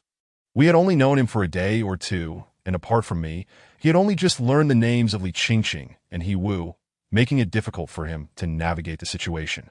In response to Yiwu's attentiveness, Li Qingqing paid him little heed, dismissively stating that it was unnecessary. The uncomfortable atmosphere persisted until the bus reached our destination, which was now 10 o'clock in the morning. We found ourselves in Chonghuai City, Jinting Town. Though it was referred to as a town, it was merely a peripheral area of Chonghuai City, more akin to a district that we had taken a taxi back to the town. And as we arrived at the shoe shop, which typically opened by this hour, we were met with its closed doors. Clearly, old Li was not present. Li Qingqing expressed her surprise, pulling out her phone to make a call. But I stopped her. "You and Yiwu should head back first, that I'll go with Si Yin to find Grandfather Li. There are some matters I need to discuss with him." Upon hearing the name Si Yin again, Chen Shiyu's lips twitched, but he refrained from commenting. Li Qingqing furrowed her brows, glancing at the suitcase she and Yiwu were dragging along. After hesitating, she nodded and set off with her long legs. I emphasized once more that she must not call old Li. Otherwise, the surprise would be spoiled. Once she departed, my expression darkened. Across from the shoe shop was a bun stall, where the owner was preparing to close up shop. Having sold nearly everything that I approached and fished out some coins. "Uncle, why is the shoe shop across the street closed today?" I casually inquired while ordering the last 5 mushroom meat buns. The portly vendor paused for a moment, scrutinizing me as if I seemed familiar, but could not place me. Before responding, "That shop hasn't opened for the past few days." That I teased his words, my gaze flickered, and after taking the bag of buns, I asked, "Do you know where the shop owner went?" The rotund vendor pondered briefly before shaking his head. "The last time I saw him, he was carrying a hoe, seemed to be off to do some farming. I haven't seen him since." Carrying a hoe. It was evident that old Li had left the town after sending us off to Xiangnan. He must have gone to dig up my grandfather's corpse. "Thank you, Uncle." I acknowledged him and walked over to Chen Shiyu, handing him the buns. Just as he reached for them, I remarked, $2 each. He froze, his hands suspended in midair, instinctively responding, "Aren't they a yuan each?" "I am the middleman," I replied. "Forget it, I'll buy them myself." Chen Shiyu shook his head, retracted his hand, adjusted his glasses, and turned back toward the bun stall. All 5 buns were sold out by then. Chen Shiyu halted, his lips twitching. "You seem to be in a good mood?" he asked, regarding me with a peculiar expression. That I shook my head, biting into a bun that burst with flavor. Just suddenly came to understand a few things. "What did you come to understand?" he inquired. "That I've come to understand what kind of creature a human truly is." I continued munching on the bun. I headed toward the bus station. "Take old Joe's mother, for instance. You say she doesn't love her son, but that can't be true. Yet if you say she does love him, old Joe died because of her. What does that even mean?" Chen Shiyu frowned, perplexed. "What are you trying to say?" I looked at him and added, "Do you think the fault lies with old Joe for arguing with his mother, or with his mother for her twisted psyche?" It's definitely her fault. Regardless of her intentions to protect her son, she shouldn't impose her will on old Joe. Otherwise, he'd end up like a frog, jumping at a poke, devoid of any independent thought. Chen Shiyu asserted, his tone firm. That I gazed at him, and my previously grave expression suddenly broke into a smile as I shook my head. "That's superficial. The fault lies with you, with Lu Wan." Chen Shiyu was taken aback, unsure of why I had suddenly made such a statement. "That if it weren't for you and Lu Wan, Old Joe wouldn't he have argued with his mother. Without that argument, none of this would have happened, I continued. What nonsense is that? By your logic, he would have been a mistake from birth that if he hadn't been born, none of this would have occurred. Chen Shiyu clearly disagreed with my reasoning, did I? However, let my gaze drift upwards and murmured, indeed, life is a mistake from the start that a series of minor missteps accumulates into an irretrievable major error, that we spend our lives learning how to rectify our mistakes. Yet we find ourselves perpetually in error. Chen Shiyu looked at me with a strange expression. I don't recall practitioners of Maoshan being well-versed in philosophy, that I grinned, biting into another bun, and added, this isn't philosophy. It's a theory of right and wrong that I've developed. Human desires are insatiable. Some individuals will spend their entire lives repenting for their wrongdoings, while others persist in believing they are right despite their errors. What exactly have you come to understand? Are you sure your mind is all right? Chen Shiyu eyed me with suspicion, likely worried I might suffer from a mental breakdown due to my grandfather's situation. I casually tossed him the remaining 3 buns from the bag and strode toward the bus station, that I've come to understand that I want to help those who have erred to correct their mistakes, not just the ones who harmed my grandfather, but also those malevolent individuals whose wrongdoings have cost countless innocent lives, that if they refuse to acknowledge their faults, then I shall err in my own way. Likewise, if you ever make a mistake, I will certainly assist you in correcting it. That I turned back to glance at Chen Shiyu, who stood on the street, demurely nibbling on a bun, and flashed a smile. Buns are 2 yuan each. I am open to credit. Chapter 50. The Dragon's Mouth and the Coffin, the Causes and Effects of Virtue. Those of us in this line of work are generally impoverished. Chen Shiyu, being a medical student, is relatively better off, but even 6 yuan isn't a trivial amount for him. He simply thought it was a loss. Spending 2 yuan on something that could be bought for 1 naturally did not sit well with him. And he adamantly refused to part with his money, that I didn't mind, casually remarking that the matter of the bun payment was irrelevant. The wheel of karma would turn as it should. And I needn't concern myself with when retribution might come, that we boarded a bus and arrived in the countryside shortly before noon. The cement roads gradually turned muddy, and the vehicle jolted, causing Chen Shiyu to look somewhat unwell. You study medicine but get carsick? I couldn't help but chuckle that he shot me a glance. The road to Longwu Mountain is far less bumpy than the road to your home. I've never been carsick. Can I just want to experience it? Seeing his bravado, I merely smiled and said nothing further. After disembarking, he leaned against a tree and expelled everything he had eaten an hour prior. Let us head to the grave mound first. That I handed him a bottle of water and led the way. After he finished retching, his complexion improved considerably. He twisted open the water bottle, rinsed his mouth, and caught up with me. Did your grandfather have any particular burial customs? My gaze shifted momentarily as I pointed toward the grave mound, that he once mentioned that if the day came when he departed, he would seek a place deep in the mountains where the rope would snap and the coffin would fall. Chen Shiyu was taken aback that I asked that the burial method of Master Zhuge. I nodded. The saying about the rope snapping and the coffin falling indeed originated from that time, that it is said that Zhuge Liang arranged for 4 strong men to carry his coffin southward. And when the rope broke, they would bury it there. Yet, how could such a thick hemp rope break so easily? Zhuge Liang anticipated that the 4 men would not wait for the rope to snap before casually selecting a burial site. The 4 men falsely claimed the rope had snapped, only to be discovered by Lu Shan, resulting in their execution for deceiving the ruler. And thus the location of Zhuge Liang's final resting place became a mystery, which remains unsolved to this day. Did the rope break?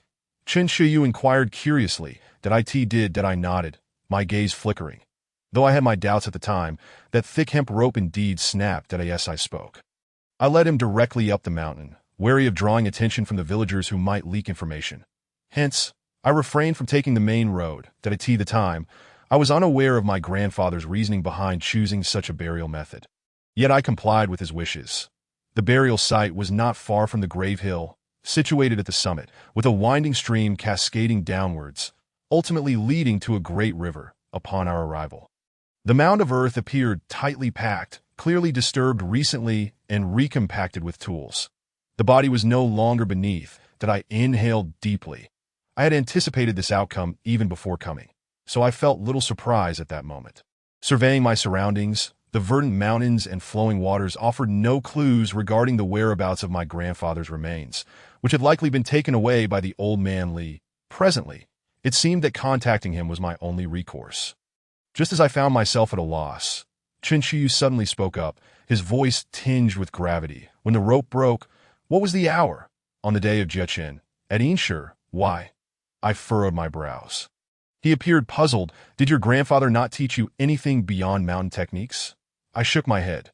Chen Qiyu narrowed his eyes, gazing at me intently. On the day of Jieqin at the first quarter of Yinshi. This portends great misfortune, great misfortune. My expression grew serious as I inquired. What do you mean? Your grandfather's mention of the rope breaking and falling into the coffin likely wasn't merely to secure a resting place for himself. It may have served as an omen for his own fate. An omen? I blinked in disbelief. The divination was a sophisticated art within mountain medicine, one of the most challenging techniques to master. I was astonished that my grandfather possessed such knowledge. At the first quarter of Yinshi, descendants flourish. At the second quarter, wealth is attained. At the third quarter, prosperity blossoms. Yet at the fourth, fifth, and sixth quarters, the reverse occurs. Marking an ominous time, his expression remained grave as he continued. Especially on the day of Jieqin during Yinshi, this signifies compounded doom. That I furrowed my brows. Are you suggesting that my grandfather knew someone would come to unearth his remains? Chen Qiyu nodded. It is likely he foresaw not only our arrival, but also the reason behind it. As he spoke, he stepped onto a piece of green stone and pointed towards the stream below. Observe, the stream flows continuously. If I am not mistaken, it should lead to the great river. That my heart stirred at his words. Indeed, as he stated, this stream flowed towards a nearby major river known as the Xiangjia, which in turn was a tributary of another great river. This location, surrounded by mountains, resembles a coiled dragon, and your grandfather's grave rests precisely at the dragon's mouth, he continued, guiding me further down the path.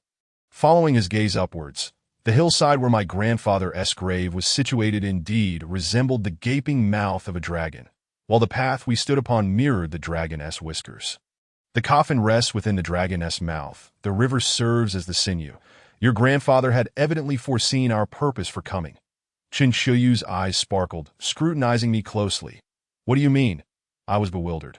My understanding of geomancy was rudimentary, and divination was an even more foreign concept to me. Have you heard of the dragon spitting pearls? He inquired, his tone laden with significance. That I frowned, glancing toward the direction of the dragon's mouth. Finding no sign of any pearls or dragons. The pearls have long been appropriated. He sighed deeply. That if that old man Li truly possesses stolen merits, if he had not come here, it would have been better for him. However, now that he has, those merits may have been consumed by this dragon's mouth, forming into pearls. That a jolt of realization struck me. I recalled suddenly gaining a considerable amount of Taoist power, and a suspicion began to take root in my mind. Could it be that those merits have now shifted to me? Chen Qiyu regarded me solemnly, slowly nodding under my gaze. That I cannot claim it to be a complete transfer, but at least 4 parts of it have indeed passed to you. I furrowed my brow again. What are the remaining 6 parts? Before he could respond, I instinctively interjected. The remaining 6 parts are with Li Qingqing. Aren't they? Chen Qiyu adjusted his glasses. It seems you are not merely a brutish fighter. Indeed, the burial geomancy typically blesses the descendants. If the pearls had formed when old Li was present and he took no action, those merits would have certainly been transferred to your grandfather and subsequently to you.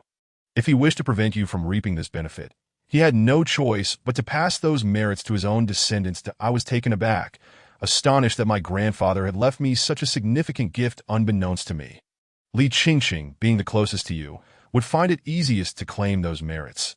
Thus, it is highly probable that the majority of those merits have now accrued to her.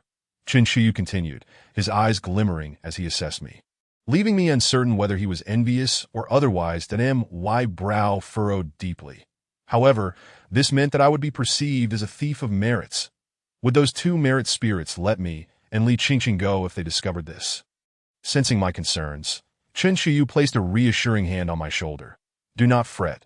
The merits in your possession differ vastly from those of the wicked. I was taken aback. What do you mean? Did you not mention that if I did not pay for your bun, I would suffer the consequences? By taking someone else's merits, you effectively form a connection with them. Your actions will yield returns to them. Those who exploit their merits for malevolence will ultimately meet with retribution, facing dire consequences. As he spoke, he shifted his gaze to me. However, you are different. Using their merits for good deeds establishes a bond of benevolence. In due course, the retribution they receive will manifest as additional merits, which they will undoubtedly welcome. Upon hearing this, I experienced a moment of clarity that IT was akin to borrowing money. If the two merit spirits lent their last $100 to a rogue, they would ultimately lose their money and go hungry, which they would certainly resent. However, lending to me would be different, as it would be akin to financing. 100 could generate more hundreds, while I too would face hunger for a time. The speed of accumulation would far surpass their painstakingly saved riches over centuries, making it a beneficial arrangement. Standing atop the mountain, I comprehended the intricate relations and turned to Chen Shuyu. Astonished, "You also possess skills in divination?" He adjusted his glasses, shaking his head modestly. "I can only claim to be somewhat knowledgeable, but certainly more so than you." That I dismissed his bravado, directing my gaze toward the lush mountains before ultimately retrieving my phone and dialing Old Lee's number. If I could not find him through the shadows, I would have to confront him openly. However, as the busy signal resonated through the phone, my expression gradually darkened. The call could not connect, and I could not locate him. Had he guessed that I had uncovered his identity and fled in advance? It seemed implausible. After forming my suspicions, I had not mentioned anything to Li Qingqing that I had returned stealthily, and there was no reason for Old Li to be aware. As I pondered, my gaze suddenly landed on the shoes adorning my left foot, where the thread stitched with Old Lee's embroidery needle was distinctly visible. How cunning! I never anticipated he would resort to such underhanded tactics. My eyes narrowed as I regarded Old Lee's cunningness with newfound respect. The stitches on my shoes were likely not intended for tracking Old Lu's ghostly companion, but rather to ascertain my whereabouts. From the moment we returned to Chonghuai, he must have already realized something was amiss. Coupled with the transfer of his merits by my grandfather, my silent return to the grave site would have made it evident to him that his identity might be compromised. At this moment, he had likely gone into hiding, making it impossible for me to find him. Without Old Li, my leads had once again been severed. That I exhaled deeply, feeling no sense of defeat. Although it was regrettable not to confront Old Li directly, since I had already resolved to rectify the wrongs committed by the 12 Lives, I need not dwell on this matter.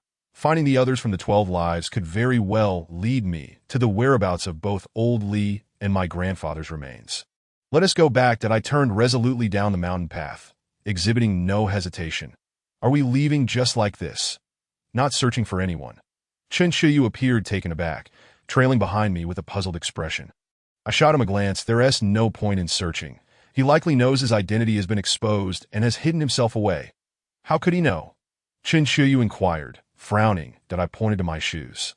Explaining the situation, after hearing my account, his expression darkened, clearly taken aback that Old Li had left such a contingency. However, as a member of the 12 Lives, if he lacked such foresight, he would have been eradicated by the Taoist lineage long ago. What are your plans now? He asked again. That I contemplated for a moment before responding. First, let us return and find Li Qingqing and the others. That if you have the time, please assist me in investigating the villages that suffered at the hands of the 12 Lives. Particularly those where the deceased were skinned and hung from trees. That my thoughts remain relatively clear. I do not intend to search aimlessly for the 12 Lives, like a headless fly. Instead, I plan to start from the scene I witnessed in the poplar grove. The ghost that haunted me in that grove is still alive, and now that Old Lu has passed away, it has either been taken by the others of the 12 Lives or will return to its original place as a wandering spirit. Regardless of whether someone from the 12 Lives can be found there or not, I wish to see it for myself. That at the very least, I want to recite a chant to guide the souls of those who met a tragic end. Chen Shuyu nodded and immediately took out his phone to contact someone. Since Old Li has vanished, I did not hide when I descended the mountain. I walked openly on the street. The villagers were surprised to see me return. Inquiring about my time in town and whether I intended to return to the village, that I smiled and replied that it was unnecessary. Ultimately visiting Li Ursha's home, Li Ursha is no longer foolish.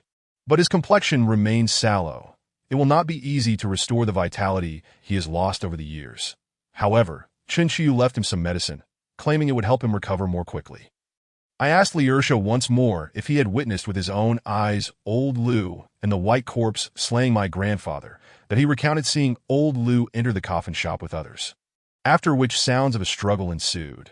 However, it seemed that more than just Old Lu and my grandfather were involved, as there were other voices as well, without him needing to say it.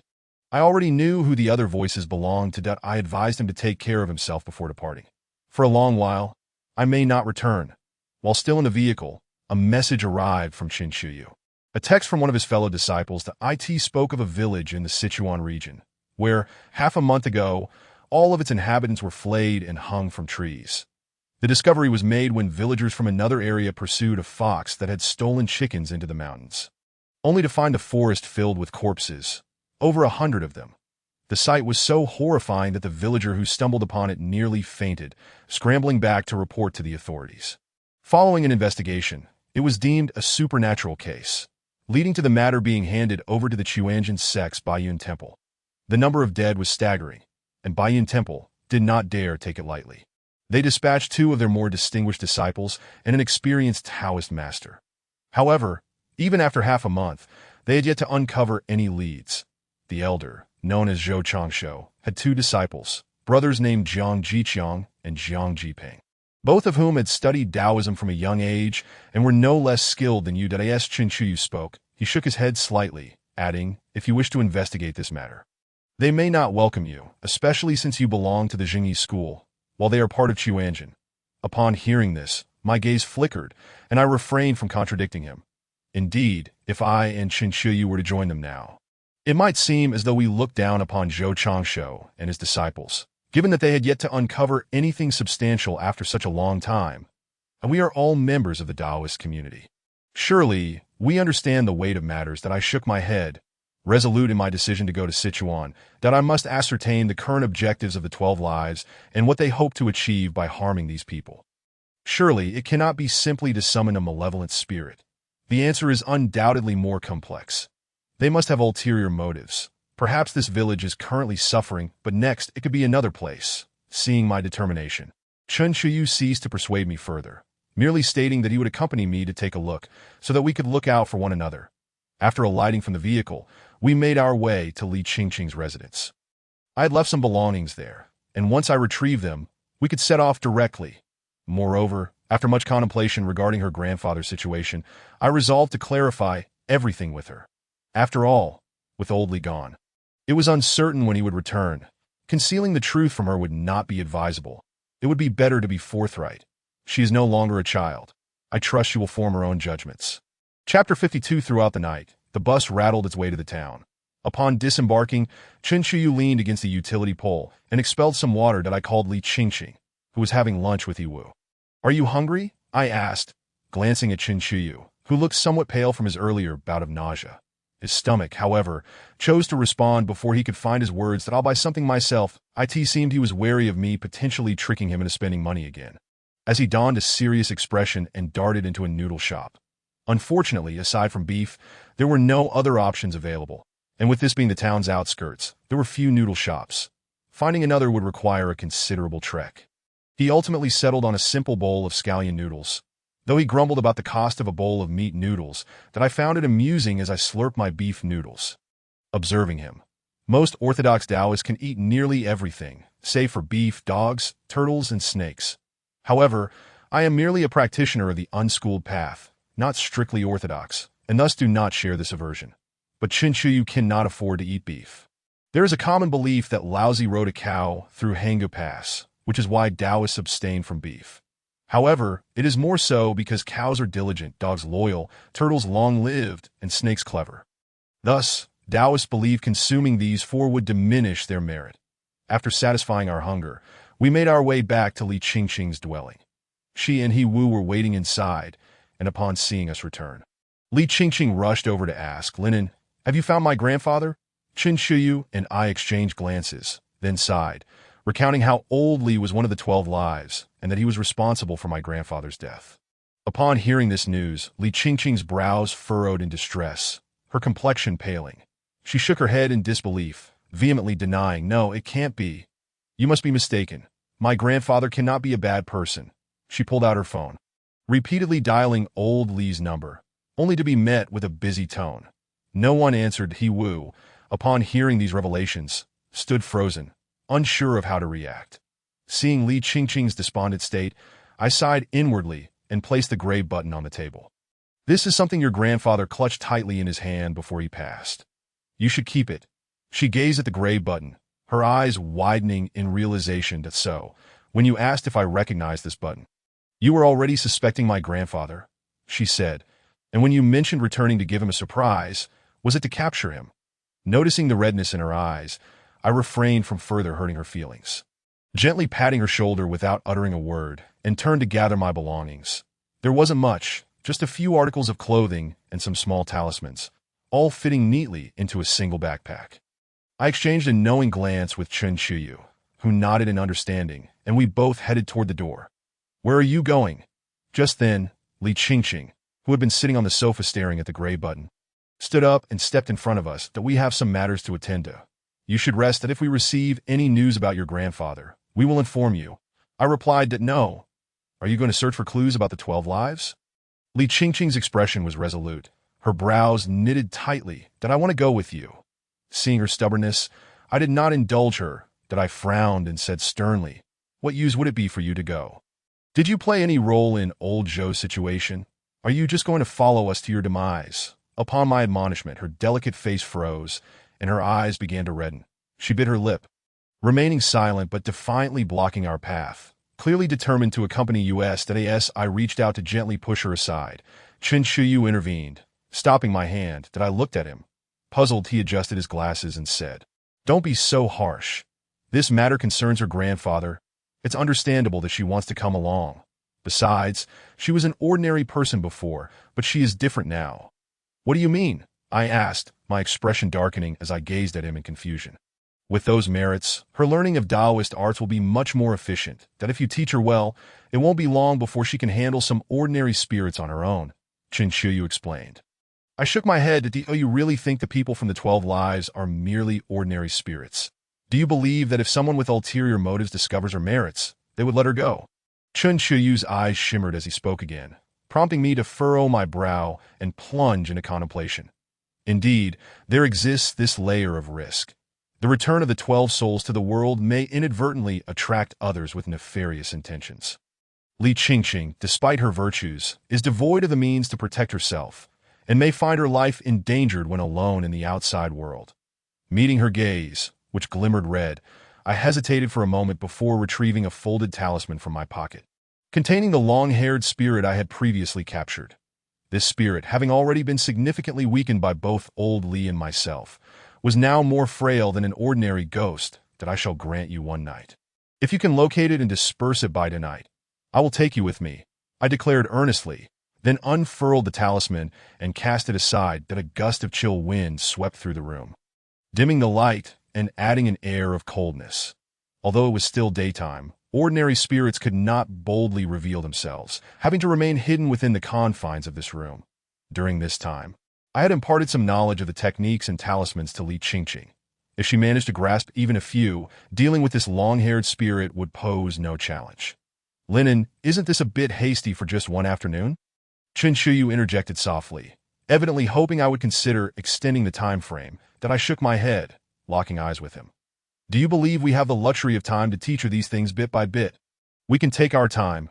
Chen Qiyu began to speak, but Li Qingqing, her eyes ablaze with determination, interrupted him, asserting, All right, we shall proceed as you say. I met her stubborn gaze and silently settled onto the sofa. Brother Lin, what about the matters of my home? At this moment, He Wu hesitantly spoke up, clearly still concerned about the potential threat posed to his family by the two virtuous spirits that I will visit the construction site tonight. There will be no issues, I replied nonchalantly, then closed my eyes to rest on the sofa, while my ears remained attuned to the sounds around me. The relationship between Li Qingqing and myself had grown rather intricate, bordering on adversarial. Hence she refrained from inquiring about our next course of action, instead whispering her questions to Chen Qiyu. With a sigh, Chen Qiyu asked, Am I allowed to instruct her to join He Wu in capturing the spirit? That shouldn't be against the rules, right? I remained silent, tacitly agreeing that he then began to discuss the precautions to take when confronting ghosts with Li Qingqing. Firstly, one must possess courage and fearlessness. Secondly, one must remain vigilant. For spirits may emerge from any corner. Spirits lack a physical form and have weak defenses. One could say that a mere touch could vanquish them, yet they are remarkably swift and elusive. Therefore, to confront a spirit, one must first confine its range of movement before making a move. Qin Shiyu instructed Li Qingqing to burn incense and recite scriptures, fervently sketching numerous talismans for warding off evil, and advised her to chant the Golden Light incantation in the event of danger. Among the various spells, the Golden Light incantation is considered the easiest to master, yet if one's spiritual prowess is sufficient. Its power is significant and can serve not only for defense, but as for He Wu. Qin Shiyu imparted to him a unique acupuncture technique, one I had never encountered before. It was said that the requirements for this acupuncture method were exceedingly stringent. Yet He Wu happened to meet those criteria. Once the needles were in place, the latent yang energy within He Wu would surge, enveloping him much like the Golden Light incantation, though it could not be maintained for long.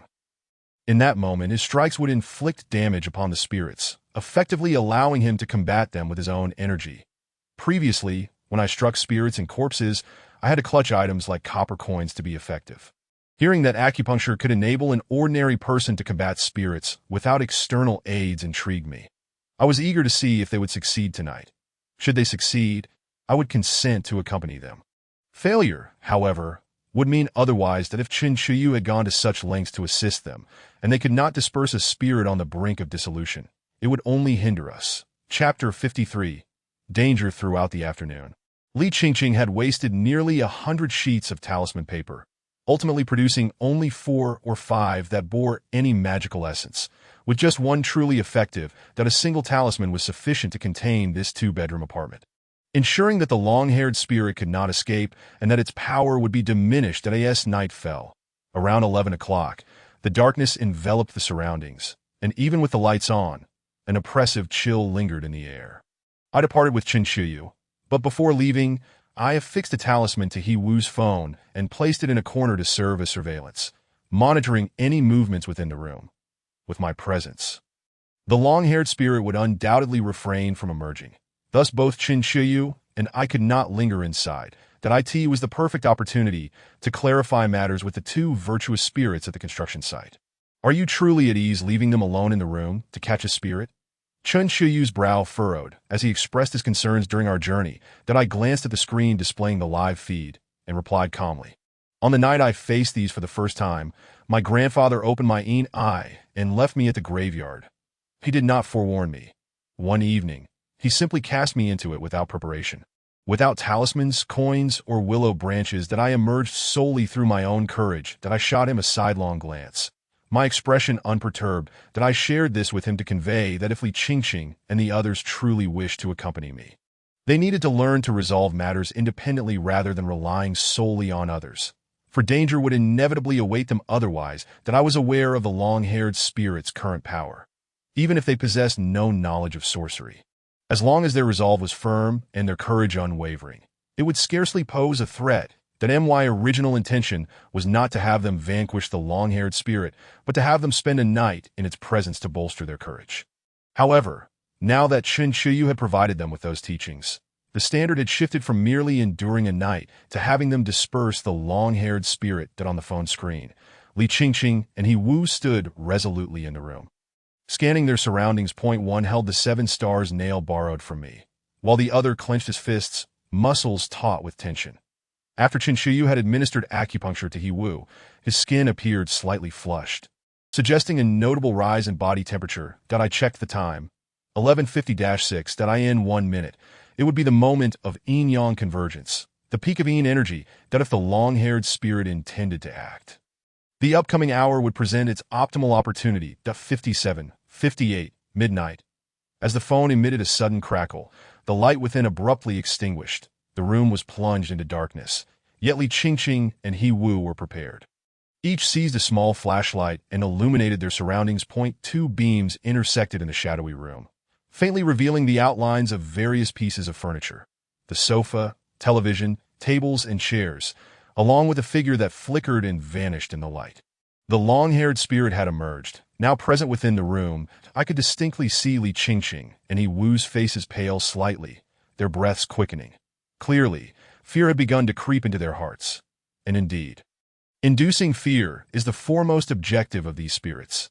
The room fell silent, save for the distant dripping of a faucet, while a chilling sound akin to nails scraping glass emanated from the nearby restroom. The long-haired spirit was luring them closer, utilizing reflective surfaces like mirrors and water to execute its sinister tactics. That IT could hide within mirrors and suddenly emerge to frighten or drag those who had extinguished all light into its realm to toy with them mercilessly. Li Qingqing gritted her teeth, clutching the nail as she attempted to advance towards the restroom, but He Wu interjected, blocking her path. "Qingqing, let us wait here until 2 o'clock to search for it." His voice emerged from the phone, and I felt a flicker of satisfaction. They were wise enough to recognize the importance of waiting until after the peak of Yin energy had passed to increase their chances of success. However, this could only be deemed cleverness, applicable only to weaker spirits. Those of greater strength would remain at full power once night fell, unaffected aside from the daylight hours. That on the phone, Li Qingqing nodded slightly, agreeing with He Wu's reasoning, and the two stood idly in the living room, doing nothing but waiting. That I shook my head. It is not a fool. How could it possibly squander such a prime opportunity to let you delay until 1 or 2 o'clock? If it were you, what would you do? Chen Shiyu inquired curiously from beside me. Nail the door to confine its range of movement to the restroom. Then enter, shatter the mirror, or affix a talisman. Chant the golden light incantation for protection, and finally confront the spirit. That I spoke softly, for this is indeed my style. Though it may sound rather reckless, it is nonetheless the most effective and straightforward approach. Just a minute or two later, the rhythmic ticking from the restroom and the unsettling sound of nails scraping against glass faded away, replaced by a sudden creak. The bathroom door swung open without warning, as if someone inside had slowly pulled it ajar. Both Li Qingqing and He Wu were momentarily taken aback, hastily directing their flashlight towards the source. Under the beam of light, the restroom appeared utterly empty, devoid of any presence. Yet, at the threshold of the bathroom, a series of damp footprints had mysteriously appeared, leading off to the side. With grave expressions, Li Qingqing and He Wu followed the trail of footprints, only to discover that they had encircled back behind them. Exchanging a glance, they slowly turned around. That I in the pitch-black room, a figure sat on the sofa, having appeared without notice. Clad in gray, long, jet-black hair obscured its face, and a pair of ghostly pale hands were visible. It sat there motionless and silent. Even from behind the screen, I felt a chilling sensation. Act now. To my surprise, Li Qingqing was not rendered pale with fear. Instead, she grit her teeth and charged forward, raising the nail she held high. Thrusting it towards the entity on the sofa, that He Wu stood momentarily stunned before following suit, his fist as large as a sandbag, swinging towards its face. The long-haired specter clearly did not anticipate such audacity from these seemingly ordinary individuals. It hesitated before its ethereal form began to shift, attempting to flee into the wall. However, a flash of light illuminated the wall, causing the talisman affixed at the entrance to tremble. That IT was repelled. Unable to escape through the wall, that moment, Li Qingqing had already closed in, mercilessly driving the nail into its back. With a hissing sound, as if ice met molten lava, tendrils of black smoke rose. Accompanied by piercing screams of anguish, that He Wu rushed in as well, delivering punch after punch to the specter's head.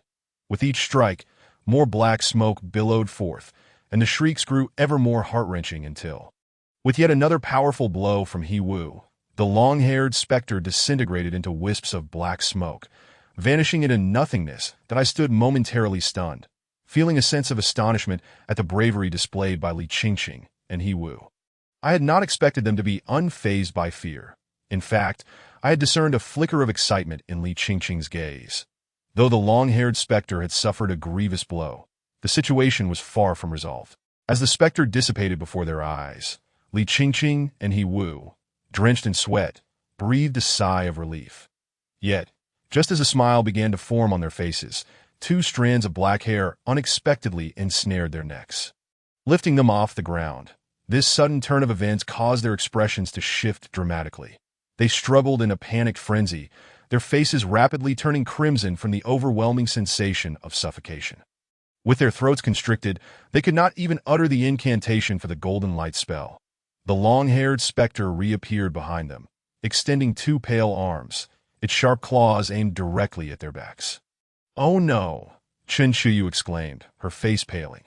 However, I remained impassive, observing the unfolding scene as the specter drew ever closer to Li Qingqing and He Wu. Chapter 54. An unexpected delight seeing my unperturbed demeanor. Chen Shiyu grew anxious and called out, "Linen, you must think of a way. Are you truly just going to watch them come to harm? Why the haste, if you cannot deal with this entity? You might as well abandon any thoughts of accompanying us," I replied calmly, unyielding in my stance. With a crack, a sudden explosion erupted from my phone, abruptly cutting off the video. Witnessing this, I tucked my phone away and continued my journey towards the construction site. "How can you be so cold-blooded? Aren't they your friends?" She retorted that if you won't go, I will. Typically composed, Chen Shiyu was now incensed, turning to hail a taxi back. "Will you two adopt such a stance? If you lack faith in their ability to handle this matter, why involve them in a confrontation with the 12 lives, leading them to their doom?" I stood my ground, watching her retreat that AT my words. Chen Shiyu paused momentarily, inhaling deeply before turning back, adjusting her glasses as she regained her composure. "If they truly come to harm, a lifetime of remorse will not suffice." Her voice was grave as she marched forward, not sparing me a glance, clearly displeased with my callousness that I merely stood there, watching her stride ahead, and remarked softly, "Turn left." Chen Shiyu halted again, silently retracing her steps into the intersection, waiting in place that I approached and glanced at her before proceeding down the path. We soon traversed the narrow lane, arriving at the suburban highway, where we quickly spotted the construction site. Still only a foundation, it seemed beyond me and had indeed complied. Since my departure, there had been no further activity, and the bamboo that had been planted nearby had been entirely cleared away. Overall, the surrounding malevolent energy had significantly dissipated as we drew nearer. A chilling wind began to swirl, a profoundly cold sensation rising from within. I knew the two merit ghosts had sensed my return. Chen Shiyu's expression grew grave as she too sensed the formidable presence of the two merit ghosts. "You dare return after taking our merits?" A deep, cold voice resonated from behind us. Turning, Chen Shiyu and I beheld a man clad in black, his demeanor effeminate yet imposing. His attire appeared antiquated, reminiscent of styles from over 2 centuries ago, a long black robe. Upon closer inspection, I noted that his neck was adorned with a twisted braid, and a black round hat rested atop his head, that I surmised that if the hat were removed, the front of his head would be completely shaved. "Do you think that just because you wield thunderous magic, we would refrain from striking?" A woman's crisp, chilling voice interjected as a stunning figure adorned in a vibrant red gown, bedecked with gold and silver, emerged that it was indeed the same two merit ghosts from before, though their resentments appeared to have lessened significantly since our last encounter. That I guessed that during this time, Hianmin had offered them numerous worthy tributes.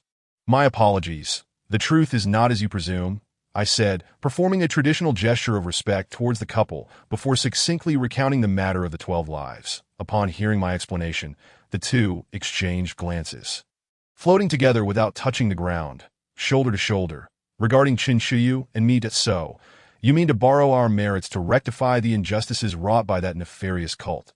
the male ghost inquired, his expression grave. I nodded solemnly in affirmation. The couple exchanged another look before speaking in unison.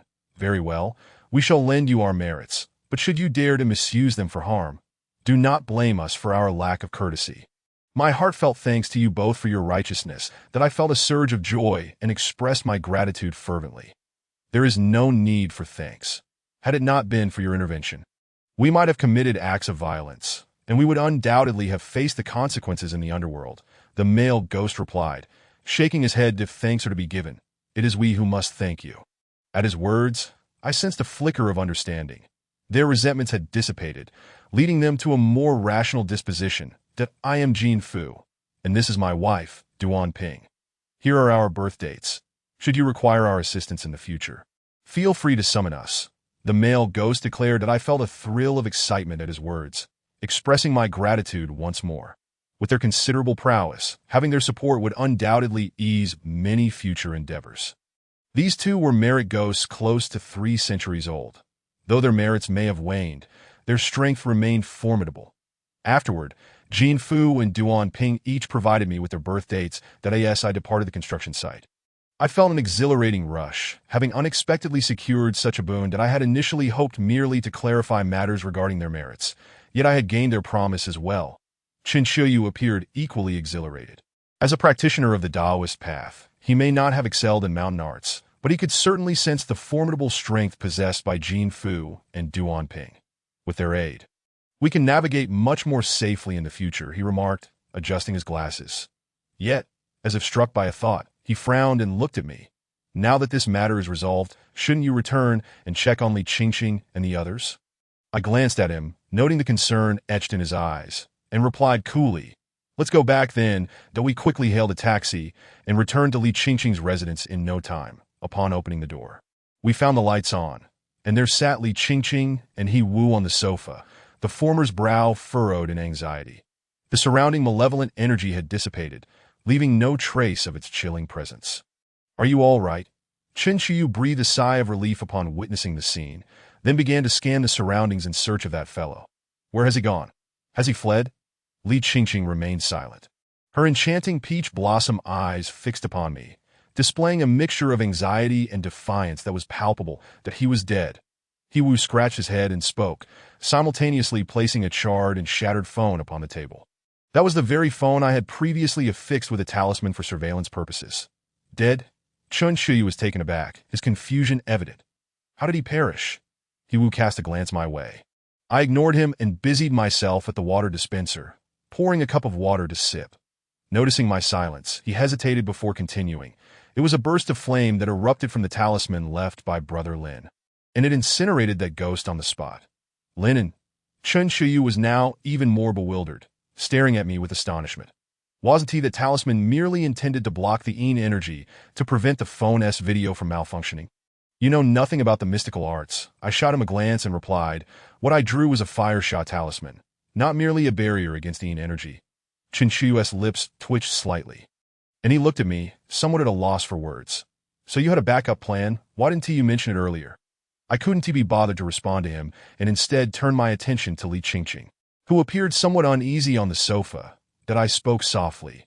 Do you still wish to accompany me? If I had not prepared a backup plan this time, I need not elaborate on what fate awaited the two of you. The room fell silent as both He Wu and Qin Shiyu turned their gazes toward Li Qingqing. She bit her thin lip, her eyes shimmering with unshed tears, yet her resolve remained strong. I am not afraid of death. Seeing her in such a state, I drained the cup of water and silently moved towards the bedroom. Linen, are you really going to let her come with us? Qin Shiyu's voice followed me from behind. I glanced back, looking at Li Qingqing, who sat on the sofa with a slightly tense expression, and replied coolly, If you don't wake up soon, don't blame me for not calling you in the morning. Upon hearing my words, Li Qingqing paused for a moment, and then the mist in her eyes dissipated, her gaze regaining its brightness as she declared with a touch of pride, Tomorrow, I will wake you up. Listening to her crisp voice from behind, I shook my head and closed the door, lying down on the bed with a long sigh, choosing to confront the long-haired ghost instead of cowering in a corner. Waiting for someone to rescue her made her braver than many I had encountered. Perhaps bringing her along could prove beneficial in the future. Chapter 55, Arrival in Chuanzhong. The night swiftly passed, and as dawn broke the next morning, I awoke, glancing at the time. It was already past 7, that I had been feeling somewhat fatigued lately, resulting in a deeper sleep, and I had risen an hour later than usual. He Wu and Qin Shiyu were not staying here, and when I opened Li Qingqing's door, she was sprawled across the bed, sound asleep as always. That I shook my head. How could she claim she would wake me up in the morning? Rise and shine. It's time to practice. That I knocked heavily on her door. I could not allow her to be lazy, nor did I have the luxury of time to teach her, if I didn't urge her to do her homework. The price we might pay in the future could be life itself. She rubbed her bleary eyes and obediently got out of bed, following me to the balcony to practice breathing exercises.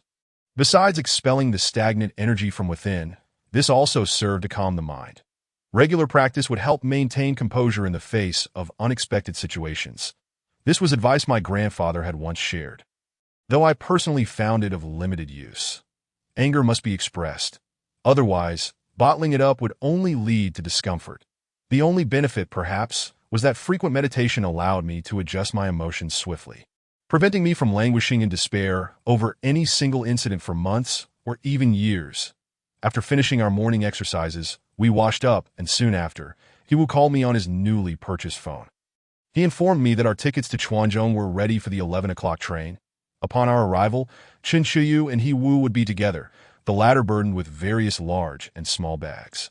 He claimed they contained tents, compressed biscuits, raincoats, a medical kit, a climbing pick, and essentially everything necessary for outdoor excursions that you're coming along to. I scrutinized the spirited He Wu, questioning him. His family matters had been resolved for the time being. There was no need for him to accompany us. He Wu scratched his head, a hint of sincerity in his smile. Brother Lin, I believe we've become friends. Haven Tiwi, besides, Qingqing is going too. I might be able to lend a hand, right? As he spoke, he pulled out a few high-speed rail tickets, grinning. Look, while I may not be capable of exorcising evil spirits, assisting you with financial matters is certainly within my realm of expertise. Have you discussed this with the Lao Ban and Shen Tiantian? I frowned and inquired that He Wu nodded. My father encouraged me to learn more from you, and I informed Tiantian as well. I've returned the bracelet you gave me to her. All right, let us head in then, that I nodded and, slinging my bag over my shoulder, made my way toward the high-speed rail station. With the acupuncture techniques Chen Shuyu had taught him, He Wu would be able to handle ordinary spirits alongside Li Qingqing. Moreover, individuals within our circle were generally quite poor. After all, that bespectacled fellow still owed me 6 yuan for dumplings, not to mention a bottle of water, totaling 9 yuan. Having a wealthy second-generation heir by my side meant we need not worry about material difficulties. There were no direct high-speed trains from Changhua to Chuanzhong, and I had initially planned to fly, but couldn't secure a ticket, so we had to transfer by train to by the time we arrived. It was already past midnight. The journey had been arduous, but Chen Shuyu and I were accustomed to hardship, while He Wu, a tall man at 6 feet, appeared quite fatigued. That Li Qingqing had spoken little throughout the trip and remained silent after we disembarked. Although she didn't utter a word, I could still see the profound exhaustion etched in her eyes. Let us find a place to rest. We can continue our journey tomorrow morning, I suggested. The incident in Yangshulan had occurred half a month ago, and there was no rush to resolve it in just a day or two. That upon hearing my suggestion to rest, Li Qingqing's eyes flickered. As if a weight had been lifted from her shoulders. Before our visit, I had taken the time to research the Chuanzhong region, known for its rich history spanning over 1900 years. Bustling with activity and home to many ancient towns and attractions. Among them, the renowned Nanbei Xuankan is a rare stone cave site, housing numerous murals and statues depicting various Buddhas that in addition to this dual niche. There are many historic ancient towns. The hotel He Wu had booked was nestled within one such ancient town, and upon our arrival, I couldn't help but feel a sense of disorientation. Surrounded by red beams and green tiles, exuding an antique charm, had it not been for the occasional flicker of neon lights, I might have truly believed I had stepped back a century. The town's vibrancy was astonishing, and although its appearance seemed quaint, it surpassed any town we had visited in Changhua by a considerable margin, due to the sparse population and time constraints. We opted not to sample the region's famous 10-dish banquet, instead snacking at a roadside stall before heading to the hotel. The front desk was managed by a rather charming young lady, whose sweet smile greeted our arrival. Hello, we've reserved 2 twin rooms, I said, raising 2 fingers and presenting our identification that He Wu and Chen Shuyu would share 1 room, while Li Qingqing and I would occupy another. All right, please hold on a moment. The young lady nodded, preparing to check us in when Li Qingqing's clear voice interrupted. 3 rooms, that my brows furrowed as I turned to look at her. She met my gaze calmly and said softly, I'm not afraid anymore. Seeing her assertiveness, I decided not to insist on sharing a room with her, that I turned back to the front desk clerk with a smile. Let us book 3 rooms, 1 twin room and 2 single rooms. Once the rooms were arranged, we each took our room keys and headed upstairs. That Li Qingqing entered her room. He Wu sidled up to me and whispered, Brother Lin, Qingqing seems to be upset with you. I secretly borrowed a spare room key from her. You should go in and have a good chat with her. That I frowned, glancing at the spare key in his hand, and replied dryly, You think she would lend you that? To my surprise, He Wu chuckled, running his fingers through his hair. The front desk girl is young. With my good looks and wealth, asking for a room key is hardly a big deal. Is it? I shot him a glance, knowing full well that he had likely bribed her to obtain the spare key. Put away your schemes. My relationship with Li Qingqing is not what you think. By rights, I have a deep-seated grudge against her, one that cannot be resolved. Do you understand? I declined to take the spare key, turning to open my own room door and stepping inside. That was a matter of the previous generation. Besides, encouraging her to have 2 more children would be a form of revenge. Wouldn't it? The murmurs of he Wu drifted in from behind me, prompting me to firmly close the door. My head filled with exasperation. This fellow, though appearing simple-minded, harbored a turbulent inner world. I couldn't help but wonder what kind of tribulations Chun Tian endured by his side, that I asked for the words that escaped his lips. I sighed deeply. Indeed, the events he spoke of belonged to a bygone era. Yet if I were to exact vengeance from my grandfather by taking the life of old Li, would Li Qingqing ever forgive me? The answer was unequivocally no. She must have contemplated this impending dilemma, which was likely why she intentionally maintained her distance from me. Perhaps this was for the best, as it would spare us from a regrettable fallout should such a situation arise in the future. At present, the most pressing matter was the incident concerning the Yang Forest. According to the information provided by Qin Shiyu, this appeared to be a meticulously orchestrated ghost-raising affair. To annihilate an entire village in a single night was no trifling feat. Even those 2 merit ghosts could not accomplish such a thing. The strength of one individual alone could hardly achieve this overnight. There must be undiscovered clues lurking within. After all, we were speaking of over 100 living souls. Each with their own thoughts. To gather them together was no small task, let alone to flay and hang them collectively. Even the waning spirit of a single person could deter ordinary malevolent entities when 100 souls united. If I could uncover some clues, perhaps I could deduce the motives and premonitions of the 12 lives, enabling us to prepare an ambush before their next moved out of course. These were merely my conjectures. A definitive assessment could only be made upon our arrival, that if the 12 lives were controlling a formidable green zombie or another potent creature, such feats might indeed be within reach, as those corporeal evils often employed blunt methods of attack. Unlike spirits that preferred to strike from the shadows. Chapter 56. The fish that does not float the night swiftly passed, and by dawn, I rose, invigorated, to commence my exercises when we gathered in the hall. I noticed Li Qingqing's complexion was rosy.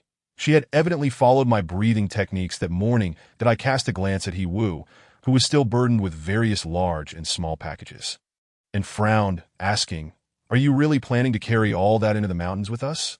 Won't that tire you out?" He Wu blinked in surprise and replied, "But the tent, medical kit, food, water, climbing pick, and ropes are all necessities." Right? I couldn't help but feel a bit speechless that we are going to accomplish a task, not to camp in the mountains. Besides, we are entering a village, not a wild tribe. Food and water are readily available for purchase there. Aside from the medical kit, tent, and satellite phone, emergency supplies, there's no need to bring so much. He Wu nodded earnestly, then began to sort through his belongings, leaving the excess at the hotel front desk. Eventually, several packages were condensed into a single large backpack, containing only a small quantity of compressed food, 2 foldable tents, and the medical kit. Initially, I had intended for us to bring nothing at all.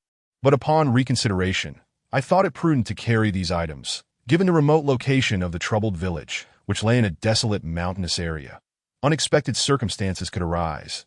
After all, departing from the bustling town, we traveled toward the mountainous region of Chuan, reaching our destination around midday. The mountain roads were treacherous, and due to the perilous driving conditions, most drivers were reluctant to navigate them, that He Wu had contemplated paying extra to have someone drive us. But I dissuaded him. The path taken by vehicles differed from that of pedestrians. Perhaps by hiking, we could discover traces left by the 12 lives. The drive would ordinarily take over an hour. But on foot, coupled with taking shortcuts, we anticipated arriving by mid-afternoon. The village where the incident occurred was called Zhangjiago, and we were heading to a nearby hamlet known as Sanshuao. Although we were unfamiliar with the area, we were not at risk of losing our way. During our journey, we had inquired and learned that as long as we followed the mountain stream, we would know we were nearing our destination when we encountered the point where the river branched into 3 small streams flowing in different directions. This was precisely why the village was named Sancho, and as we traversed the mountain path, the sounds of chirping birds filled the air. The mountain breeze was refreshing, yet it did little to alleviate the sweat beating on our foreheads. It was the height of summer, and after just an hour on the rugged trail, we were all drenched in perspiration, as if we had been scorched by flames. That let's take a break up ahead, I suggested, glancing at Li Qingqing, who was panting and soaked in sweat. Not far ahead, there was a shaded area beneath a lush tree, with several flat stones that provided suitable seating. Nearby, the stream gurgled and splashed as it flowed down the mountainside. We each approached the stream, cupping water in our hands to splash our faces, which alleviated some of the heat, although the oppressive weather continued to weigh on us that I sat by the blue stones, surveying the surroundings while sipping from my water. Lingu, I can't take it anymore. I'm going to lie down in the water for a bit, Hiwu declared, scratching his head before darting downstream. I didn't think much of it and advised him to be cautious before resuming my rest. Just then, Chinchuyu approached me. "What is the matter?" I inquired, furrowing my brow as I regarded him. "This stream seems a bit peculiar," he replied, observing the rushing waters and wiping the sweat from his face. "What do you mean by peculiar?" I asked, perplexed, and directed my gaze to the water, yet saw nothing out of the ordinary. The area was suffused with yang energy, and the vigorous, swift current appeared quite lively. There seemed to be nothing amiss, and I'm not sure if you've noticed, but while we've been walking, the sounds of birds and cicadas have been constant. Yet they remained distant, as if deliberately avoiding this water. Chinchuyu stated solemnly that Li Qingqing glanced over, her eyes gleaming as she chimed in. "There are no fish or shrimp in the river, not even frogs." Their remarks jolted me into contemplation, and I furrowed my brow as I approached the stream to scrutinize it closely. As they had mentioned, the water was clear, yet not a single fish or shrimp was in sight. Regardless of whether the current was rapid or calm, what could be the reason for this? Has someone poisoned the water upstream? I murmured, then shook my head that no, even if someone poisoned it, they would only need to catch the fish. Why would they bother to wipe out the shrimp as well? I plunged my hand into the stream, feeling around the crevices of the stones until I unearthed a few thumb-sized snails. As I picked up a stick to pry open the snail's outer membrane, a faint foul odor wafted forth that IT has been dead for some time. The flesh has begun to rot. Not just this one, but several snails I pried open exhibited the same condition. IT seemed something was amiss. The water quality was fine, yet it could only be explained by the presence of something that had once inhabited it. Chinchuyu gazed at my actions with a grave expression. "Do you comprehend the feng shui of this area?" I asked, turning to him, but he shook his head. "The roads are rugged, and the peaks are steep. The situation here is ever-changing, making it difficult to establish a stable feng shui arrangement. Regardless of feng shui, it must be man-made," I asserted. To render the stream devoid of fish and shrimp without employing any toxins was clearly beyond the capabilities of an ordinary individual, and it likely bore a connection to the 12 lives. Just as we were deep in thought, the sound of Iwu's terrified screams echoed from downstream. Chinchuyu and I exchanged glances before rushing toward the source of the commotion. Below, a steep slope led to a small waterfall, where the stream pooled into a small pond, accumulating a considerable amount of water. That Hiwu stood at the edge, visibly shaken and drenched, evidently having just emerged from the water. Seeing he was unharmed, I frowned and asked, "What are you yelling about? Did a crab pinch you?" Hiwu eagerly nodded, then quickly shook his head, his face pale with fright as he pointed into the water. "It wasn't a crab. It was a fish that bit my toe." "A fish?" Chinchuyu and I frowned simultaneously. Could a mere fish frighten him so? However, given our earlier discoveries, we began to carefully inspect the pond, hoping to indeed find the fish Hiwu had mentioned. The water was shallow, barely reaching mid-calf, and appeared relatively clear. Typically, water that presented a murky green hue and an eerie silence was indicative of trouble. Should someone wade into such water, they might suffer minor ailments or worse, be ensnared by water spirits. Yet the water before Hiwu was clear and undisturbed, exhibiting no signs of being sinister. As my gaze meticulously scanned the surface of the water, I finally spotted the fish he had described. It was a small white fish, about the size of 2 fingers, lying motionless against a blue stone. I observed it for a while, noting that it remained utterly still, not even the slightest movement of its gills. That it seemed to be dead. That my brow furrowed deeply, and my expression grew increasingly serious. A fish that dies without floating or turning belly up is not a good omen. Moreover, as Hiwu mentioned, that dead fish had just gnawed at his toe. Chapter 57. The Candle of Life and Death. Chen Shiyue, Li Qingqing, and the others also discovered the dead fish, their expressions growing increasingly grave. "Linen, what is the reason for this?" Li Qingqing inquired, her brow furrowed, clearly perplexed as to why this fish defied common sense. "The fish does not float nor turn belly up because it is harboring resentment within, causing it to sink." That gaze flickered towards Hiwu, who was still shivering with goosebumps, that he woo. Go retrieve the fish. Let's see if it contains anything within. Ah, do I have to? He woo's face contorted in distress, hesitating. Isn't that a bit too much? I lack the ability. And what if? Why are you so cowardly? If something were to go awry, it would have happened already. I couldn't help but frown. Seeing my displeasure, he woo sighed, reluctantly making his way back into the water. It's just a dead fish, I mused. As he proceeded with the caution of a soldier navigating a minefield, sweating profusely, taking a full minute to cover a mere few steps. When he finally retrieved the fish from the water, a foul stench wafted through the air. Ugh, Lingu, did this fish grow up eating maggots in a latrine? It reeks. He who couldn't help but pinch his nose, but soon realized that his hand, having touched the fish, only made the odor worse. With a shudder, he flung the fish onto the shore and ran off to vomit. Unbothered by his antics, I approached the dead fish and prodded it with a stick. Flipping it over. Indeed, its belly is distended, Li Qingqing exclaimed, astonishment evident in her voice. Beyond the stench, the fish's belly bore a sizable lump, which I pierced with a sharp branch, revealing a considerable number of fish eggs within. Exchanging glances with Chen Shiyu, I inhaled deeply as I gazed downstream. This solitary fish was insufficient to draw any conclusions. We needed to continue our search to ascertain if similar occurrences were present. Are you done vomiting? I glanced at He Wu, who was still retching nearby. Once you're finished, go back and grab our supplies. We must proceed downstream. That He Wu spat, his expression sour as he climbed the slope to retrieve his backpack. Let's go, I said, leading the group along the small creek. After approximately an hour of traversing the mountain path alongside the flowing water, the brook had coalesced into a small river, its banks extending 10 meters apart. The water a clear, greenish hue, not murky. Though a gentle breeze rippled the surface, I sensed an unusual chill emanating from the river. Despite it being the height of summer, it should not feel so cold. Kneeling, I dipped my hand into the water. The river was remarkably cool, entirely unlike water scorched by the sun, and as my fingers grazed the surface, goosebumps erupted across my skin. There was something amiss beneath the surface. Obscured from view, my voice turned grave, shaking off the water from my hands as I looked towards He Wu, and we need someone to investigate below. He Wu shook his head vigorously, his face a portrait of refusal. That water seems unstable. Entering it is ill-advised. Chen Shu gently urged, adjusting his glasses, that I shook my head, swiftly removing my shirt and shoes, dabbing a bit of saliva onto my navel and ears. That it's fine. It's broad daylight, and we've passed the point of yin and yang convergence.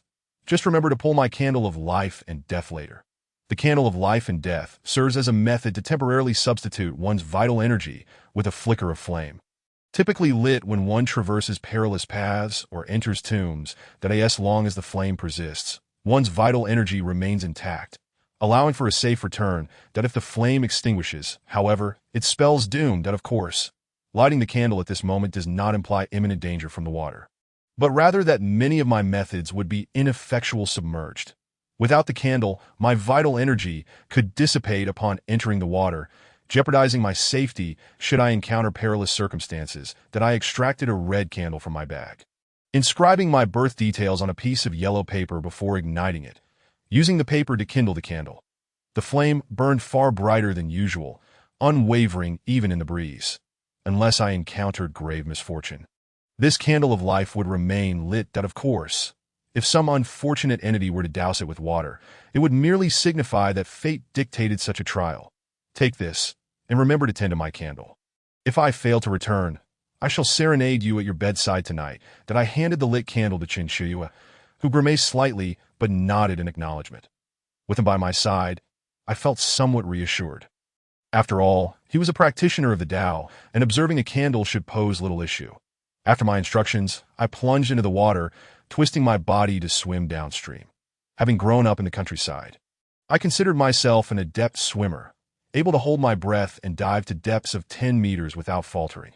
However, the water was even colder than I anticipated, enveloping me in a frigid embrace akin to an icy abyss. In the sweltering heat of summer, such a chill was inexplicable. Something was undeniably amiss. As I ventured deeper, the surrounding light began to fade into darkness, obscuring my view. The riverbed concealed hidden currents, which felt like icy hands pushing me away. As I reached the river bottom, the darkness was nearly impenetrable, a haunting stillness enveloping me. Suddenly, I sensed movement behind me in the water, a chilling touch grazing my back. Turning, I found nothing but the inky depths. And I frowned, pressing onward. Abruptly, something icy brushed against my toes, as if a phantom had caressed them. Bending down, I groped around until I grasped something stiff. Bringing it closer, I met the lifeless gaze of a pair of grayish-white fish eyes. Startled, I glanced downward, discovering that the fish's belly was also distended, likely filled with eggs like the previous one. That moment, I felt the water's temperature plummet, sending a shiver coursing through me, and an eerie sensation crept over me, as if unseen eyes lurked beneath the surface, intent on consuming me. Body of golden light, shield me. I silently recited the golden light incantation, and as the words fell from my lips, a circle of golden radiance enveloped me, gradually illuminating the murky depths, revealing the scene below. Countless dead fish lay motionless on the riverbed, their grayish-white eyes coldly fixed upon me. All their heads turned in my direction, their vacant gazes exuding a chilling aura, as if preparing to swarm. Yet it seemed they were apprehensive of my golden light, merely observing from the depths without making a move, just as I intended to continue my exploration for any other peculiarities. An unexpected turn of events occurred. The golden light enveloping me began to flicker erratically, its stability waning until it ultimately dimmed. The candle was failing. I shot up, disregarding everything else, swimming desperately towards the surface. In that instant, the lifeless fish swarm sprang into motion. Their rigid bodies swam alongside me, jaws agape, clamping onto my pant legs, hair, and anything they could grasp. That I felt their relentless tug, pulling me toward the depths. Intent on dragging me down to join their ranks, that I had held my breath for far too long. I needed to resurface. However, even as I fought off the fish, they persistently clung to me. Dragging me deeper. Point 1 or 2 were manageable, but dozens upon dozens of fish, all pulling together, overwhelmed me. That I struggled futilely against them, helplessly watching as I sank deeper into the water. My expression darkened as I fought against the current. With the candle malfunctioning, my vital energy faltering, I was unable to invoke even the golden light incantation, let alone any other spells. Damn it. Despite all my calculations, I never anticipated the candle would fail. Chun Shuyue, being from Longhu Mountain, how could he not even keep a candle lit? Chapter 58. The corpse fetchered and my mind grew heavy, my chest tightening as if it might burst, just as despair threatened to consume me. A faint glimmer of light appeared above, and a vague silhouette began to materialize. As I drew closer, I realized who it was. Li Qingqing. She clenched a small flashlight in her mouth, and around her slender waist was tied a circle of cable. Furrowing her brow as she swam towards me at full speed, as she drew closer, she reached out and grasped the waistband of my trousers, wrapping one arm tightly around my back in an embrace. The lifeless fish, having discovered a new target, immediately divided into two groups, one pulling me, the other tugging at her. Just when I thought we were both doomed to perish here, an immense force suddenly emanated from Li Qingqing, or rather, from the cable binding her. Uncontrollably, we were yanked towards the water surface. The dead fish struggled desperately to drag us down, but they were no match for the strength of the cable, which forced them to watch helplessly as Li Qingqing and I ascended higher and higher. With a loud splash, our heads broke the water surface, and I greedily inhaled the fresh air, overwhelmed with a profound sense of dread. So close. So very close to meeting my end beneath the waves. Li Qingqing and I remained locked in our embrace, propelled towards the shore by the force of the cable, the other end being fiercely tugged by He-Wu. The sky had become ominously dark, and torrential raindrops fell like beans, pounding against my face with painful intensity. That a downpour had begun on the shore. Chinchiyu sat cross-legged, his complexion slightly pale as he held the Sanqing bell and yellow talismans, performing a ritual with the red candle I had previously entrusted to him. The red candle had yet to extinguish, maintaining a flicker of flame amidst the torrential rain. Upon closer inspection, I noticed a drop of red wax glistening at the center of Chun Chuyu's brow. Seeing that drop of red wax dissipated the resentment that had begun to rise within me underwater. This was the life candle wax. By igniting my life candle at his brow, it effectively tethered our fates together. If my life candle were to extinguish, Chen Shuyu would not survive for long either. The flames of our lives combined allowed my candle's flicker to persist, barely holding on against the relentless rain. Still not letting go? Li Qingqing's melodious voice rang in my ears, snapping me back to reality that I realized we were still tightly embraced, and I could distinctly feel her soft form against me. My apologies, I stammered, hastily releasing her and scrambling onto the shore. Ti Wu immediately approached, concern etched on his face. Lin Gu, are you all right? I'm fine, I replied, waving my hand dismissively as I quickly made my way towards Chen Shuyu. Taking a deep breath directed at the red candle. Instantly, that feeble flicker extinguished, and a wave of warmth surged within me, dispelling the chill that had crept in from my recent plunge. To extinguish the life candle was akin to surrendering my very essence to the flame. Should it die out, my soul would disperse. Chen Shuyu's act of using the life candle wax was essentially a sacrifice of his own vitality to keep my flame alive, inflicting considerable harm upon himself. Si Yin, thank you, I sincerely expressed. Chen Shuyu wiped the rain from his face, his brow furrowed. Could you please use another name? All right, Si Yin, I nodded. He rolled his eyes, weary of further discussion, and turned to tend to the drenched items. At that moment, He Wu approached with an umbrella, positioning it over me. Lin Gu, it started thundering as soon as you entered the water. This sudden downpour caught us off guard that we rushed to shield your candle from the rain. But the flame was still dwindling, nearly extinguished. The rain was merely a surface indication, signaling that I was about to face a calamity. Even if my life candle were not doused by the rain, it would likely be extinguished by other unforeseen circumstances. That I shook my head slightly, my gaze grave as I surveyed the dimming sky. Sheltering the candle from the rain was futile. The root of the problem needed addressing. This could only indicate that I might soon encounter a significant trial. If I were to survive it, we would rejoice, but if not, then I would prepare for eternal rest. What do you mean? Li Qingqing asked, twisting the water from her clothing and knitting her brows. That I shook my head, refraining from elaborating further. That I no need to worry. I will face whatever comes. Arriving at this place, and suddenly facing a trial only suggested that this incident was extraordinary.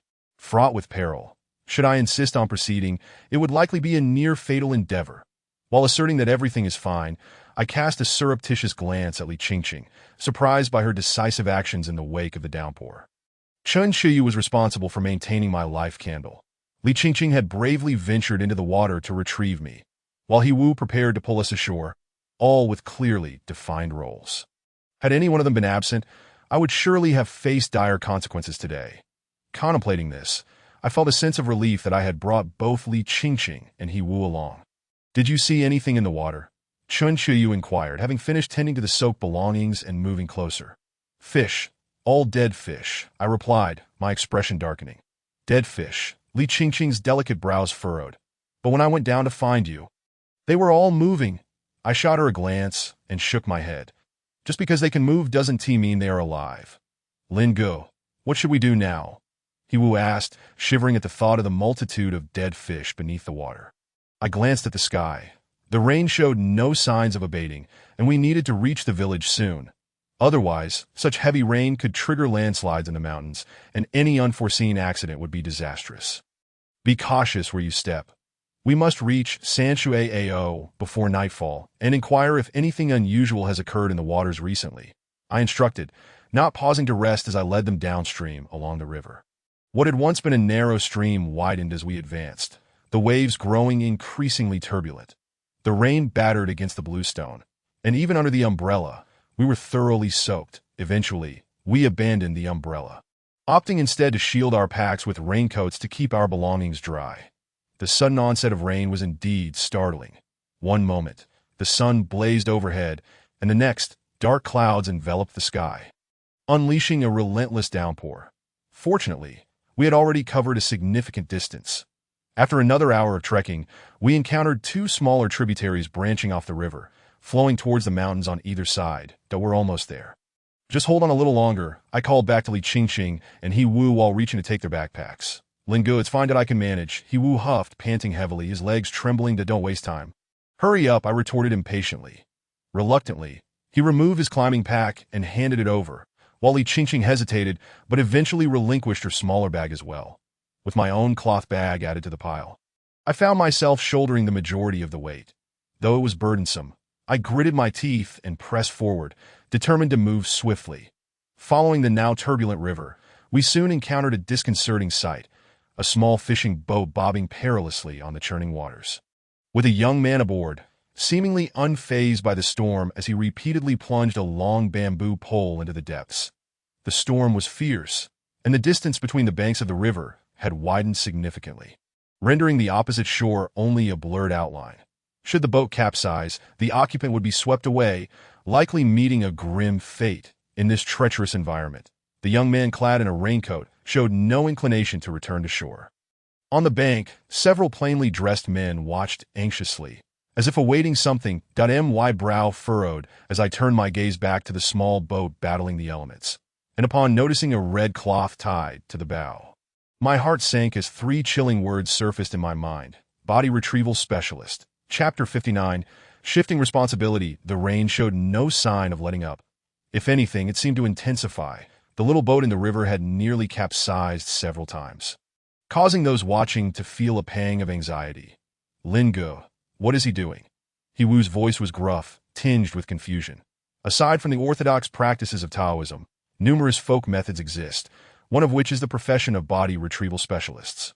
Before I could respond, Chen Shuyu adjusted his glasses and elaborated. This profession originated in the Yellow River region, tasked with retrieving floating corpses from the water, which were then displayed on cliffs for relatives to claim. A grim trade that profited from the deceased. As more body retrieval specialists emerged, the profession gradually established its own customs. For instance, a red cloth is tied to the bow of the boat during every retrieval, and a machete is worn at the waist. As he spoke, I nodded in agreement. However, this profession has its taboos. No retrieval during storms, no work at night, and no attempts to recover the bodies of wronged young women. Upon hearing this, Li Qingqing furrowed her delicate brows. The first two make sense, but why is it forbidden to retrieve the bodies of wronged young women? I cast a glance at her damp, dark tresses cascading over her shoulder, and spoke in a low voice. The grievances of the unjustly deceased maidens run deep. Historically, most corpse retrieval workers have encountered the most peril when attempting to recover such bodies. Their long hair can ensnare the tools of the retrieval workers, dragging them into the depths alongside the corpse. The two nodded in half understanding, and Hiwu, momentarily stunned, gestured towards a distant small boat. Didn't they say not to venture into the water during rough winds and waves? Why is he still going in? I shook my head. Why not go ask and find out? The shore was dotted with numerous men, presumably local villagers from Sanshui Ao, each anxiously gazing at the small boat swaying in the storm. Upon noticing our arrival, many furrowed their brows, and foremost among them was a burly man with a square face, dressed in a vest, whose sun-kissed skin betrayed his laborious lifestyle. He approached us, saying, "You young folks have come down from the mountains. Are you unaware of the dangers around here? Is this a place for your adventurous camping?" Before I could pose any inquiries, a barrage of admonitions from this elder came crashing down, clearly mistaking us for those thrill-seeking youngsters who venture into the wilderness for excitement. Though his tone was harsh, it was evident that his concerns stemmed from a fear of us encountering some misfortune in the area. No, sir. With rain this heavy, why haven till you call them back? I chose to sidestep his remarks and redirected the conversation to the young corpse retrieval worker. The burly man sighed heavily. Well, it depends on whether he is willing to heed advice. Uncle, what exactly has transpired at this moment? Li Qingqing stepped forward, her voice crisp and inquiring. Initially reluctant to elaborate, the man cast a glance at the delicate and well-mannered Li Qingqing, hesitated, and finally spoke. He is attempting to retrieve his father. He returned without bringing his father's body back. My brow furrowed as I exchanged glances with Chen Shuyu. From the burly man, I learned that the young retrieval worker was named Tan's son, and his father, Tan Lao was a renowned corpse retriever in the vicinity, reputed for never failing to recover a body. Yet this formidable figure had been claimed by the river today. The reason for this tragedy was the retrieval of an extraordinarily peculiar corpse. The moment the corpse surfaced, Tan Lao lost his footing and fell into the water, never to resurface, sinking alongside that very corpse. Soon after, a torrential downpour began, witnessing his father's descent into the water. Tan's son, of course, refused to return to shore, madly searching the treacherous river for his father. Over an hour had elapsed since Tan Lao submerged, rendering survival impossible. Upon hearing that Tan Lao had slipped and fallen when retrieving the body, my expression changed, that I couldn't help but recall the frenzied fish that had desperately tried to drag me down earlier. How could such an experienced corpse retrieval worker commit such a fundamental error? Surely, there must have been other undisclosed events at play. Master Zhou has arrived. Everyone make way, Master Zhou is here. Suddenly, a voice rang out from the crowd, stirring my thoughts that I turned towards the source of the commotion. A middle-aged man with slightly graying hair and a solemn expression approached. He wore black cloth shoes, had a square jaw, and exuded an air of righteousness. Accompanying him were two tall, slender youths, whose appearances bore a resemblance to one another, with one carrying a bag similar to mine. There was no doubt they were fellow practitioners. Instantly recognizing their leader, I realized that the square-faced man was none other than Zhou Changshu, the Taoist from Baiyun Temple. And the two youths were clearly his disciples, surnamed Jiang. The burly man who had previously spoken to us paled upon seeing Zhou Changshu, hastening towards him with an anxious demeanor. "Master, didn't you say it was absolutely safe to go into the water today? What is happening?" His voice carried a hint of resentment, and from his statement, I gleaned that Tan Lao's fateful decision to enter the water was sanctioned by Zhou Changshu, which had resulted in his demise. Zhou Changshu gazed at the surging river with a grave expression. This shouldn't have happened. Today was supposed to be safe for corpse retrieval. "Master, what should we do now?" inquired one of the youths beside him. Zhou Changshu shook his head. "First, we must rescue him. If he continues like this, he too will drown." With that, he hastily beckoned his two disciples aboard a small boat and swiftly made their way toward Tan Sr. Witnessing this scene, I couldn't help but feel a sense of respect for the trio from Baiyun Temple, that in such dire circumstances, they showed no hesitation in their resolve to venture into the water to save a life. While the villagers harbored genuine concern for Tan's son, it was clear they would not dare to plunge into the water themselves, with the assistance of Zhou Changshu and his two young disciples. Even a stubborn Tan son had no choice but to be restrained and brought back to shore. The rescue was fraught with peril, as the boat nearly capsized multiple times, and Tan Sen's raincoat was torn asunder. "It's all your fault. You killed my father." Upon reaching the shore, Tan's son, in a frenzy, lunged at Zhou Changshu, but was firmly restrained by the disciples. "You are a murderer. I will kill you." Tan's son was in a state of utter madness, his eyes bloodshot, brandishing a machete toward Zhou Changshu, in response to this accusation. Zhou Changshu remained furrowed in thought, his gaze darting around until it landed on us standing a short distance away, particularly on the bag slung over my shoulder. After a moment of contemplation, he approached us, his voice booming with an air of interrogation. "What is your purpose here?" "Master Zhou, we are from Longhushan, and we have come to investigate the matter of the 12 lives." Chen Qiu stepped forward to perform a gesture of respect and replied. Upon hearing the name Longhushan, Zhou Changshu's brow furrowed, and his demeanor shifted to one of disapproval. "What does it mean that Longhushan sent you? Do you believe Baiyun Temple cannot handle the affairs here?" "That is not the case." Chen Qiu hastily shook his head to clarify. But Zhou Changshu interrupted him with a wave of his hand, his eyes narrowing with a sharp intensity. "Did you come from upstream?" Chen Qiu, taken aback by the question, nodded in response. "Did you go into the water?" Zhou Changshu's tone had turned increasingly cold. Chen Qiu nodded again. "I knew my calculations could not be wrong.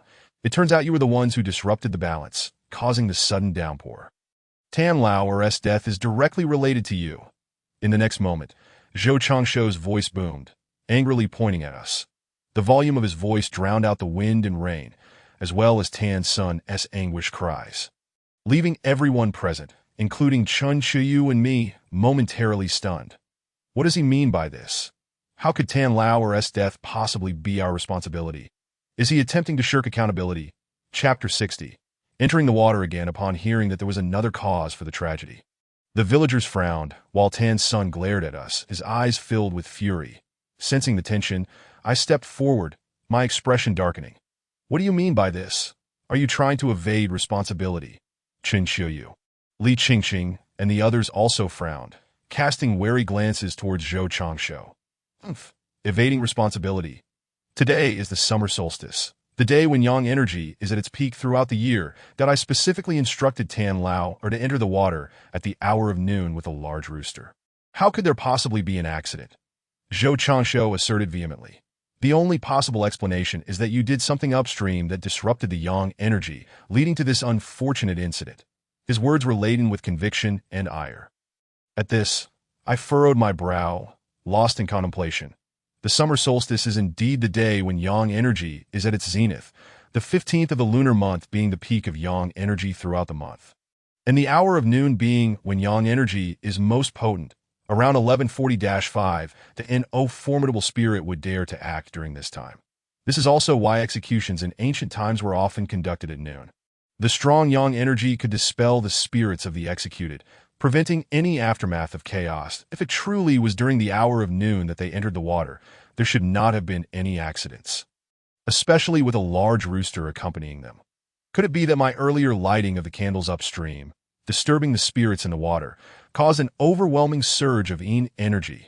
The subsequent downpour, too, was a consequence of my earlier encounter with that frenzied school of fish. But what kind of terrifying entity could manipulate the weather? I speculated that this might be a misunderstanding, although we had entered the water. It was over an hour ago, and considering the distance, how could we have influenced events here? I shook my head and spoke firmly. My father drowned over an hour ago. It was you who caused his death. And I will kill you, over there. Tan's son began to struggle once more, whether intentionally or not. Just moments ago, the two young men from Baiyun Temple, who had held him firmly, lost their grip, and he managed to break free. Wielding a machete in his hand, he swung it fiercely towards me. My pupils constricted. Burdened with too many possessions and exhausted from the long journey, I had no time to evade that moment. A tall figure suddenly stepped in front of me and delivered a powerful kick. What the hell? Can't you speak properly? He Wu sent Tan Sen sprawling to the ground. His imposing stature, coupled with a fierce glare, made him appear even more menacing. This was my first time witnessing He Wu's anger. Aside from our initial unpleasant encounter over the bracelet, he had always seemed rather simple-minded in subsequent meetings. I never anticipated he possessed such a ferocious side. Clearly, his impressive height was not for naught. With the force of that kick, Tan Sen fell to the ground, clutching his stomach, his face paling as he struggled to speak.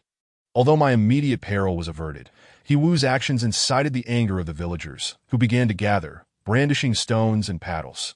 What are you doing? Do you dare to strike again?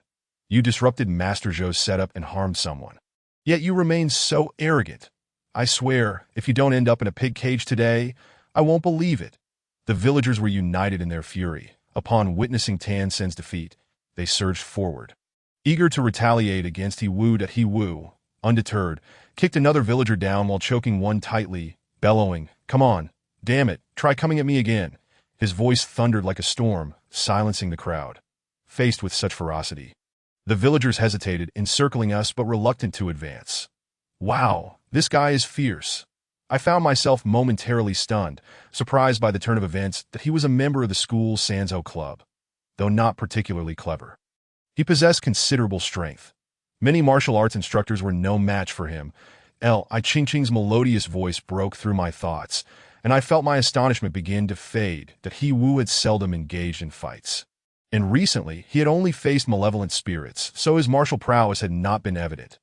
Now, confronting these villagers, I was witnessing a new side of him. Previously, I'd thought him merely a simple giant. I never expected him to be so formidable, single-handedly intimidating more than a dozen people. All right, everyone, let's calm down and hear what Master Zhou has to say. Just as tensions peaked, the burly man with a square face, who had first spoken to me, stepped forward to mediate. As he spoke, the villagers grunted in agreement and laid down their makeshift weapons to assist Tan's senator. Clearly, the square-faced man held some sway in San Shui Ao. And the villagers were willing to heed his words that we turned our attention to Zhou Changshou, curious about his next move. I see you young folks have a choice.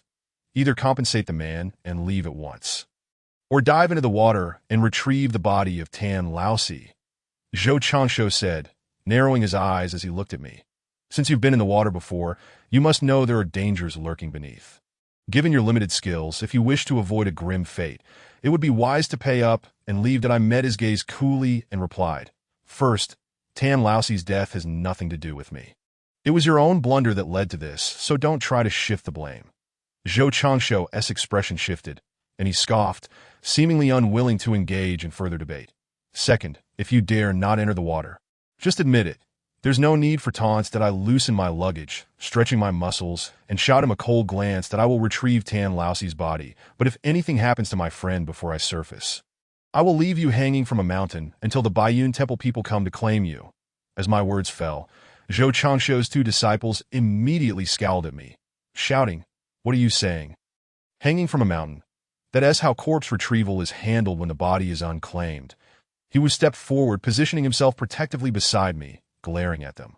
"Linen, are you really going into the water?" Li Qingqing and Chen Shuyu spoke in unison, frowning in concern. "Yes, I'm going to see what is causing the trouble," I nodded, preparing to relax my muscles.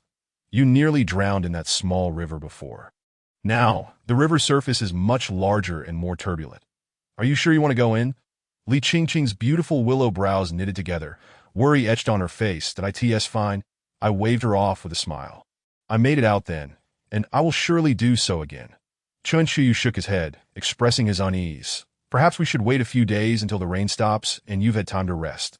I glanced at the diminishing rain and shook my head that no, today is the summer solstice, when the yang energy is strongest. It's the safest time to dive, and that on another day, I might not be able to come back up. Seeing my determination to enter the water, Chen Shuyu sighed, offering to acupuncture me to ease my muscles, preventing fatigue later. The villagers, who had previously been clamoring, fell silent upon realizing I was genuinely going to dive in to retrieve the body. Even Zhou Changshuo wore a grave expression, watching me without a word, his thoughts unknown. They had come to pull Tan Sen out, not to retrieve a body, but my intentions were different. That my plan to enter the water involved more than merely drifting around in a boat. I intended to explore the depths. Chapter 61. Finding the body. The rain gradually subsided, and I must say, Chen Shuyu's medical skills were quite impressive. Under his acupuncture, I felt the soreness in my muscles dissipate after just a short rest, leaving me revitalized. However, he warned me that this relief was only temporary. The pent-up pain would return with a vengeance later. "Young man, are you sure about this? While the surface may appear calm, the undercurrents could sweep you away." The square-faced man cautioned gravely. "Going down there might cost you your life. I will have to dive eventually. Taking advantage of today, as strong yang energy, is the best option. That I need to assess the situation first." I replied, shaking my head, ignoring his warning that my purpose for coming here was to resolve the matter of the 12 lives. Although I was uncertain whether the entities at the bottom were related, it was imperative to investigate. That I looked at He Wu and said, "Help me manage the boat. The rain has stopped, and you'll be safe on board." "All right," He Wu nodded decisively, seeing my resolve to dive. The burly man ceased to obstruct us, instead retrieving a pig's stomach for underwater breathing from the crowd and imparting various warnings about what to avoid while submerged. He advised against approaching any clusters of aquatic plants, as they could ensnare me, and warned that if I encountered a corpse standing upright, I should turn around immediately and not linger below.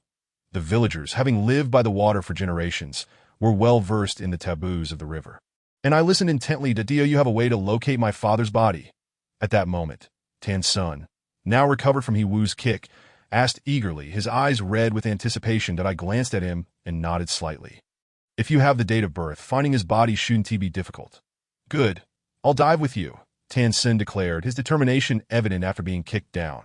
Before I could refuse, he added, "I've been retrieving bodies with my father for many years. I am more familiar with underwater work than you. That if there is anything sinister down there, I can handle it." After a moment's contemplation, I agreed. True to his word, while I was a decent swimmer, I had never engaged in body retrieval at the bottom of a river. With our decision made, we boarded a small boat that Li Qingqing and Chen Shuyu had also intended to assist, but the boat was crowded with 3 people. And given that we might need to accommodate a body later, I opted not to bring anyone else besides EWU. As before, I lit a candle and handed it to Chen Shuyu on the shore, asking him to keep watch. Tan Sen also provided me with his father's date of birth, and I took out a compass to begin calculating and seeking the location, while He Wu paddled the boat further from the shore.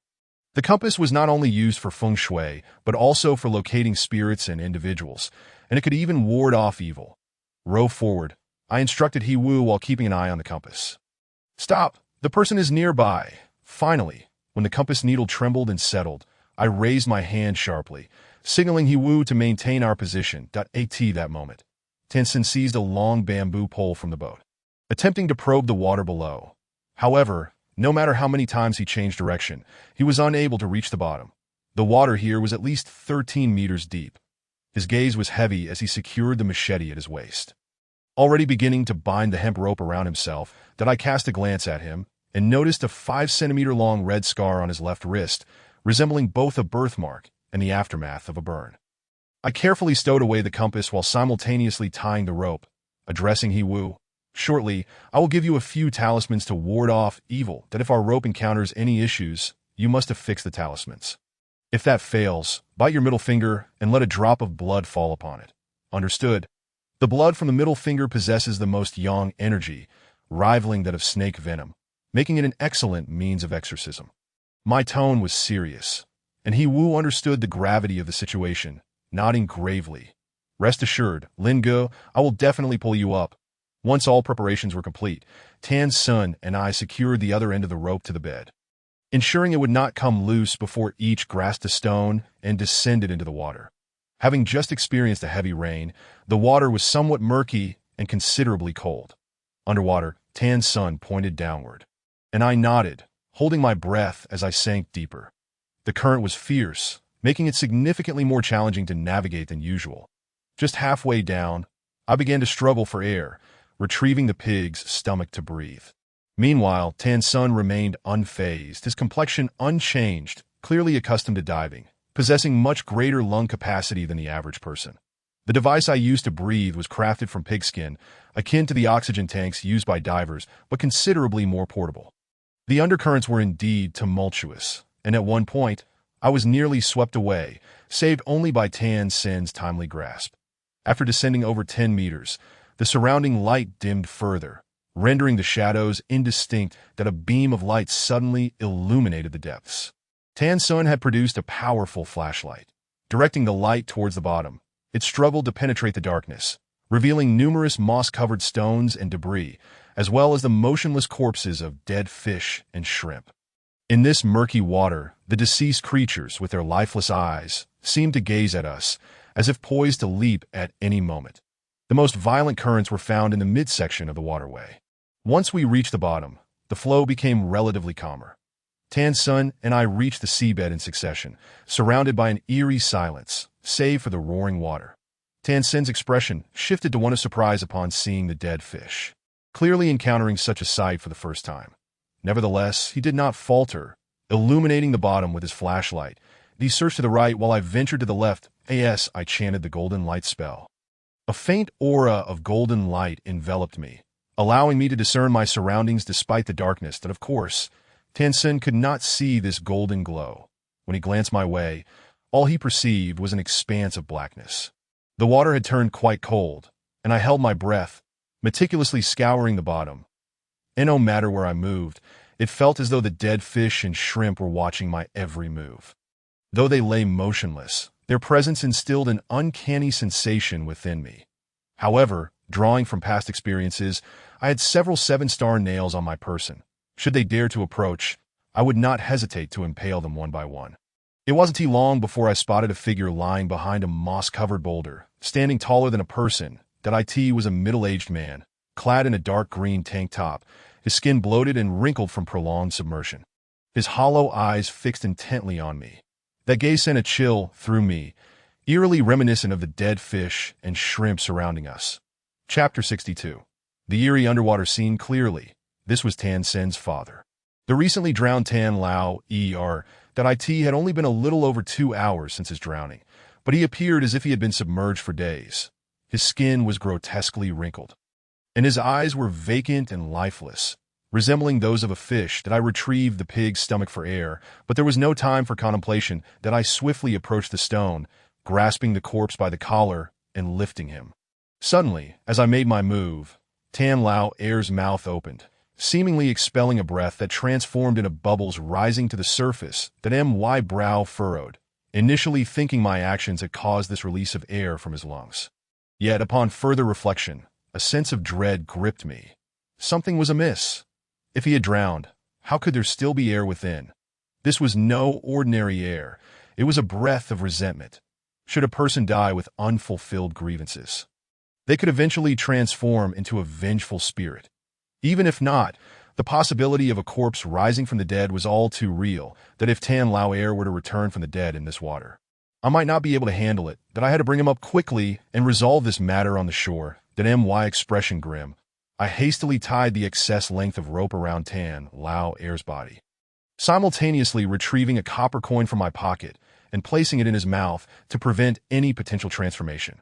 Once I had completed these actions, I grasped the rope and began swimming toward Tan Sr.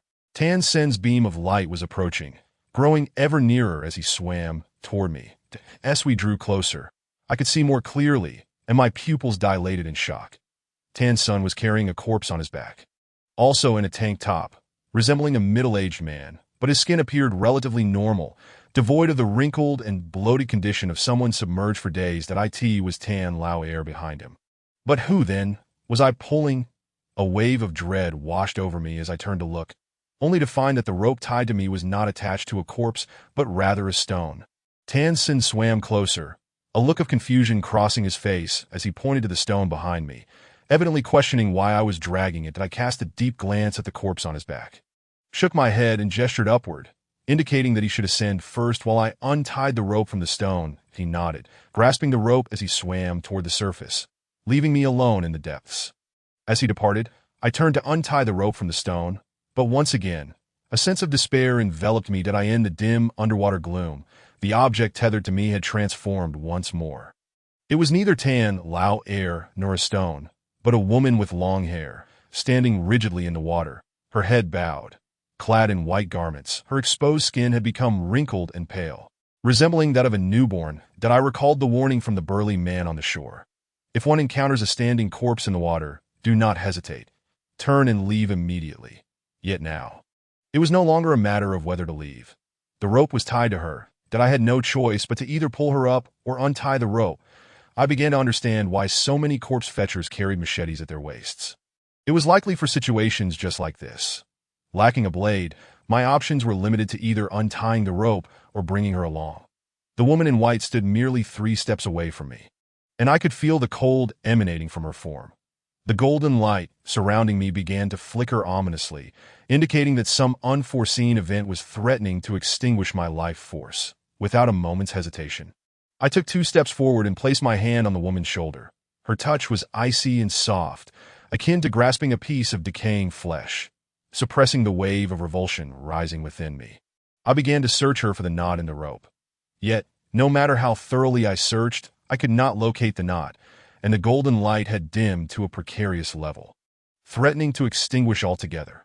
What should I do? I couldn't find the knot. My brow furrowed in distress as I retrieved the pig's stomach once more for air. By my estimation, it could only sustain me for 1 more breath. If I did not ascend soon, I would drown in these depths. Suddenly, the rope around me tightened. Evidently, He Wu sensed something was amiss and was attempting to pull me upward. In that moment, I made a decision. I would ascend first. And whatever the fate of this female corpse, I would investigate later.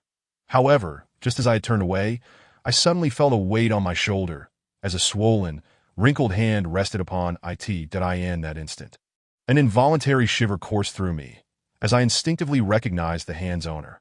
With a swift motion, I flipped my hands, revealing 7-star nails in my grasp, and turned sharply to at that very moment. The feeble golden light maintained by the incantation dissipated entirely, plunging the surroundings into utter darkness, an overwhelming chill enveloping me. That my gaze was met only with an expanse of blackness, rendering everything invisible. The hand that had rested on my shoulder vanished, yet I could feel the encroaching coldness seeping into my pores. I thrust the nails forward twice, but struck nothing but emptiness. My expression darkened as I turned and grasped the rope, swimming upwards. The rope, taut from He Wu's exertion, pressed painfully against my waist. After only a couple of strokes upward, the extra length of rope behind me felt as heavy as a mountain, utterly immovable. That He Wu's efforts intensified, the rope becoming increasingly taut, and I found myself trapped in the middle, my complexion turning a shade of purple from the constriction. I could neither ascend nor free myself from the rope. That if this continued, I risked being literally severed in 2. Hadn't I instructed him to apply a talisman or bite his middle finger to draw blood if the rope malfunctioned? Why was he relying solely on sheer brute force? In a moment of desperation, I pulled down on the end of the rope that led to the shore, determined to prevent my waist from being crushed. He seemed to notice my struggle and loosened some of the rope. Seizing the opportunity created by the slack around my waist, I quickly expanded the confines of the bindings and wriggled free. Although this increased the risk of being swept away by the undercurrent, it was preferable to being choked to death that I in the next instant. The rope snapped taut again. This time, the source of the tension was not from the shore, but from the depths below. That it was as if someone beneath the water, akin to Hiwu moments ago, was desperately pulling on the rope. I took one last breath, unwilling to linger, and grasped the rope, swimming upward. Yet, not long after, a powerful current collided with my back, and from the sensation, I could almost certainly deduce that it was the dead fish and rotten shrimp previously sunk to the riverbed that had struck me. Simultaneously, I faintly heard sounds near my ears. Although I was submerged, the noise was remarkably clear, like someone gnawing on the rope with their teeth. Chapter 63. The corpse reaches the shore. The sound was eerie, sending chills through me, as if it emanated directly from my head. That it was gnawing on the rope. It wanted to keep me here. My heart grew heavy as I clung to the rope and swam upwards with urgency. Yet, no matter how fast I swam, the gnawing sound remained persistent in my ears. Meanwhile, the tumultuous waters surged, with fish colliding against me, trying to force me to relinquish the taut rope. However, this was my only means of safety. I could not afford to let go easily. Enduring the pain inflicted by the fish, I held my breath and swam desperately along the rope. That as the surrounding darkness gradually brightened, I could finally see the small boat and the figures of Hiwu and Tan Sen above. Just as a flicker of joy ignited within me, the rope in my hand suddenly slackened, the portion above me snapping abruptly. That moment, two pale, wrinkled arms clamped onto my shoulders, dragging me downward. I involuntarily released a bubble of air, my lungs near bursting. The weight on my shoulder felt as if I were tethered to a mountain. Regardless of my struggles to swim upwards, it was futile, and I could only watch helplessly as I sank once more into the murky depths, the light above receding from me. That if I did not devise a plan, I would surely perish.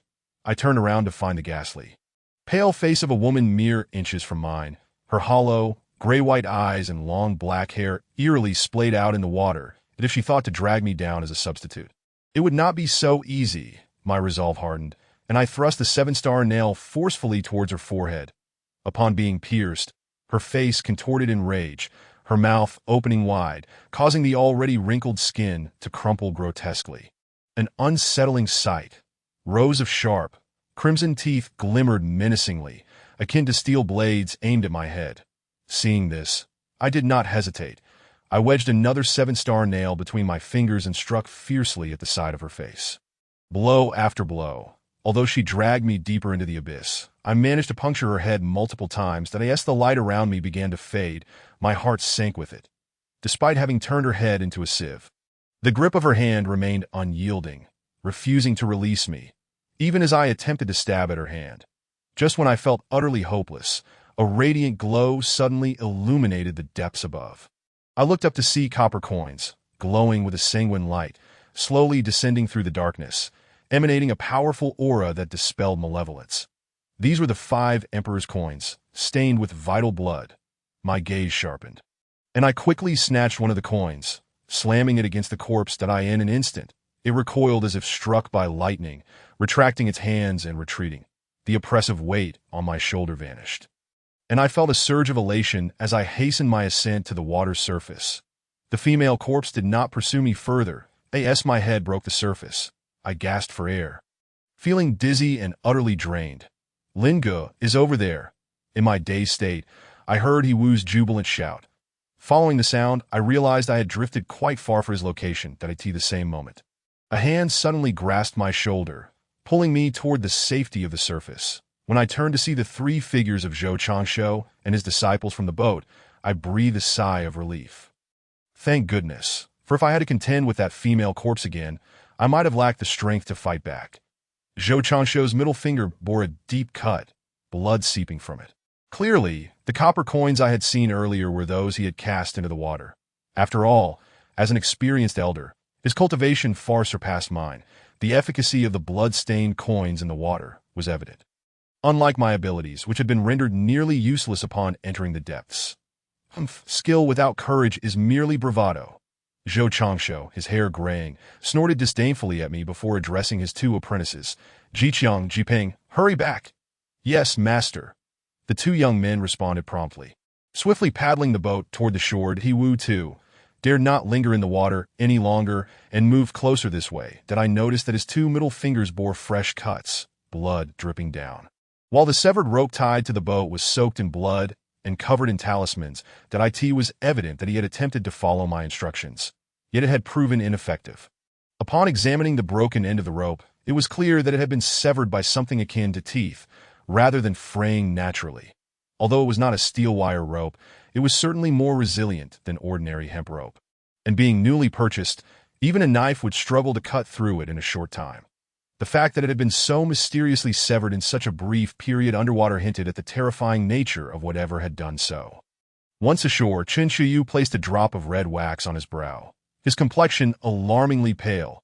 The toll of continuously sacrificing his yang energy to sustain my life force had been great, and he would need time to recuperate. At that moment, the other villagers gathered around the shore, lending their assistance to Tan Sun in transporting the body from the boat, that I took a moment to rest nearby. Assuring Li Qingqing and He Wu that I was unharmed before making my way through the crowd to their side. Zhou Changshu and his two apprentices were examining the corpse, scrutinizing the eyelids and ankles. They checked the eyelids to assess the corpse's condition. Abnormalities could indicate the presence of only whites or reddened eyes. The examination of the ankles was to determine if the deceased had been ensnared by a water ghost. Typically, a person who succumbed to a water ghost would bear a bluish mark on their ankle, resembling the grip of a hand. Unfortunately, Tan Er's body appeared entirely normal, devoid of any peculiarities, as if he had simply drowned. Yet its overly ordinary state rendered it the most unsettling of all. Who, after all, was Tan Er? The renowned corpse retrieval expert from the surrounding villages, whose demise could arise from any manner of misfortune, met an untimely end through drowning, a notion that strains credulity. Tan Sun evidently harbors doubts about the simplicity of his father's death, his teeth clenched and eyes bloodshot as he fixates on the corpse of Tan Lao Er.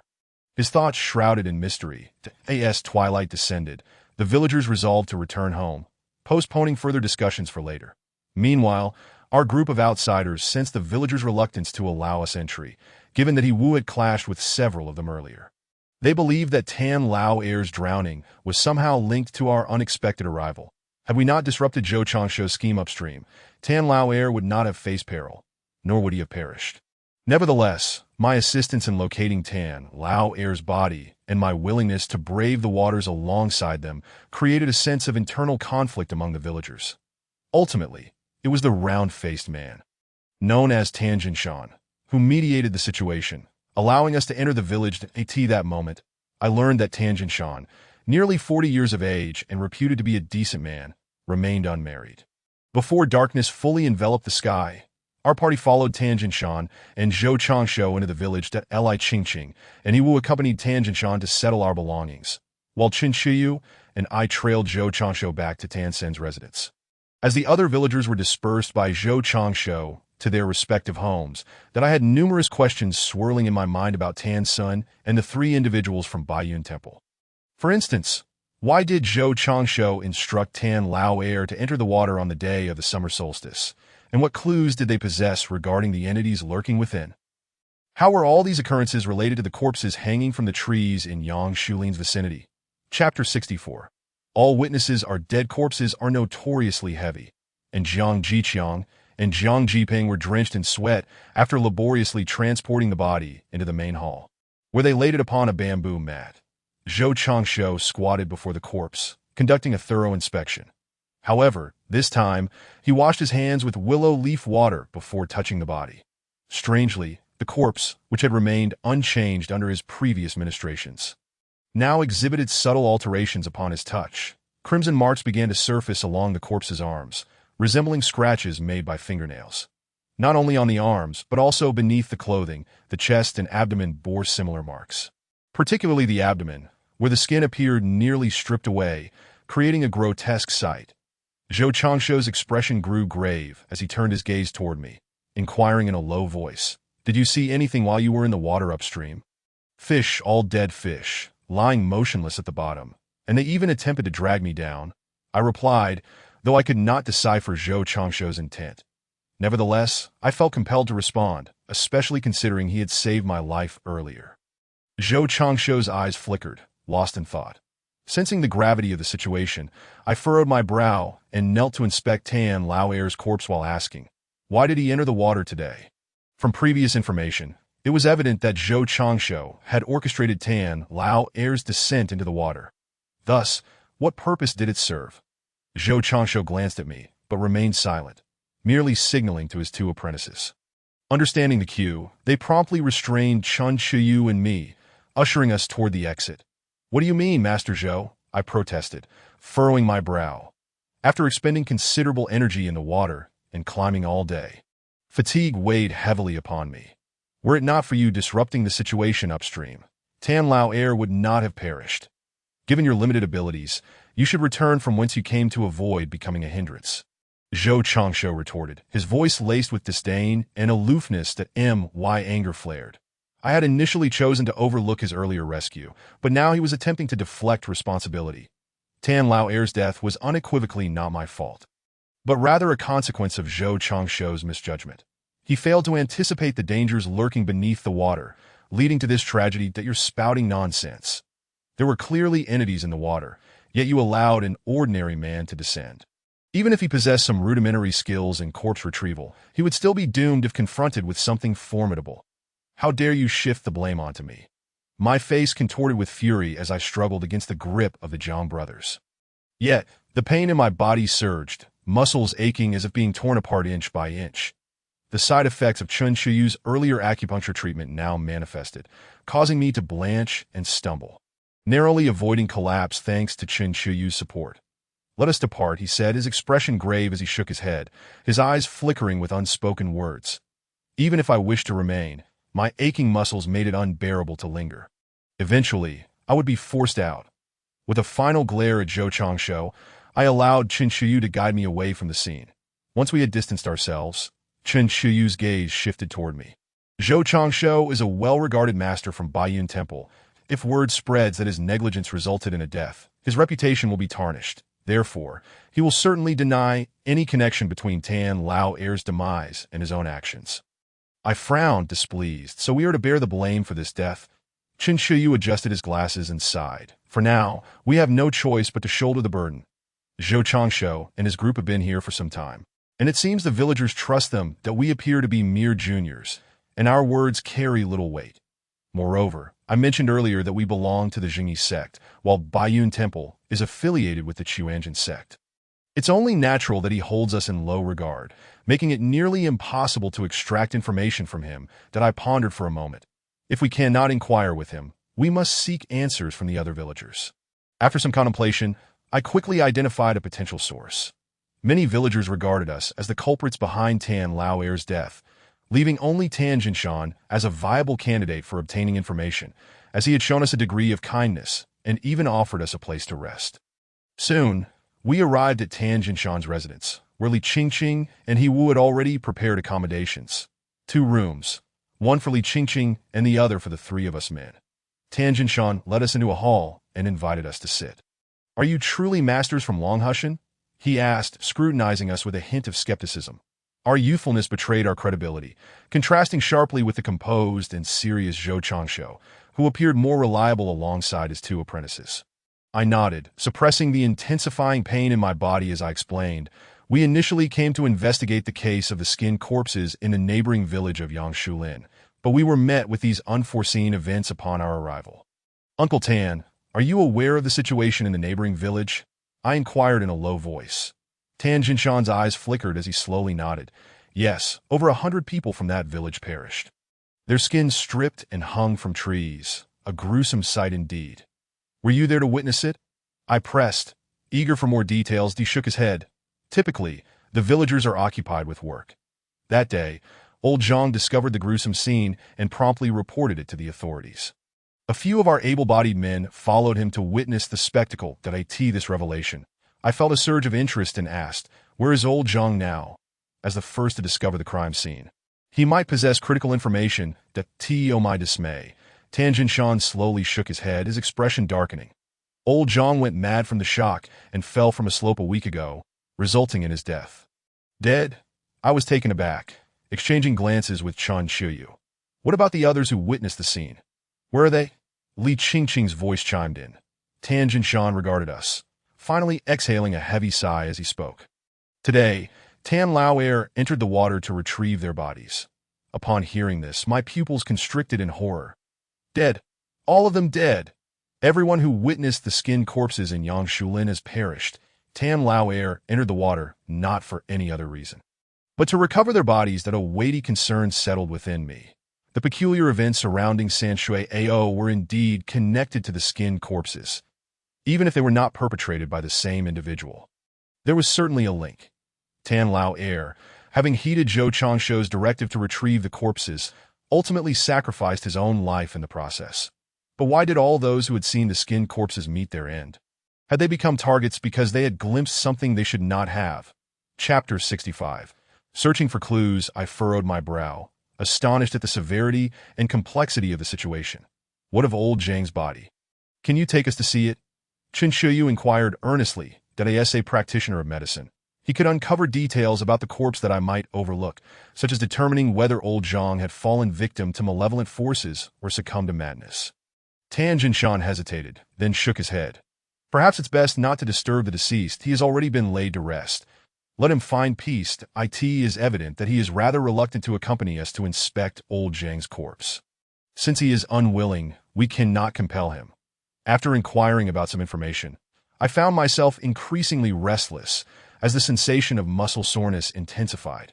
With He Wu's assistance, we returned to our room to prepare for rest, leaving other matters to be addressed later. The long journey had left us all, including He Wu and Chen Shuyu, quite fatigued. Although the accommodations were quite rudimentary and the bed was rigid, having a place to rest was already a blessing. Seated on the bed, I accepted the ointment that Chen Shuyu handed me to alleviate my muscle fatigue and, with a furrowed brow, remarked, "Si Yin, I can't shake the feeling that something is amiss." Chen Shuyu, seemingly immune to this moniker, looked at me with confusion and asked, "What do you mean by amiss?" There were others besides old Zhang who had seen the corpse without skin, including personnel sent by the city. Logically, if seeing such a cadaver meant certain death, why had only old Zhang and his companions perished? I spoke in a low voice, pausing briefly before continuing. You know well that the methods of malevolent beings tend to be singular. Old Zhang died from a fall, yet the others drowned, which does not suggest the same entity was responsible. Chen Shuyu, having removed his shirt to reveal his well-defined muscles, nodded while drying himself with a towel and acknowledged. There is indeed a possibility. Are you suggesting that there is more than one malevolent entity in this village? I shook my head slightly, my gaze flickering as I replied, I don't know. I simply have an unsettling feeling that things are not as straightforward as they seem. Meanwhile, He Wu had fallen asleep on the cool mat beside us, snoring contentedly. Help me with my back, I requested. With He Wu in slumber, I reluctantly handed the ointment to Chen Shuyu. The ointment proved quite effective. Once applied, it provided a refreshing sensation, alleviating the soreness in my muscles. Chen Shuyu's eyes twitched as he begrudgingly accepted the ointment. There was something else I had yet to disclose that I turned to face him, feeling the coolness on my back, and spoke. What is it? On my second dive, not only did I see a multitude of dead fish at the bottom, but I also encountered a female corpse. A female corpse? Chen Shuyu's voice held a note of surprise as he continued to apply the ointment, his brow furrowed in confusion. Then why didn't you bring the body up? At this, I cast him a sidelong glance and retorted. If you are so capable, you should dive down and retrieve it. That corpse is as heavy as a mountain. It cannot be brought up. Chen Shuyu paused in his application of the ointment. Is there something wrong with the corpse? Indeed, that female corpse exudes a heavy aura of resentment. It has become a malevolent entity, and ridding ourselves of it will not be easy. I nodded, and after a moment of silence, I furrowed my brow and added, I just inquired with Uncle Tan, and he said no women in the village have drowned recently, nor have any gone missing. The bodies from the neighboring village, which had over 100 inhabitants, have all been accounted for without any oversight. Where, then, did this additional female corpse originate? My gaze flickered as I sank into contemplation. Could it be from many years ago? Chen Shuyu suggested. Impossible. I swiftly dismissed the notion. If such a formidable entity had been in the water for years, the villagers of San Shuao would have long since perished. This female corpse must have appeared recently. However, that raises another question. No women have gone missing or drowned in San Shuao lately. If it were on land, I wouldn't be so troubled. I could confront it directly. But now that it is in the water, I must devise a way to bring it to the surface. To bring it up, I must delve into its past. Discovering its birth date or identifying the cause of death would suffice. Even knowing its name would greatly facilitate matters. Yet when I previously asked Tan Jinshan, he adamantly insisted that no women had drowned in the village recently, nor had any gone missing. You should accompany He Wu tomorrow to nearby villages to gather information about any women who have gone missing or drowned. I spoke in a low tone. The corpse may have been swept here by the river from elsewhere. That river is interconnected, and the stream we traversed is merely one of its tributaries, with several other villages nearby. And you? Qin Shiyu furrowed his brow and inquired that I will head towards Zhangjiago, hoping to uncover some clues. I replied, Zhangjiago, the place where an entire village had been skinned and hanged in the poplar grove. Very well. Take care of yourself. Qin Shiyu nodded in agreement. Once the ointment had been applied to my back, I felt a wave of relief spread through my body, and drowsiness washed over me. Soon, I succumbed to a deep sleep, and despite Qin Shiyu's reluctance, he had no choice but to squeeze in beside me. The next morning, the resounding crowing of roosters jolted me from my slumber. He Wu was still asleep, and Qin Shiyu also awoke at that moment. That I asked those in the medical profession often advocate for rising early to cultivate energy. Early mornings were customary for them. After a round of exercises, I roused He Wu from his slumber, preparing to invite Li Qingqing to join us for breakfast. Upon exiting the house, I was astonished to discover a staircase obstructed by various items leading underground.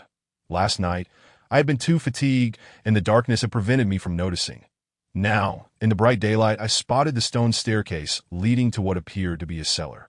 What purpose does a villager have for constructing a cellar in their home? You all are up quite early, came Tan Jinshan's surprised voice from behind, that I turned to see him holding a handful of freshly picked scallions from the vegetable garden. Uncle Tan, what is down there? I gestured towards the staircase leading underground. Ditto, that's just a wine cellar for storing wine, he replied dismissively. You all should wash up. I'll prepare some noodles for you with that. He bypassed us and headed to the kitchen to cook. His yard was quite spacious, albeit lacking in decoration. That a wine cellar? I nodded in realization that it seemed Tan Jinshan was indeed a lover of wine, having constructed a wine cellar in his own home. After satisfying our hunger, I handed Tan Jinshan several hundred yuan as a token of gratitude for his hospitality. That He Wu, accompanied by Qin Shiyu, departed from San Shuao to investigate the matters I had instructed. Given the lengthy trek through mountainous terrain, I advised Li Qingqing to remain behind to rest and keep an eye on Zhou Changshu and the others. I then slung my cloth bag over my shoulder and made my way towards Zhangjiago alone. The two villages were not far apart, and if one were unfamiliar with the route, it would take roughly half an hour to reach. Traversing the winding mountain paths, I soon found myself before a sparse cluster of unremarkable poplar trees. The temperature around me had noticeably dropped, and even the sun was obscured by cloud cover. As I ventured further, the poplars grew more numerous, each appearing as the ones I had previously seen, their bark stripped away and marked with scratches. Though the corpses had been dealt with, the air still carried a faint scent of blood, and the grass bore spots of crimson, creating an unsettling atmosphere. The aura here is quite ominous, I remarked gravely, slowly extending my hand towards the nearest poplar tree.